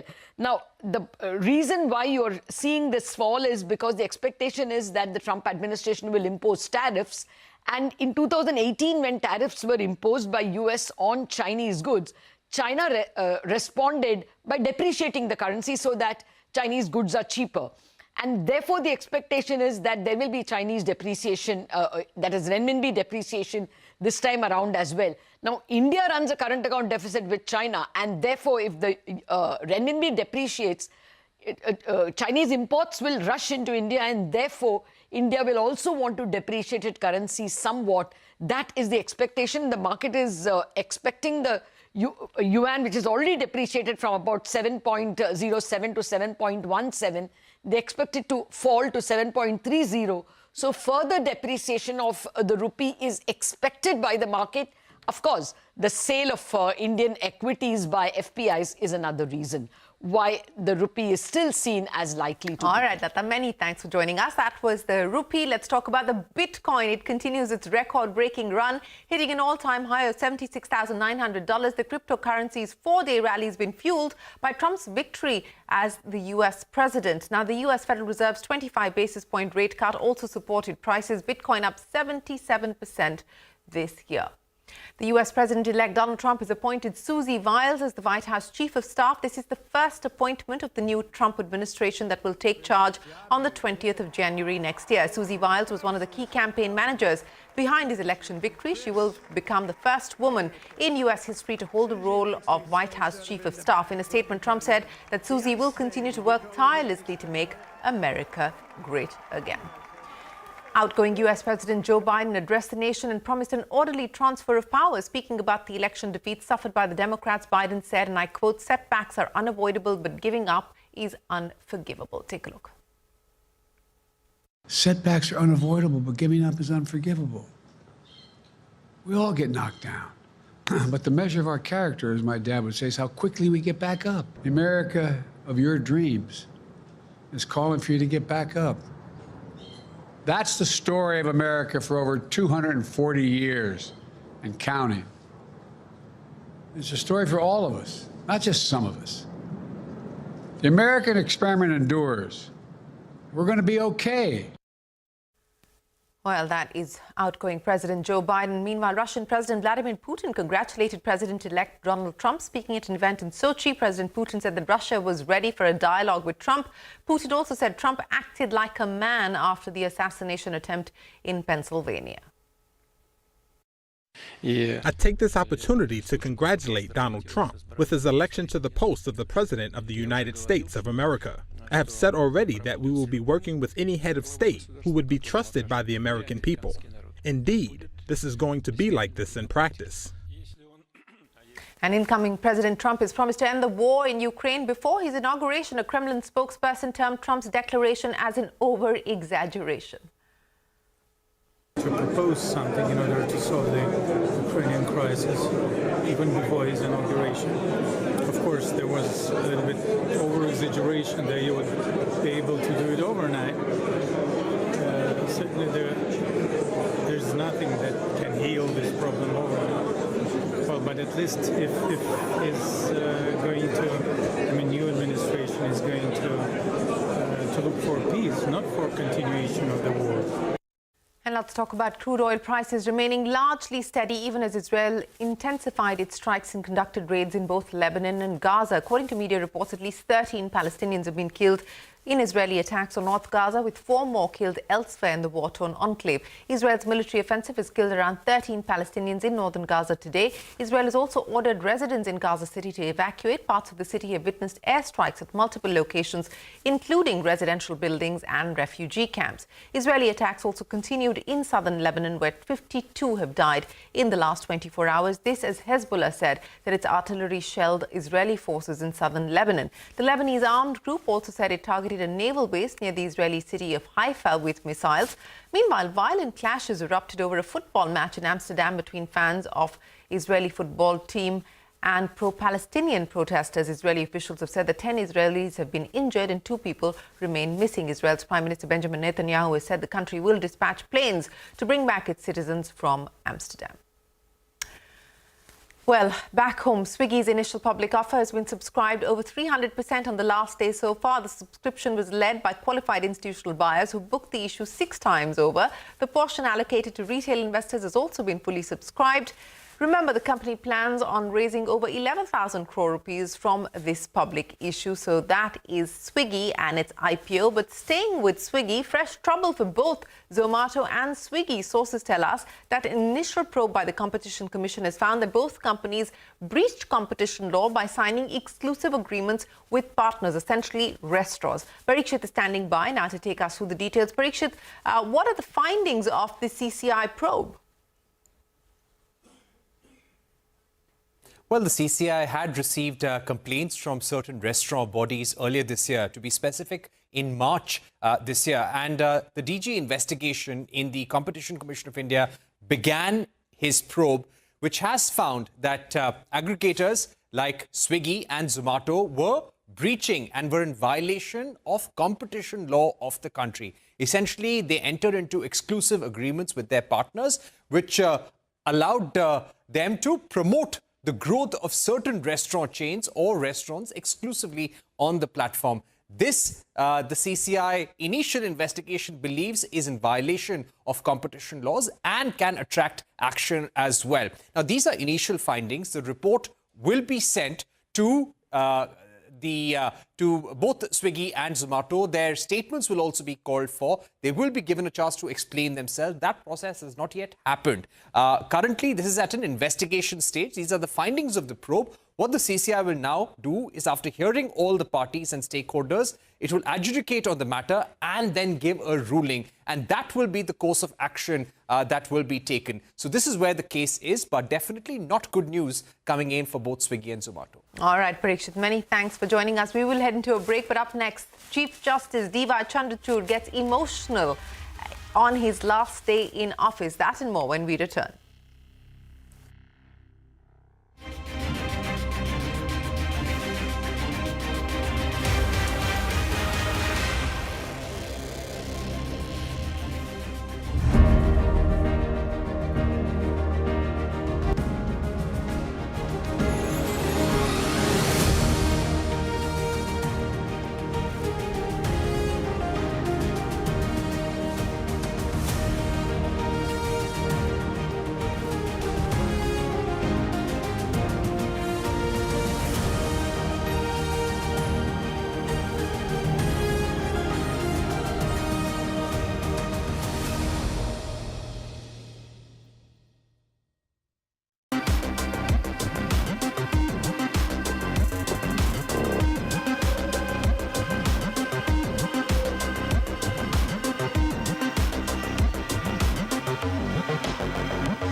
High drama is unfolding in the J&K Legislative Assembly, which has met after a gap of 6 years, and the representatives today were in a scuffle when an MLA from Handwara brought in a banner which read that they want 370 and 35A back. Background of this whole controversy is that yesterday the National Conference brought in a resolution where they're demanding the special status be given back to J&K, and the dialogue with the representatives of Jammu and Kashmir should be resumed on giving back the special status to Jammu and Kashmir. And BJP has been since yesterday protesting, saying that it's wrong, it's unconstitutional, and only the parliament has the right to debate and talk about all these issues and give back statehood. But now war of words has broken out, and with the PDP MLAs along with Sajjad, one of the People's Conference, and one more MLA from Langate bringing a fresh resolution wherein they're specifically talking about 370 and 35A, while the political parties in the valley have blamed National Conference for being in league with the BJP and mellowing down the tone of the resolution that was brought yesterday and passed then in the assembly when the chaos took place. but they're saying that there's no mention of 35A, 370 specifically, and that's why they're moving a press resolution, and they blame the National Congress for being in league with the BJP when it comes to the resolution. But interesting times ahead, because Assembly hasn't really functioned. There was a vote of thanks for the Lieutenant Governor's speech that was going to take place according to schedule, but that did not happen. There's a lot of chaos in the House, and tomorrow will be the last day of the session before it opens in Jammu. But yes, a lot of heated arguments, debates, and a lot of scuffle taking place in J&K Legislative Assembly. With Bashir Loni Shanwani for CNBC-TV18.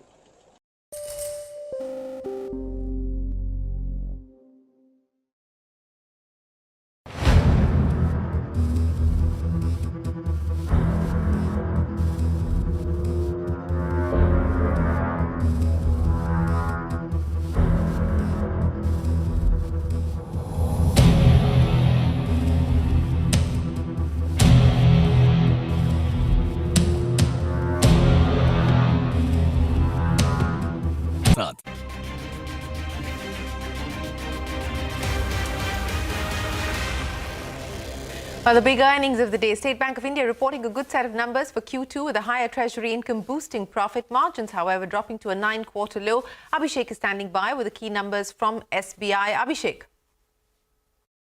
Well, SBI reported a mixed set of numbers. The deposit growth was really strong. However, the net interest margin came in at 9-quarter low. So in terms of deposit growth, it grew by 9.1% YOY and about 4.5% sequentially. The sequential growth is one of the best that you are seeing in last 6 quarters. Advances growth were below the analyst estimate. It came in at 14.9% YOY and less than 3% sequentially. So the net interest margin came under pressure. It came to 3.14% versus 3.22% in the previous quarter. Even the domestic net interest margin declined to 3.27% versus 3.35% in the previous quarter. Now, treasury income was robust at about 4,640 odd crores, which was an increase of 130% YOY and about 79% sequentially. The NPA provisions declined sharply, and if you check, the annualized credit cost is at 2 to 3 quarter low, coming in at 0.38% versus 0.48% in the previous quarter. Asset quality continues to see improvement. The gross NPA and net NPA ratio are one of the best that you are seeing in last 9 or 10 years. So slippages declined to 4,951 crore. Analysts were working with a number of 6,500 crore. This compares to more than 8,700 crore in the previous quarter. So the annualized slippage ratio is at 0.51% versus 0.93% in the previous quarter. Asset quality has improved. Gross NPA ratio is down to 2.13% versus 2.21% in the previous quarter. Even the net NPA ratio has improved by 4 basis points on a sequential basis.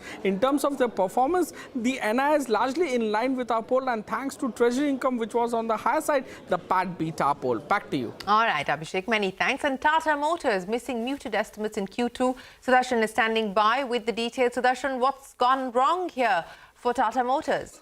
So first, talking about the numbers, it's an all-round miss. Both Tata Motors and JLR have missed even muted expectations. And it's basically on the back of muted domestic demand. If you look at the volumes of Tata Motors, volumes had fallen both sequentially and year-on-year. And even JLR says production constraints has weighed on JLR's earning, and that's the reason it has also missed estimates on all the fronts. Talking about the numbers, for consolidated numbers for Tata Motors, profit was down 11%, revenue has fallen 4%, EBITDA was down 12%, and margin has fallen more than 100 basis points. For JLR, revenue was down 6%, EBITDA margin was down more than 300 basis points, and even EBIT margin has fallen almost 90 basis points. So what does JLR say about the earnings? It says profitability was impacted by temporary aluminum supply constraint and also because of hold placed on more than 6,000 vehicles for additional quality control checks. So these are the two reasons that JLR is highlighted, and because of these two reasons, profit has come down. About the outlook remains healthy, at least from JLR side. It says production and wholesale volumes are expected to recover strongly in H2, and both production and wholesale volumes are expected to pick up very strongly. Like H2 FY25, company is expecting it to be very strong in comparison to H1 FY25, and on the back of that, it holds on to FY25 guidance for revenue of 30 billion pounds and EBIT margin of at least 8.5% or little more than that. Talking about Tata Motors outlook, it remains cautious on near-term domestic demand, but expects an all-round improvement in performance in H2 FY25. So it can be divided in two parts. Earnings for Q2 FY25 are an all-round miss, but outlook by both JLR and Tata Motors is looking healthy.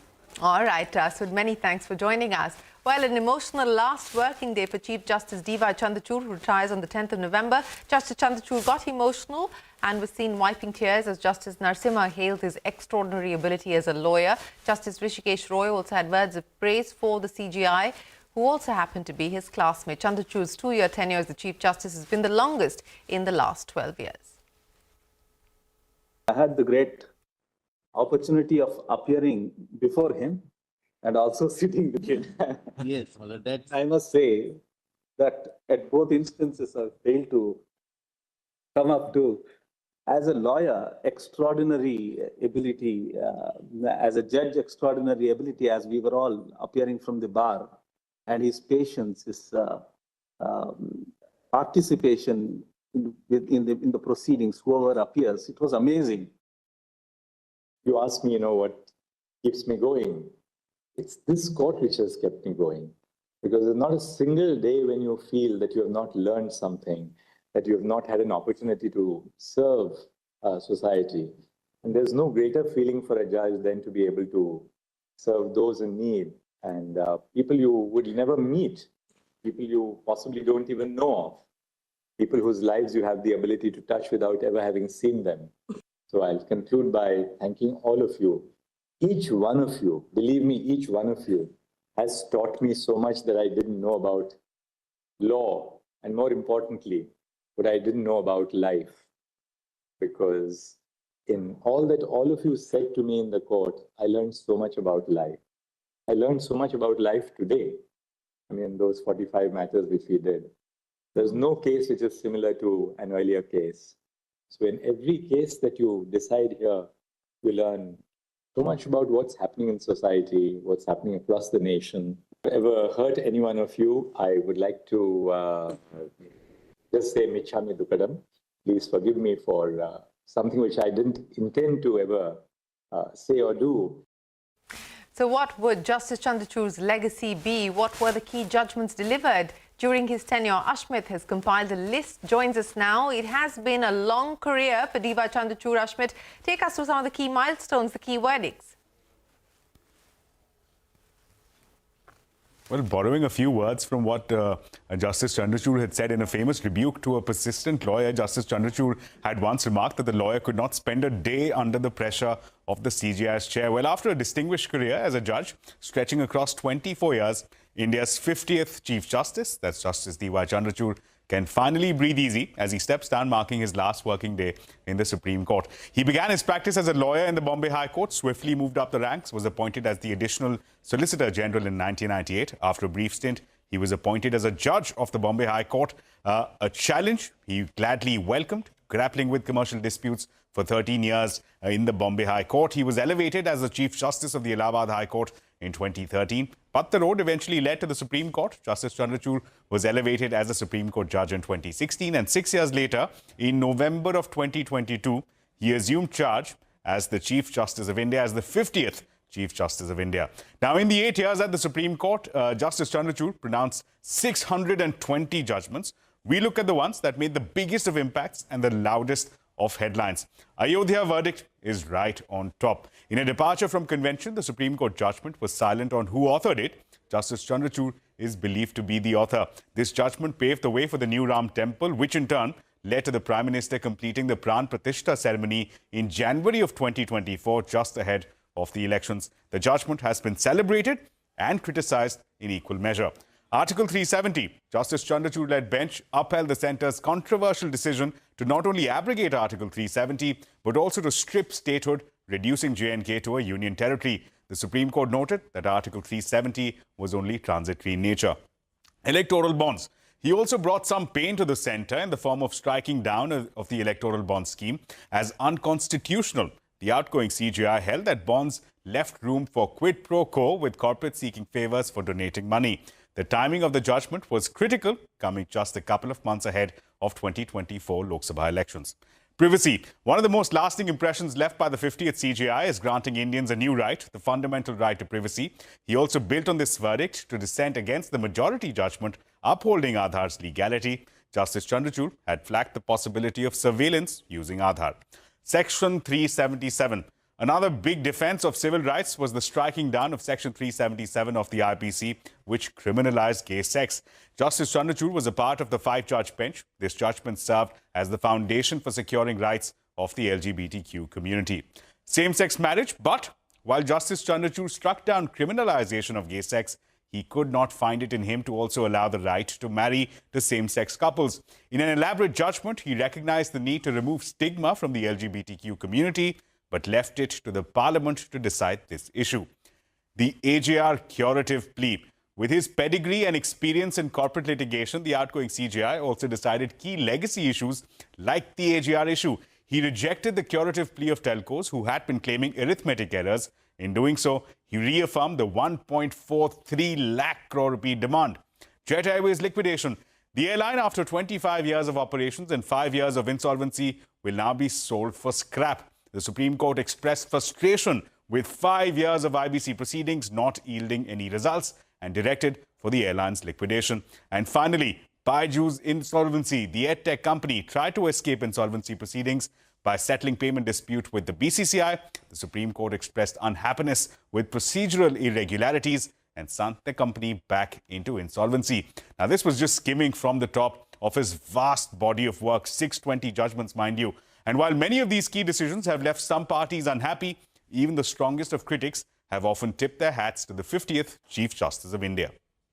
Ashmit, many thanks for joining us. And with that, it is time for us to wrap up this edition of Business 360. The news will continue right here on CNBC-TV18. Stay tuned. We're back in a moment with more.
Thank you all. Thank you, thank you. Thank you, thank you. The outcome of this election is not what we wanted, not what we fought for, not what we voted for, but hear me when I say, the light of America's promise will always burn bright. Now, I know folks are feeling and experiencing a range of emotions right now. I get it. But we must accept the results of this election. Earlier today, I spoke with President-elect Trump and congratulated him on his victory. I also told him that we will help him and his team with their transition, and that we will engage in a peaceful transfer of power.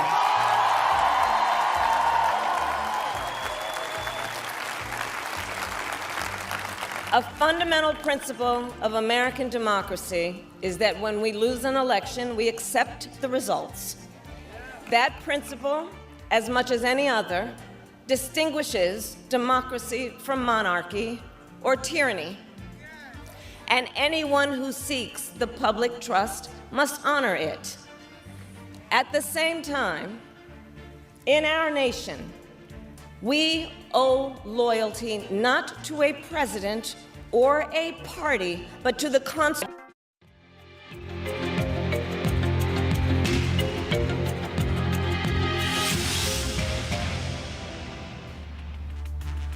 Hello and welcome to a special edition of Indianomics.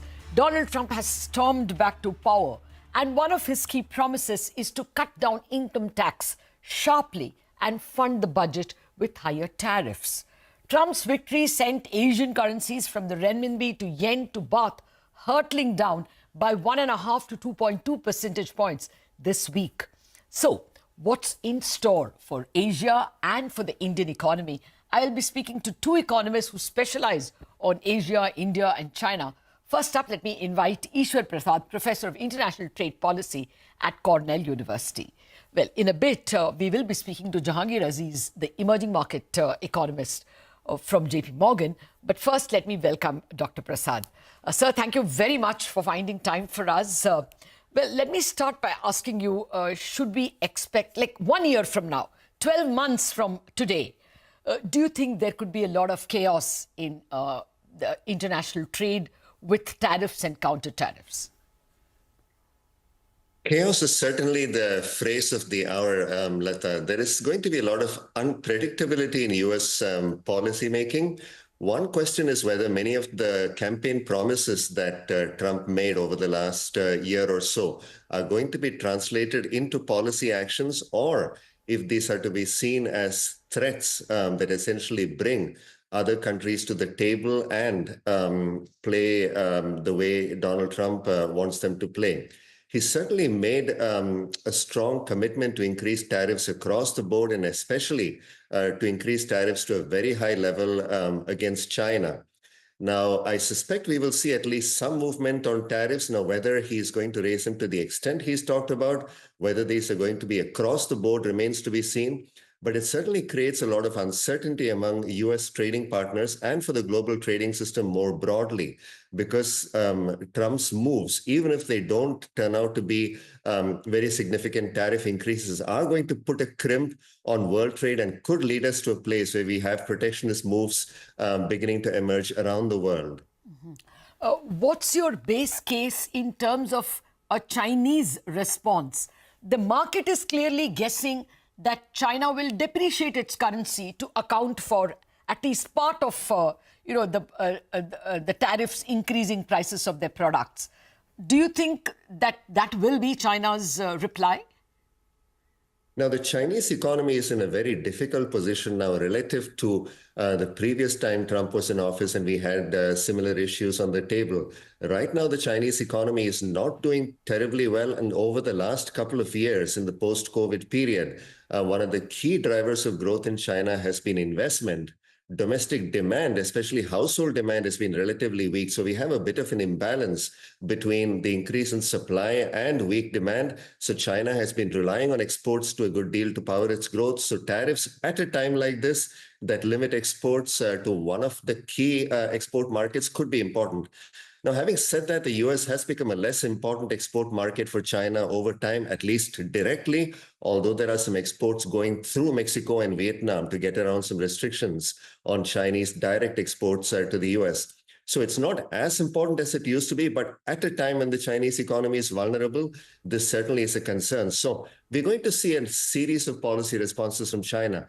I think the currency is one that they cannot use to a great extent because there is a risk that if they do start a cycle of currency depreciation, at a time when their economy is weak and confidence is weak, you could see a large surge of capital outflows that becomes very difficult to manage if that sets off a capital outflow, currency depreciation spiral. But certainly a little bit of currency depreciation will help. But I think we will see a significant amount of stimulus from the Chinese government. We've already seen a number of measures to ease monetary policy, cutting interest rates, making credit more widely available. And I suspect that is going to be supplemented with a significant amount of fiscal stimulus to prop up the economy. Okay. Well, let me come back to the US economy and then ask questions on Asia.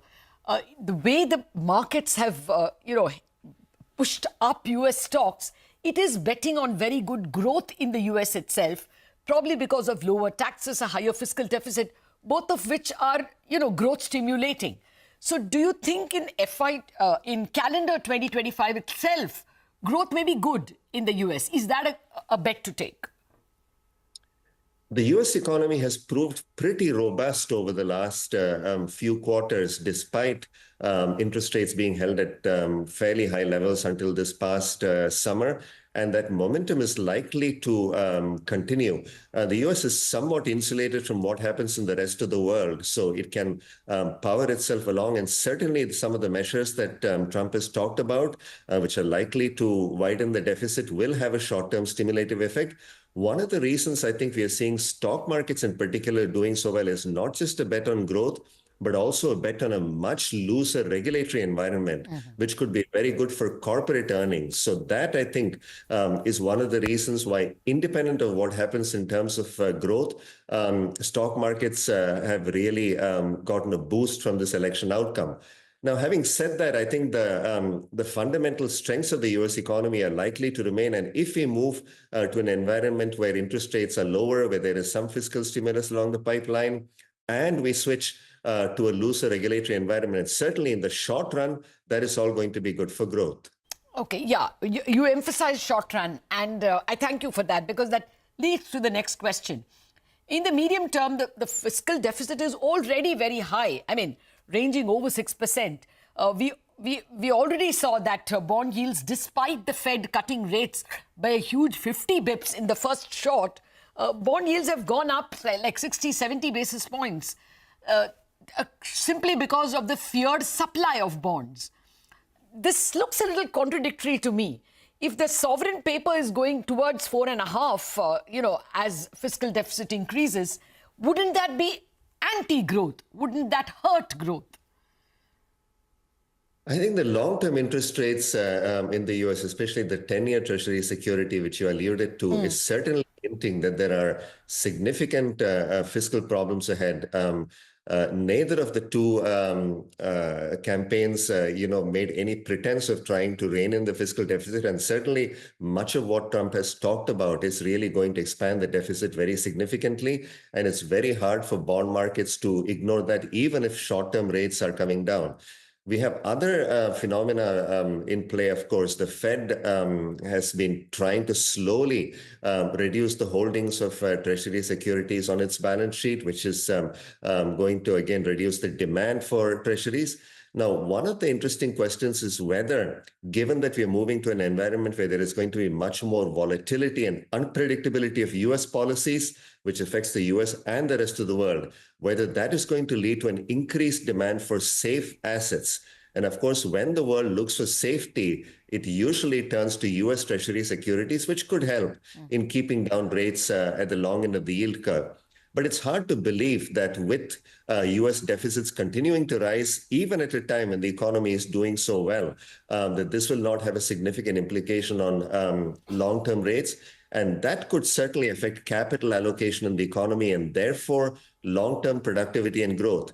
But again, set against that is the fact that the US has had a bit of a productivity boomlet in the last few quarters, unlike in much of the rest of the world where productivity has been weak. We don't have a good sense, again, of why this is happening. People have talked about AI and other technology-related issues boosting productivity. But whatever the cause, the US has not done too badly in terms of productivity. So you could have a situation where rates, especially at the long end, remain somewhat elevated, but still the US is able to generate good growth because of good productivity growth. Okay, you're giving us more reasons for US exceptionalism, actually. Now, let me come back to trade. Do see global trade and therefore global growth getting impacted because of the impending war? If yes, by when do you think these reverses might hit? We are certainly moving into an era where there is going to be a much more aggressive use of trade protectionism. It's hard to imagine that the US is going to take action just against China. You know, Trump has this view that any country with which the US runs a trade deficit needs to fix its trade policies and is playing unfair. And this is going to have broad repercussions around the world, because if the US starts raising tariffs, other countries are likely to respond with similar measures. So we could see a wave of protectionism around the world. Again, what remains to be seen is whether the very real threat of significant tariffs being imposed by the US causes China, causes Europe and other trading partners of the US to start taking measures to basically make Trump happier, maybe with China buying more soybeans, agreeing to accept more goods from the US, agreeing to make its markets more open and so on. So we could see implications not just for trade policy, but across a broad range of policies. But for private businesses, which are really the key drivers of global integration, this is a period of elevated risks, geopolitical risks, risks of protectionism. So I think we are going to see a response in terms of channeling trade and investment flows towards countries that are more geopolitically aligned with each other. So for US investments, this might mean less money in China, perhaps more money coming towards India and many advanced Western economies, while China tries to look for export markets in the rest of the world. So we are definitely going to see a rejiggering of trade and investment patterns. This may not necessarily mean a substantial decline in global trade and investment flows, but certainly a reorientation is in prospect. Okay, that looks like India could be the beneficiary. But, there is another point of view that keeps coming from the market, that Trump in the past has tried to shout down the Fed into cutting rates, or shout down trading partners and trying to keep the dollar from becoming too strong. You think the US can get away with that, keeping yields low simply because the president wants it or demands it? Or do you think that has its limits? There is certainly a limit to what president can do, but this particular president is certainly going to take a much more aggressive approach to what he thinks is right for the economy. Now, he's talked actually about weakening the dollar so that other countries don't have a competitive advantage that results from a strong dollar when their currencies are weak. But interestingly, if he did move forward with tariffs, that is certainly going to have an impact in terms of reducing the US trade deficit, and will almost certainly lead to an increase in the value of the dollar, which is probably not what he wants. The Fed is another issue altogether. I think there is a real concern that Trump could appoint people to the Fed who are seen as working at his bidding. Now, the Fed's independence has been really crucial for its effectiveness, for its credibility and legitimacy. And if we move to an era where the Fed is seen as taking orders from the political masters, especially from the White House, in the short run, that may not have a huge effect, but in times of peril, when the Fed's credibility really becomes the only thing standing between, financial market disaster and stability, that could become a real problem. So you spoke about long-term issues. That is one I really worry about, the erosion of the Fed's independence and credibility. Oh, that's a serious one.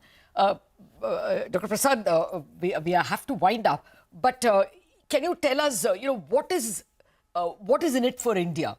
At the end of it, do you think we are going to see a continually depreciating currency because we have to compete with a Chinese depreciation? Will we be beneficiaries of this likely impending trade war? Just your last word on India. I hope that there will be opportunity for India amid all this chaos and turmoil. Certainly, India is seen as a country much more aligned with the US in terms of economic and geopolitical interests. So there is certainly an opportunity, but it will take some very careful nurturing of the relationship between Modi and Trump, who seem to have hit it off during his previous term. So I hope that that can continue and that India can benefit from more trade and investment coming towards it. One more. There is a, Trump is seen as a war dove, even if he's a tariff hawk. The expectation somehow in the markets is that he will be able to put out all the fires. Would you think that therefore we are in for at least lower crude prices because he will settle the Ukraine war probably one way or the other, as well as the Red Sea problem? Now, certainly, I think we are in an era where Trump has very specific views about how those geopolitical conflicts need to be settled. And it's certainly not necessarily the best outcomes for the world, but we could certainly see some pressure from him on the relevant parties to put out those fires as you described them. And that is at some level going to lead to a little more peace around the world, but at a cost in terms of volatility of policies. But that could certainly take some edge off crude oil and energy prices more broadly, especially if the US also goes ahead with substantially increasing energy production here. Okay, we'll have to leave it at that because we're out of time, but there are so many subtopics over here and we will pull them later at a later date. Thank you very much indeed for joining us, Dr. Prasad. It was my pleasure, Lata. Thank you. So the key takeaways, we may actually see good US growth, especially given the recent productivity increases in that country. The increase in fiscal, the reduction of taxes, increase in fiscal deficit can actually be growth supportive. And Dr. Prasad doesn't think that overall volume of trade needs to fall globally. It may only get rerouted. The big worry is that the Fed's independence could be challenged. We have to take a break on that note. After that, we're going to come back with another economist, JP Morgan's Jahangir Aziz, to continue with this discussion.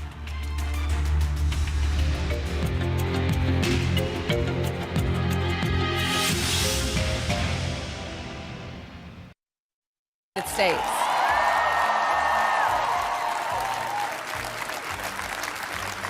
And loyalty to our conscience and to our God.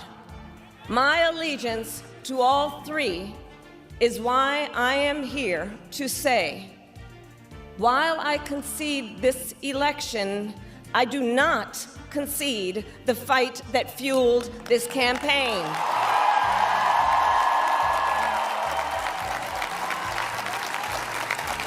The fight for freedom, for opportunity, for fairness, and the dignity of all people.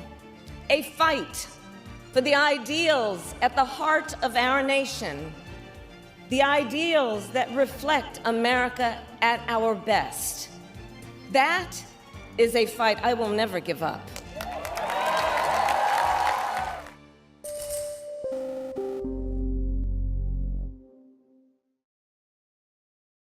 After a gap of about 3 years, and even then, only the second health insurer's IPO opens today, Niva Bupa's health insurance plans to raise about 2,200 crore through its IPO, out of which 800 crore is through a fresh issue for itself.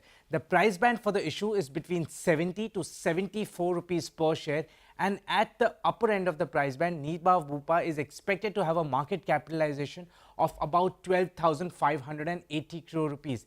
Now, interestingly, the 800 crore raised by Niva Bupa will take its solvency, which is already at a very strong point of 2.39 times to over 3 times. The company says that the fundraising is ahead of time to be sufficient.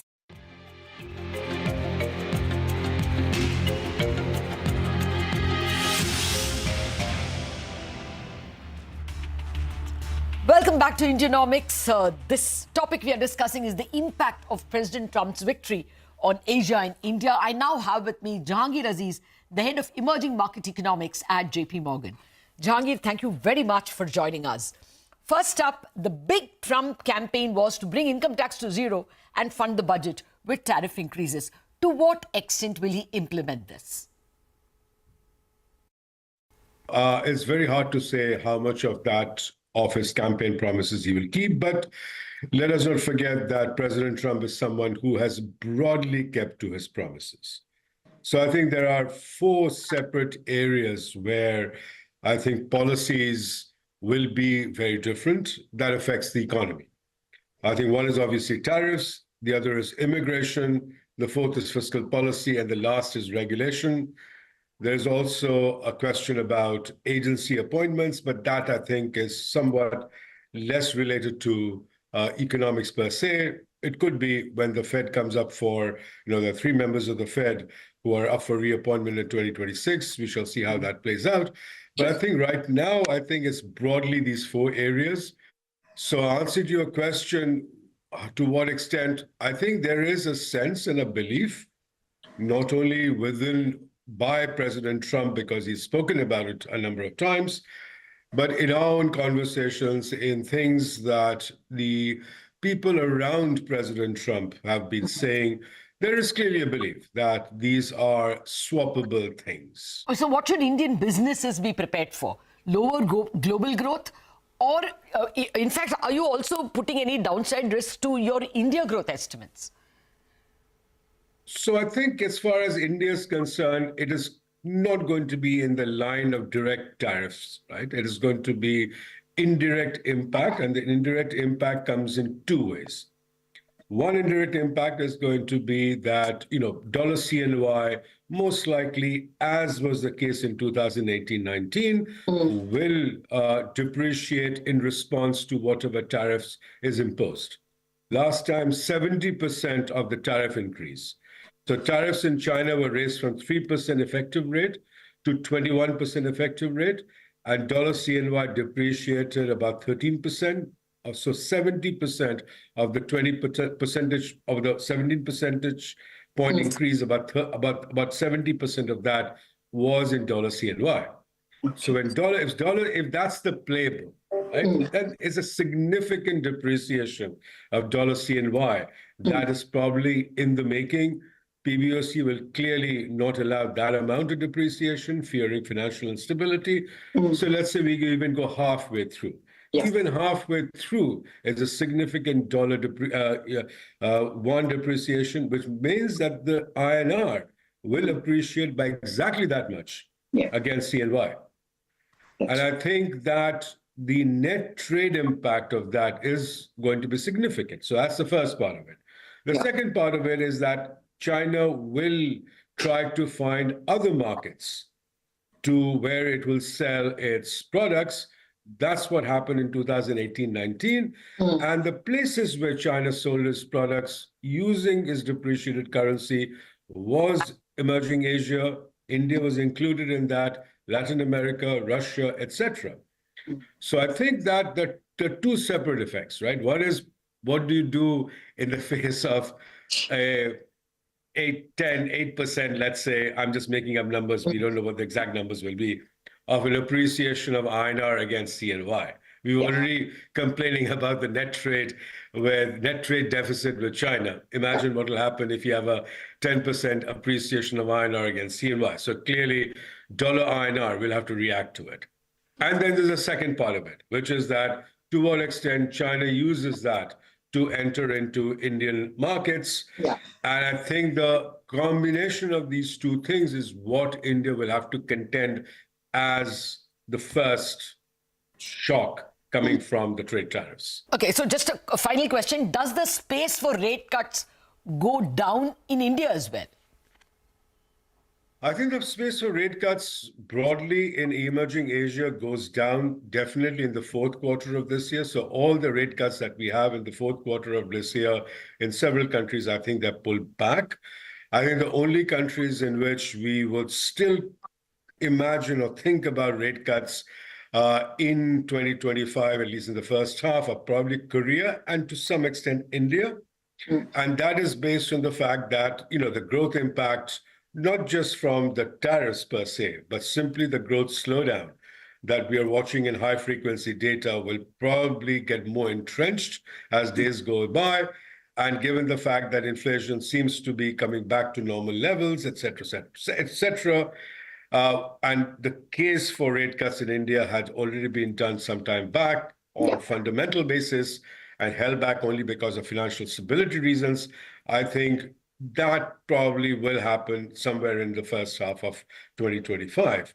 But broadly, yes, the space for rate cuts becomes much less.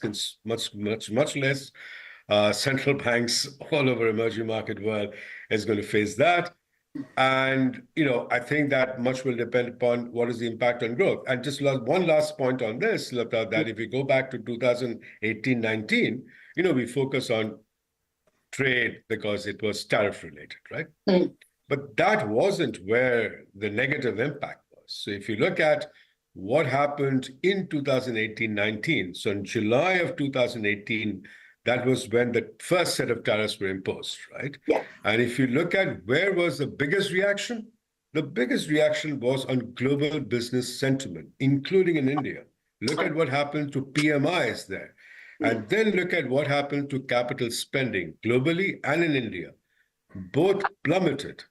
And it wasn't till about the third quarter of 2019 that we saw some stabilization. And then, of course, we got hit by the pandemic, so we don't know where it went. So I think the biggest unknown is how business sentiment is affected and how capital spending reacts to it. Okay, thank you very much, Jahangir. Out of time.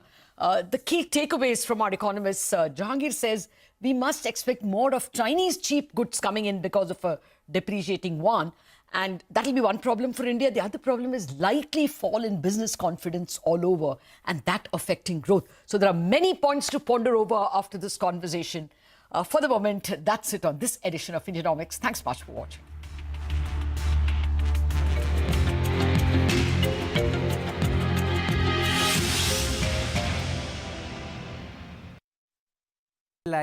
For an anticipated strong growth which it sees ahead of itself. There is already a listed player in the standalone health insurance space, that is Star Health Insurance. Star Health is much bigger in terms of size of business as compared to Niva Bupa.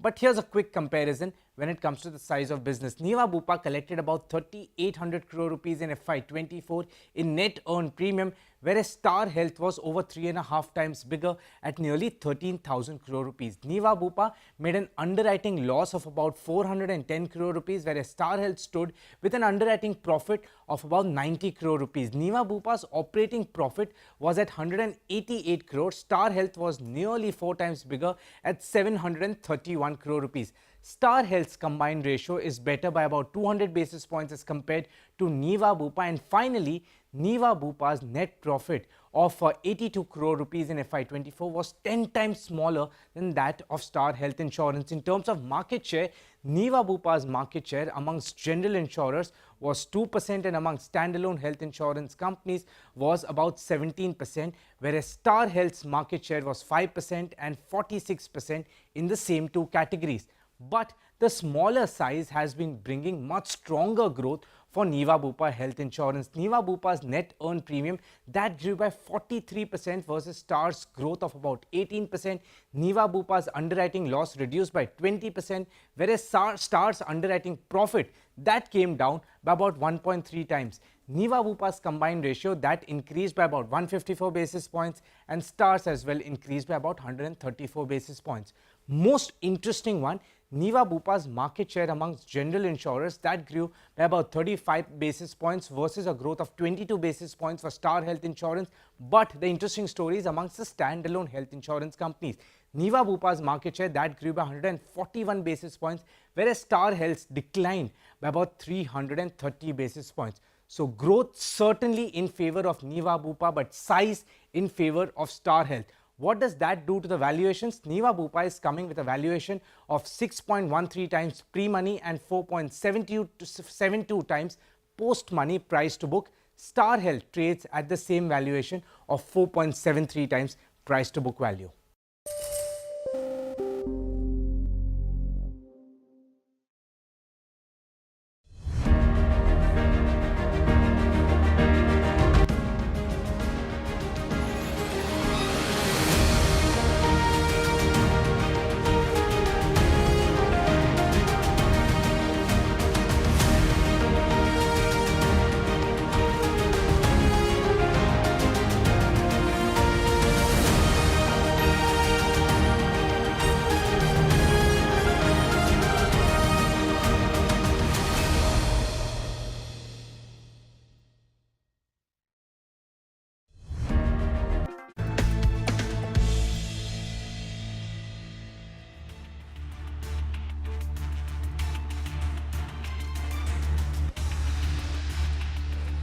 Hello and welcome to Court Corner. I am Ashmit Kumar.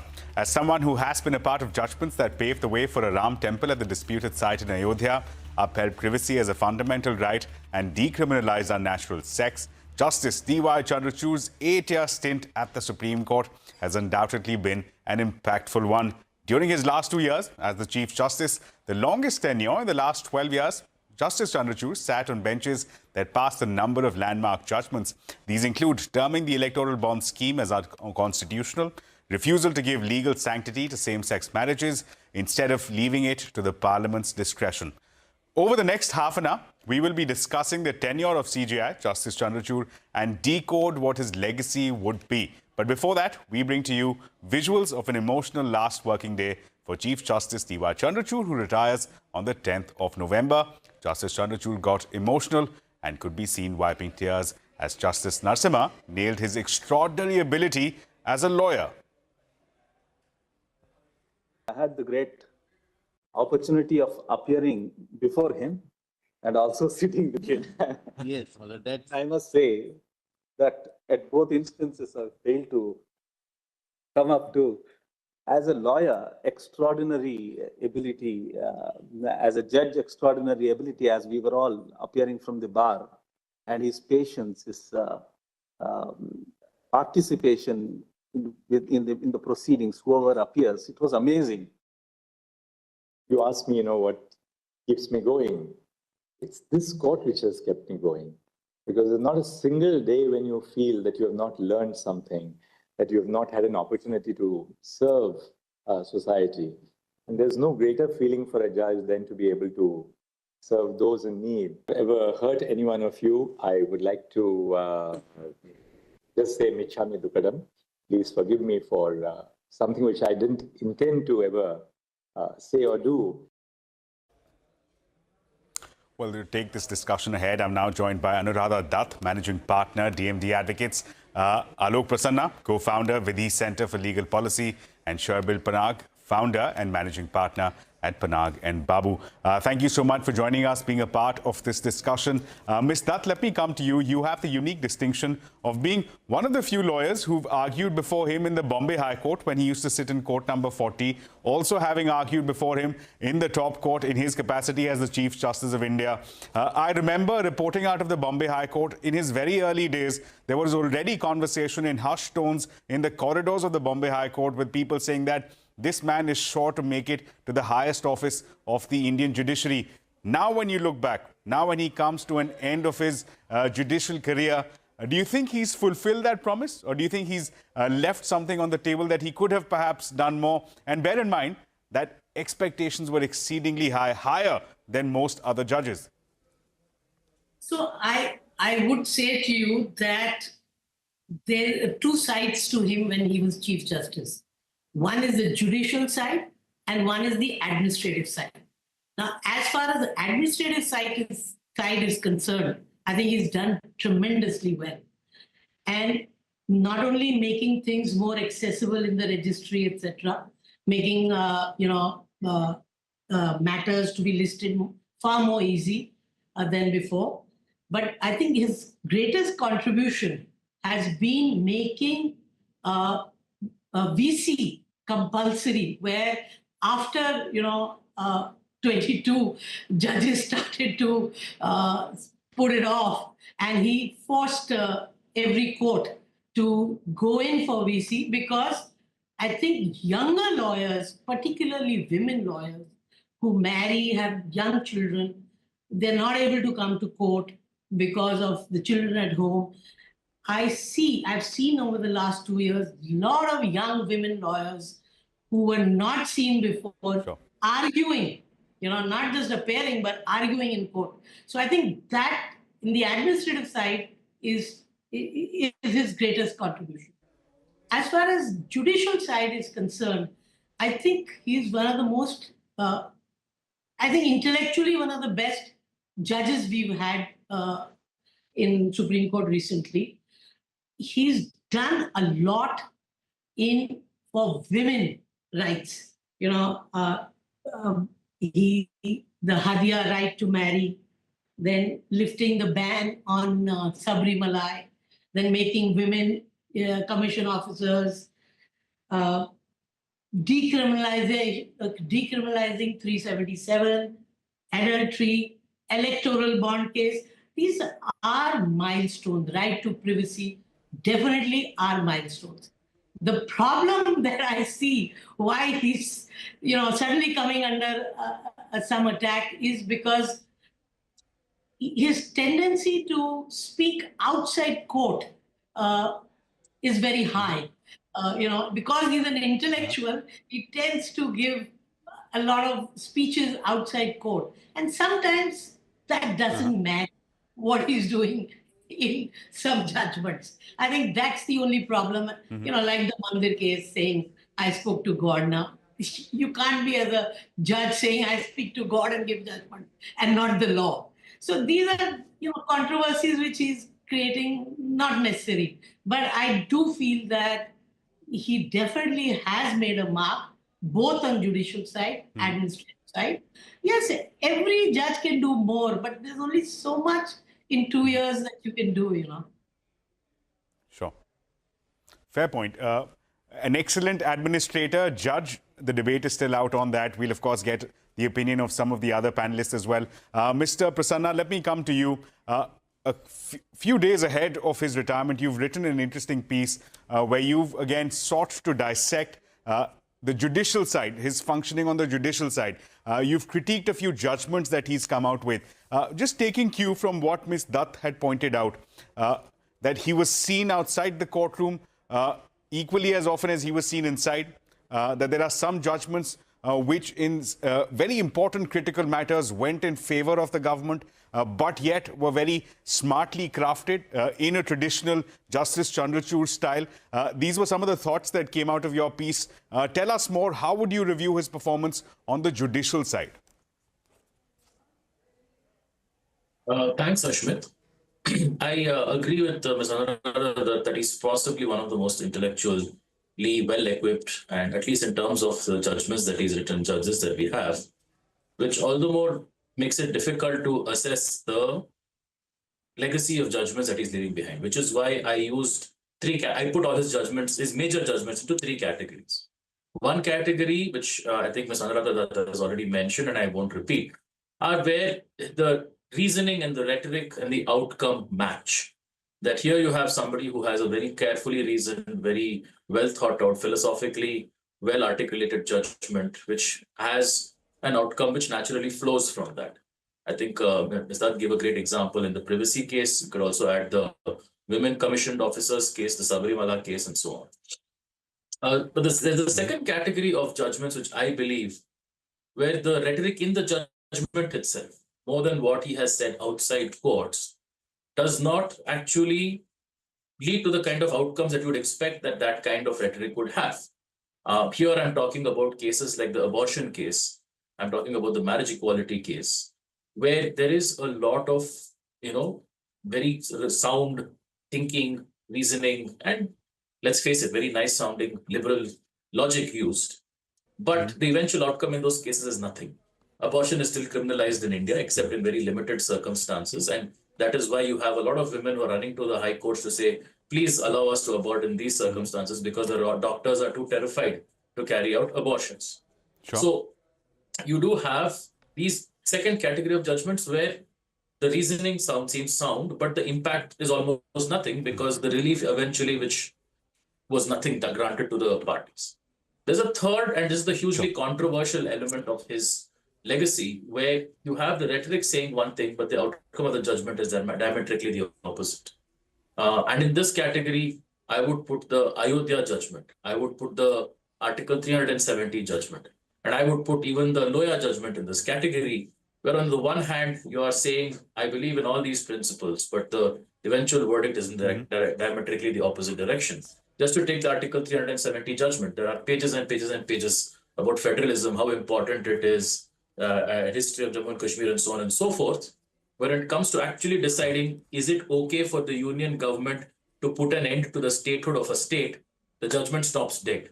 Right? There's no reasoning given. There is no final conclusion. Everything stops by saying, okay, the government has said at some point they might give Jammu and Kashmir a statehood back, so I guess it's okay. with the Ayodhya judgment, and I've written about this. Well, there is a lot of careful reasoning. Right at the end, you see that the claims made by the Hindus are weighed very differently from the way in which the claims made by the Muslims are. Even though on the face of it, the criticism is, so the criticism appears to be that the commentary perhaps not consistent with the final outcome. I'm afraid I have to also get in Mr. Panag on this. Mr. Panag, your quick thoughts.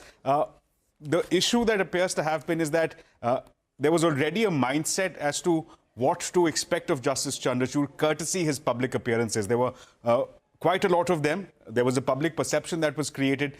You think that perhaps led to exceedingly high expectations, which now, in comparison to the work that he's done, appears to give a sense of a disparity, appears to perhaps point at the direction of perhaps Mr. Justice Chandrachud left something on the table. He could have done more? I think in terms of our expectations from judges and the judiciary, we've always generally been temperate, and we ought not to be. They are fundamental custodians of our constitutional values, and we must hold them to high standards. I do believe there was both a period of limited political competition, on account of which there was a higher expectation of the Chief Justice of India at this point of time, especially when it came to matters of liberty, and given some of the track record of some of our law enforcement bodies impacting both common citizens, certain cases that were allegedly politically motivated, and also businesses for that matter. And there was a need for a serious rethink on liberty. And while I'll completely endorse what Ms. Dutt said and what Mr. Prasanna said in terms of that Justice Chandrachud is one of the tallest intellectuals we've had, both as a jurist, as a lawyer, and as a judge. On the administrative side, also, I would agree that I think he's left behind a significant legacy that will hold the test of time. Save and except one administrative matter that I am going to pick bones with, which is what his conduct as the master of the roster. And sometime back, when we had judges do a press conference, we spoke, there was significant commentary about that. But today we have judges being sources to news reports. Even on several occasions, judicial propriety has been called into question. For example, very recently we had a landmark judgment which has probably pushed personal property rights the furthest in the last few years. But then you have a propriety question about certain paragraphs not finding their way in, remarks about a former judge of the court, and a challenge therein. So I do believe that these elements are also need to be considered when we look at his administrative legacy.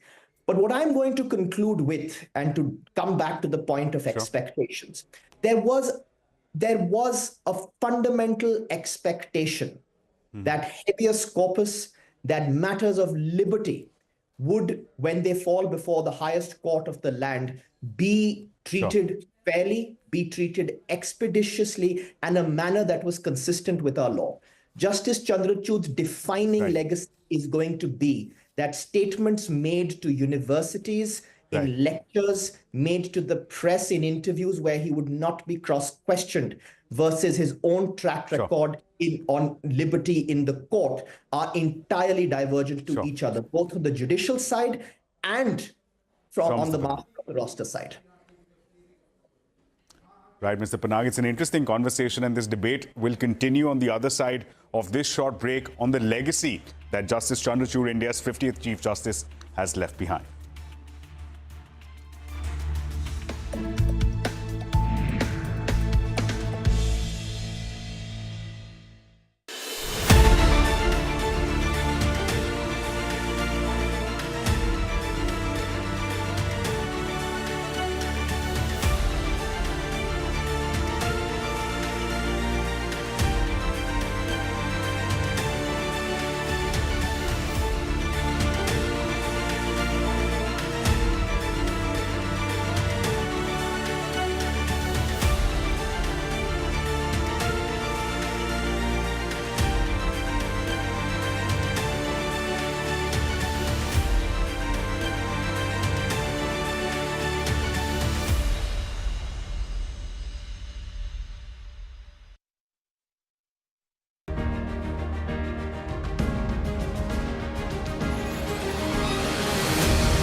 Make informed decisions with comprehensive analysis on the go.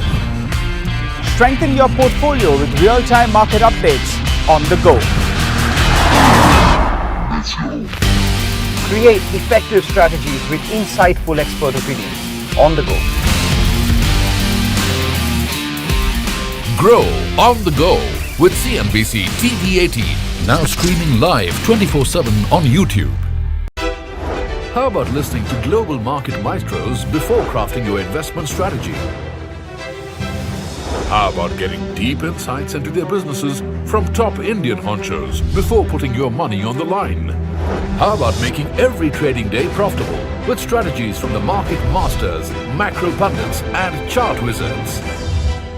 Only one show gives you a head start to your trading day.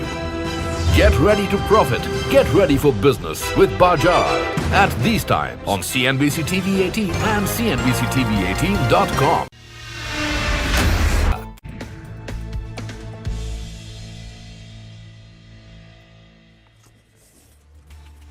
Welcome back. We're in conversation with a panel of experts. We're discussing and decoding the legacy that India's 50th Chief Justice, Justice Chandrachud, leaves behind. I'm joined on this panel by Ms. Anuradha Dutt. She's the managing partner at Dutt. We also have with us Mr. Alok Prasanna. He's the co-founder of Vidhi Center for Legal Policy, as well as Mr. Sharbir Panag. He's the founder as well as the managing partner at Panag and Babu. Thank you so much for joining us. Ms. Dutt, let me come to you. One question that you had raised was, of course, some of his appearances outside of court. The one question I want to bring to you is an aspect that made headlines, is when the Prime Minister visited the residence of CJI on Ganesh Chaturthi. It raised very many questions on judicial independence. It raised questions even on his conduct on the judicial side with respect to decisions that were made in Ayodhya in Article 370. What is your reading of those series of events? Is that something that perhaps could have been avoided, should have been avoided, or is that above board? Is that par for course, as Justice Chandrachud said, that it's not uncommon for elected leaders to come visit the Chief Justice? Well, it's not uncommon now. But I would say, the point is not only what appears, but what is the perception that is being projected. Now, if the Prime Minister is going to go to the Chief Justice's house, otherwise there's no issue if there was some meeting. But for a prayer meeting where there are only two of them, the perception that is being sent out is that there's more than ordinary proximity. And I think that is not good for the perception of justice. Justice not only should be done, but also must be seen to be done. On the judgments, yes, I do agree that some of them are very political. 370, I totally agree with the panelist that, you can't say, oh, government will make Kashmir a state. If you are dealing with it, you should have gone the whole hog and said, okay, make it a state by this time. Now, he took the statement of the Solicitor General by September, October. We are not seeing anything. So, as I said to you, yes, the problem is that outside court, there were just too many statements being made, which raised the expectation very high. But when you deliver judgments, you are not that free as to whatever you feel like. You go as per what the law is, what the other judges bring together to the table.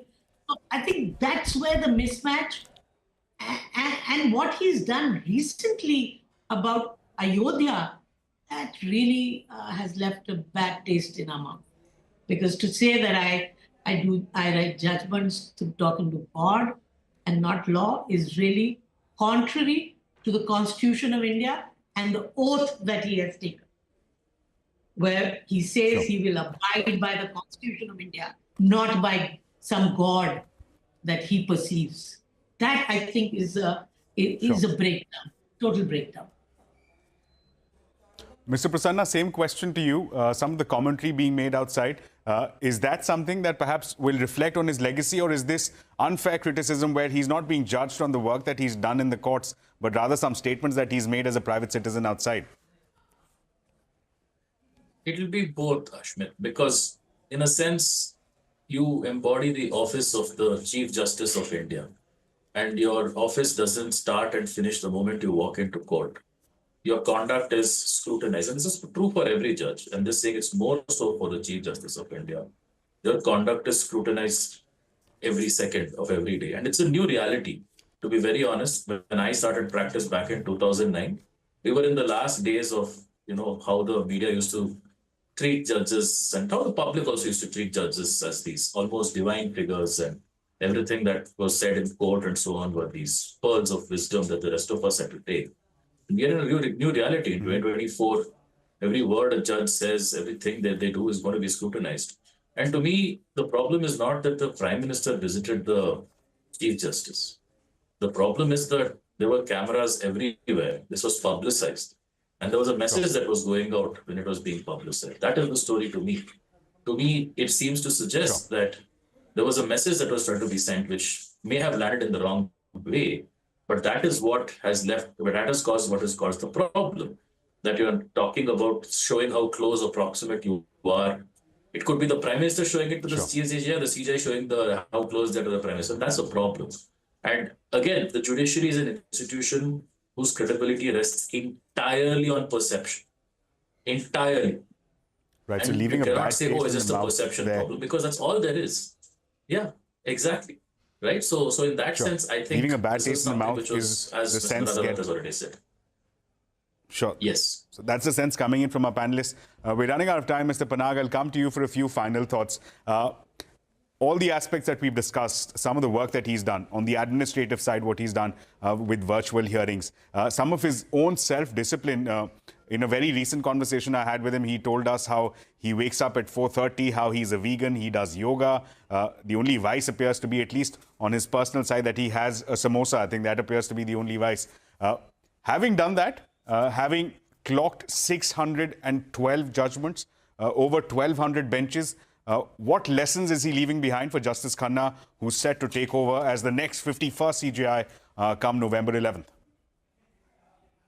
Ashmit, the only lesson he's leaving behind is that constitutional courts must be judged by constitutional values. And everything else, from vices to the number of judgments that get written, are irrelevant if constitutional values are not upheld and judicial propriety is not upheld.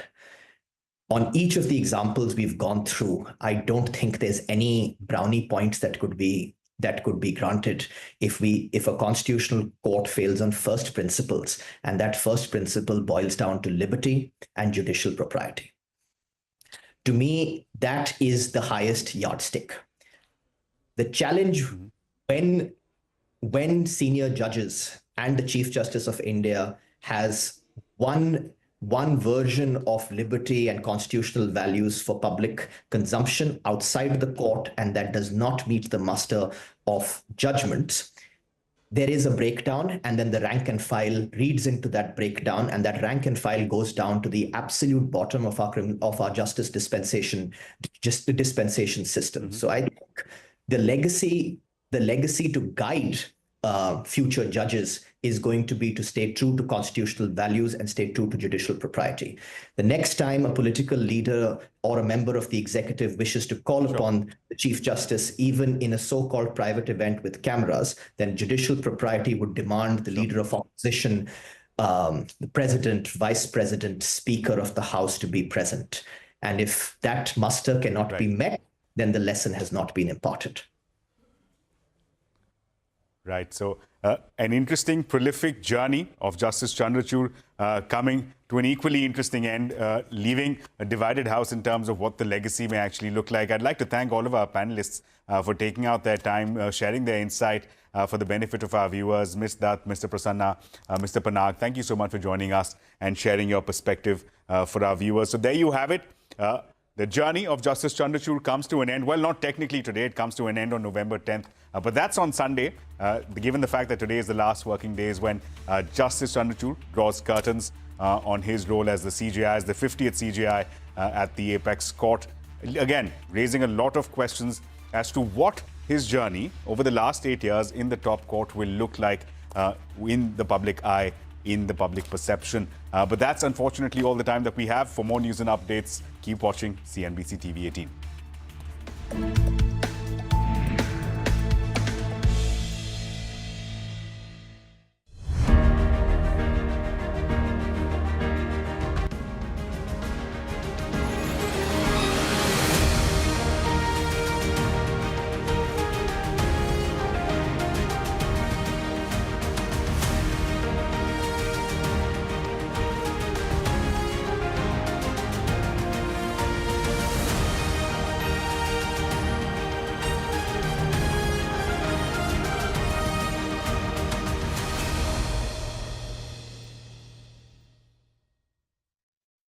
CNBC TV 18, an unending pursuit for excellence. A pioneer, a leader, a visionary, building a lasting legacy of credibility, consistency, and trust. Giving unparalleled access to global thought leaders and powering conversations that are shaping the new world order. Setting the highest standards through exemplary leadership. It is this unrivaled reputation for the most comprehensive coverage, actionable intelligence, and in-depth reporting that makes CNBC TV 18 India's #1 business news brand.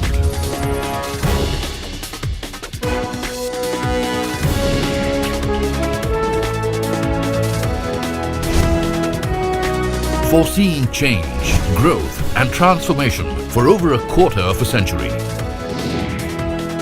Trendsetters crafting innovative content formats.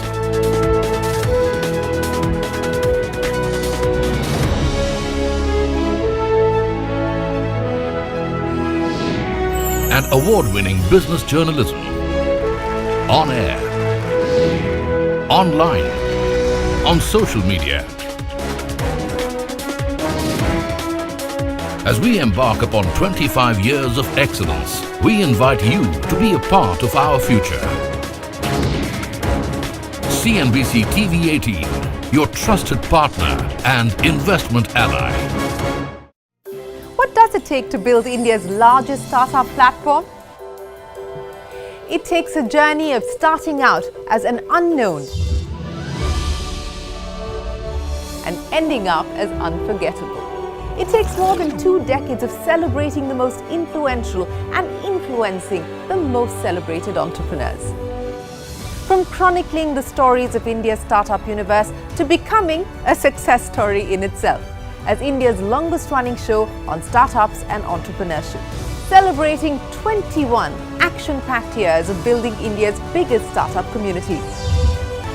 Young Turks at 21. Only on CNBC TV 18 and CNBC-TV18.com.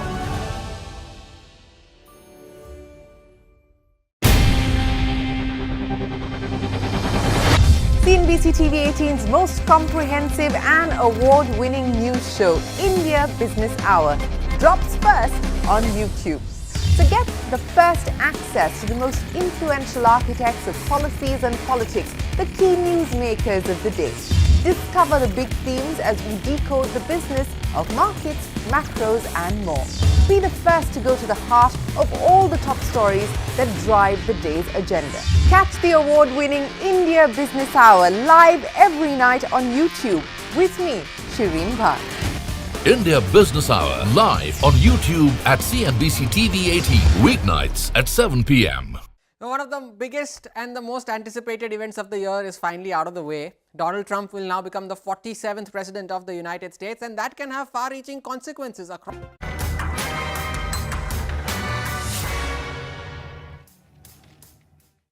She's one of the best performing MPs. She's certainly the voice of her party, the face of her party in the parliament, and she is undoubtedly the queen of this chess game that's Maharashtra's politics right now. We are being joined by Ms. Supriya Sule. Thanks a lot for talking to CNBC TV 18, ma'am. I know at this point this question has become extremely cliche for you to answer, but I still want to ask, you know, after Lok Sabha, once again, yet another election where you will contest, your party will contest, as in without Mr. Ajit Pawar. Yet another Baramati Pawar versus Pawar battle. What kind of toll it takes on you guys strategically and emotionally as well? Because strategically, till 2019, Mr. Ajit Pawar was a part of your family and party. He had an important role to play. So what kind of toll it takes? Well, first of all, there is no toll anymore, first of all.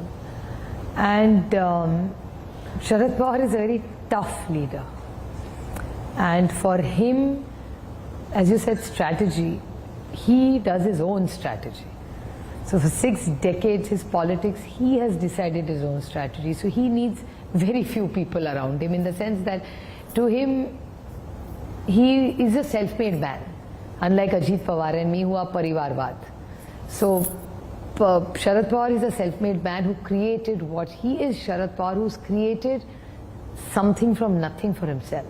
While Ajit Pawar and I inherited his goodwill and created whatever we did under his large aura. And so I think even if there are changes at our level, he still stands tall in the game. And I think for him, elections are most exciting. He enjoys election, he enjoys canvassing, and he's an old-fashioned neta who eats, breathes, thinks politics. And for him to 24/7 meet with people is like tonic. He just loves it. The more people he meets, the happier he is. So for him, it's an exciting time, and he loves challenges. He's somebody who thrives in turbulent waters. More the turbulence, the happier Sharad Pawar is, because he's looking to fight. He's a fighter by nature, and God and people of India have been so kind to him that he bounces back. You know, if the last elections are any an indication of anything, it did not, like Ajit Pawar's faction did not do well at all in terms of numbers. So do you think if he, hypothetically again, if he approaches you guys, will it be easy for you, or will it be possible for you guys to leave that sense of betrayal aside and welcome him? See, first of all, I've moved on personally about betrayal from everybody, including the BJP, because why blame Ajit Pawar? It's the real power behind Ajit Pawar who took all this away from us. It was the, you know, the use of agencies, as I call it, ice. Ice was an ice that you put in your Nimbu Pani. It's the ice as an income tax, CBI and ED. The way people pan-India, and this is not only applicable to Maharashtra, it's Kashmir to Kanyakumari. Income tax, CBI and ED, it's unfortunate the team of income tax, CBI and ED is wonderful. The officers are wonderful. It's the person, the invisible power behind that who makes them do these things. It's very unfortunate, because politics was never like that. It was, people are not vindictive. So either you're on my side or then you're iced. So it's very unfortunate that politics has come down to this level. And I think in good policy making, everybody's made their own homes, moved on. So be happy where you are. So they were iced, according to you. Interesting terminology. Now moving on from these Many cliche people questions. iced in this country. That's an interesting terminology, as I must say. Talking about the alliance, ma'am, this time, because as we were discussing, it is a khichdi. Till the last moment, and I'm sure till now also, many party spokespersons themselves are confused that who exactly is contesting on what symbol from where, because there is cross nomination, there are independent, there are tall leaders who are contesting independently. So there are obviously, the rebels are on both sides, and it is bound to do some sort of damage. What is your strategy to minimize that damage for your alliance? No, I think we have to be very clear when we go to the people, and this is, of course, this khichdi, as you're calling it, is created by that invisible power. It's very sad that sitting in Delhi and misusing your power. But they are also facing the same kind of rebel. But they have broken parties illegally. Uddhav Thackeray and Sharad Pawar's party, with the way inhumanly attacked and broken, is first of all completely against the constitution of our parties in India. India has never seen this kind of anti-constitutional activities endlessly anywhere, and it's sad. And now my fight about this is not just limited to the injustice done to us. My point is, I don't want anybody else to go through that, what we have been through. How much time, we are policy makers, we should be sitting in parliament, being with the farmers, being with the women, and working for them. And what are we doing? Running from pillar to post, from election commission to Supreme Court. That's not why we got elected, and that's not what a political party's job is. But unfortunately, when notices are thrown at us, we have no choice but to fight back. So the whole point is this invisible power, this Adrushya Shakti from Delhi just decided to disrupt Maharashtra's politics, which was so cultured and dignified. It's just destroyed by them. We have to wait now for all the dust to settle down in Maharashtra to have a very honest and a dignified and good governance. We're tired and fatigued by the things that this government has done in the last 2.5 years. Ma'am, we all know who you exactly are talking about, but if you can name the people you are, calling Adrushya Shakti, just for the clarity. It's people in Delhi. It's some power which is sitting in Delhi who has the capacity to hurt people, to destroy organizations. It's not just about NCP and Uddhav Thackeray's Shiv Sena. There's more to life. There are good institutions which over a period of time this government has compromised. And it's very unfortunate because we are very proud Indians and very proud of our vibrant democracy and our constitution. And that's where the equality, the sentiment, the soul of India, of equality, fraternity, all comes from where? It comes from the constitution given to us by Bharat Ratna Dr. Baba Saheb Ambedkar. And you're hurting the soul, and not just politically, in every sense of the word. Be it the industry, be it the business families, the way they've been attacked by agencies. Anybody who's in the opposition, and data speaks louder than words, 95% iced are people in the opposition, and many of them, when they cross over to the BJP, are given a clean sheet in the BJP's washing machine. It's very, very unfortunate. Ma'am, Mr. Uddhav Thackeray wanted a pre-poll CM candidature announcement. He cited his own experience that how this is exactly why in 2019 he had to part ways with the BJP. Why didn't MVA announce a CM candidate before getting into the... Well, we got caught up between our seat sharing. There were so many things happening. There were some farmers' issues. The remitted prices were not being given. We had so many fights we needed to sort out with the central government, nothing to do with us. But for all the wrong policies done by several departments and Government of India. So we got so caught up in all that. Then immediately, actually we were expecting this election should have been finished by now, much earlier.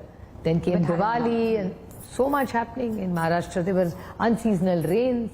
So we were so busy with all this work that we just didn't get down to that. We did our seat sharing, and now we need to fight this election absolutely focused in the larger interest for Seva, Sanman and Swabhiman. We want to serve with full humility and give a non-corrupt government to Maharashtra, which will be transparent and effective and deliver superior results to make every Maharashtrian feel proud of being a citizen. But ma'am, formal announcement aside, is there an internal understanding that who exactly, maybe the party which wins? What's the rush? We'll do it in a few days. It's not very far.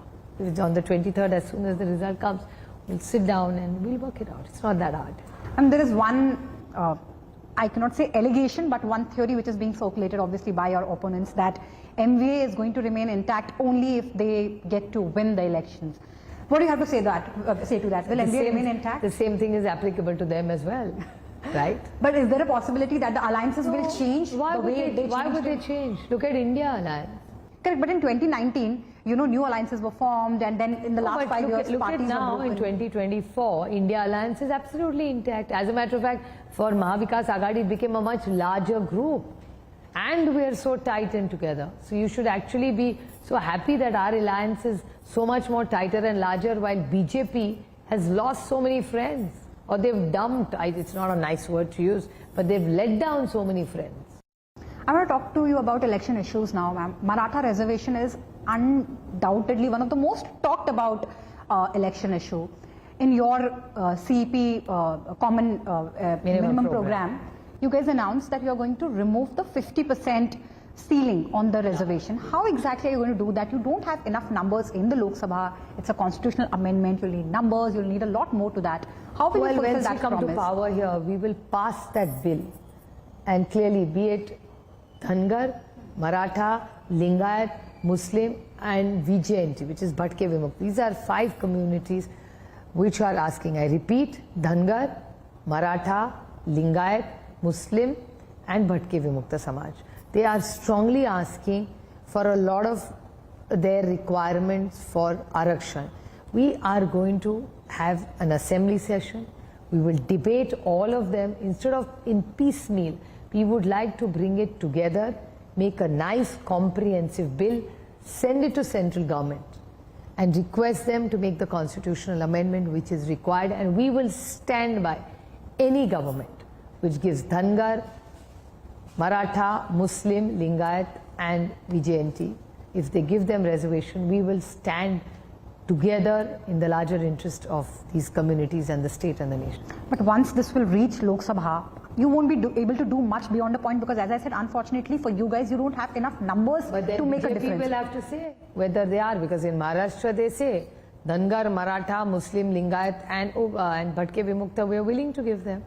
So if they will, see, they had from Sarpanch to Prime Minister of India, they had the full power, they could have easily done it.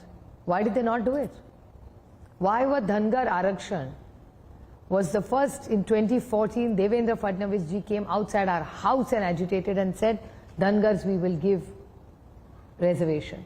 They did the same thing to the Marathas, they did the same thing to the Muslims, the same thing to the Lingayats and the same thing to VJNT, which is the Bhatke Vimukta Samaj in Maharashtra. So BJP has let down everybody when they had full power from Sarpanch to Prime Minister to do it. So why did the BJP not do it? They are in power everywhere. Clearly, ma'am, and that's a question we definitely are going to ask them. But I still want to understand that, okay, let's say you guys come to power. Let's say you guys pass this bill. It has to, like the next, let's say the next step is Lok Sabha. What will happen there? Because Maratha reservation is a thing which has time and again gone to Senate. Yeah, but if they have not sent to it Supreme Court, and you know it gets. But they should send it to Parliament. Why have they? See, so many times they have bought so many reservation bills. The BJP, that time it was the Modi Sarkar. We have supported them because we understand the need and the pain of why people want it. We respect that pain. We want them to be happy and let go of that pain and move ahead positively in life. So we want to support them. So we have always supported. That time it was the Modi government when they brought it. Now it's the UPA government. We have supported them for all the good things which are in the larger interest of the nation. Please, I'd like to remind you that whenever this government, and I'm not like them, ki 70 saal mein kuch nahi kiya. Come on, you can't make such sweeping statements. Your credibility is at stake when you talk like this.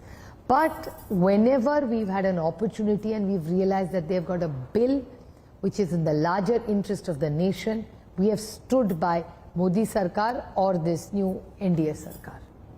We'll continue talking to Ms. Supriya Sule on many more aspects of the upcoming Maharashtra State Assembly election after this break.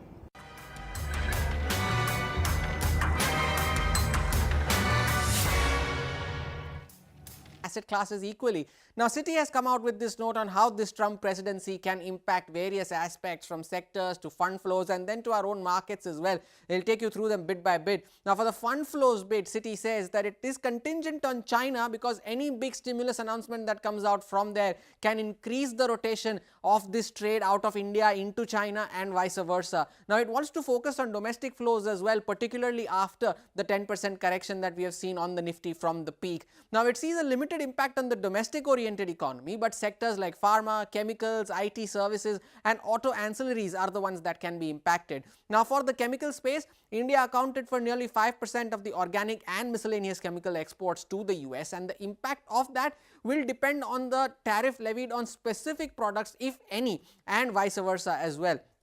Now, for the auto ancillary space, the China +1 policy can benefit stocks like Sona Comstar, Balkrishna Industries, Samvardhana Motherson and Bharat Forge, but that is subject to how the relative tariffs change within the sector itself. Now, for the pharma space, Citi says that the Western biopharma companies are looking for vendors beyond China, and stocks like Divi's Laboratories are better placed compared to its peers due to the costs and the capacities that it has. Now, while a Trump presidency was said to be negative for Indian IT, Citi believes that the companies are now better positioned.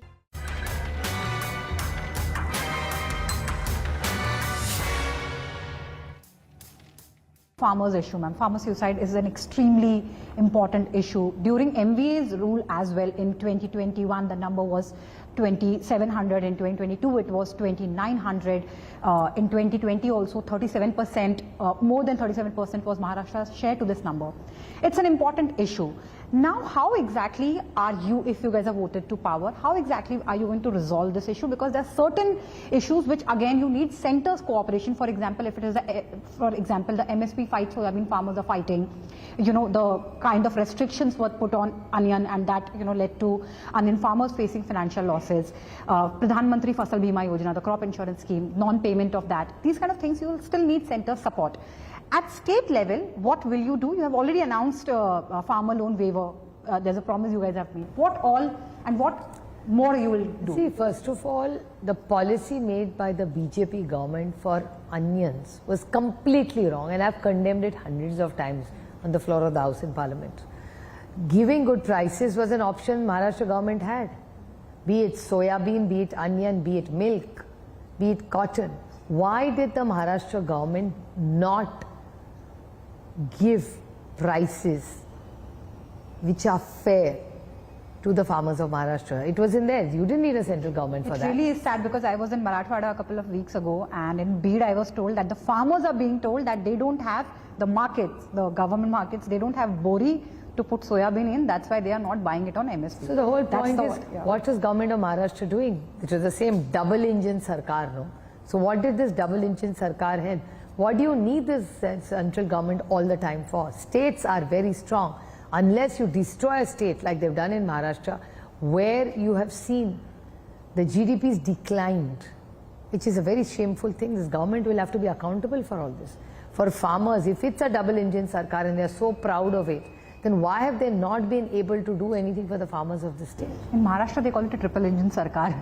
But what do I want to know, ma'am? Other than the farmer loan waiver, what is your roadmap to improve the condition of farmers? Because as I said, during your rule as well, MVA's rule as well, farmer suicides were at an all-time high. Yeah, but of course, even one farmer's suicide is painful for us. So I will condemn whether we are in power or they are in power. But I'd definitely like to say one thing, that we gave much better prices and MSP to farmers than the present dispensation is giving. Much, much better. Look at the rural economy, no? Let's go by data. You go into any FMC, you will be able to tell you that when we were in power, what was the rural economy and the size of the rural economy and how fast it was growing, at what pace it was growing compared to the last 10 years. Manmohan Singh ji's sarkar was doing extraordinarily well economically. That's why we got our second term, because the rural distress was absolutely low, and the rural distress is exponentially high right now since the Modi government has come. So MSP aside, you guys will also come up with a maximum purchase sort of a limit? Of course we'll do everything. And we've done it in the past. This is not the first time. We've done it in the past. We've delivered superior results. Of course, we'll even do better this time. Another thing which you guys made an announcement during your common minimum program announcement was that you will introduce Mahalakshmi scheme with an installment payment of 3,000 rupees per month. Now, when this government announced, the Mahayuti government announced scheme after scheme, and it put a burden on the fiscal deficit. Our fiscal deficit crossed the ceiling of 1.28 lakh crore, and it's above 2 lakh crore now. And your alliance criticized the government, and rightly so. But the fact is, if you guys will also come up with these kind of schemes, the financial constraints remain the same. Where will the money come from? Well, we have an absolute plan for it. And if you remember, Jayant Patilji, who's our party president in Maharashtra, was one of the finest finance ministers of Maharashtra, and he knows what to do. So he will definitely do it extraordinarily well. It's just that this government is full of such contradictions. They didn't know what they were doing, managing even the finances or managing the government, because many times the finance ministry would object to things, and the entire cabinet would veto what the finance ministry was saying. And it's hundreds of things. They've done this in land. How many times they were just giving land away to people, and the finance ministry objected to it, saying that you can't give this land, it's against the rule. And they overruled the finance ministry and did what they want. Can you share the plan? You referred to a plan. You guys have a plan. Well, the plan is clearly that we will find ways to get more investments in Maharashtra, which we will do. We've done it in the past. We will redo every scheme for the poor and the needy. Will remain where it is. we will only improve it.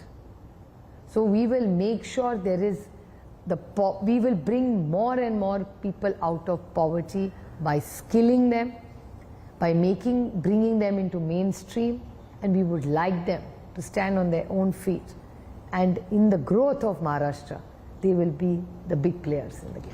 Ma'am, with every political party, depending on which side of the spectrum you are, if you are in power or in opposition, the definition of welfare schemes change. When you are in the power, you as in all the political parties, when they are in the power, they call it a welfare scheme. Otherwise, it's a freebie, it's a ravery and whatnot. That's not what we have What done. is your stand on welfare schemes? No, I believe in welfare in a poor country. Cash distribution based welfare schemes. No, I don't think it's to help somebody who's poor and needy. There's nothing wrong with it. But what you can add to it is skill them better, educate them better, give them good healthcare services, and bring them into mainstream. So what's your major opposition to Ladki Bahin? We did the Sanjay Gandhi Niradhar Yojana, which was one of the finest schemes, but we didn't make people feel small by making them feel that we are doing you a favor. Nobody is Like doing it's a anybody a handout. favor, nor is this government. This government is giving this purely through the tax we all pay. So they are not dishing out money from their pocket, so they have no business to make women feel that we are doing you a favor. That's not how governments work. It's government's duty to protect women, to take care of them. It's unfortunate that the arrogance of this government and the high-handedness makes all our strong, enterprising, hard-working women make it out way what you said. So it's unfortunate. That's not how we would play it out. We owe it to the women of Maharashtra. They are big contributors of this economy, and we would love to give them more respect, more safety, more security. Skill them better, give them good healthcare services. And I'm sure that every woman in this, there's no dearth of talent in this country. There's so many talented women across the spectrum. Ma'am, since 2019, specifically since 2019, a lot has happened in Maharashtra's politics. You know, alliances were made, parties were broken, parties with very contradicting ideologies came together and formed the government. This, though it has served political parties definitely, but it has created a deficit of faith among the voters. Voters are confused, they don't know what party, what ideology, what issues they are voting for. And it is, the onus is obviously on all the 6 key political parties of Maharashtra. What will you guys, your alliance and your party, do in order to bridge that deficit and restore the faith of voters? I think we've already been eternally grateful to the voters of Maharashtra who saw what turncoats did to us, and that's how we were 31. So I'm eternally grateful to the people of Maharashtra who stood by us and gave us an opportunity to represent them and fight for their rights of Maharashtra. So I think what we fought for, and because we got 31 MPs, is a clear indication that Maharashtra likes strong people who do not give in to Delhi and to fear. But It's have you obvious. also felt that voters are now fatigued? They are, you know, losing faith in the process? That's for the BJP, no? Because the BJP broke parties. BJP made sure that people, they worked against the Constitution of India and the Constitution of the party. Fair enough, but your party also, you know, joined hands with Uddhav Thackeray, absolutely, because your secularism is at the core of your party. Shiv Sena was known to be a Hindutva-centric party, so that was also a contradiction. No, that is not such a big contribution for the reason that we didn't break parties. It was an alliance between the BJP and Shiv Sena that didn't do well, and BJP had given a word to Shiv Sena, which they let them down on. That's why Uddhavji was left with no choice, because the BJP let him down. So he had no option but to move on in life, and we were grateful that he trusted us and we are together. The real breaking came when Adrushya Shakti broke our parties into 2, took our symbol and party away illegally, well knowing that all the decisions taken by Adrushya Shakti were against the constitution of Uddhavji's party as well as Sharad Pawar's party. Ma'am, also many leaders from the minority community, they have assured your father, your alliance for that matter, that the minority community's vote, the way the votes were consolidated in Lok Sabha, they're going to get consolidated during Vidhan Sabha as well. Now, though you are not actively seeking it, this is voting in the name of religion, which these people are offering, and you have criticized the BJP, and rightly so, exactly for doing something very similar. So what do you have to say to that? I don't think it is. I mean, when you say minorities, it doesn't mean it's one person. It's people. What does minority means? Numbers who are less. You must protect people who are lesser in numbers, isn't it obvious? It's like in Bangladesh. Whoever is minority in Bangladesh needs protection. So whoever is in India is a minority, clearly needs protection, and it doesn't mean who is a minority. Parsis are a minority, Jains are a minority, Muslims are a minority. There are all these people who are less in numbers must be protected in any vibrant democracy anywhere in the world. Why only India and Bangladesh? Anywhere in the world, yeah. You should always protect people who are lesser in numbers. Ma'am, also, will we get to see you you becoming the next CM of the state?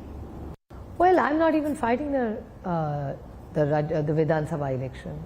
No, I know, but still, you are one of, as I said, you are the voice of the party, face of the party, and there are with every party now there is one CM candidate. The voice and the face of this party is only Sharad Pawar, one. Second, Mr. Pawar has made it very, very clear that the NCP is not in the race of any chief ministership. Not at all. No, he's made it very clear on record. He said it on a channel. And we are very clear that we want to work with the Congress and Shiv Sena. And for us, there's only one. So next chief minister of Maharashtra is not going to be from NCP, Sharad Pawar? No, we are not even in the game. I mean, we are not even in the running. So we are happy to be a part of a larger alliance which is working for the larger interest of Maharashtra. And be it Congress, be it Shiv Sena, we are very, very happy to work with whoever becomes the CM. So what's your pick then? Well, I like both. I've worked with both. And I just feel that... when you say both as in Mr. The Congress and the Shiv Sena. So whoever they both come up with, we'll unanimously be happy to support, because we are looking at the larger goal. We have full faith in Shiv Sena and Uddhavji's leadership, while we have full faith in Sonia Ji's and Balasek Thorat in Maharashtra. We have Soni, now we have Senithalaji who's come here, who's helping us with the seat sharing. So I have full faith in the Congress, and we've worked with the Congress for the longest time. So CM is either going to be, if MVA wins, either from the Congress or Uddhav Thackeray, Shiv Sena? People willing, we will win. All the very best to you and your alliance. Thanks a lot for talking to us, Ms. Soleil. So this was NCP SP Supriya Soleil talking about various aspects of the upcoming state assembly elections of Maharashtra, and making one thing clear, that the next chief minister is definitely not going to be from her party.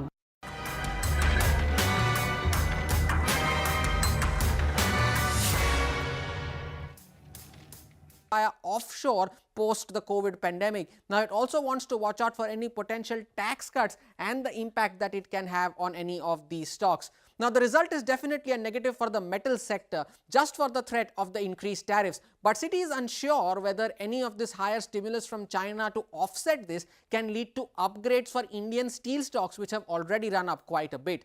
Now Citi also says that the Trump presidency is negative for oil prices, and that reinforces their conviction to maintain their buy recommendations on OMCs like HPCL, BPCL and Indian Oil, compared to its neutral stance on stocks like ONGC. Now the brokerage draws upon the 2016 election that Trump had won. Now while Indian equities had delivered 23% returns in US dollar terms over the next 12 months, sectors like energy, telecom, materials outperformed, while IT, healthcare and consumer discretionary were the underperformers. So what does that do to our own markets now? Now Citi believes that despite the correction that we have had, valuations are off the highs, but they still remain above historical averages. It prefers buying the dips, and its September 2025 target implies a 4% upside on the Nifty currently. So there you go. Donald Trump, the 47th president of the United States and a disruptor for multiple sectors. For India, it's more a case of you win some, you lose some.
Hello and welcome to Business 360. I'm Shireen Bhan. The headlines that we're tracking for you this evening. The Sensex and the Nifty declined for the second day, ending the week 1% lower.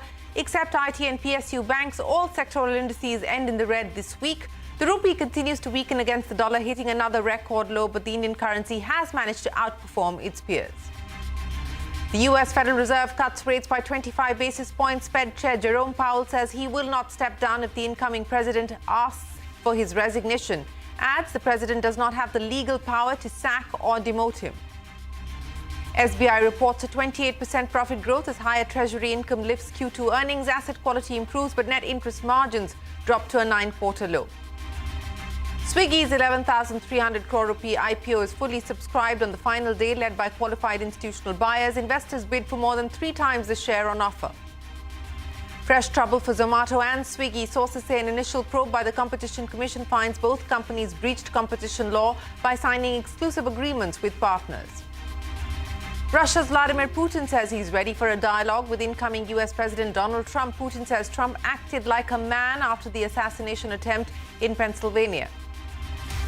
Israeli attacks continue in southern Lebanon and Gaza, taking the death toll higher. Hezbollah claims it targeted a naval base in Haifa. The second such attack in less than 24 hours. Clashes break out between Israeli football fans and alleged pro-Palestinian supporters during a football match in Amsterdam. Chief Justice CJI Chandra gets emotional, wiping tears from his eyes on his last working day. His 2-year tenure at the helm has been the longest in the last 12 years. It is essential to act now, says the UN General Secretary on the eve of the annual climate summit COP29 in Azerbaijan's capital Baku, warns global leaders against underestimating the risks of catastrophic climate breakdown.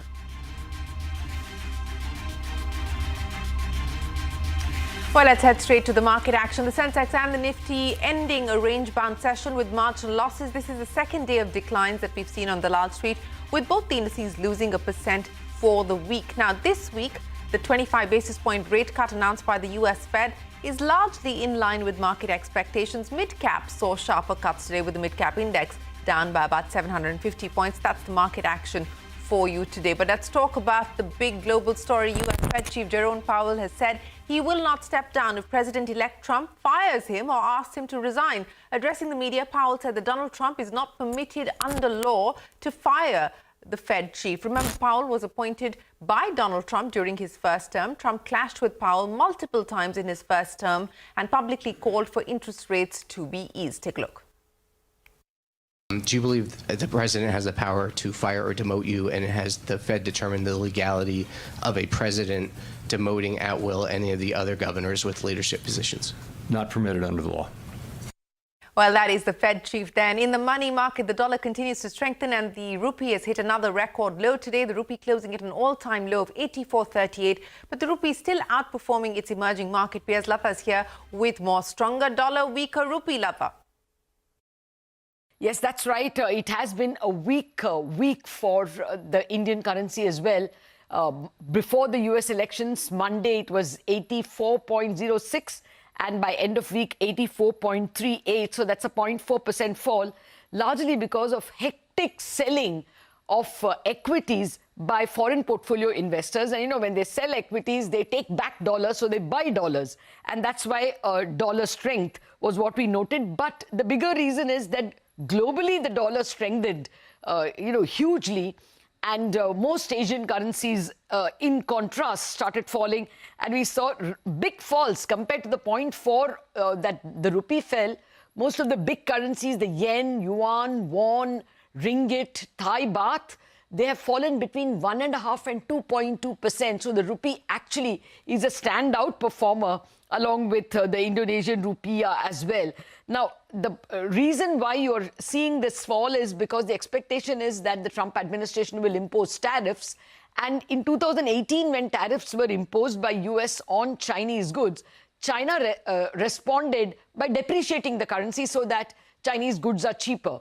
And therefore, the expectation is that there will be Chinese depreciation, that is renminbi depreciation this time around as well. Now, India runs a current account deficit with China, and therefore, if the renminbi depreciates, Chinese imports will rush into India, and therefore India will also want to depreciate its currency somewhat. That is the expectation. The market is expecting the yuan, which is already depreciated from about 7.07 to 7.17. They expect it to fall to 7.30. So further depreciation of the rupee is expected by the market. Of course, the sale of Indian equities by FPIs is another reason why the rupee is still seen as likely to. All right, Lata, many thanks for joining us. That was the rupee. Let's talk about the Bitcoin. It continues its record-breaking run, hitting an all-time high of $76,900. The cryptocurrency's four-day rally has been fueled by Trump's victory as the U.S. president. Now, the U.S. Federal Reserve's 25 basis point rate cut also supported prices. Bitcoin up 77% this year. The U.S. President-elect Donald Trump has appointed Susie Wiles as the White House Chief of Staff. This is the first appointment of the new Trump administration that will take charge on the 20th of January next year. Susie Wiles was one of the key campaign managers behind his election victory. She will become the first woman in U.S. history to hold the role of White House Chief of Staff. In a statement, Trump said that Susie will continue to work tirelessly to make America great again. Outgoing U.S. President Joe Biden addressed the nation and promised an orderly transfer of power. Speaking about the election defeat suffered by the Democrats, Biden said, and I quote, "Setbacks are unavoidable, but giving up is unforgivable." Take a look. Setbacks are unavoidable, but giving up is unforgivable. We all get knocked down. But the measure of our character, as my dad would say, is how quickly we get back up. The America of your dreams is calling for you to get back up. That's the story of America for over 240 years and counting. It's a story for all of us, not just some of us. The American experiment endures. We're going to be okay. Well, that is outgoing President Joe Biden. Meanwhile, Russian President Vladimir Putin congratulated President-elect Donald Trump. Speaking at an event in Sochi, President Putin said that Russia was ready for a dialogue with Trump. Putin also said Trump acted like a man after the assassination attempt in Pennsylvania. I take this opportunity to congratulate Donald Trump with his election to the post of the President of the United States of America. I have said already that we will be working with any head of state who would be trusted by the American people. Indeed, this is going to be like this in practice. And incoming President Trump has promised to end the war in Ukraine. Before his inauguration, a Kremlin spokesperson termed Trump's declaration as an over-exaggeration. To propose something in order to solve the Ukrainian crisis, even before his inauguration. Of course, there was a little bit over-exaggeration that you would be able to do it overnight. Certainly there's nothing that can heal this problem overnight. Well, but at least if he's going to, I mean, new administration is going to look for peace, not for continuation of the war. And let's talk about crude oil prices remaining largely steady even as Israel intensified its strikes and conducted raids in both Lebanon and Gaza. According to media reports, at least 13 Palestinians have been killed in Israeli attacks on North Gaza, with 4 more killed elsewhere in the war-torn enclave. Israel's military offensive has killed around 13 Palestinians in northern Gaza today. Israel has also ordered residents in Gaza City to evacuate. Parts of the city have witnessed airstrikes at multiple locations, including residential buildings and refugee camps. Israeli attacks also continued in southern Lebanon, where 52 have died in the last 24 hours. This as Hezbollah said that its artillery shelled Israeli forces in southern Lebanon. The Lebanese armed group also said it targeted a naval base near the Israeli city of Haifa with missiles. Meanwhile, violent clashes erupted over a football match in Amsterdam between fans of Israeli football team and pro-Palestinian protesters. Israeli officials have said that 10 Israelis have been injured and 2 people remain missing. Israel's Prime Minister Benjamin Netanyahu has said the country will dispatch planes to bring back its citizens from Amsterdam. Well, back home, Swiggy's initial public offer has been subscribed over 300% on the last day so far. The subscription was led by qualified institutional buyers who booked the issue 6 times over. The portion allocated to retail investors has also been fully subscribed. Remember, the company plans on raising over 11,000 crore rupees from this public issue. So that is Swiggy and its IPO. But staying with Swiggy, fresh trouble for both Zomato and Swiggy. Sources tell us that an initial probe by the Competition Commission has found that both companies breached competition law by signing exclusive agreements with partners, essentially restaurants. Parikshit is standing by now to take us through the details. Parikshit, what are the findings of the CCI probe?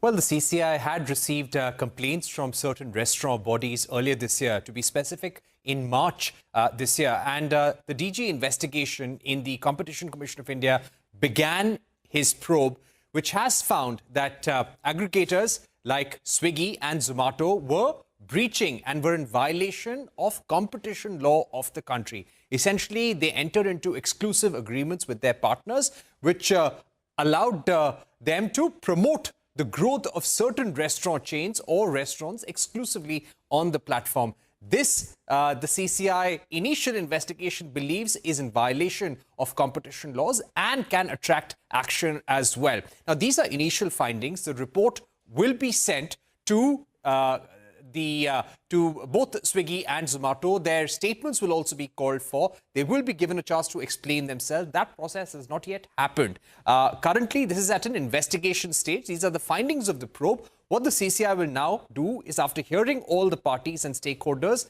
it will adjudicate on the matter and then give a ruling. And that will be the course of action that will be taken. So this is where the case is, but definitely not good news coming in for both Swiggy and Zomato. All right, Parikshit, many thanks for joining us. We will head into a break, but up next, Chief Justice CJI Chandra gets emotional on his last day in office. That and more when we return.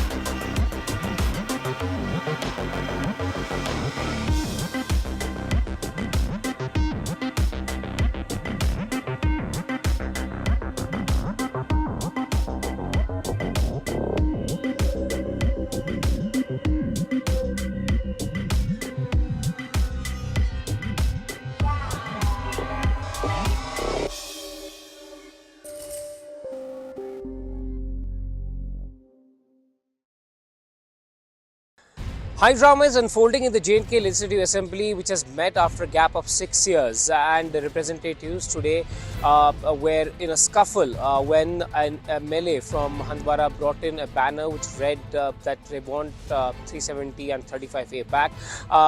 Background of this whole controversy is that yesterday the National Conference brought in a resolution where they're demanding the special status be given back to J&K, and the dialogue with the representatives of Jammu and Kashmir should be resumed on giving back the special status to Jammu and Kashmir. And BJP has been since yesterday protesting, saying that it's wrong, it's unconstitutional, and only the parliament has the right to debate and talk about all these issues and give back statehood. But now war of words has broken out, and with the PDP MLAs along with Sajjad, one of the People's Conference, and one more MLA from Langate bringing a fresh resolution wherein they're specifically talking about 370 and 35A, while the political parties in the valley have blamed National Conference for being in league with the BJP and mellowing down the tone of the resolution that was brought yesterday and passed then in the assembly when the chaos took place. But they're saying that there's no mention of 35A, 370 specifically, and that's why they're moving a fresh resolution, and they blame the National Conference for being in league with the BJP when it comes to the resolution. But interesting times ahead, because the assembly hasn't really functioned. There was a vote of thanks for the Lieutenant Governor's speech that was going to take place according to schedule, but that did not happen. There's